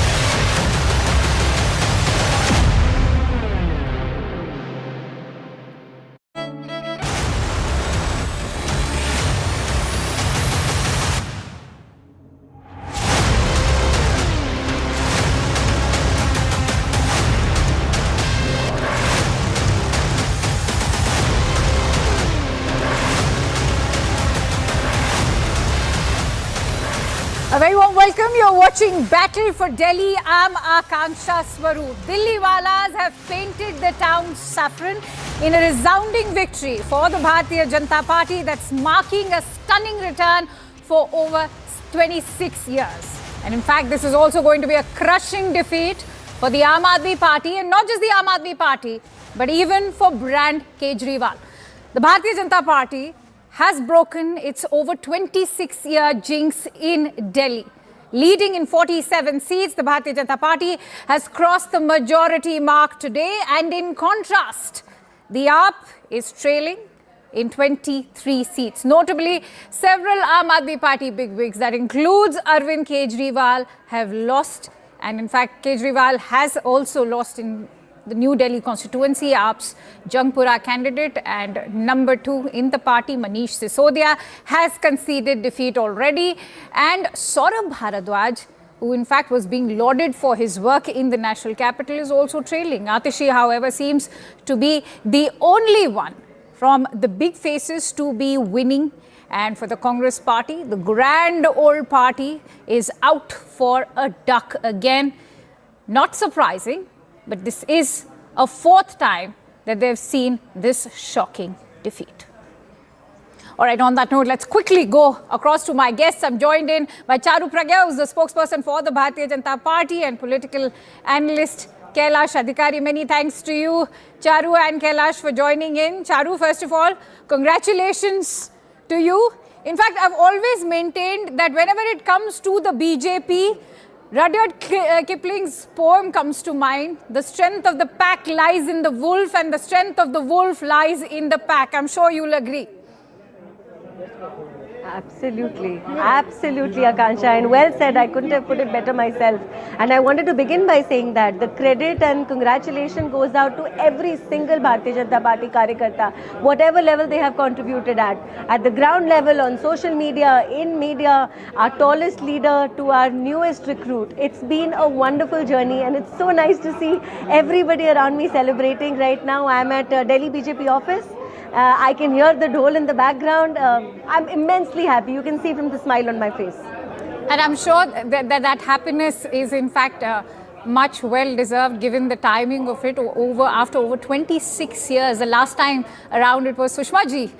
And what a befitting tribute to not just Sushma ji, but of course all of the Bharatiya Janata Party. I'd also like a word in for the RSS, which of course has also played its role. So far it's not been talked about, but remember the 50,000 drawing room meetings that have taken place across the 8 vibhags, or the zones that they were divided in. Take us through the kind of hard work that has resulted in today's victory. You again have put it really well, Akansha. You know, the thing is, we are a part of this massive piece of machine, and every single tiniest bit has to work to their optimum to make sure we win elections. We work really hard on ground, day after day, and what keeps us going is the kind of encouragement we get from our leadership. And Delhi needed to be told that Modi ki guarantee can be applicable to the state of Delhi as well. They have seen the nation progress. They have seen other states do far better year after year. But Delhi seems to have been traveling back in time. We've struggled with simple things like a decent road, for water, for clean air, and all that is going to stop now. We are going to make sure that Delhi gets the development it deserves as India's capital. Delhi is going to become Viksit. Apda has been weeded out. It needed to be weeded out long back. It's been a long journey. It's been a difficult journey, but here we are. Absolutely, it is. In fact, we have a tweet coming in from the Union Home Minister. Let's also listen in to what Mr. Amit Shah has had to say. Let me quickly read it out to you. He's saying that Delhi वासियों ने बता दिया है कि जनता को बार-बार झूठे वादों से गुमराह नहीं किया जा सकता. जनता ने अपने वोट से गंदी यमुना, पीने का गंदा पानी, टूटी सड़कें, ओवरफ्लो होती सीवरें और हर गली में खुली शराब के ठेकों का जवाब दिया है. All right, that's the Home Minister Amit Shah, who also actively campaigned in the national capital, going out there to say it. चाहे महिलाओं का सम्मान हो, अनाधिकृत कॉलोनियों वासियों का स्वाभिमान हो, या स्वराजगार की अपार संभावनाएं, मोदी जी के नेतृत्व में दिल्ली अब एक आदर्श राजधानी बनेगी. In fact, I want to bring you in on that point, Kailash Adhikari. You know, this time around also, when the Aam Aadmi Party in fact announced its manifesto, what did catch my attention was that the focus that was there in the year 2020 in their manifesto, whether it was civic issues, women's safety, the issue of pollution, all of that was in fact missing. You know, Akanksha, the Aam Aadmi Party lost the plot where they thought that just by targeting the Bharatiya Janata Party, or by saying that the LG is not allowing me to do my work, or by the fact that the central agency.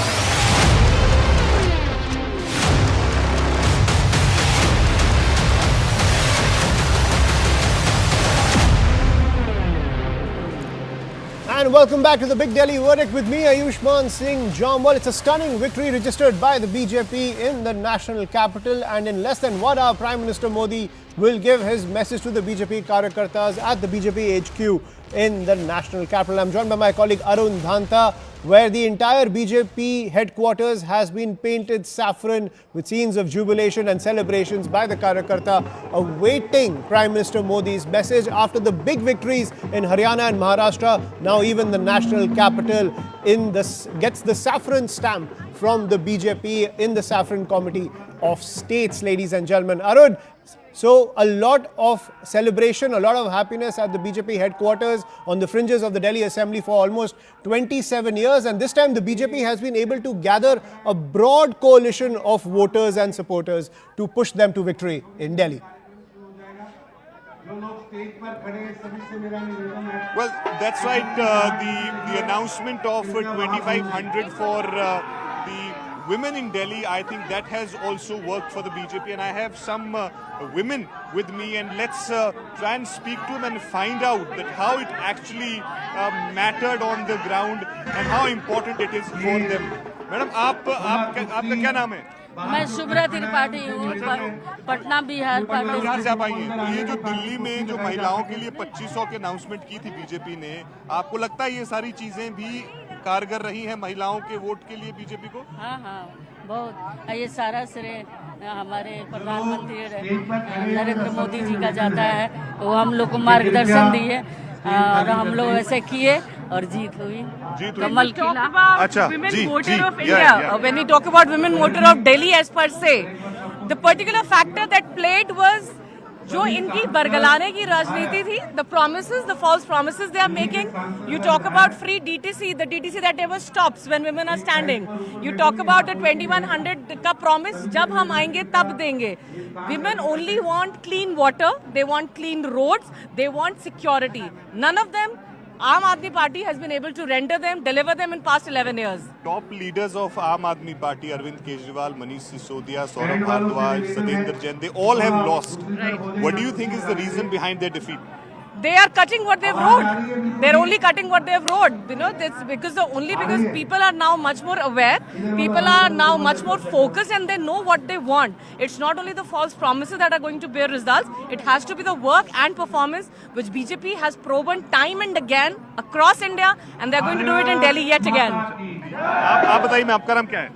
पूजा शर्मा। पूजा जी, आप कैसे देखती हैं इस भाजपा की जीत को 27 साल बाद जो ये सूखा आप लोगों का खत्म हुआ है? सबसे पहले तो मैं बताना चाहूंगी, मैं नोएडा से हूँ। अच्छा। और यहाँ जश्न ही मनाने आए हैं स्पेशली, क्योंकि ये केवल दिल्ली का जश्न नहीं है, ये पूरे भारतवर्ष और हम महिलाओं की जीत का जश्न है। मतलब जैसे वोटिंग आ रही है, रिजल्ट आ रहे हैं, हमसे घर नहीं बैठा गया और अब तो दिल्ली हमारी है। 8 मार्च को जो है वो महिला दिवस है, तो उस दिन कहा है आपकी सरकार ने कि महिलाओं को 2500 रुपए 8 तारीख से मिलने शुरू हो जाएंगे, तो क्या कहना चाहेंगे आप महिलाओं को? देखिए, मोदी जी जो कहते हैं वो करते हैं। मैं मेरठ से हूँ और सबसे बड़ी बात ये है कि हम उस काल से काम कर रहे हैं सरकार के साथ मिलके, क्योंकि जो एक कहता है सुशासन, जैसे अभी हमारी बहन बता रही थी कि जो दिल्ली में जो सफाया हुआ है, महिलाओं को चाहिए नीट एंड क्लीन सरकार। उनको ये 2100 और ये जो झूठे वायदे थे बस नहीं चाहिए। वहाँ एक के साथ एक फ्री है, पिंक बूथ है, शराब, वो कह रहे हैं औरतें पियो और लोट लगाओ। हम सनातन धर्मवासी हैं, हम लक्ष्मी बाई के वंशज हैं, हम महिला हैं, हम दुर्गम हैं, हम तो ये।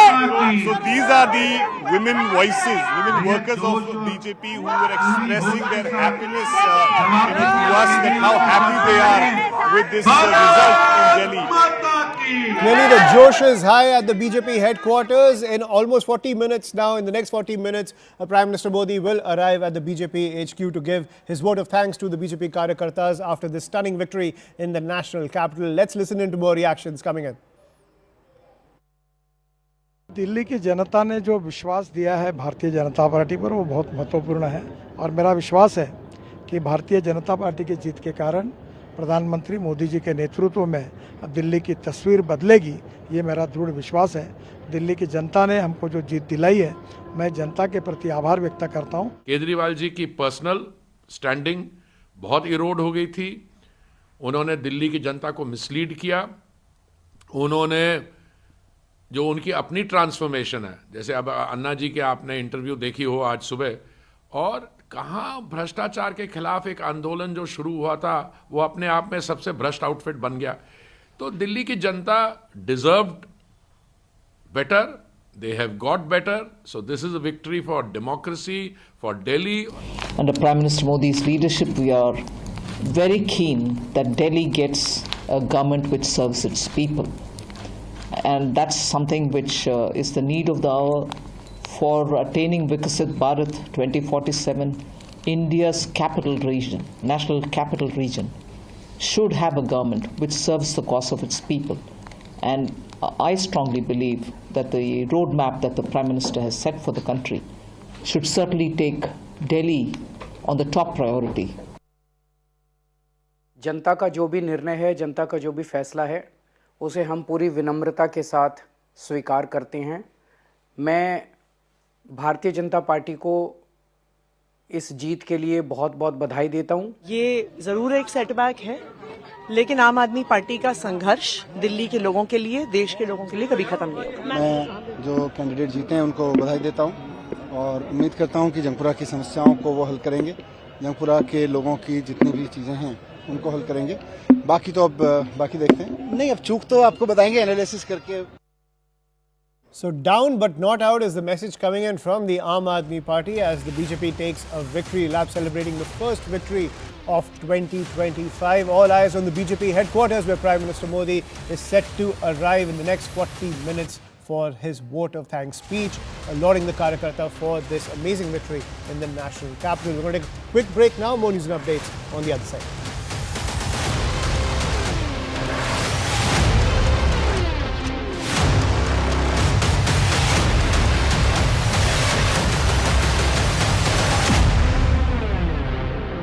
पहले मैं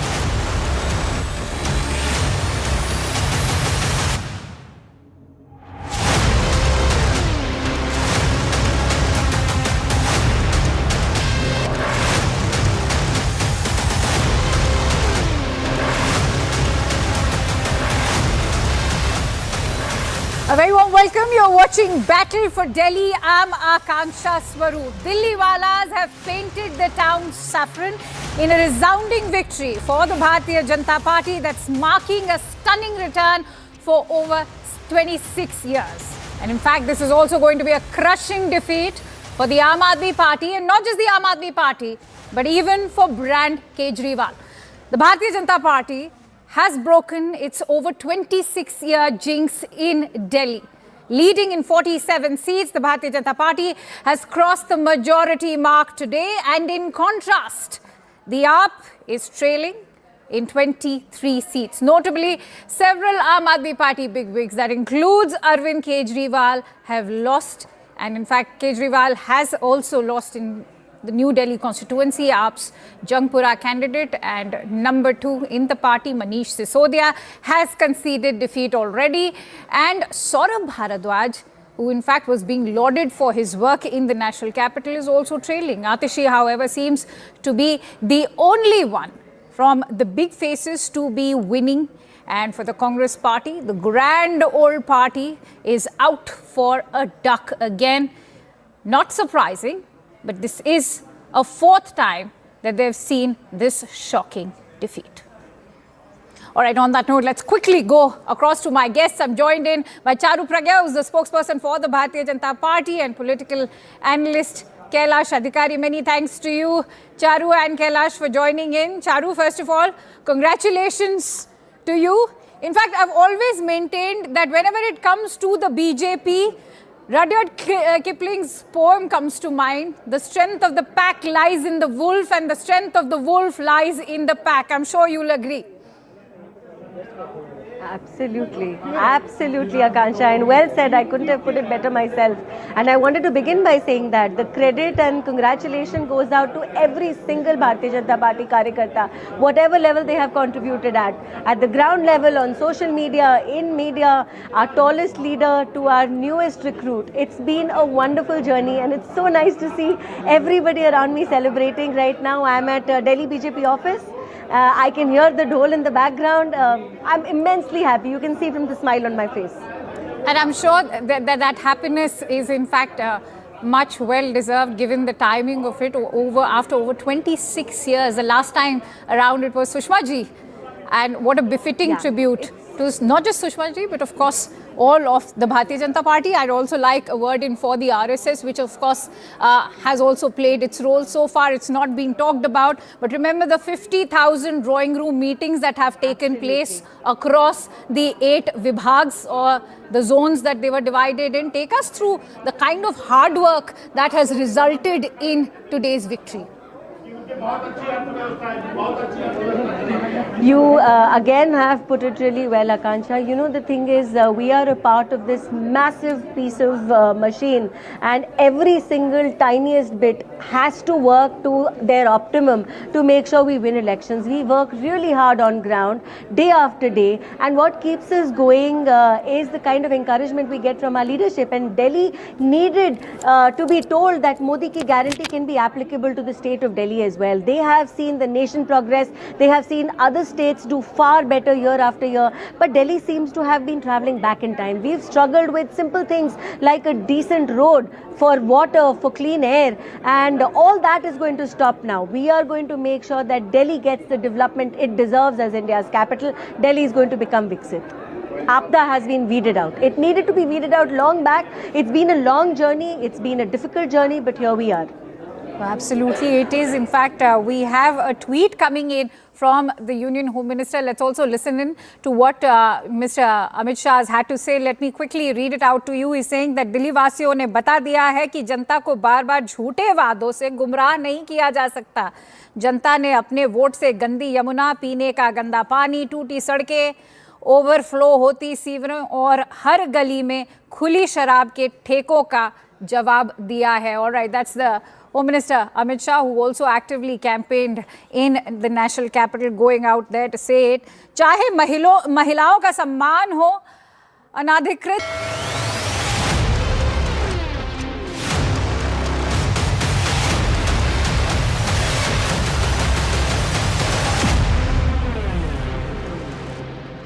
Hello and welcome to the Big Delhi Verdict with me, Ayushman Singh Jamwal. The BJP has risen to power in the national capital and the Aam Aadmi Party has been rejected after 10 years in government. Arvin Kejriwal defeated, Manish Sisodia defeated, Saurabh Bharadwaj defeated. The only saving grace was sitting Chief Minister Atishi, who scraped past the finish line in Kalkaji. The BJP has now returned to power after 27 years as the voter puts faith in brand Modi to revamp and streamline the governance in the national capital. The defeat of the Aam Aadmi Party in its Karma Bhumi of Delhi is a stunning indictment of the governance model jolted by infighting, blame game and corruption scandals, with the visuals of the opulent Sheesh Mahal striking at the heart of Kejriwal's mantle of Kattar Imandar. However, for the Congress, it is a consistent duck in the national capital. All eyes are now on the BJP headquarters, where Prime Minister Modi will arrive in the next 30 minutes to give his message to the BJP Karyakartas.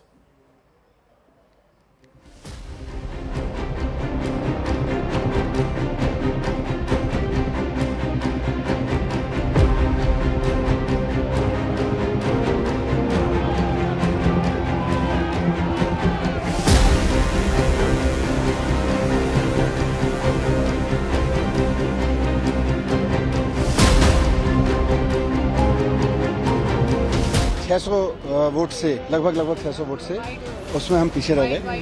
तो मैं जो candidate जीते हैं उनको बधाई देता हूं.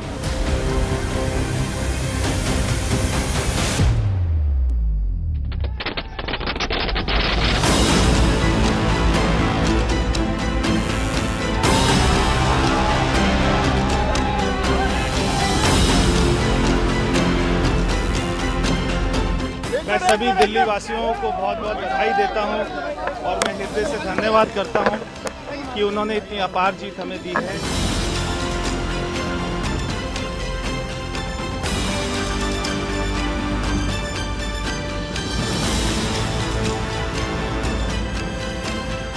अगर कांग्रेस पार्टी और आपका मनोमिलन होता तो अच्छी बात रहती.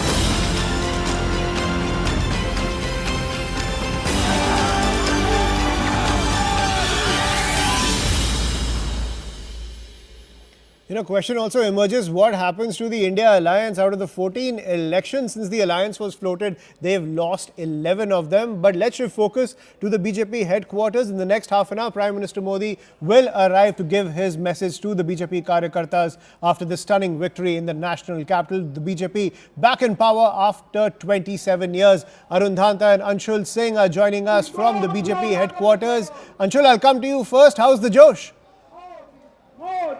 Well, I'll just try and show you individuals over here. It is still hours before the Prime Minister will be reaching over here, but you can see the kind of environment that is already set. People are absolutely excited because something like this has happened after a very, very long time. BJP returning to power out here in the national capital is definitely something that all the workers were waiting for. I'll just try and get in a word from a few people.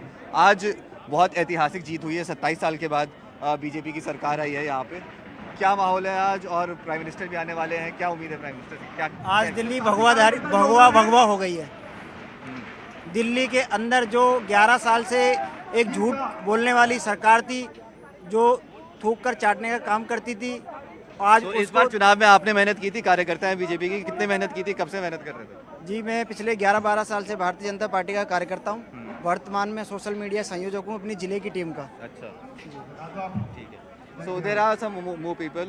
बहुत ऐतिहासिक काम हुआ है आज ऐसा आप लोग सबका मैसेज आया सारे सीनियर लीडर्स का यही कहना है कितनी खुशी है और कितनी मेहनत लगी कार्यकर्ताओं के नीचे भी कितनी मेहनत लगी क्योंकि ऐसा कहा जा रहा है कि इस बार जीत जो हुई है ऑर्गेनाइजेशन की वजह से हुई है देखिए निश्चित तौर पर संगठन की जीत तो हमेशा होती है क्योंकि संगठन का कार्यकर्ता 24 घंटे 365 दिन लगा रहता है और वो कमल के फूल का लक्ष्य लेकर काम करता है तो आज उन्हीं सभी कार्यकर्ताओं के संगठन की जीत है निश्चित तौर पर जो इतना बड़ा ऐतिहासिक बदलाव आया है संगठन की ही जीत है और अब मुख्यमंत्री कौन बनेगा ये सवाल सब पूछ रहे हैं देखिए मुख्यमंत्री भारतीय जनता पार्टी का कार्यकर्ता बनेगा हमारी पार्टी में आपने देखा है बड़ी स्वच्छ परंपरा है किसी भी कार्यकर्ता को मौका दिया जाता है क्योंकि यहाँ सभी अपने आप में कमल के फूल के सिंबल पर मोदी बनकर चुनाव लड़ते हैं और मोदी जी पता नहीं किसको आशीर्वाद दे दें पार्टी किसको मौका दे दे तो सभी मुख्यमंत्री हैं पता नहीं किसका भाग्य कब कहाँ खुल जाए So as you heard there are celebrations that are supposed to begin over here. Once the Prime Minister will reach over here,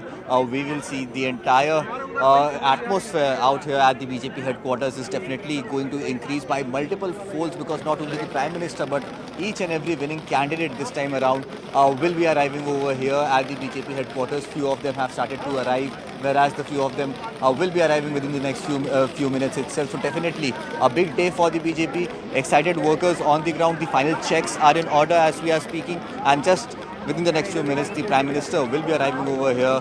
He will address the workers who have worked hard to make sure that this historic mandate is earned by the Bharatiya Janata Party.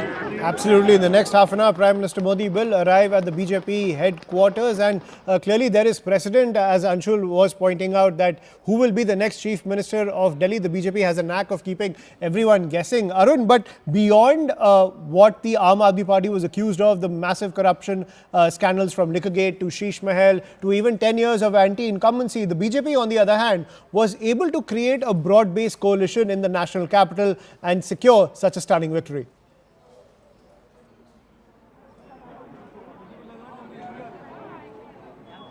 Well, that's right. The issues that BJP raised in Delhi during this election was something which was significant. They kept it very local, and also they hit Aam Aadmi Party there where it dented them actually. And in fact, as I speak, I'm told that BJP chief JP Nadda is going to arrive here very shortly, which means that after that you will see Prime Minister Modi also coming here. Let me quickly go to these people because these are the workers who worked on the ground day in and day night for the party. And आप कुछ लिख के भी लाएं क्या है?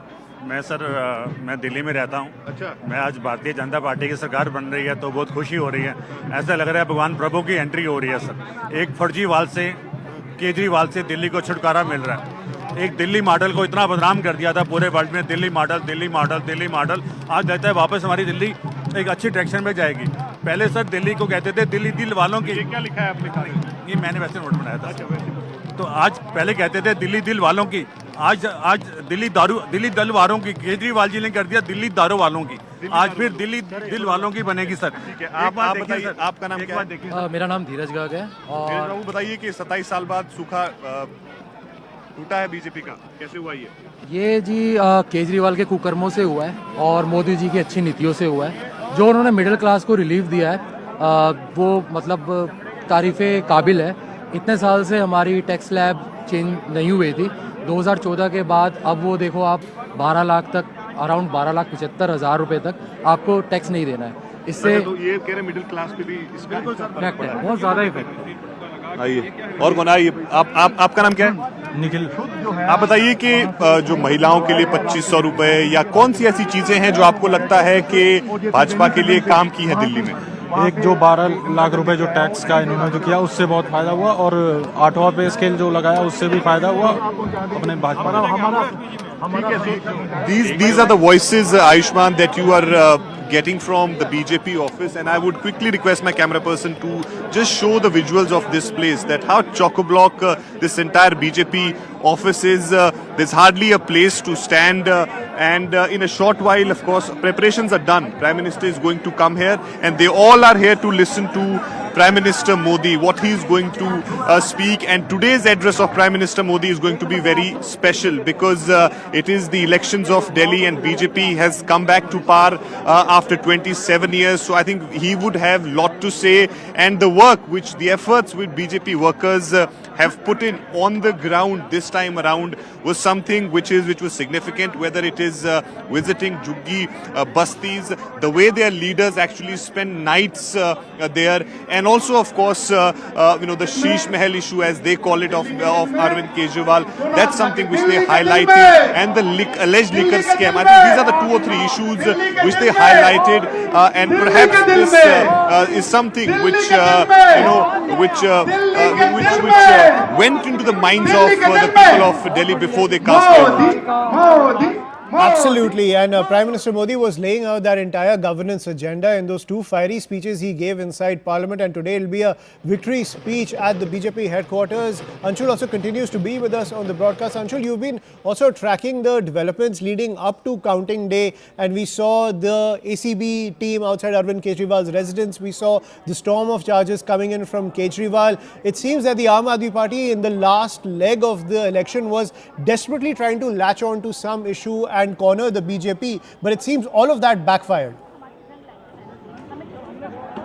Well, definitely the manner in which the mandate has come out, definitely it seems like that anti-incumbency was something that was a very, very strong, due to which people had a very, very strong opinion against the Aam Aadmi Party government, because we are seeing over here that it is almost a landslide victory for the Bharatiya Janata Party, a party which was on 7 seats 5 years ago, has been able to manage more than 45 seats out here in the national capital, closing in on the 50 mark. Definitely this is something that is very, very important for the Bharatiya Janata Party, and Aam Aadmi Party also knew, in fact, that internal surveys somewhere or the other within the Aam Aadmi Party were also seeing that they will be able to win, but their mandate will reduce, and this is something that was being expected by the Aam Aadmi Party.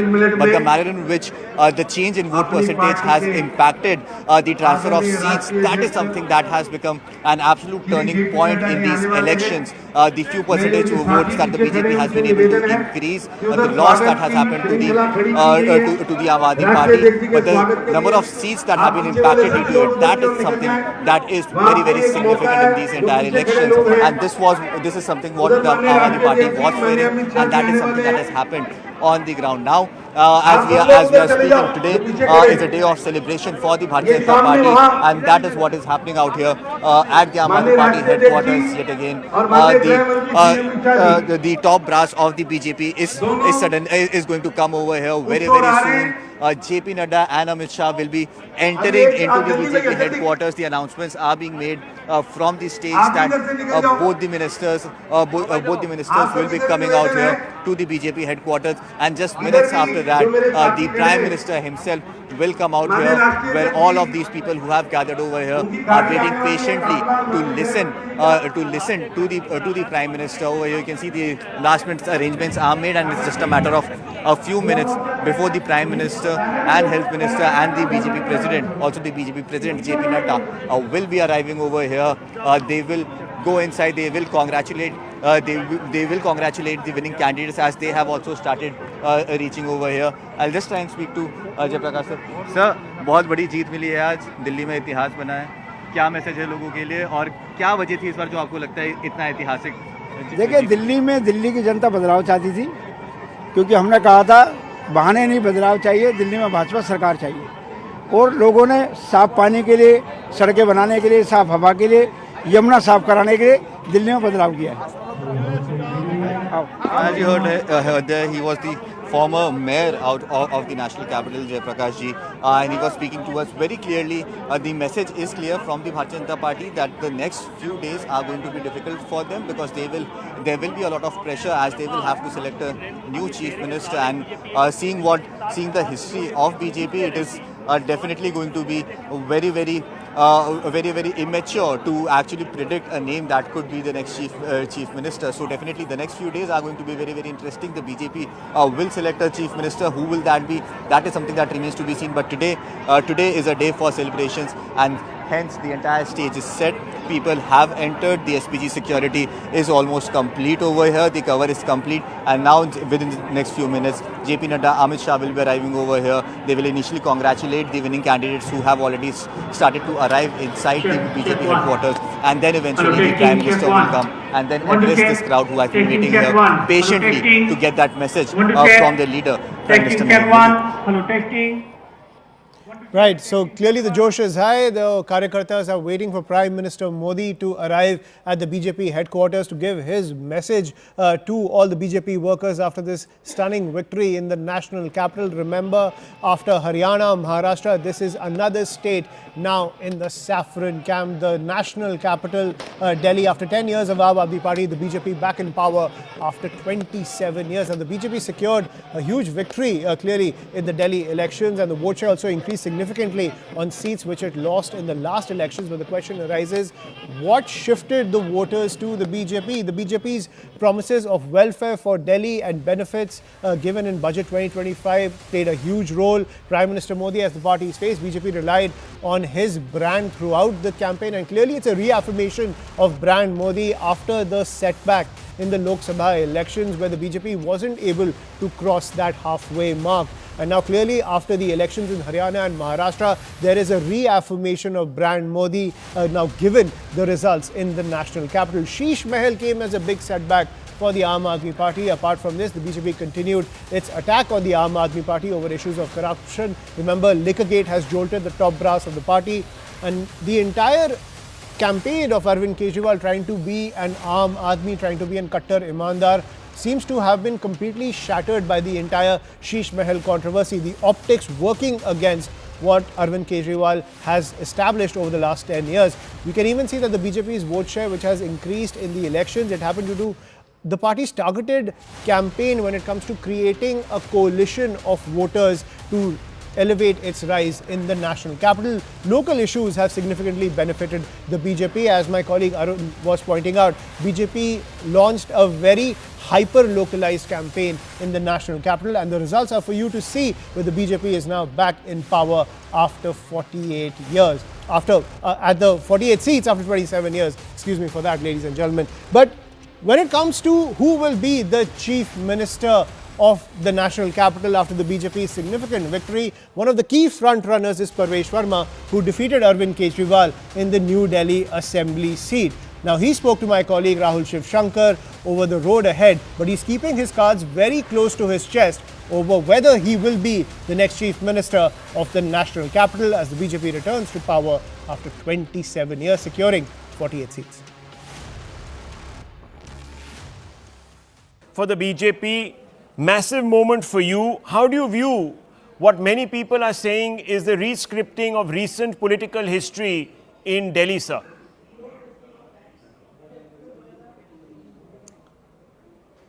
Certainly, it is a massive moment for us, for all the BJP workers, for all the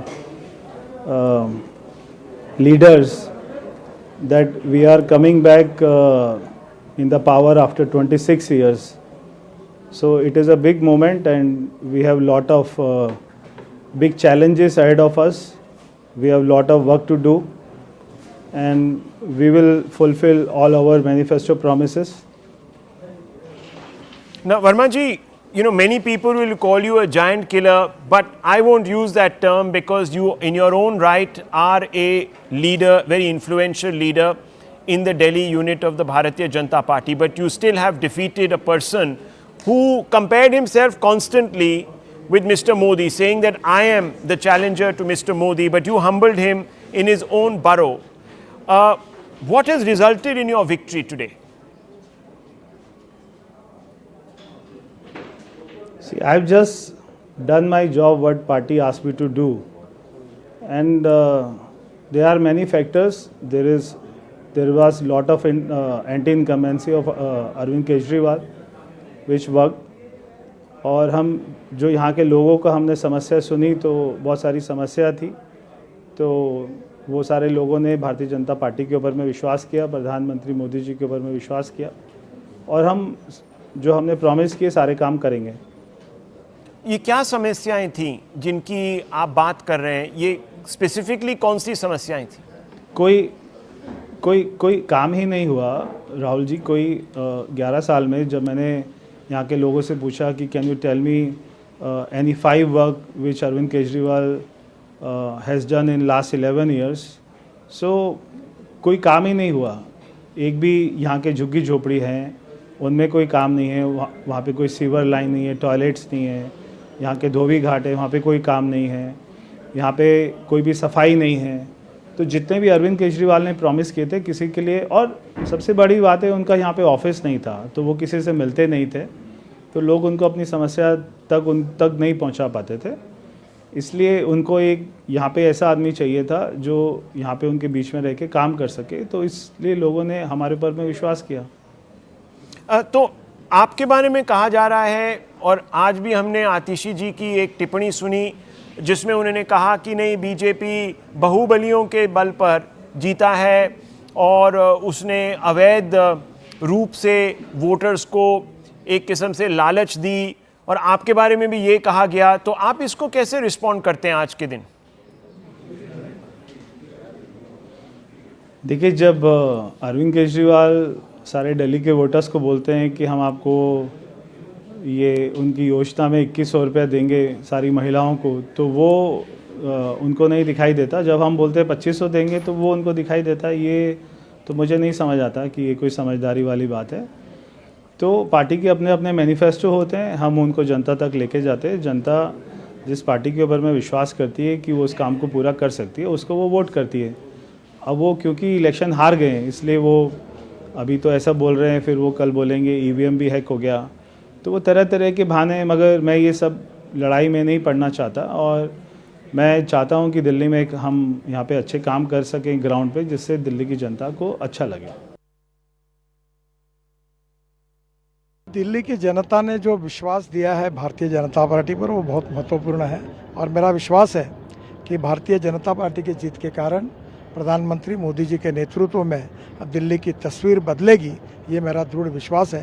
Delhi की जनता ने हमको जो जीत दिलाई है, मैं जनता के प्रति आभार व्यक्त करता हूँ। केजरीवाल जी की पर्सनल स्टैंडिंग बहुत इरोड हो गई थी।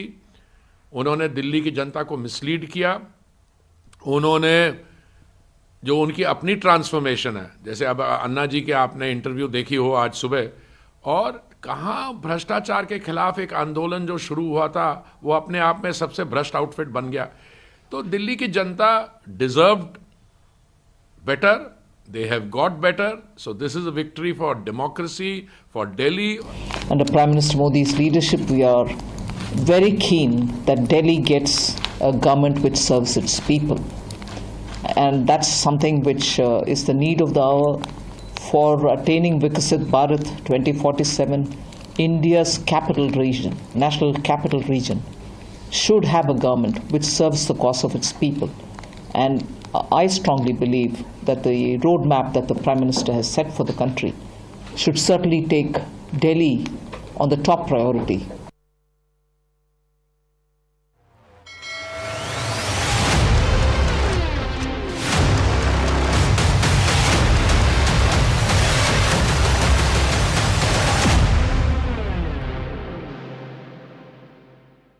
Co-powered by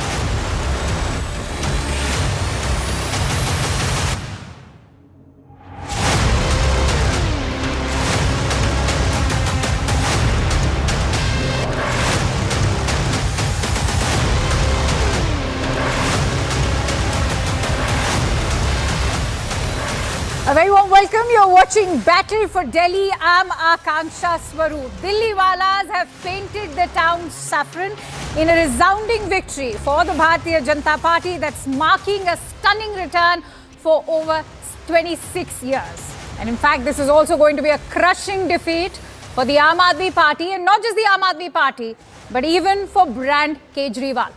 The Bharatiya Janata Party has broken its over 26-year jinx in Delhi. Leading in 47 seats, the Bharatiya Janata Party has crossed the majority mark today, and in contrast, the AAP is trailing in 23 seats. Notably, several Aam Aadmi Party bigwigs, that includes Arvin Kejriwal, have lost, and in fact, Kejriwal has also lost in the New Delhi constituency. AAP's Jangpura candidate and number 2 in the party, Manish Sisodia, has conceded defeat already. And Saurabh Bharadwaj, who in fact was being lauded for his work in the national capital, is also trailing. Atishi, however, seems to be the only one from the big faces to be winning. And for the Congress party, the grand old party is out for a duck again. Not surprising, but this is a 4th time that they've seen this shocking defeat. All right, on that note, let's quickly go across to my guests. I'm joined in by Charu Pragya, who's the spokesperson for the Bharatiya Janata Party, and political analyst Kailash Adhikari. Many thanks to you, Charu and Kailash, for joining in. Charu, first of all, congratulations to you. In fact, I've always maintained that whenever it comes to the BJP, Rudyard Kipling's poem comes to mind. The strength of the pack lies in the wolf, and the strength of the wolf lies in the pack. I'm sure you'll agree. Absolutely, absolutely, Akansha, and well said. I couldn't have put it better myself.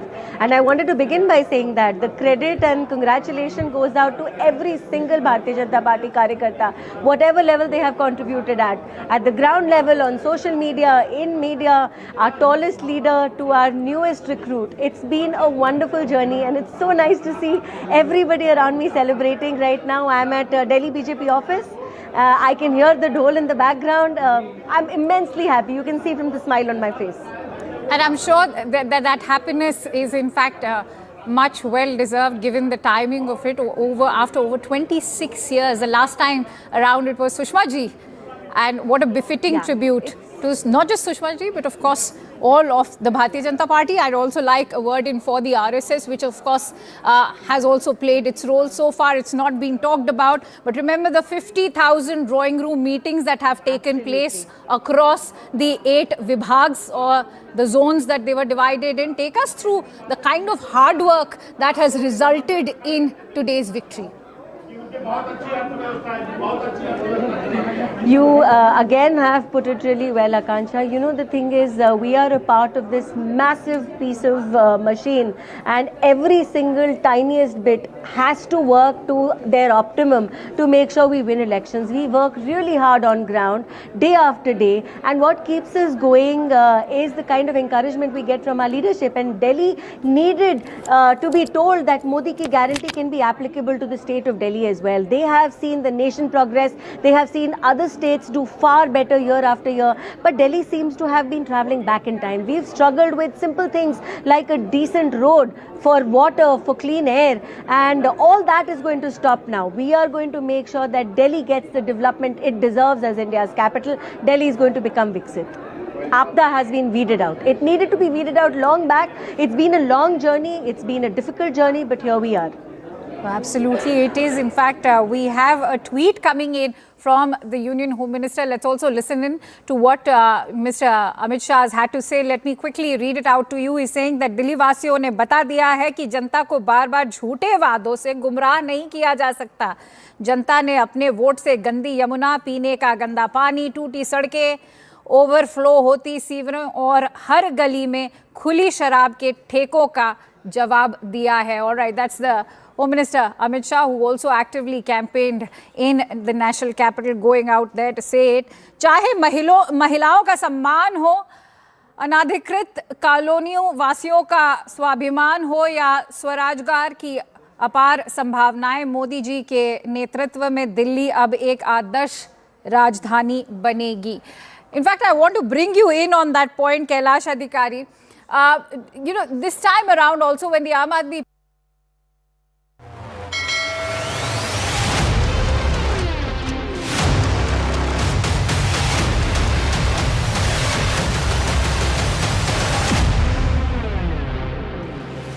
And welcome back to the Big Delhi Verdict with me, Ayushman Singh Jamwal. All eyes on Prime Minister Modi's address to the BJP Karyakartas at the BJP HQ in the national capital. But those are the visuals on your screen coming right from the BJP headquarters, where BJP Chief JP Nadda is being felicitated by the Karyakartas and the top leadership, including Nirmala Sitharaman. Also, they are credited with the tax break to the middle class, which has catapulted the BJP in the national capital. All experts say that the tax break shifted the attention of the middle class and shifted their support behind the saffron machinery in the national capital during the campaign. So BJP Chief JP Nadda and Union Finance Minister Nirmala Sitharaman at the BJP headquarters right ahead of Prime Minister Modi's address to the Karyakartas. Remember, this is a huge day for JP Nadda, the BJP back in power in Delhi after 27 years, securing 48 seats in the Delhi Assembly after Haryana, after Maharashtra, another state now with the BJP, that is the national capital, as the voters have picked the BJP to streamline the entire governance model away from the governance of fighting that had rocked Delhi for the last 10 years, of the fight between the centre and the state, between the Aam Aadmi Party and the BJP. It seems the voters of Delhi were against that entire model and have picked the double engine model of Prime Minister Modi, picking the BJP in the national capital. Also, JP Nadda there responsible for creating a broad coalition of support for the BJP in the national capital, which has elevated the BJP to power, boosting its vote share significantly. Also, on the right side of your screen, you have Majinder Sirsa and Parvesh Verma at the Gurudwara Bangla Sahib in the national capital, taking their blessings right after the stunning victory in the national capital. Parvesh Verma defeating former Chief Minister and Aam Aadmi Party Chief Arvin Kejriwal in the New Delhi seat. Remember, the New Delhi seat was where Arvin Kejriwal rose to prominence after defeating Sheila Dikshit almost 10 years back, and now he has been defeated by Parvesh Verma, who is one of the key front runners to become the next Chief Minister of the national capital. But the josh is high at the BJP headquarters. Let's head to there with my colleague Arun Dhanta joining us on the broadcast. As you can see, top union ministers at the BJP headquarters ahead of Prime Minister Modi's arrival at the BJP HQ to address the Karyakartas. It's a leher of josh, if you will, at the BJP headquarters in the national capital after this stunning victory by the Saffron camp, trouncing the Aam Aadmi Party. Top union ministers, including BJP Chief JP Nadda, already at the party headquarters. Now all eyes on Prime Minister Modi and Union Home Minister Amit Shah's arrival at the BJP HQ. I'm joined by my colleague Arun Dhanta on the broadcast, who's reporting from the BJP headquarters. So Arun, a victory lap being taken by the top union ministers, including BJP Chief JP Nadda. A huge day for Mr. Nadda as well, after Haryana, Maharashtra, now Delhi in the Saffron camp.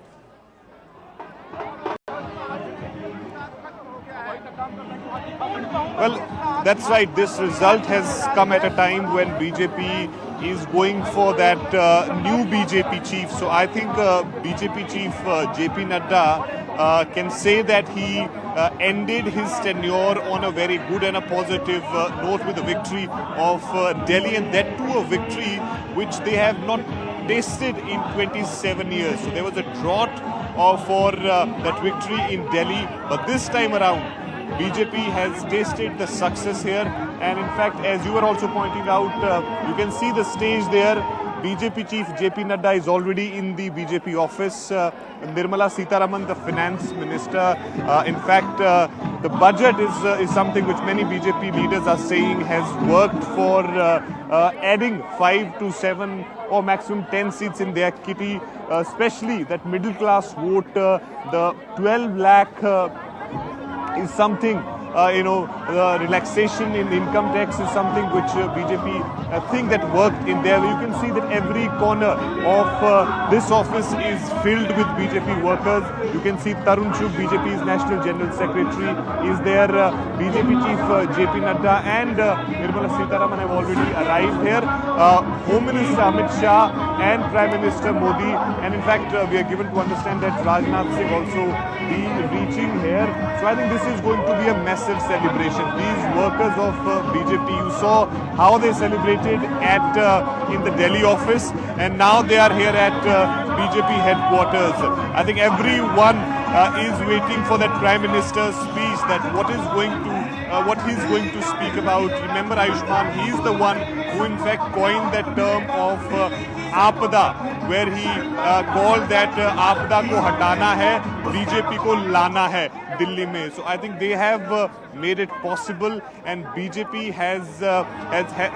is in power in Delhi. Now the next question is, who's going to be the Chief Minister of Delhi? We have seen in the past that how the secrecy BJP maintains, and there have been instances where in fact at the last moment when the legislative party's meeting was going on, then only the suspense revealed that who's going to be the Chief Minister. And in fact in this case also we are expecting that there will not be any information or any news about who's going to be the contender for that post. Perhaps when that CLP meeting will happen, then only perhaps we will get to know that what is which is going to be the face on which BJP will be banking on. Of course, caste combination is something which they will be thinking on. They do not have any Dalit Chief Minister as of now. They may go for a Jat Chief Minister. So there are multiple options on which they will be, of course, pondering on, and then only you will see the final decision. But right now, as we speak, the entire focus is on the BJP headquarters, where you have BJP workers gathering, and everybody is waiting for the Prime Minister Modi's arrival and his address. So this is a very special moment for all the BJP workers. We just saw a short while ago Delhi Chief Virendra Sachdeva was here on the stage, and in fact all these people that you see sitting on the chairs at the front, he was with them. He was in fact clicking selfies with them. He was speaking with them, because it is because of these workers, these BJP workers who work day and night in Delhi, especially the strategy which they made, whether it is targeting the Jhuggi Jhopdi vote, which has in fact has been supporting rather Aam Aadmi Party since 2013, how that was dented by BJP, and outer Delhi area, that was also a huge focus of BJP. They knew where they have majority of chances to win seats, so they asked their leaders to put more efforts on those seats, and I think due to which you have results in favor of BJP, where they are in fact inching closer to the 50 mark of seats in Delhi Assembly. Right, and my colleague Arun there reporting from the BJP headquarters, and those are the visuals on your screen of Home Minister Amit Shah arriving at the BJP headquarters. Amit Shah also congratulating the top leaders in the national capital, the top Saffron leaders in the national capital, for the stunning victory in Delhi, where the BJP has trounced the Aam Aadmi Party to secure victory in the Delhi Assembly. Now it will be a streamlined approach with the central government, the state government, and all echelons of governance now under BJP control, so the BJP can push out its welfare agenda. Arun continues to be with us on the broadcast. So Arun, those are the visuals. Home Minister Amit Shah congratulating the top brass of the Delhi BJP. The BJP has always been able to secure that 7-7 victory when it comes to the Lok Sabha elections in Delhi ever since the rise of Prime Minister Narendra Modi back in 2014. But what was missing was the assembly. It was the last roadblock when it came to the governance agenda, as the BJP now promises to transform the national capital.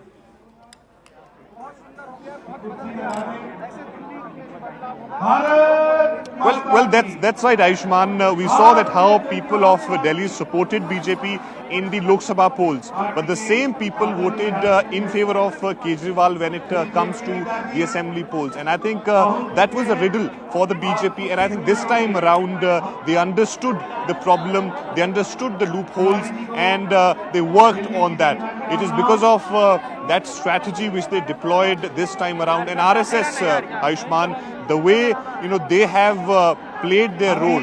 In fact, in every election of BJP, we have seen there are different strategies of the RSS on the ground. But this time around, as many sources in the RSS are telling us that a pracharak has got a responsibility of 2 people. So one pracharak on 2 voters of Delhi. That's how they penetrated in Delhi, and due to this effort of the BJP organization and RSS, we are seeing these results. And also importantly, Ayushman, when I was traveling across in Delhi, one thing that I found, beside of course the Sheesh Mahal, liquor gate, or these issues, I found that people were saying that even if Arvind Kejriwal comes to power in Delhi, then you again have the tussle between the centre and the Aam Aadmi Party, and that will suffer the people of Delhi. And I think this point was something which many voters have realized before they cast their vote in Delhi,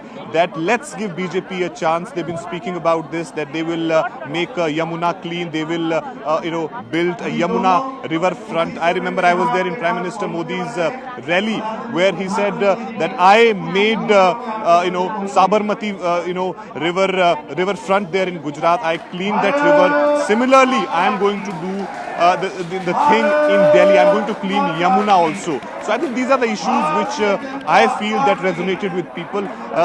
Let me quickly, if you allow me, to go to these people who've gathered here and very patiently waiting for the Prime Minister to come here. आप कहाँ से हैं sir?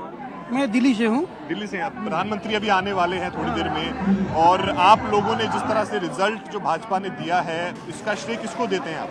इसका से हमारे लोकप्रिय प्रधानमंत्री मोदी जी का है। अच्छा, कैसे, क्या चीजें आपके फेवर में? जो मोदी जी का लोग विश्वास मोदी जी पे कर रहे हैं, ये जीत मोदी जी के नाम पे है। मोदी जो कहते हैं वो करते हैं। सबका साथ सबका विकास की जीत है, और मोदी जी ने जो संकल्प किया है दिल्ली के विकास के लिए, जो मोदी जी ने देश को विकास किया है, अब दिल्ली का विकास होगा। दिल्ली का विकास होगा, ठीक है, ठीक है। तो I will go to that side also. आप आइए सर, आपका क्या नाम है? देखिए, मैं एक्स मेयर रहा हूँ पार्टी से। अच्छा, मेरा नाम डॉक्टर मुकेश सूर्यान है। तो डॉक्टर साहब ये बताइए कि 27 साल का सूखा आप लोगों का खत्म हो गया है, किसको श्रेय देते हैं, और क्या ऐसी चीजें थी जो आपके लिए काम की और आम आदमी पार्टी के अगेंस्ट गई? देखिए, हमने किस तरह से आपदा को एमसीडी में झेला, उस समय की मैं बात बता रहा हूँ। लेकिन अब आपदा को हमारी पार्टी ने, कार्यकर्ताओं ने, प्रधानमंत्री नरेंद्र मोदी जी की नीति ने, पार्टी की रणनीति ने इसको हटा दिया, और दिल्ली की जनता ने इसको पूरी तरह से नकार दिया है। और अब इनका पैकअप भी करके हम लोग इनको दिल्ली से बाहर फेंकने वाले हैं। दिल्ली की जनता ने इस पर संदेश दिया है कि अब आपदा को नहीं सहेंगे, बदल के रहेंगे। दिल्ली के अंदर काम करने वाली सरकार चाहिए, दिल्ली के अंदर डबल इंजन वाली सरकार चाहिए, दिल्ली के अंदर दिल्ली के जन मुद्दों को लेकर के चल सके, दिल्ली को स्वच्छ पानी दे सके, साफ सुथरी सड़कें दे सके, ऐसी सरकार की जरूरत थी। माननीय प्रधानमंत्री नरेंद्र मोदी जी के नेतृत्व में दिल्ली ने वो हमें जन्म दिया है। See, Ayushman, now the challenge is for BJP is to maintain what they have promised in their Sankalp Patra. They said that the schemes which were going on under Aam Aadmi Party, whether it is free electricity, free water, that will continue. But beside that, they will be giving 2,500 to women every month, and also, of course, the scholarship which they will provide to the students, and various other things which they have promised. So how they are going to? Right. So all eyes on the BJP headquarters, and those are the BJP superstars at the BJP HQ, ladies and gentlemen. Home Minister Amit Shah, BJP Chief JP Nadda, and Union Finance Minister Nirmala Sitharaman. Invaluable contribution from their side when it comes to clinching the national capital and adding it to the Saffron camp across the country, ladies and gentlemen. After 27 years.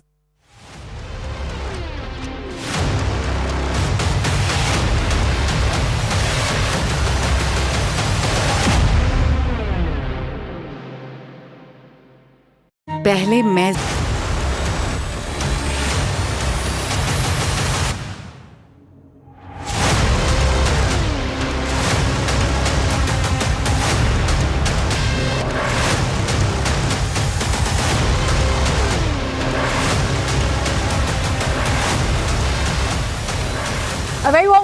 you're watching Battle for Delhi. I'm Akanksha Swaroop. Delhiwalas have painted the town saffron in a resounding victory for the Bharatiya Janata Party that's marking a stunning return for over 26 years. And in fact, this is also going to be a crushing defeat for the Aam Aadmi Party, and not just the Aam Aadmi Party, but even for brand Kejriwal.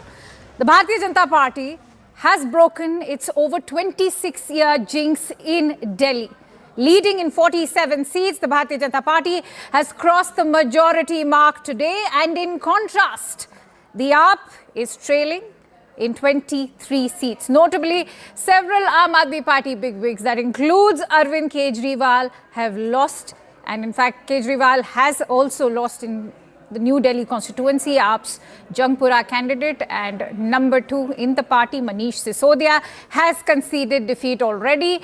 And Saurabh Bharadwaj, who in fact was being lauded for his work in the national capital, is also trailing. Atishi, however, seems to be the only one from the big faces to be winning. And for the Congress party, the grand old party is out for a duck again. Not surprising, but this is a 4th time that they've seen this shocking defeat. All right, on that note, let's quickly go across to my guests. I'm joined in by Charu Pragya, who's the spokesperson for the Bharatiya Janata Party, and political analyst Kailash Adhikari. Many thanks to you, Charu and Kailash, for joining in. Charu, first of all, congratulations to you. In fact, I've always maintained that whenever it comes to the BJP, Rudyard Kipling's poem comes to mind. The strength of the pack lies in the wolf, and the strength of the wolf lies in the pack. I'm sure you'll agree. Absolutely, absolutely, Akansha, and well said. I couldn't have put it better myself. And I wanted to begin by saying that the credit and congratulation goes out to every single Bharatiya Janata Party Karyakarta, whatever level they have contributed at the ground level, on social media, in media, our tallest leader to our newest recruit. It's been a wonderful journey, and it's so nice to see everybody around me celebrating right now. I'm at Delhi BJP office. I can hear the dole in the background. I'm immensely happy. You can see from the smile on my face.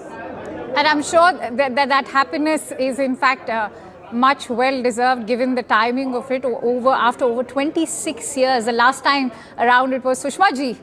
And what a befitting tribute to not just Sushma ji, but of course all of the Bharatiya Janata Party. I'd also like a word in for the RSS, which of course has also played its role. So far it's not been talked about, but remember the 50,000 drawing room meetings that have taken place across the 8 vibhags, or the zones that they were divided in. Take us through the kind of hard work that has resulted in today's victory. You again have put it really well, Akansha. You know, the thing is, we are a part of this massive piece of machine, and every single tiniest bit has to work to their optimum to make sure we win elections. We work really hard on ground, day after day, and what keeps us going is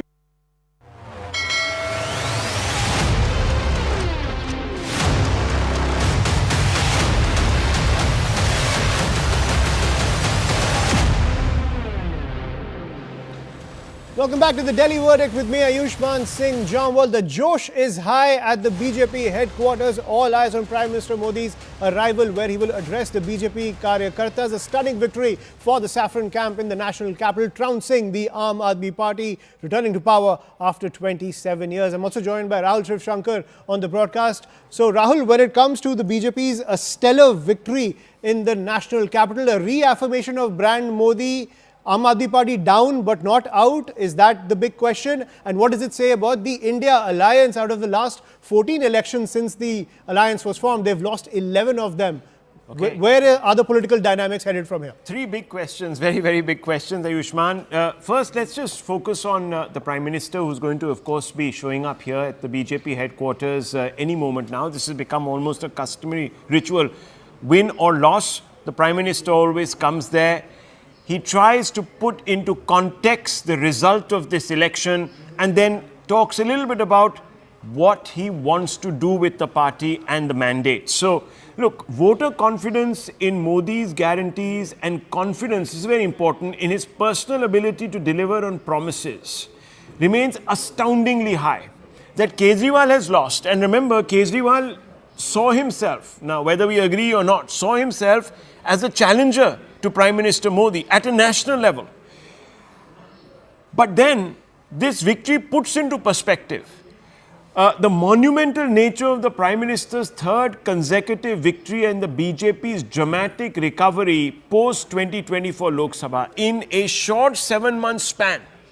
And all of this is happening when the Prime Minister is still very firmly in the saddle,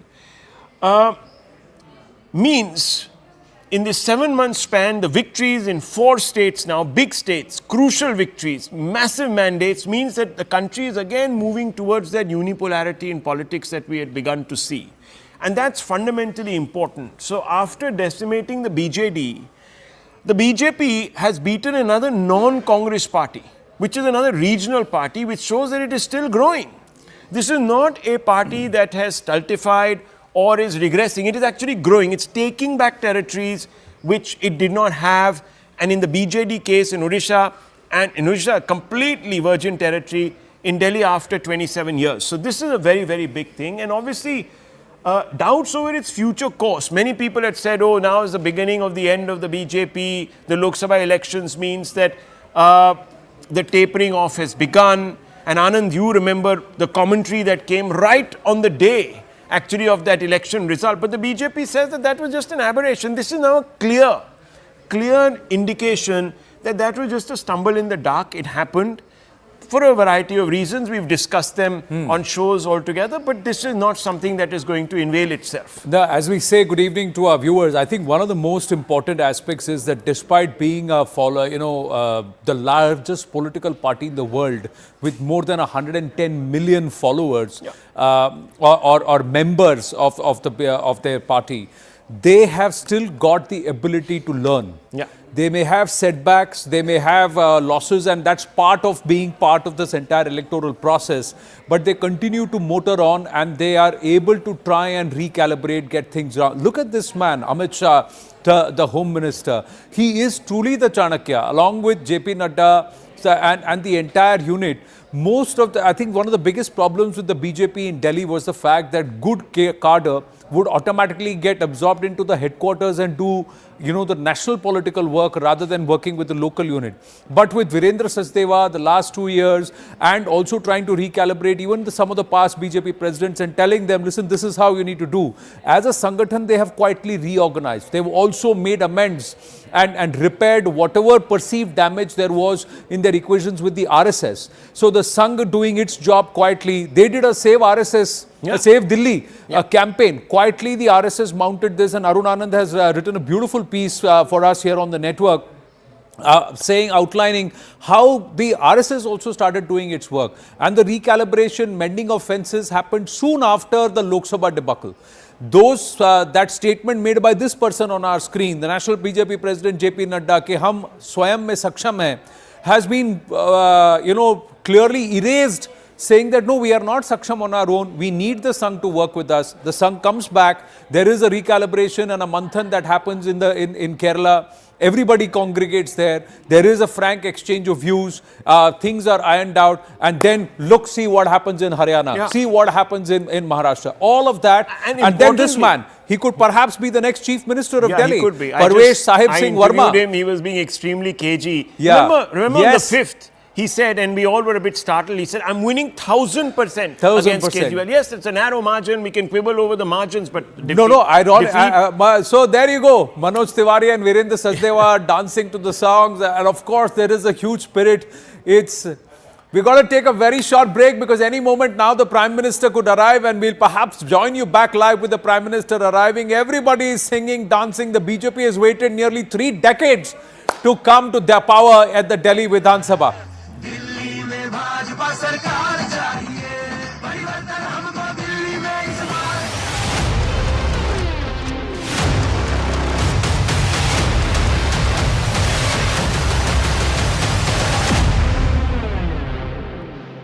पहले मैं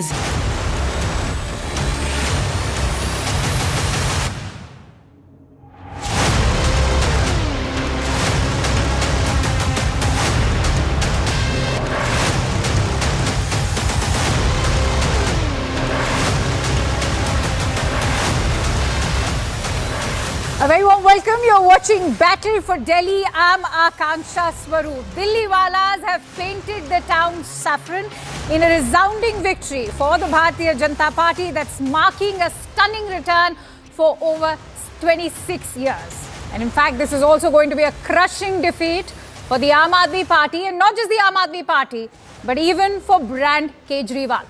The Bharatiya Janata Party has broken its over 26-year jinx in Delhi.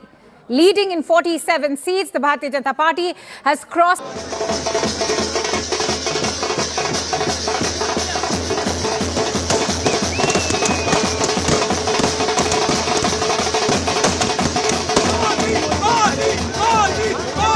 A social media post by the NC chief and Jammu and Kashmir Chief Minister Omar Abdullah captures it all. Just as the results were pouring in, which of course made it very clear that the BJP was surging ahead and the AAP was losing out on Delhi, he said, "All lado aapas mein." And that is where the problem begins for the India bloc. So over the next few minutes, I'm going to try and explain the repercussions of the Delhi results on the future of India bloc. First of all, most of them have begun to blame the Congress already. In fact, the Congress has been continuously called the B team of the BJP because the more aggressively it fought on the ground, it helped the BJP as it cut the anti-BJP votes. And that is why at one point of time, even the Aam Aadmi Party began to attack the grand old party by saying it was saying all this and making statements only to help the BJP, and there was an underhand dealing which was taking place. So when you're going to step back and analyze the results as to why AAP lost out, the blame will first be laid on the Congress party. In fact, every time the Trinamool Congress, Samajwadi Party to a certain extent, and of course now AAP have blamed the Congress's ability to have a head-on fight against the BJP. And that is the reason why this demand was raised in the winter session of Parliament, that there has to be a change of face. Congress cannot be that face of the bloc, and it can only be Mamata Banerjee. So what's the future or road ahead for India bloc? First of all, the Congress will be treated increasingly like a pariah. The AAP, the TMC will join hands together to say that they lost only because the Congress worked hard on the ground. The Congress's counter-argument that why don't we get a chance and why should we shy away from a fight? Why did the TMC and Aam Aadmi Party step into Gujarat or Karnataka or Goa? Didn't they help the BJP? That argument is not going to be accepted. So you're going to see bitter infighting taking place within the India bloc. You may have noticed during both the winter as well as the budget session that every time the Congress led the protest, the TMC was conspicuous by its absence. The AAP was a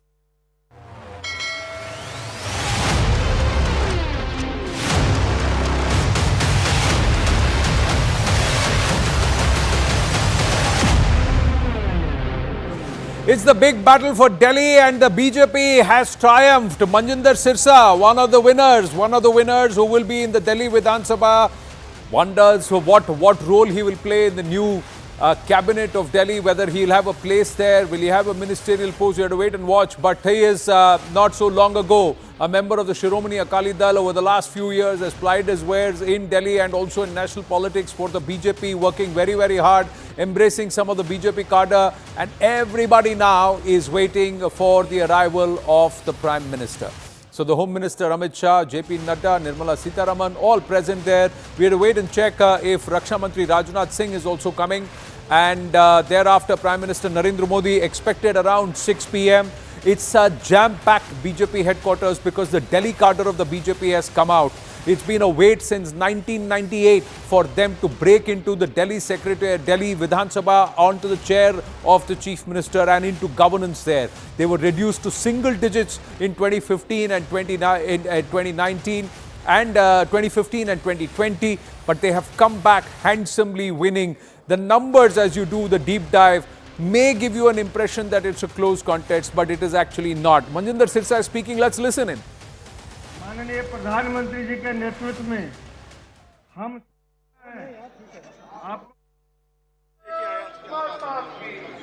Delhi से आपदा को भगाकर आप मान नहीं सकते हमें कितनी खुशी मिली। मैं मानता हूं कि मेरी आने वाली जनरेशन कितनी खुश होगी। मेरे आने वाली जनरेशन को साफ पानी मिलेगा, साफ हवा मिलेगी, साफ यमुना जी मिलेगी, साफ गंदगी से छुटकारा मिलेगा और सबसे बड़ी बात है झूठ, फराड और बेईमानों से छुटकारा मिलेगा। धन्यवाद। Sirsa saying he's happy that they'll be able to leave something for the future generations of Delhi. The BJP considers this a big win for themselves. Arun Dhanta, Anshul Singh with us from the BJP headquarters. Let's try and go across to them live. Rahul Shivshankar with us here in the studio. We should have our guests also joining in as we perhaps start our evening special coverage here on the battle for Delhi. Arun Dhanta, where are you? Are you around people, familiar people, cadre? Can you speak with them? I know there's a lot of noise, ambient noise.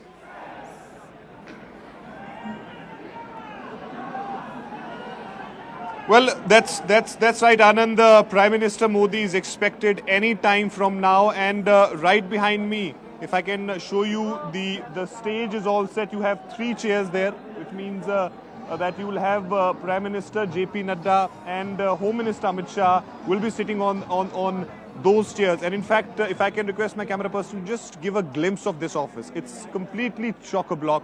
There is not even a single space to stand. And I think because this time around it's a victory in Delhi. We have seen in other victories people gathering here, but this kind of josh and this kind of strength here is something which was unprecedented in past couple of elections. Every nook and corner of this building is completely blocked by the people, and I will speak to few people here also who've come here at this special day, as they are saying. आपका नाम क्या है? अनूप पांडे। तो पांडे जी, ये जो 27 साल बाद जो जीत हुई है, क्या इसका कारण है? किसको श्रेय देते हैं? केजरीवाल का कलही खुल चुका है। केजरीवाल लोगों से झूठ बोल करके यहाँ सरकार बनाए थे और लोगों ने देखा कि ये तो बहुत झूठा आदमी है, कहा मकान नहीं लेंगे, तो शीश महल में रहने लगा और रोज मोदी जी को उल्टा सीधा बोलता था ये आदमी। तो अब यमुना जो है वो हम साफ देखेंगे, यमुना का पानी जो है वो लोगों को साफ मिलेगा। दिल्ली में पोल्यूशन खासतौर पर बड़ी समस्या है। दिल्ली का इतना तेज विकास होगा और दिल्ली का तेज विकास होने का कारण होगा कि डबल इंजन की सरकार होगी। अब रोज यहाँ लड़ाई झगड़ा एलजी से जो ये करते थे केजरीवाल अपनी राजनीति चमकाने के लिए और झूठे प्रेस कॉन्फ्रेंस करके मोदी जी पर और एलजी पर अनर्गल आरोप लगाते थे, ये बंद होगा। दिल्ली अब इतना तेज विकास करेगा कि दिल्ली के लोग खुशहाल हो जाएंगे। आपको जितने वादे आप लोगों ने किए हैं, दिल्ली वालों को बहुत उम्मीदें, वो पूरे होंगे सारे? बिल्कुल 100% पूरे होंगे। ये मोदी जी की गारंटी है, जो पिछले 27 वर्षों से इस दिल्ली राजधानी है, इसमें जितने भी काम रुके थे सब पूरे करेंगे और भारतीय जनता पार्टी की सरकार आएगी मजबूती के साथ, 5 साल चलेगी और इस दिल्ली की राजधानी का विकास होगा, विस्तार होगा। Right. I'm going to pull away from you, Arun. Quickly get a word in from Anshul. Anshul, where are you? Which part of the Delhi headquarters are you? Any of the BJP spokespersons, newly perhaps one MLAs around you who you can speak with? Well, the newly elected MLAs are inside the BJP office at this point in time. But yes, there are other very important people who had worked in the organization. I'll just try and speak to him. Kuldeep जी, पहले तो बहुत congratulations, ये बहुत ऐतिहासिक victory है। Thank you so much.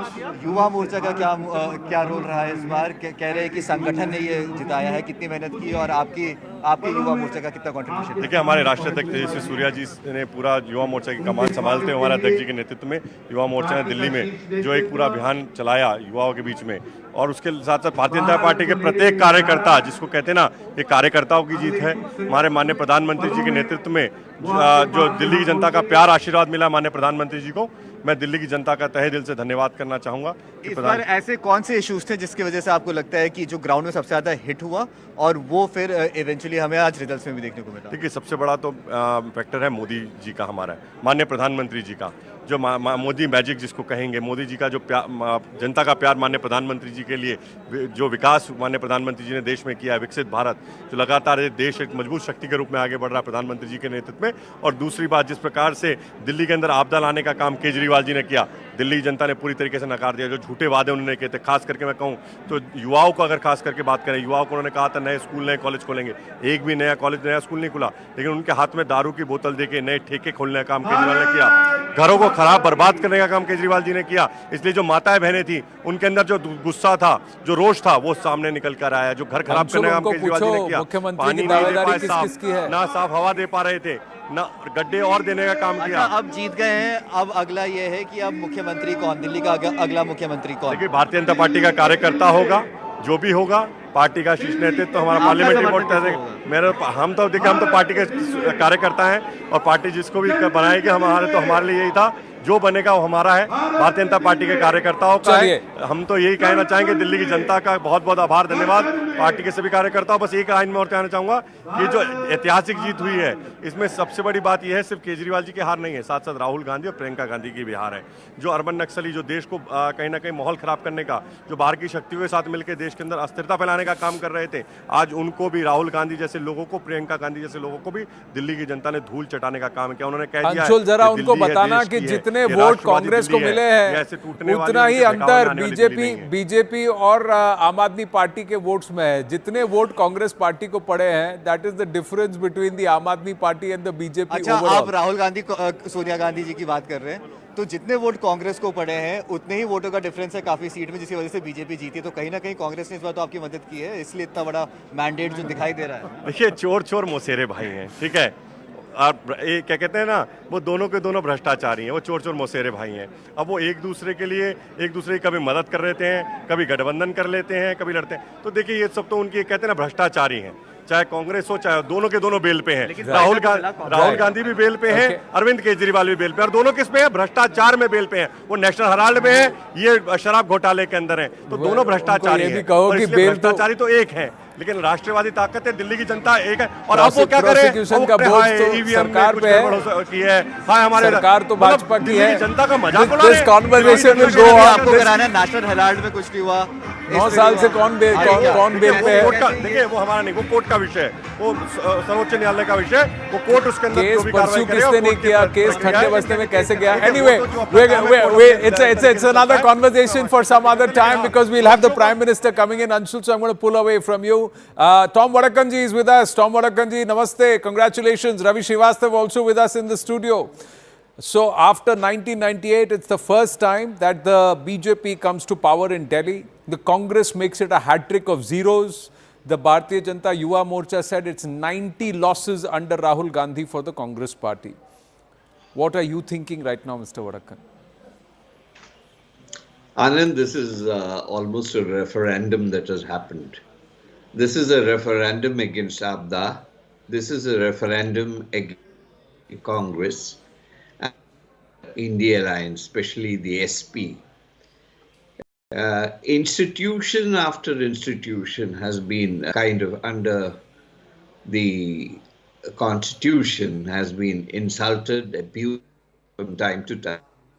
Be it the Election Commission, the Supreme Court, the Election Commissioner, governors, you name it, it's been happening.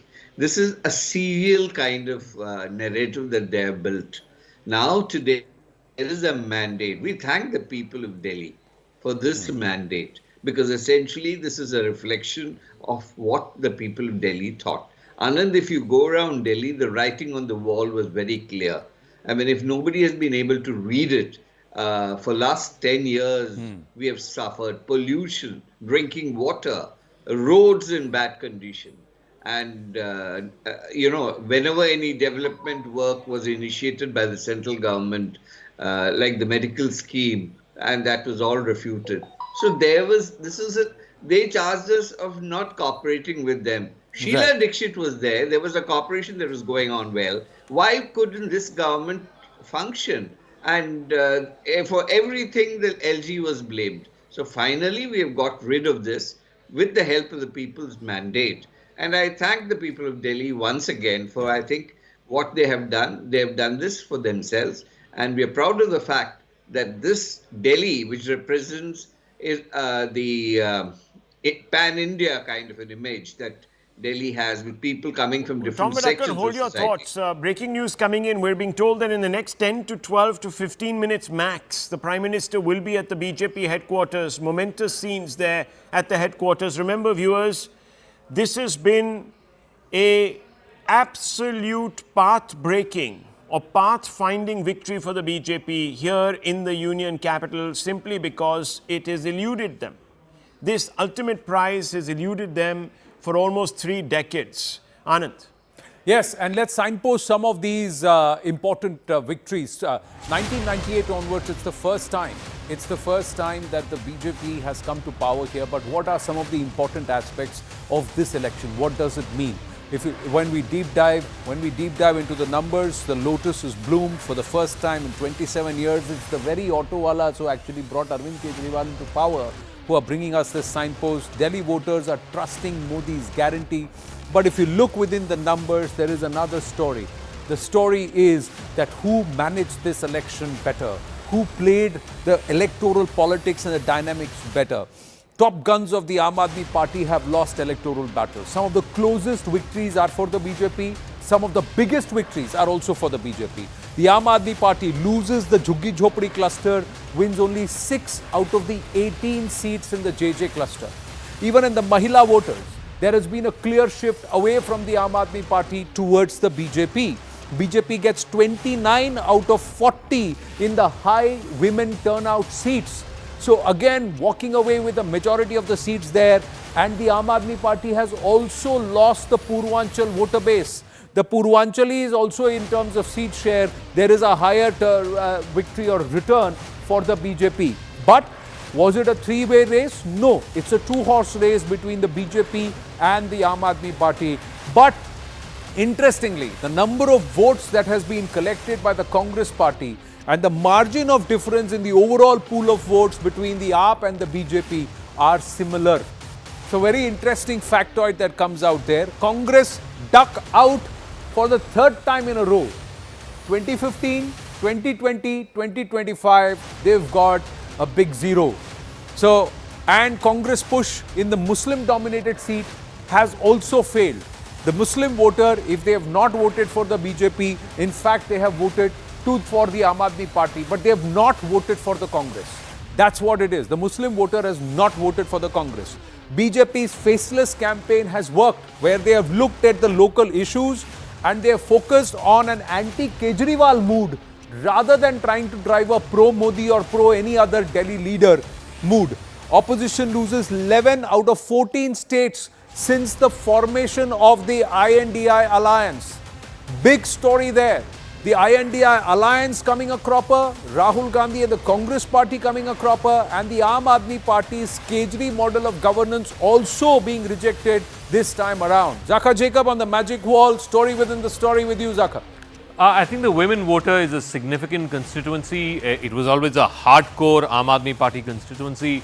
If you look at the 41 constituencies where women have outnumbered men in terms of proportion of population, there, out of those 41 constituencies, the BJP has won 29.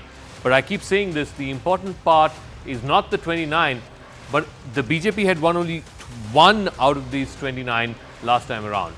This time around, the BJP has won 28 out of those 29. The Aam Aadmi Party has lost 28 out of 29. I think the point is that if you were to look at women as a constituency, which always used to be with the Aam Aadmi Party, I think the BJP has made deep structural inroads into that. Whether that's because of the 2,500 rupees, whatever the incentive that has been incentive offered, that they're giving, or is it the tax break that's happened? I think what's happening is the Aam Aadmi Party is not being sure itself in that as you're refreshing it, because you have the BJP plus 28 and the AAP is not reflecting here. 29 out of the 70 seats. But Ravi Srivastav, as you look at these numbers, deep dive, AAP will have to introspect. Is there going to be a challenge on them? Of course, there is no reason they should not do it. And I think with all humility that Arvind Kejriwal accepted, and he has assured to be a very constructive opposition, and he has also assured that he will be standing by the people of Delhi and in every crisis or situations, he will be standing by the people of Delhi. He is not going to run away anywhere. And I think are you confident that he is not going to run away anywhere? He is not going to take the next train to Chandigarh or perhaps focus on Punjab? Some people rumored that he might go to Punjab or something like that. Yeah. He's not going to run away anywhere. No, he's saying he's going to stick around, but he will have to remain relevant. Now let's come back to the women turnout. Yeah, so the women, out of the 41 seats where as a proportion the women were higher, 29 was won by the BJP, only 12 by the Aam Aadmi Party.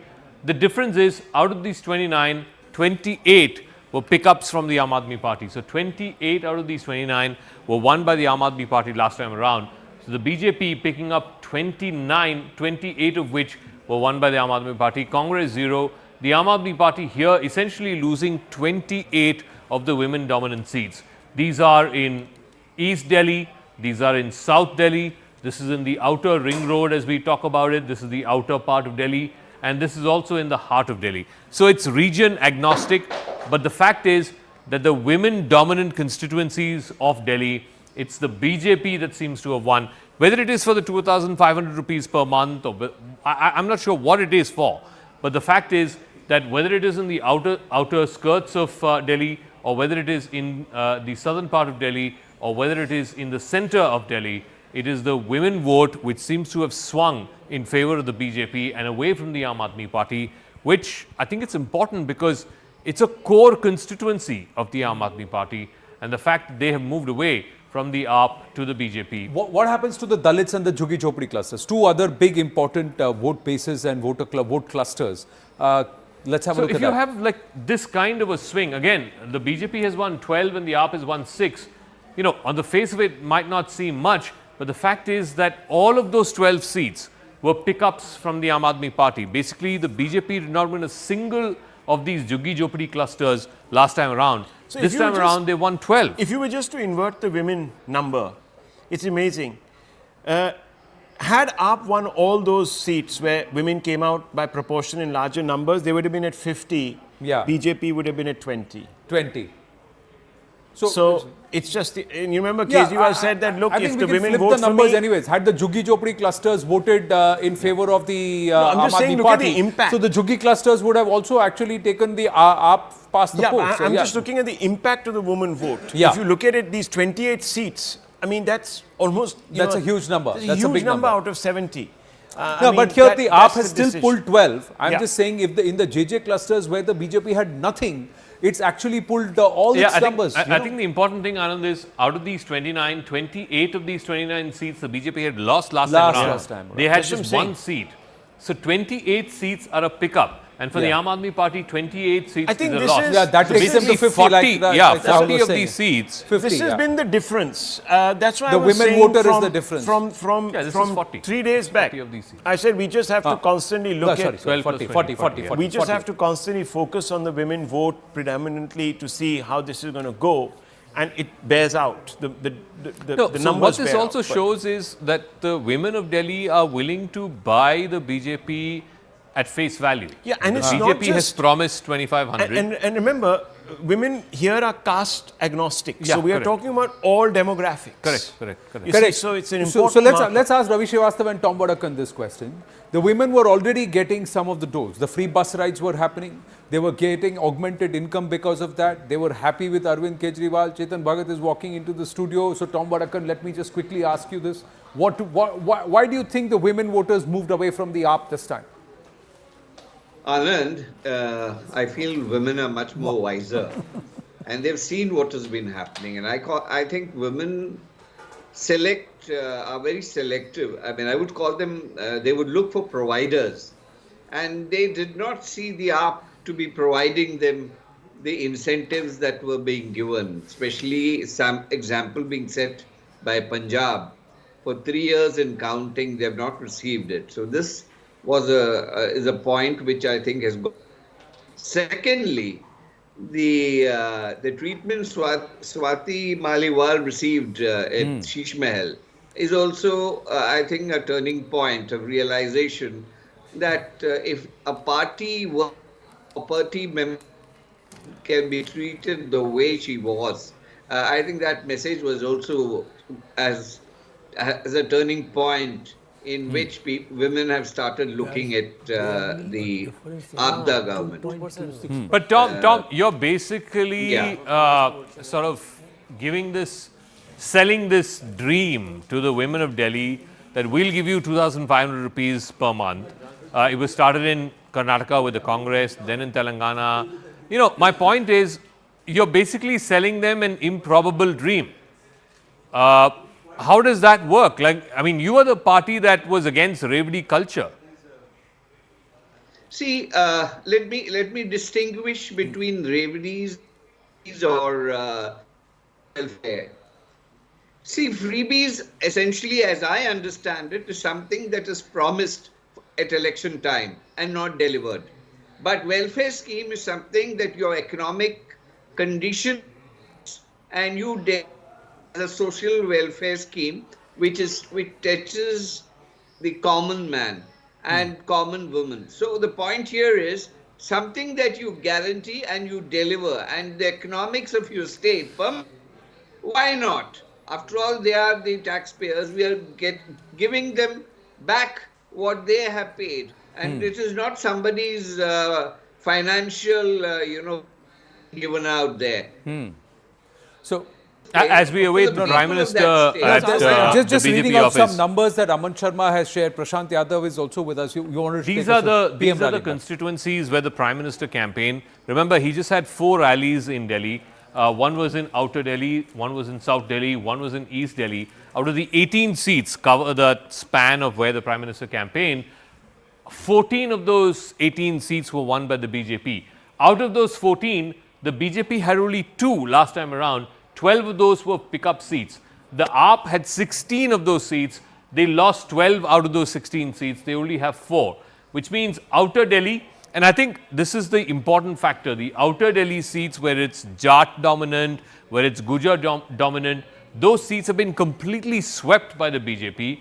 The South Delhi seats where it's middle class dominant, a couple of seats, which is one, I think Delhi Cant seat has been won by Aam Aadmi Party, and in West Delhi the seat of Patel Nagar has been won by the Aam Aadmi Party.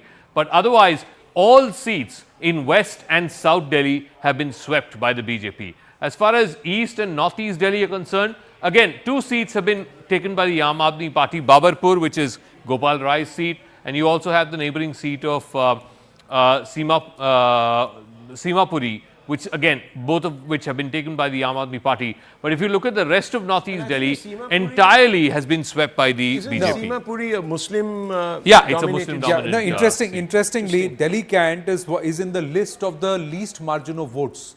So less than 5,000 votes, the margin of victory is 2,029 votes for Virender Singh Kadyan against Bhuvan Tanwar. So Delhi Cant is not, and it had only 8 rounds. It has a lower voter base. It has a lower voter base, so a 2,000 margin should be a significant one because the voter base is less than 1 lakh. It had only 8 rounds. But interestingly, Prashant Yadav is with us, reading out some factoids or facts that Aman Sharma has also pulled out. Aam Aadmi Party has lost nearly 9 lakh voters in Delhi from the 2020 elections. That means it's a loss of nearly 10% in vote share. The last time Aam Aadmi Party polled 49.74 lakh votes. This time it's down to 40.7 lakh votes. The BJP, out of these 9 lakh voters, has added 7 lakh voters to its tally. So the voters that moved away from the AAP, 7 lakh of them out of 9 lakh have moved to the BJP, whereas 2.3 lakh voters have moved to the Congress party. From 35.75 lakh votes the last time to 42.85 lakh votes, this time the BJP has moved up. Congress has improved its vote share by 2.1%, that is 2 lakh more votes. The difference between BJP and AAP is 2.3 lakh, that is about 2 lakh votes.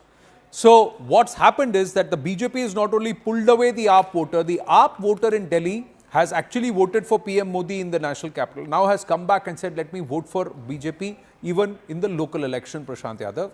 And 2 lakh voters of the AAP have moved back to the Congress party. This is where the AAP originally got its base. Numbers, 2 lakh plus voters going back to the Congress. Going back to the Congress. Prashant Yadav. Pretty important number. Yes, thank you for your calculation. First of all, I would like to congratulate entire Delhi BJP unit, their leadership all the workers, those who have done very well in this election. So I congratulate them, and we believe that we accept this mandate given by the Delhi people with humbly, and we are looking forward that BJP, whatever promises they have made with the Delhi people, and we believe that they will going to deliver it. And in the case that they will not, then we are there as an opponent. We will ensure that BJP leadership has to deliver the promises given to Delhi people. So this time, right now, I have just one thing to say, that I congratulate entire BJP, their people, Delhi people, to come out and vote for BJP, Aam Aadmi Party. Now it's the time to make strategies and to deliver the promises. So that's all I have to say for now. And later on, definitely we will go and introspect what went wrong, and everything will be calculated in detail. But as of now, for today, it's the time for victory, it's the time for celebration. So we congratulate them, and we thank you Delhi people for the mandate. But I accept that point, and thank you for being so gracious, because it does take a lot to come to terms with a loss. But I have to ask you, because Mr. Kejriwal made this election really about his incorruptibility. He said, I'm a Kattar Imandar, and the people of Delhi must come out and rescue their son, their Lal, who is being persecuted by unjust means. The people don't seem to have bought it. In fact, he lost his own seat. Now, this is a massive setback for him personally, isn't it, sir? Would you agree with me, or would you say that I'm being hyperbolic? No. Absolutely. See, as Arvin Kejriwal ji himself said, that this is the mandate that we must accept with humility, and the role for the as an opponent, Delhi people have given to us, so that we will have to go with the role as an opponent, and we will ensure that whatever the role has been given to us, we will ensure that all you're the not probably understanding my question. BJP, this is not a defeat for the party. I got you, sir. What I'm trying to say is that, look, I got you. Not just the party, but also Mr. Kejriwal has been punished. Why do you think that is? I mean, why do you think Mr. Kejriwal also lost his own seat, as long as there is a disconnect between his positioning of himself as being this person who was working for the good of Delhi and was very, very particular that, the Prime Minister also had positioned himself as an incorruptible leader. Na khaunga, na khane dunga. Mr. Kejriwal came out with the same populist slogan, and he said, look, for me, corruption is a cancer. I mean, he starved, literally, in the Ram Leela So do you believe that this verdict is a repudiation of his image? People now believe that maybe, Mr. Kejriwal is not as clean as he professes to be. And that's the reason why he's been also singled out for punishment. Mr. Sisodia has been singled out for punishment. And both of them, and Satyendra Jain, all of them in some ways have spent time in jail. So this whole incorruptible image has been dented. Yeah, so that's why I'm trying to ask Mr. Yadav if he can ignore that fact, and how does the party come back from here? See, definitely, if you see the past, stalwart leader from the BJP like Atal Bihari Vajpayee ji. Prashant ji, I have to interrupt you because we've got the pictures of the Prime Minister's cavalcade coming in to the BJP headquarters. As of on cue at 6:05, we told you that the PM should arrive by about 15 minutes, and there he is. Prime Minister Narendra Modi entering the BJP headquarters. Similar a sense of equipoise that he tries to maintain in victory and defeat, but clearly the mood is far more electric with these victories in Haryana, in Maharashtra and in Delhi compared to how it was on in June 2024 when the Lok Sabha victory happened. There the celebration seemed a little tepid, but today the Delhi unit of the BJP is there in full flow because it's a big win for them. It's come Today's celebration is more important, more extravagant than Maharashtra. Three-decade wait, and also the Delhi unit. No, so the local cadre will be present there. It's a big win for the Delhi unit. State. It's 70 seats. Maharashtra is 200 They have not whatever been able seats. to crack. Why is today's victory seeming like they've conquered Everest? They have not cracked Delhi since 1998. It's a Bonsai State, and they have not cracked Delhi, and it's been right under the nose of the Prime Minister because 7 LKM is in Delhi. And let's be honest. Right after the Lok Sabha election, people said this is the end of Modi. It's the beginning of the end of Modi. He's lost his connect with the people. He's an arrogant leader. He is not going to be any more respected by the public. This is a vindication, And because the person who led that charge, apart from Rahul Gandhi, is Mr. Kejriwal. And here you are, Kejriwal. But Chetan, look at blown this. out of the Chetan, I mean, water. Maharashtra is 200 and whatever, Blown out of 90 the water, seats, my 280 dear. seats. Delhi knows how to- Delhi is 70 seats. Delhi knows how to party. I mean, what are you talking about? This is special arrangement by the Delhi state unit of the BJP. I mean, look this at is this. at the BJP headquarters, yes, but this means a lot. No, but we didn't Yeah, see all- that. Christmas the come BJP early. leaders- Let's ask Tom Vadakan this. No, but my point is, I'm trying to understand why is this victory I'll seemingly tell you bigger why. than I'll Haryana, tell you bigger why. than Maharashtra? I'll tell you why. Because Mr. Kejriwal had positioned himself as a challenger to Mr. Modi. Mr. Kejriwal is the only non-Congress party that has taken 2 states. Mr. Kejriwal said, I am going to take over the whole of India very soon. My model is the best model. Modi model is a discredited model. And it posed a challenge, and somewhere along the line, he got under the skin of the BJP too. Because he was... Chetan believes that Delhiites know how to party I think harder. Delhi knows how to party. Chetan, what is it? I mean, let's I ask can't believe that a 70-seat half-state Bonsai State has bigger celebrations at the BJP headquarters than, No, this you know, is the, a this is, 294. I mean, that's a whole separate discussion, but India doesn't have the opposition weakness was always an issue, and I mean there is no opposition. Let's ask Tom Vadakan this. Let's ask Tom Vadakan this. Why is this looking bigger than Lok Sabha? Huh? Why is this looking bigger than Lok Sabha? It just feels, yeah. Or is it just Maharashtra perception? election, there was confetti Tom showered Vadakan. upon Mr. Modi. This is a referendum, and that is very clear. I mean, it is clear is the defeat of the Abda, it is the defeat of the India Alliance, it's the defeat of the launching pad of the Congress party, I mean the launching pad of Rahul Gandhi. So this is a huge victory. This is not small. Maharashtra we have won other states. But this is a victory after 27 years, something that will go down in the golden... So the carping has already begun, Anand, in the India bloc. And this is one of the reasons why perhaps the BJP is celebrating doubly hard, because it knows that the India bloc itself is perhaps now looking extremely vulnerable. Listen to Pawan Khera. Pawan Khera has come out and tweeted and said, the meltdown of a section of so-called liberals, he's saying, is completely bizarre. They didn't give these lectures on opposition unity to AAP when the party went to Goa, Gujarat, Haryana, etc. to fight elections and weaken anti-communal secular vote.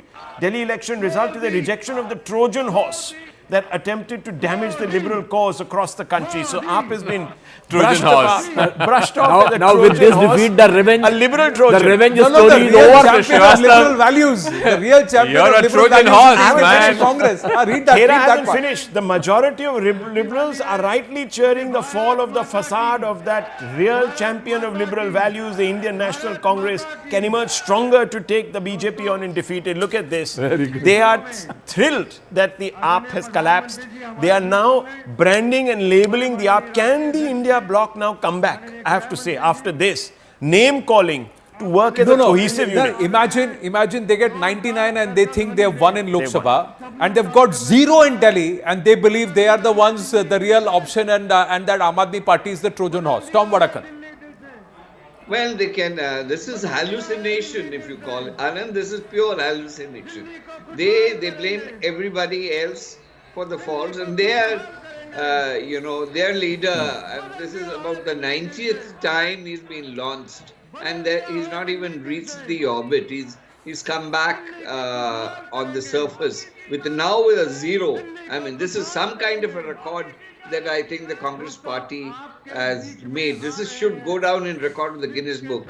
A political party with 0. Would you agree that the people of Delhi and also the voters somewhere trust Modi ki guarantee? Because this is the first time Prime Minister Narendra Modi has come out and in his rally said, what you are getting, you will continue to get, but I will do better. And give me one chance, I will give you a Viksit Delhi for a Viksit Bharat, the pace of development, and that is Modi's guarantee. So when PM puts his own credibility, his own word on the line, the voter tends to trust the PM. because he's not only guaranteed, but in other states too, we have performed. And the guarantee continues. People have greater belief in the Prime Minister Modi and this leadership that he has led from the front, taken on all kind of criticism from all the liberals. But here is somebody accepted by the people of India. Now from south to north, I mean, we have Modi ji's leadership which has led us. Remember, we don't have a chief minister's face, yet it is Modi ji's guarantee that has seen us through. So in Odysseus, it took 10 years for the Trojan horse to defeat the Greeks. So it's taken 10 years in the national capital for the Trojan horse to defeat the Congress and defeat the Aam Aadmi Party. I'm just saying, who's calling who the Trojan horse? The AAP has 43% vote share and 22 seats. The Congress has 6.83% vote share and 0 seats. And who's calling who the Trojan horse and who's calling who the real champion of liberals, etc.? This is akin to Rahul Gandhi losing in Amethi, I think, to my mind. I mean, this is akin to Rahul Gandhi losing. In fact, it's graver than Rahul Gandhi losing in Amethi because, the thing is, Kejriwal is a one-man party. And he's lost. I mean, it's not just he's lost his own seat. At least Rahul Gandhi covered his flanks. Yeah, he went to Wayanad and he had a backup. Yeah. Did Kejriwal not know? Did he not see this He didn't coming? have a plan B. No. Yeah. I mean, was he deluded or was he listen, misled? if you're fighting New Delhi, this is your fountain, this is your base. If you're fighting New Delhi and you lose New Delhi by more than 4,000 votes, then he's not even Anand, this is a fundamental question. Rahul, his name is not there in the top 10 victories by lowest margin. So I have because he's fallen out. He's lost by more than 4,000 votes. votes. Mr. Sachdeva. Okay, Virendra Sachdeva is speaking. Let's go across. He's phenomenal. I mean, माननीय प्रधानमंत्री जी का अभिनंदन करें आदरणीय राष्ट्रीय अध्यक्ष जी जोरदार तालियों से खड़े होकर स्वागत कीजिए माननीय प्रधानमंत्री जी का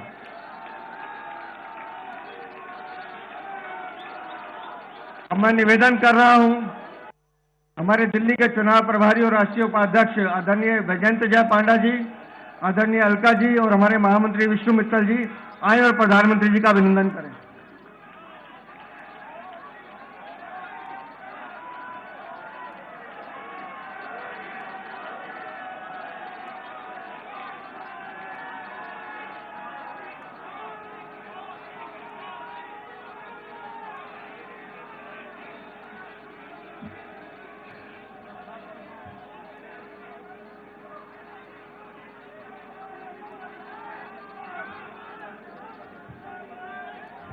अब मैं आमंत्रित कर रहा हूं आप सबके सातों सांसदों को कि वो आए और माननीय प्रधानमंत्री जी का अभिनंदन करें जोरदार तालियों से आप स्वागत करें हमारे दिल्ली के सातों सांसद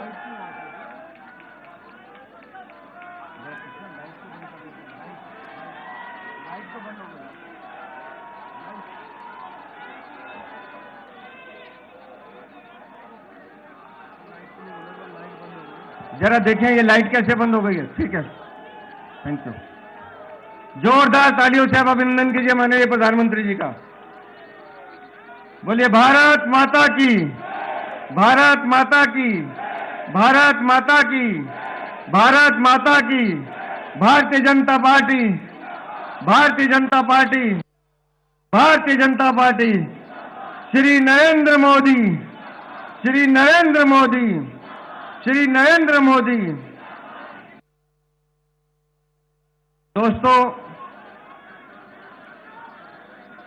इस ऐतिहासिक जीत पर हम सब माननीय प्रधानमंत्री जी का अभिनंदन तो कर ही रहे हैं अब मैं आमंत्रित कर रहा हूं हमारे राष्ट्रीय अध्यक्ष आदरणीय जगत प्रकाश नड्डा जी को जिनके नेतृत्व में हम सब कार्यकर्ता काम कर रहे हैं आप आएं और हम सबको संबोधित करें आदरणीय राष्ट्रीय अध्यक्ष जी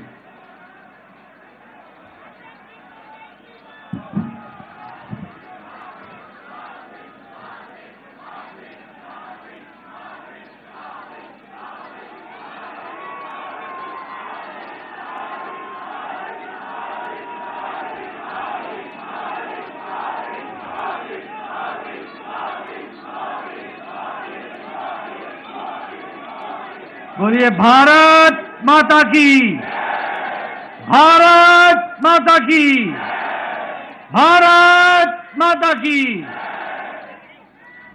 आज के इस विशाल आभार सभा में मंच पर उपस्थित हम सबके बहुत ही प्रिय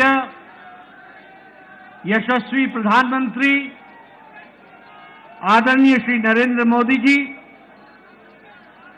मंच पर उपस्थित भारत के गृह मंत्री श्री अमित भाई शाह जी, और यहां इतनी बड़ी संख्या में एकत्र आए पार्टी के दिल्ली प्रदेश के कार्यकर्ता बंधु, हमारी बहनें, नौजवान साथी और मीडिया के मेरे साथी, प्रिंट मीडिया, इलेक्ट्रॉनिक मीडिया के मेरे साथी। सबसे पहले तो मैं आज इस ऐतिहासिक घड़ी में भारतीय जनता पार्टी के मुख्यालय में जब हम हर्ष और उल्लास के साथ यहां इस कार्यक्रम में उपस्थित हुए हैं, वहीं हमारे करोड़ों साथी जो टेलीविजन चैनल के माध्यम से जुड़े हैं, आप सब की ओर से और तमाम करोड़ों कार्यकर्ता और मोदी जी को चाहने वाले हमारे साथी की तरफ से आदरणीय प्रधानमंत्री जी का मैं हार्दिक अभिनंदन करता हूं, स्वागत करता हूं।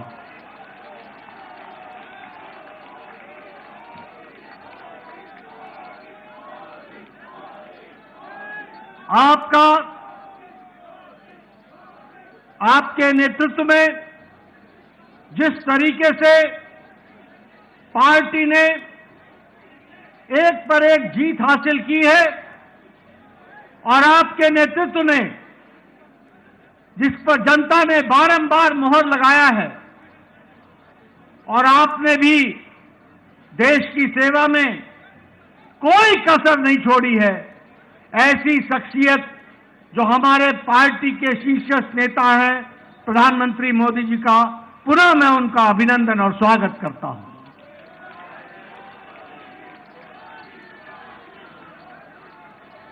मैं पार्टी की ओर से दिल्ली के जनता जनार्दन, जिन्होंने भारतीय जनता पार्टी को प्रधानमंत्री जी के नेतृत्व में भरपूर आशीर्वाद दिया, उसके लिए भी मैं दिल्ली की जनता को बहुत बहुत आभार प्रकट करता हूं और धन्यवाद देता हूं।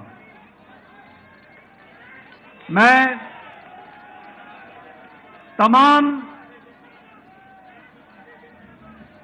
तमाम कार्यकर्ताओं को जिन्होंने दिन रात मेहनत की, घर घर गए, पार्टी के प्रति, प्रधानमंत्री जी की नीतियों के प्रति जो जनता में उत्साह था, उसको वोट में बदलने में आपने अथक प्रयास किया, मेहनत की, दिन रात आप लगे रहे।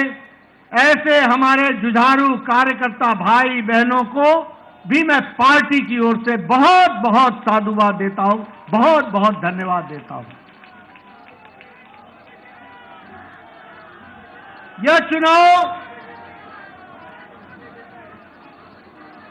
यह चुनाव और इससे पहले का लोकसभा का चुनाव, दोनों ही चुनावों में दिल्ली की जनता ने एक स्पष्ट संदेश दिया।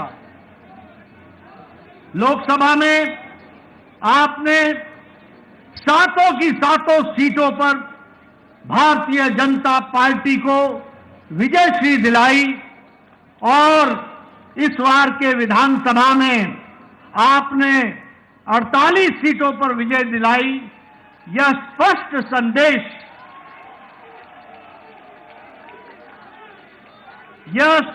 संदेश एक बात का देता है, ये नतीजे स्पष्ट संदेश देते हैं कि दिल्ली के दिल में मोदी बसता है। दिल्ली के दिल में मित्रों, मैं यहां यह भी कहना चाहता हूं कि जो प्रधानमंत्री मोदी जी ने पिछले 10 सालों में भारत के राजनीतिक संस्कृति में परिवर्तन लाया। जातिवाद से, भ्रष्टाचार से धत्ता दिखाकर विकासवाद, डेवलपमेंट, गांव की, गरीब की, वंचित की, पीड़ित की सेवा, उनके जीवन स्तर में परिवर्तन आए। इस बात के लिए जिस तरीके से आपके नेतृत्व में देश में काम हुआ, उसको भी यह चुनाव के नतीजे मुहर लगाते हैं और उसको भी विकासवाद को मुहर लगाते हैं। मैं यहां यह भी कहना चाहूंगा कि एक समय में राजनीति होती थी कि लोगों को लोभ लुभावने भाषण दो, उनको लोभ लुभाने वाले वायदे करो और बाद में भूल जाओ। ये प्रधानमंत्री मोदी जी ने भारत की राजनीति में परिवर्तन लाया, रिपोर्ट कार्ड की राजनीति को जन्म दिया और जो कहा था वो किया, जो नहीं कहा था वो भी करके दिया। यह भी हमको देखने को मिला।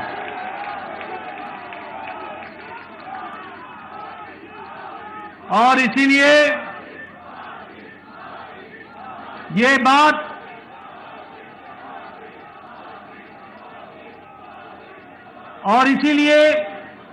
यह बात जन जन के जवान पर चढ़ गई और जन जन के जवान पर यह बात चढ़ी कि मोदी की गारंटी पूरी होने की गारंटी है।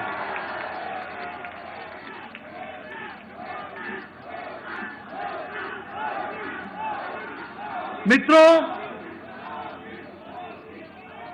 यह चुनाव का संदेश कट्टर बेईमान नेता और कट्टर बेईमान पार्टी को मुंह तोड़ जवाब देता है। यह भी हमको ध्यान में रखना है। जिस तरीके से उन्होंने दिल्ली को एक प्रकार से कूड़ादान बना दिया था, जो पिछले चुनाव में कूड़ों के पहाड़ पर खड़े होकर के वायदा करते थे कि हम दिल्ली को साफ करेंगे, उन्होंने घर घर के आगे कूड़ों का ढेर लगा दिया था।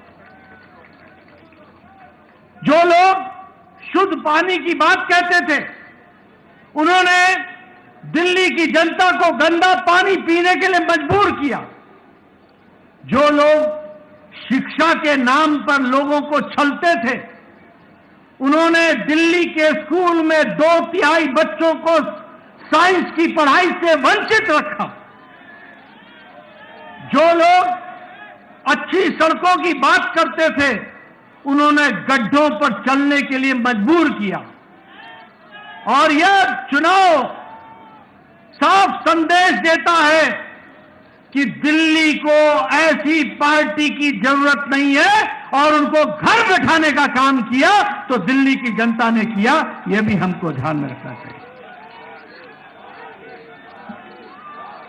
मैं यहां यह भी बताना चाहता हूं कि आपदा आम आदमी पार्टी यह झूठ बोलने की फैक्ट्री है। यह झूठ बोलने का इंसाइक्लोपीडिया है। यह आपदा झूठ की संपदा है और भ्रष्टाचार के नए नए तरीके निकालने वाली फैक्ट्री है तो वो आम आदमी पार्टी आपदा पार्टी है। लेकिन दिल्ली की जनता ने इस बार करारा जवाब देकर के यह स्पष्ट कर दिया कि यह ऐतिहासिक जीत मोदी जी के नेतृत्व में दिल्ली को फिर से आगे बढ़ाने के काम को बढ़ा रही है। मित्रों, ये जो कट्टर ईमानदार बोलते थे, वो कट्टर भ्रष्टाचारी ऐसे निकले जिसमें मुख्यमंत्री, उप मुख्यमंत्री, मंत्री, विधायक ये जेल की हवा खा करके आए और उनका हारना इस बात को स्पष्ट करता है कि दिल्ली की जनता ने उनके जेल में जाने पर मुहर लगाई। इस बात को भी हमको समझना चाहिए। यह चुनाव के नतीजों में जिस तरीके से महिलाओं ने, युवाओं ने, बुजुर्गों ने, व्यवसायियों ने, सबने जिस तरीके से साथ दिया है, मैं पार्टी की ओर से उनको बहुत बहुत बधाई देना चाहता हूं। मैं यहां यह भी आपको बताना चाहता हूं कि एक तो आपदा पार्टी के बारे में मैंने चर्चा की, लेकिन एक ऐसी पार्टी भी है जो अपने स्कोर में कंसिस्टेंट है, कंसिस्टेंट। जब चुनाव आएगा तो नतीजा चाहे 2014 का लोकसभा हो, चाहे 2015 की विधानसभा हो, चाहे 2019 की लोकसभा हो, चाहे 2020 की विधानसभा हो, चाहे 2024 की लोकसभा हो और चाहे 2025 की विधानसभा हो, कांग्रेस का 0 का 0। मित्रों, यह स्पष्ट बताता है कि जो प्रधानमंत्री जी ने कहा था कि आपदा नहीं सहेंगे और बदल के रहेंगे, दिल्ली की जनता ने आपदा को सहने से इनकार किया और दिल्ली बदल करके रख दी। इसके लिए मैं विशेष करके आपको बधाई। मैं आपके और प्रधानमंत्री मोदी जी के बीच में ज्यादा समय न रहता हुआ एक बात का वायदा आपको जरूर कहता हूं कि जो प्रधानमंत्री मोदी जी के नेतृत्व में हम लोगों ने जो विश्वास जनता का मिला है प्रधानमंत्री जी को, जो वायदे हम लोगों ने किए हैं, जो पार्टी ने वायदे किए हैं, हमने वायदे मध्य प्रदेश में भी पूरे किए, राजस्थान में भी पूरे किए, छत्तीसगढ़ में भी पूरे किए, उड़ीसा में भी पूरे किए। अब दिल्ली की बारी है, दिल्ली में भी पूरा करके दिखाएंगे और दिल्ली को आगे बढ़ाएंगे। एक बार पुनः प्रधानमंत्री जी का आभार और अभिनंदन, और आप सब लोग जो पूरी ताकत से दिल्ली की जनता ने आशीर्वाद दिया है, उनका बहुत बहुत धन्यवाद। जय भारत, जय दिल्ली।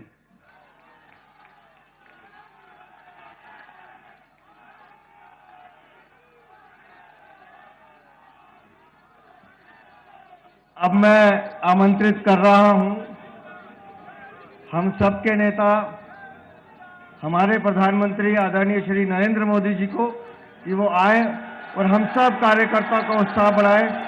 मोदी मोदी मोदी मोदी।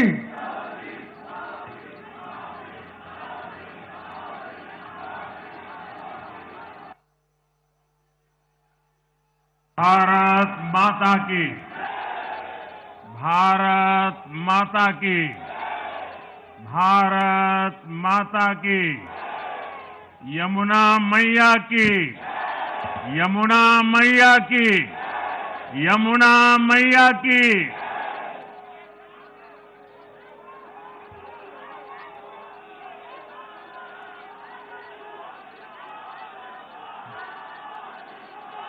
आज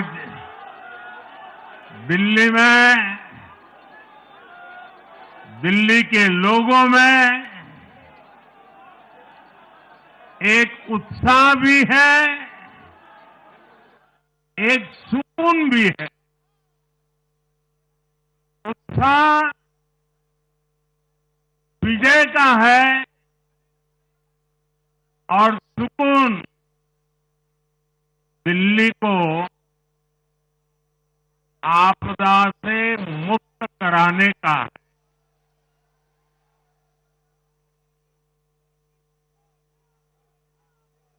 साथियों, मैंने हर दिल्ली वासी के नाम एक पत्र भेजा और आप सबने हर परिवार में मेरा एक पत्र पहुंचाया था और मैंने दिल्ली से प्रार्थना की थी कि 21वीं सदी में भाजपा को सेवा का अवसर दीजिए। दिल्ली को विकसित भारत की विकसित राजधानी बनाने के लिए भाजपा को मौका दीजिए। मैं दिल्ली के हर परिवारजन को मोदी की गारंटी पर भरोसा करने के लिए दिल्ली वासियों को सर झुका करके नमन करता हूं।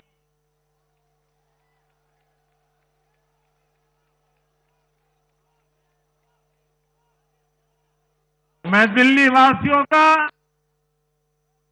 आभार व्यक्त करता हूं। साथियों, दिल्ली ने दिल खोलकर हमें प्यार दिया।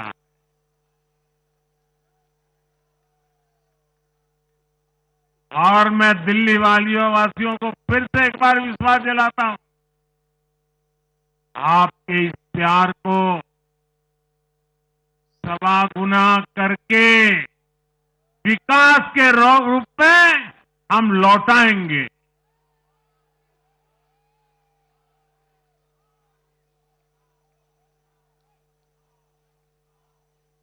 दिल्ली के लोगों का ये प्यार,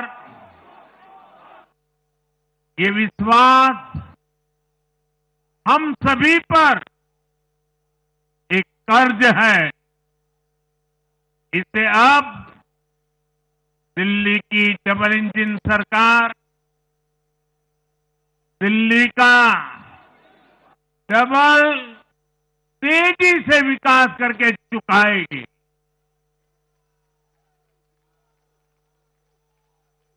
साथियों,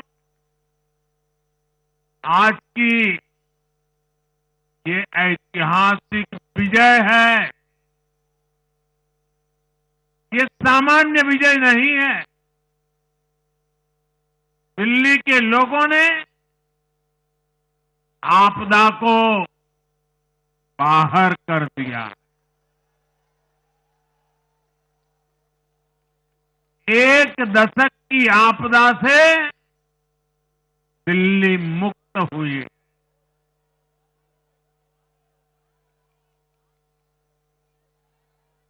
साथियों,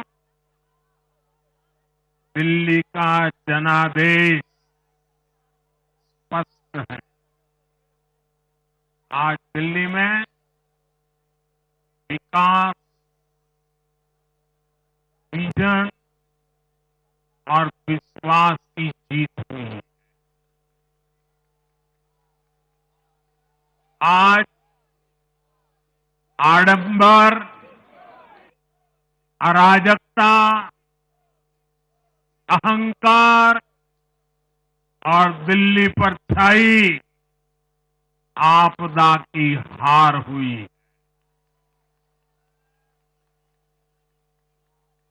इस नतीजे में भाजपा के कार्यकर्ताओं की दिन रात की मेहनत, उनका परिश्रम ये विजय को चार चांद लगा देता।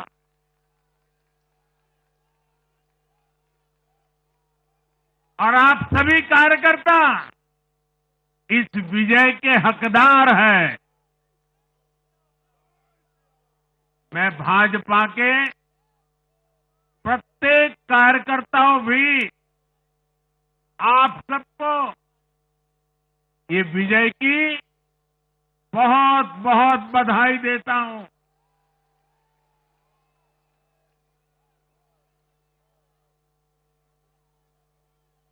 साथियों, आज दिल्ली की जनता ने साफ कर दिया है कि दिल्ली की असली मालिक सिर्फ और सिर्फ दिल्ली की जनता है।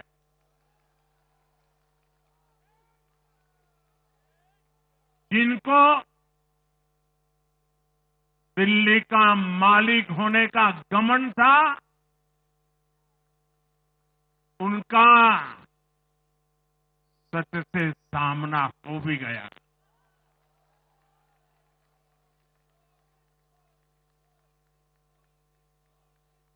दिल्ली के जनादेश से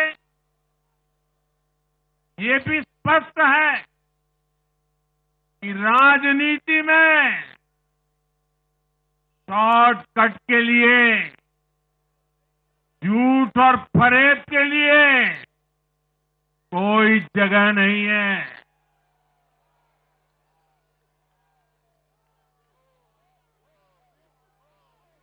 जनता ने शॉर्टकट वाली राजनीति का शॉर्ट सर्किट कर दिया।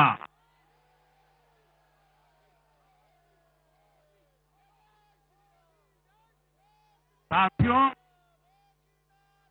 दिल्ली के लोगों ने लोकसभा के चुनाव में मुझे कभी भी निराश नहीं की।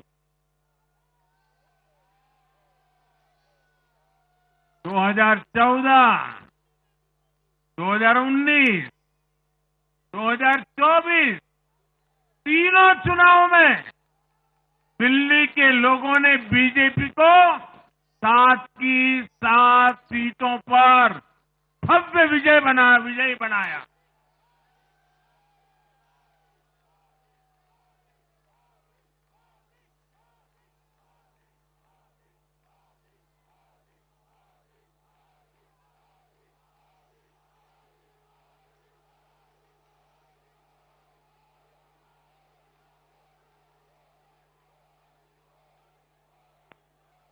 आप नीचे रहिए, औरों को परेशानी हो रही।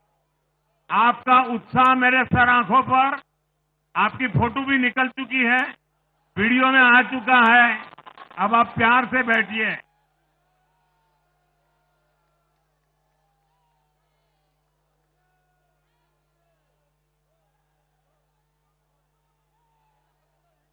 साथियों, 3 बार लोकसभा में 100% विजय दिलाने के बाद, लेकिन मैं देख रहा था देश भर के भाजपा कार्यकर्ताओं के और दिल्ली के कार्यकर्ताओं के मन में भी एक टीस थी, एक कसक थी। ये टीस दिल्ली की पूरी तरह से सेवा न कर पाने की थी। लेकिन आज दिल्ली ने हमारा वो आग्रह भी मान लिया। दिल्ली की युवा पीढ़ी 21वीं सदी में पैदा हुए साथी अब पहली बार दिल्ली में भाजपा का सुशासन देखेंगे।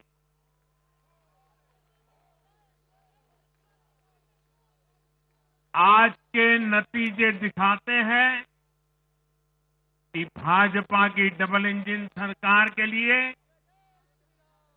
देश में कितना भरोसा है। लोकसभा चुनाव के उसकी जीत के बाद हमने पहले हरियाणा में अभूतपूर्व रिकॉर्ड बनाया।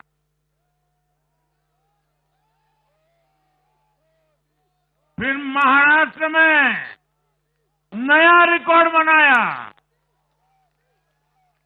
अब दिल्ली में नया इतिहास रच गया है। साथियों, आज के नतीजों का एक और पक्ष भी है। ये हमारा दिल्ली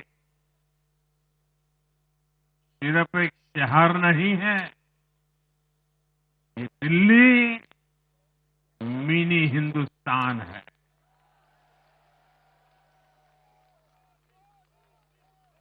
ये लघु भारत है। दिल्ली एक भारत श्रेष्ठ भारत के विचार को जीती है, जी जान से जीती है। दिल्ली में दक्षिण भारत के लोग भी हैं, दिल्ली में पश्चिम भारत के लोग भी हैं, दिल्ली में पूर्वी भारत के लोग भी हैं। एक तरह से दिल्ली विविधताओं से भरे भारत का लघु रूप है। और आज इसी विविधता वाली दिल्ली ने भाजपा को प्रचंड जनादेश का आशीर्वाद दिया। दिल्ली का ऐसा कोई क्षेत्र नहीं, कोई ऐसा वर्ग नहीं जहां कमल न खिला हो।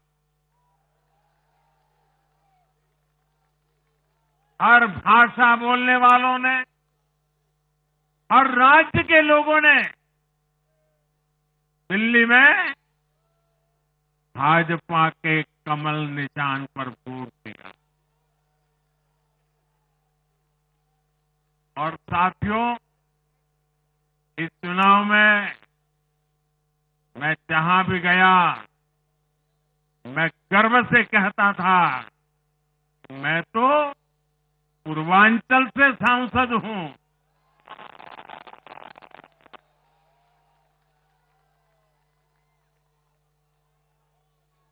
ये पूर्वांचल से मेरा अपनेपन का रिश्ता,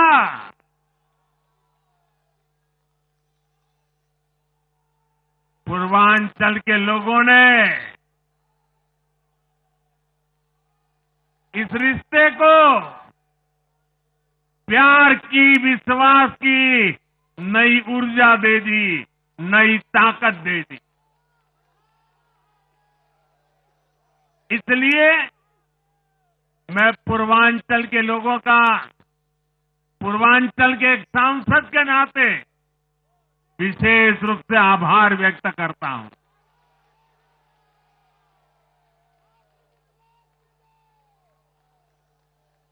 जब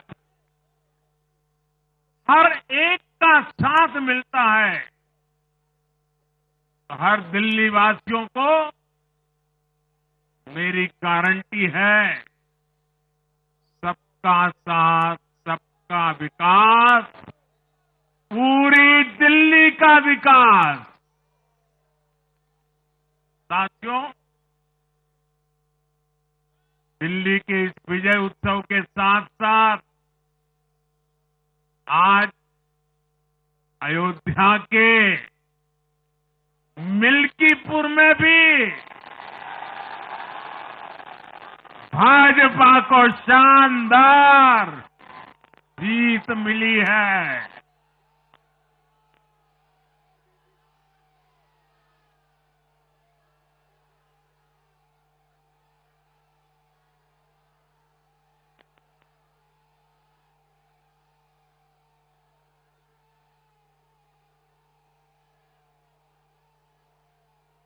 हर वर्ग ने भारी संख्या में भाजपा के लिए मतदान किया है, अभूतपूर्व विजय दिया है। साथियों, आज देश तुष्टीकरण नहीं, बल्कि भाजपा के संतुष्टीकरण की पॉलिसी को चुन रहा है। साथियों, दिल्ली में धरना प्रदर्शन की राजनीति, टकराव और प्रशासनिक अनिश्चितता ने दिल्ली के लोगों का बहुत नुकसान किया। आज दिल्ली के विकास के सामने से एक बड़ी रुकावट आप सब दिल्ली वासियों ने दूर कर दिए।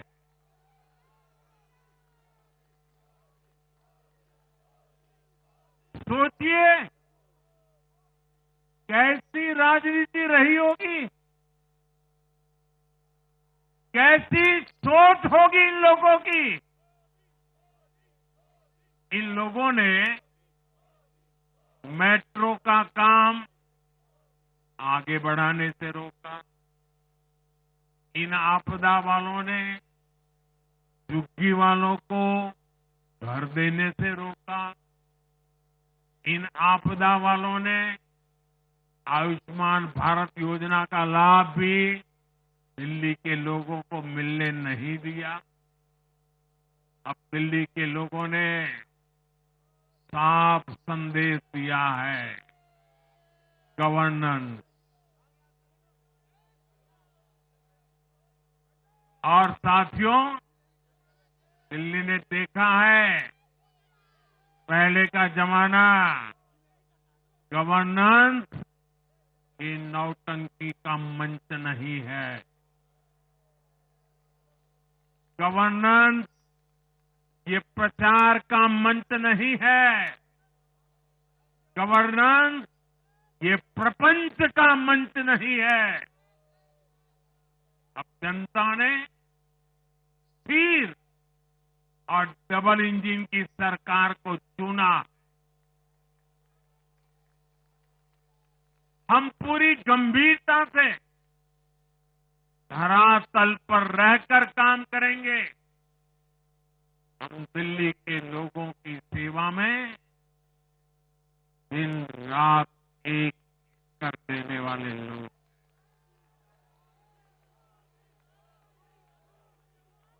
साथियों, पूरा देश जानता है कि जहां एनडीए है वहां सुशासन है, विकास है, विश्वास है।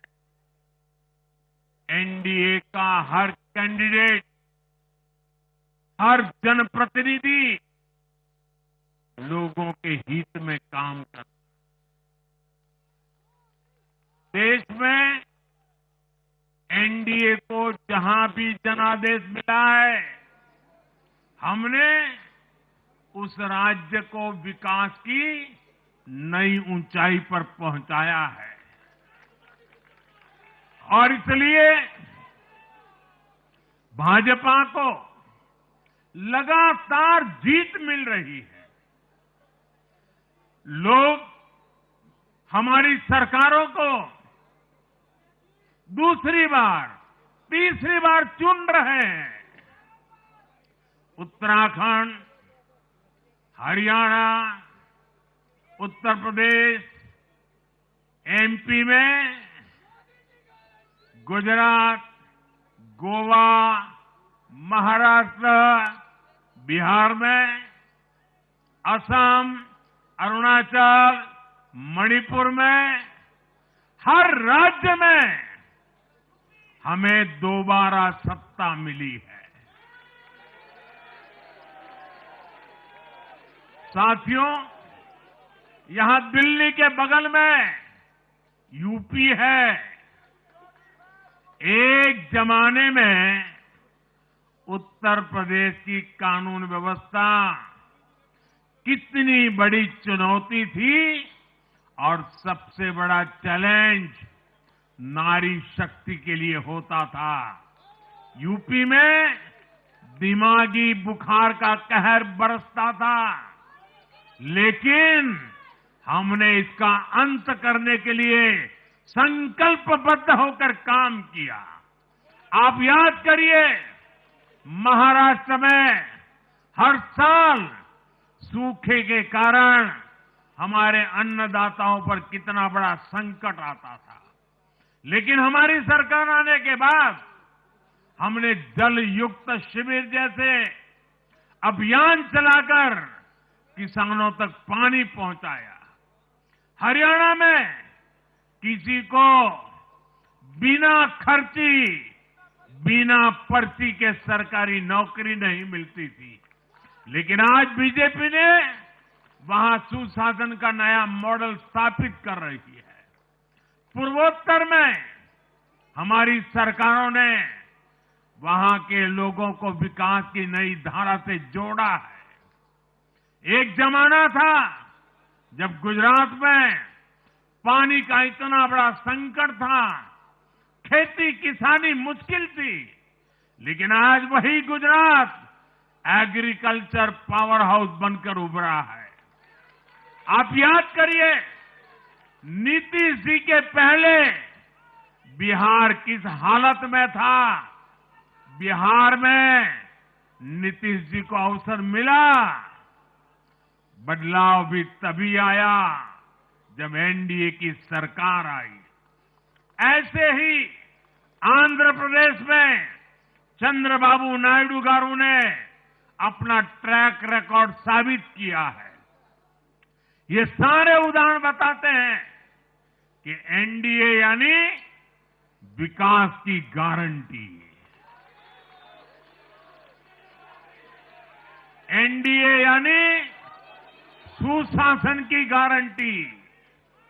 साथियों, सुशासन का लाभ गरीब को भी होता है और मिडिल क्लास को भी होता है। इस बार दिल्ली में गरीब, झुग्गी में रहने वाले मेरे भाई बहन, हमारे मिडिल क्लास ने भाजपा को जबरदस्त समर्थन दिया है। चाहे कोई भी प्रोफेशन हो, हर वर्ग के बहुत सारे प्रोफेशनल्स हमारी पार्टी में काम कर रहे हैं। और इसका सबसे बड़ा कारण यह है कि हमारी पार्टी ने हमेशा मिडिल क्लास को अपनी प्राथमिकता पर रखा है। यही दिल्ली में हमने सबसे पहले मेट्रो का काम शुरू किया।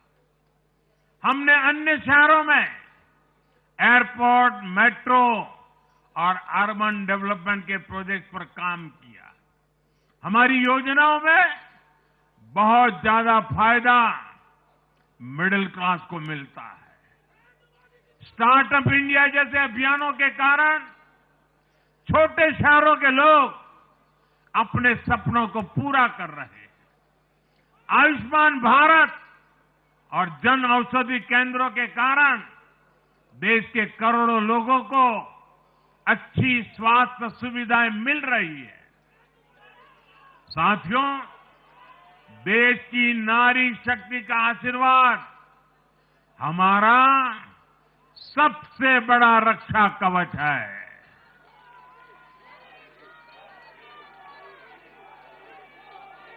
और आज एक बार फिर नारी शक्ति ने दिल्ली में मुझे अपना आशीर्वाद दिया है। चाहे उड़ीसा हो, महाराष्ट्र हो या हरियाणा हो, हमने हर राज्य में नारी शक्ति से किए हर वादे को पूरा किया है। आज इन राज्यों में करोड़ों माताओं बहनों को हमारी योजनाओं का लाभ मिल रहा है। मैं दिल्ली की मातृशक्ति से भी कहता हूं, चुनाव में उनसे किया वादा जरूर पूरा किया जाएगा। ये मोदी की गारंटी और मोदी की गारंटी यानी गारंटी पूरा होने की गारंटी। साथियों, टूटती सड़कें, कूड़े के ढेर, सीवर ओवरफ्लो और प्रदूषित हवा, दिल्ली की जनता इन सब समस्याओं से त्रस्त रही है। अब यहां बनने वाली भाजपा सरकार दिल्ली को विकास की ऊर्जा के साथ एक आधुनिक शहर बनाएगी। साथियों, पहली बार दिल्ली एनसीआर के हर प्रदेश में बीजेपी का शासन आया है। आजादी के बाद ये पहली बार हुआ है। राजस्थान में, यूपी में, हरियाणा में, ऐसे पड़ोस के हर राज्य में भाजपा की सरकारें हैं। ये बहुत ही सुखद संयोग है। जरा इनको नींद आ रही है, तबीयत खराब है, जरा डॉक्टर देख लीजिए। इस कार्यकर्ता को पानी पिला दीजिए, शायद तबीयत ठीक नहीं है, इनको जरा संभालिए। हाँ,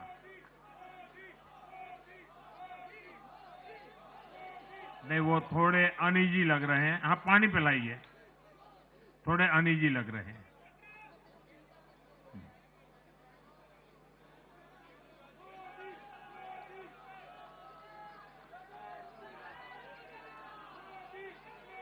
साथियों, इन सभी क्षेत्रों में आजादी के बाद पहली बार एक साथ भाजपा की सरकारें हैं। इस एक संयोग से दिल्ली और पूरे एनसीआर में तरक्की के अनगिनत रास्ते खुलने जा रहे हैं। हमारी कोशिश होगी कि आने वाले समय में इस पूरे क्षेत्र में मोबिलिटी और इंफ्रास्ट्रक्चर पर ढेर सारा काम हो और इस क्षेत्र के नौजवानों को भी तरक्की के नए नए अवसर मिले। साथियों, हम देख रहे हैं आज देश तेजी से शहरीकरण की ओर बढ़ रहा है। पहले के समय की सरकारों ने शहरीकरण को बोझ माना, इसे चुनौती समझा। उन लोगों ने शहरों को सिर्फ पर्सनल वेल्थ कमाने का जरिया बना दिया। लेकिन मेरा मानना है अर्बनाइजेशन एक अपॉर्चुनिटी है। अर्बनाइजेशन गरीबों को, वंचितों को सशक्त करने का भी एक माध्यम है। दिल्ली भारत का गेटवे है और इसलिए इसे देश का सर्वश्रेष्ठ अर्बन इंफ्रास्ट्रक्चर मिलना ही चाहिए। दिल्ली के लोगों ने हाउसिंग सेक्टर में हमारा काम देखा है। लोगों ने सड़कों के लिए हमारी परफॉर्मेंस देखी है। अब हम दिल्ली वालों की आकांक्षाओं को पूरा करने में पूरी शक्ति से जुट जाएंगे। साथियों, दिल्ली का जनादेश विकास के साथ ही विरासत की समृद्धि के लिए भी है। गंगे च यमुने चैव गोदावरी सरस्वती कावेरी नर्मदे सिंधु, ये भारत का सांस्कृतिक और आध्यात्मिक उद्घोष है। मां यमुना हमारी आस्था का केंद्र है। तभी तो कहते हैं नमो नमस्ते यमुने सदा त्वम भवस्व में मंगल कारणम च। हम लोग हमारा सदा मंगल करने वाली यमुना देवी को नमस्कार करते हैं। लेकिन उसी यमुना जी की इन लोगों ने कैसी दुर्दशा कर दी। दिल्ली का तो अस्तित्व ही मां यमुना जी की गोद में पनपा है। दिल्ली के लोग यमुना जी की इस पीड़ा को देखकर कितना आहत होते रहे हैं, लेकिन दिल्ली की आपदा ने इस आस्था का अपमान किया। दिल्ली की आपदा ने लोगों की भावनाओं को, उनकी आस्था को पैरों तले कुचल दिया। अपनी नाकामी के लिए हरियाणा के लोगों पर इतना बड़ा आरोप लगा दिया। साथियों, मैंने चुनाव प्रचार के दौरान संकल्प लिया है कि यमुना जी को हम दिल्ली शहर की पहचान बनाएंगे।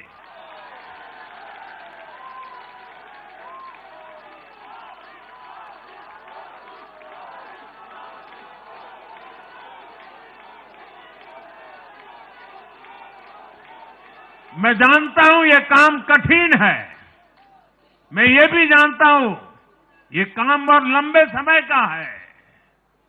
गंगा जी का देखिए, राजीव गांधी के जमाने से वो काम चल रहा है। समय कितना ही क्यों न जाए, शक्ति कितनी ही क्यों न लगे, लेकिन अगर संकल्प मजबूत है तो यमुना जी के आशीर्वाद रहने वाले हैं। हम मां यमुना जी की सेवा के लिए हर प्रयास करेंगे, पूरे सेवा भाव से काम करेंगे।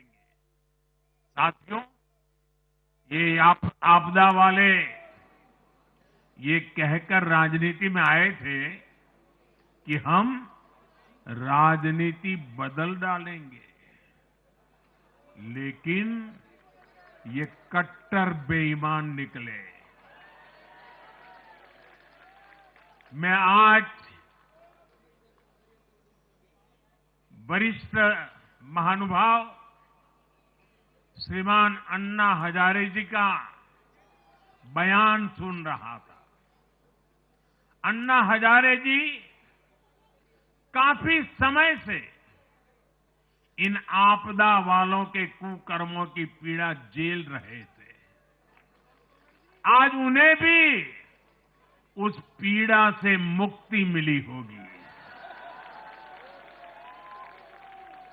साथियों, जिस पार्टी का जन्म ही भ्रष्टाचार के विरुद्ध हुए आंदोलन से हुआ हो, वही भ्रष्टाचार में लिप्त हो गई। ये देश की ऐसी पार्टी बनी जिसके मुख्यमंत्री, मंत्री भ्रष्टाचार के आरोप में जेल गए, जो खुद को ईमानदारी का सर्टिफिकेट देते थे और दूसरों को बेईमानी का मेडल देते घूमते फिरते थे, वो खुद भ्रष्टाचारी निकले। ये दिल्ली के भरोसे के साथ बहुत बड़ा धोखा था। शराब घोटाले ने दिल्ली को बदनाम किया। स्कूल और अस्पताल में हुए घोटालों ने गरीब से गरीब को परेशान किया, और ऊपर से अहंकार इतना कि जब दुनिया कोरोना से निपट रही थी तो ये आपदा वाले शीश महल बना रहे थे। इन आपदा वालों ने अपने हर घोटाले को छिपाने के लिए रोज नई नई साजिशें रची, लेकिन अब दिल्ली का जनादेश आ चुका है। मैं गारंटी दे रहा हूं, पहले विधानसभा सत्र में ही सीएजी की रिपोर्ट सदन में रखी जाएगी।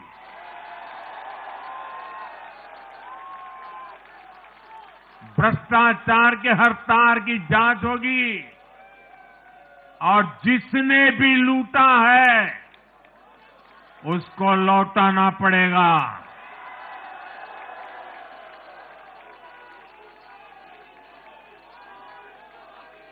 ये भी मोदी की गारंटी है।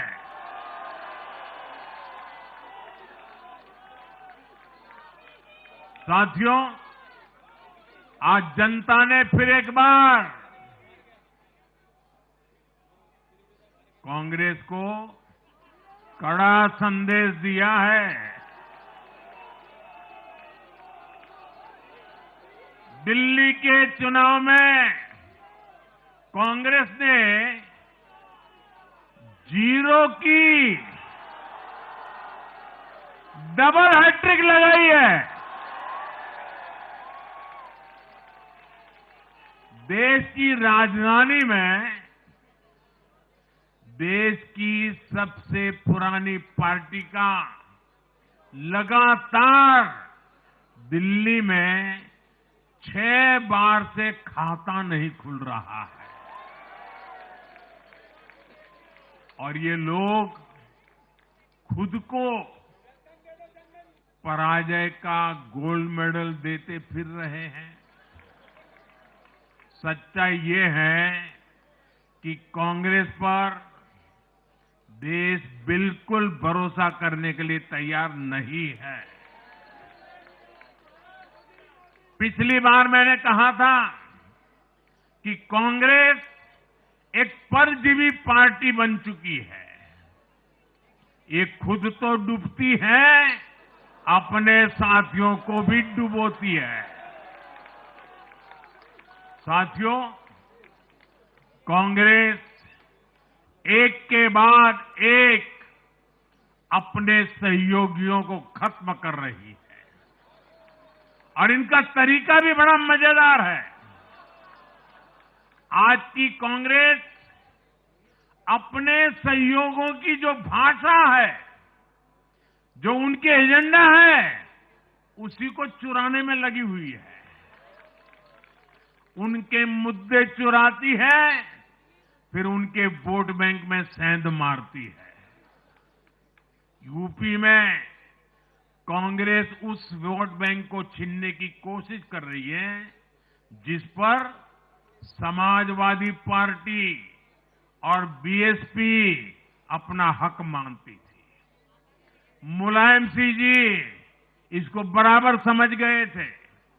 इसी तरह तमिलनाडु में कांग्रेस आज डीएमके की भाषा डबल जोर से बोलती है।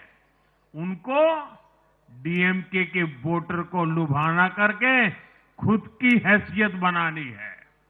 बिहार में भी ये कांग्रेस ही है जो जातिवाद का जहर फैलाकर अपनी सहयोगी आरजेडी का जो पेटेंट है उसी जमीन को खाने में जुट गई है। ठीक ऐसा ही हाल जम्मू कश्मीर, बंगाल में भी कांग्रेस ने अपने सहयोगियों का किया है। अब आज दिल्ली में भी साफ हो गया कि जो भी कांग्रेस का हाथ एक बार थामता है उसका बंटा धार होना तय हो जाता है।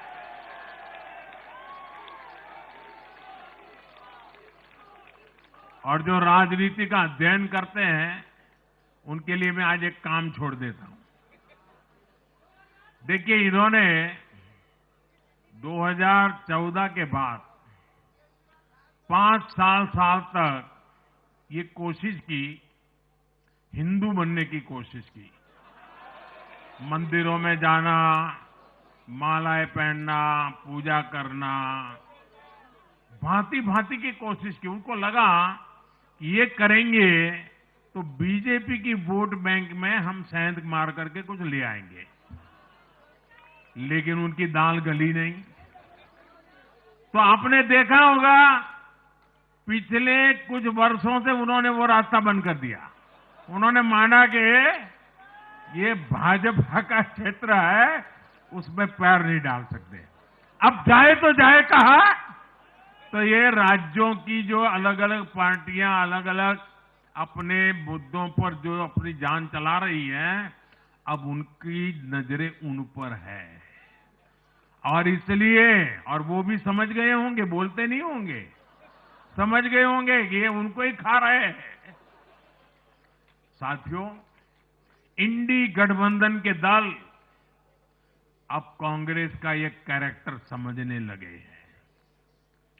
इंडी वालों को ये एहसास हो रहा है कि जिस वोट बैंक को उन्होंने कांग्रेस से छीना है, अब कांग्रेस उसे वापस पाने में जुटी है।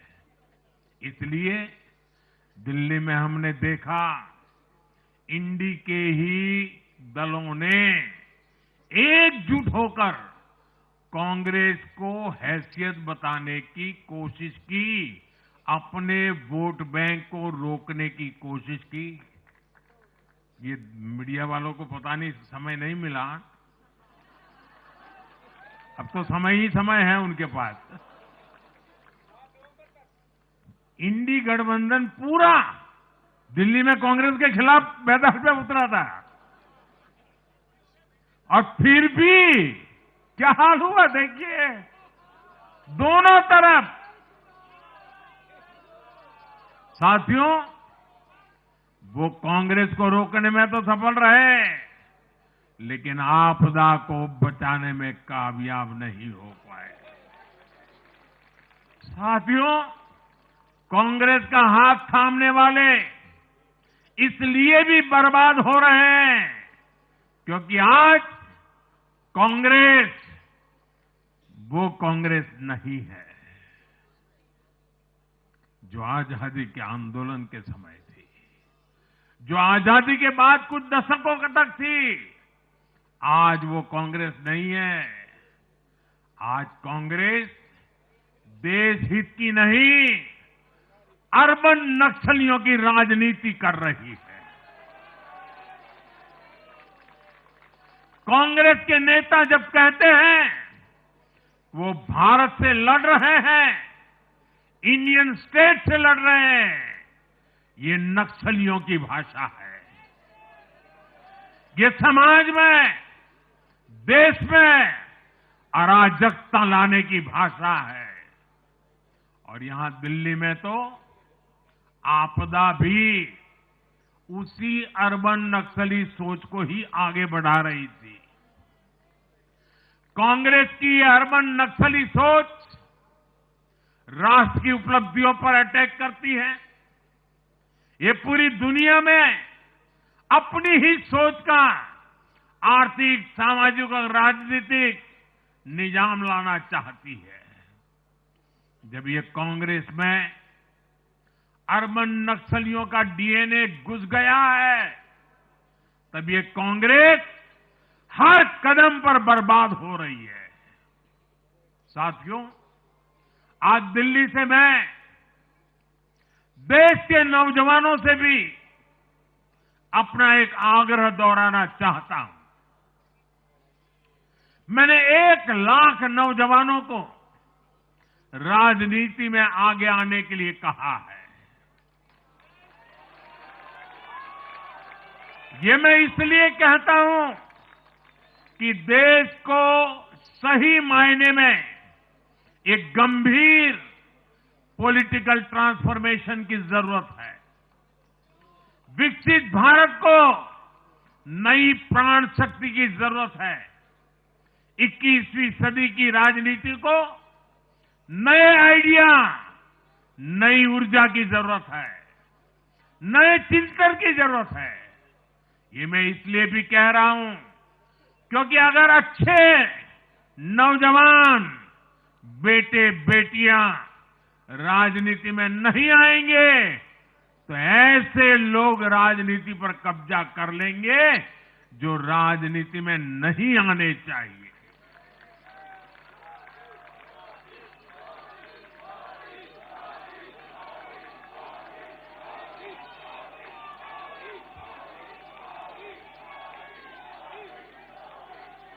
साथियों, सफलता असफलता अपनी जगह पर है, लेकिन देश को धूर्तता और मूर्खता की राजनीति नहीं चाहिए। एक तरफ धूर्तता है तो दूसरी तरफ मूर्खता है। देश का तेजस्वी युवा अगर राजनीति में नहीं आएगा तो देश धूर्तता और मूर्खता की राजनीति में फंस जाएगा। विकसित भारत बनाने के लिए हमें राजनीति में नयापन लाना है, हर स्तर पर इनोवेशन लाना है। साथियों, हमारी ये विजय नई जिम्मेदारी लेकर आई है।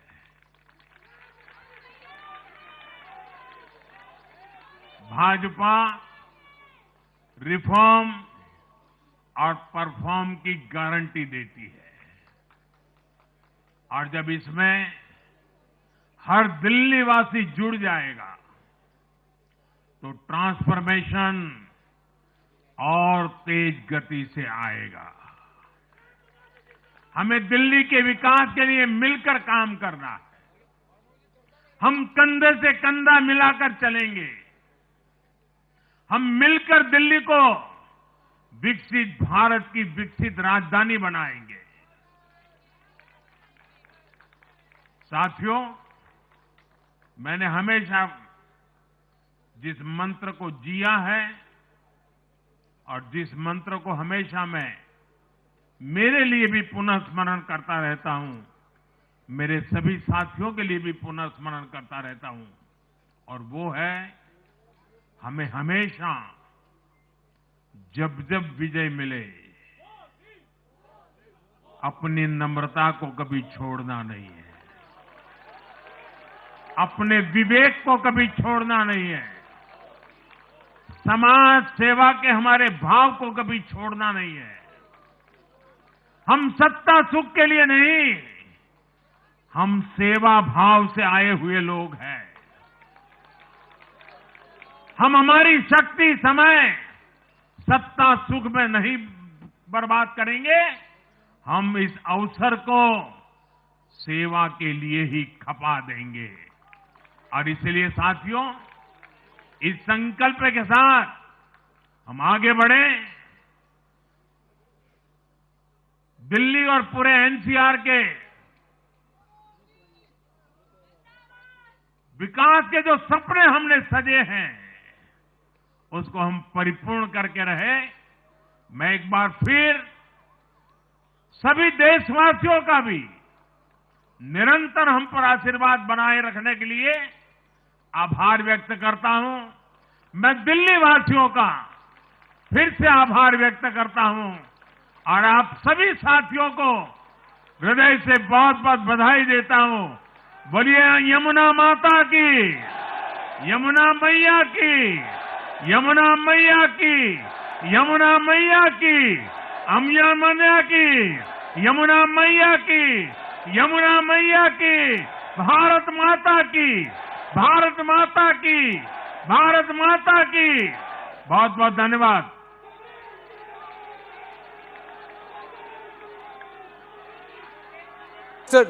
Prime Minister Narendra Modi underlining the commitment of the BJP to clean up the Yamuna, starting with Yamuna, ending with Yamuna, perhaps somewhere indicating to Mr. Arvin Kejriwal and the Aam Aadmi Party that cleaning up the Yamuna may not be winning you votes, but it's a commitment to the people of Delhi that Delhi will have clean water, a clean river, and will there be a Sabarmati riverfront-like transformation, a Ganga, Namami Ganga-like transformation of the Yamuna between Sonipat and Okhla?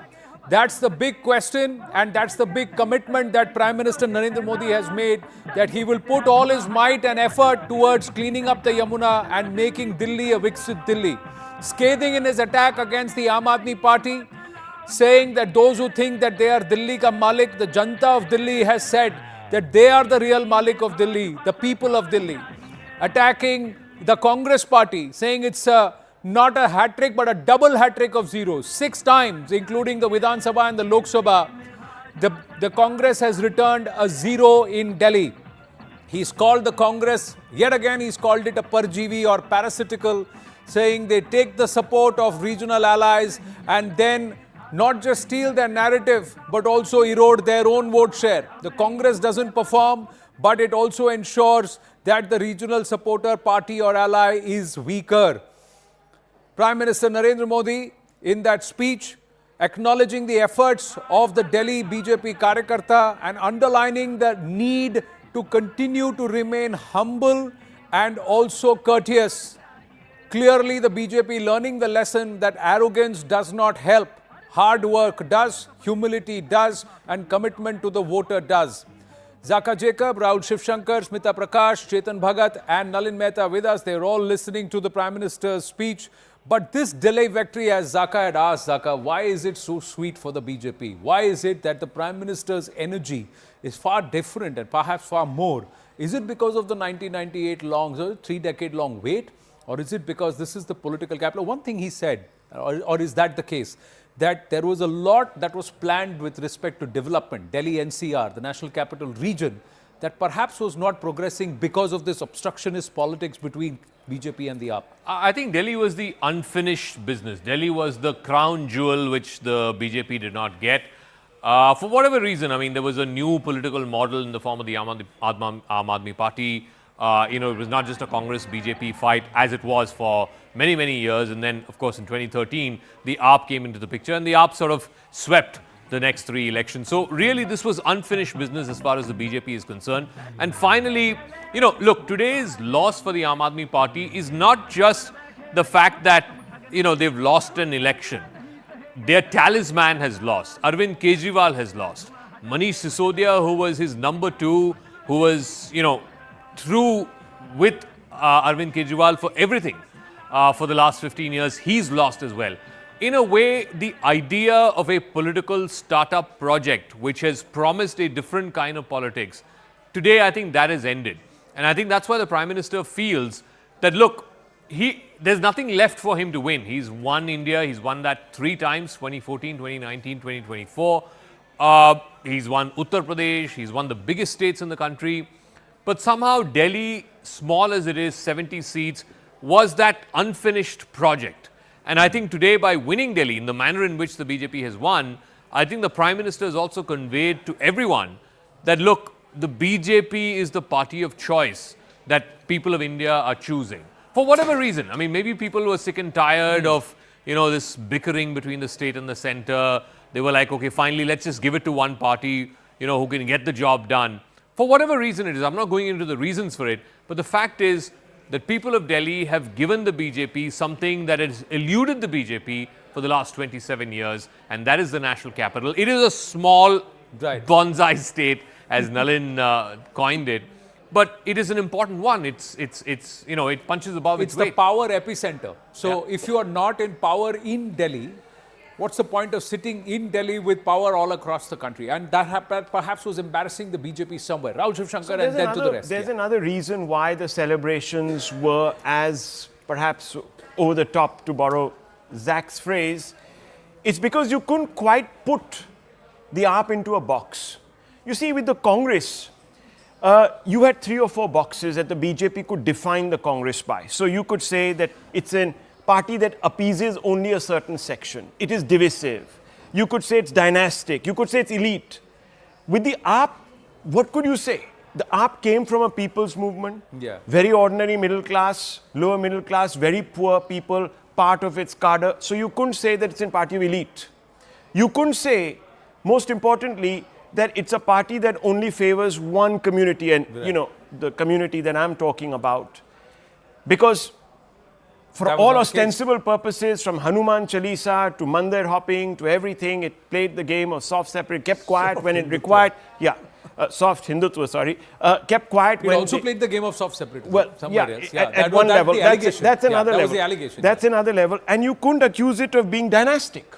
Because everyone was first generation. They had given up careers. They had come through. And most importantly, and this is something that grates, because the Prime Minister has positioned himself as a person who is the only sutradhar of one, clean politics, and the other of course, a Sanatani outlook which connects to a civilizational past. Like he said, vision, vikas, vishwas. Yes. So here, AAP was a problem because A, it wasn't quite identified with minorityism or anything like that, and B, it was also anti-corruption. So you had to always, at some level or the other, match it on that corruption plank. So after the BJP began to, where did the BJP hit the AAP? The only place they found where it could be damaged was on this halo of incorruptibility, kattar imandar. Once they hit them there, whether it's right, wrong, the courts will decide. The AAP floundered, and it has. Yeah. And the mistake it made was like a de facto mea culpa. It came out and said, no, we'll pull back that liquor. Correct. Then came Sheesh Mahal. Sheesh Mahal was, I mean, look, we all know where the genesis of that story came from. It was something that was being made under the wraps. Only a few people could access the material on it, and they put it out there. Right. The media was seeded with this story, and that's it. It had acquired a momentum of its own. They lost the politics of perception. It's very Exactly. important in the mind of the voter. Chetan Bhagat, do you believe power corrupts, absolute power corrupts absolutely, even the mind, in terms of hubris, in terms of thinking nobody can touch me? They have lost, so I'm going to be a little more generous to them. Okay. So AAP experiment has lasted 12 to 14 years now, depending on where you think of their start. Now it's on shaky ground. They could last a little more because Congress is still weak, leadership is weak. You cannot deny that it changed Indian politics. You cannot deny that there is a little more accountability in parties now when it comes to corruption. You cannot deny there is a little more welfare politics now. But the experiment's next hypothesis, that can it become a national alternative while keeping its ethical character that it promised intact, and can it scale and become national? No. They have to become like any other party, maybe even a little bit worse to begin because they don't have any money. And India is not ready for that kind of politics. So that's the results of the experiment, And as far as these people are concerned who are in AAP, about their careers, they can do something. I mean, they are smart. Maybe they can come back, get some power back, scale down their ambition and still be there, or join other parties. I don't know. That's a separate issue. But I think that's where we are. This cannot scale without needing money. No party in India can scale. Most countries in the world have two national parties. It is anyway hard to become a third party. So, that was never, they cannot do. So I think it's an experiment which lasted very well. We should thank them. I'm not writing the obituary, but they probably cannot scale without getting into more scams like the liquor scams. How will they do it? If I can just add, the whole idea of this corruption-free politics, right?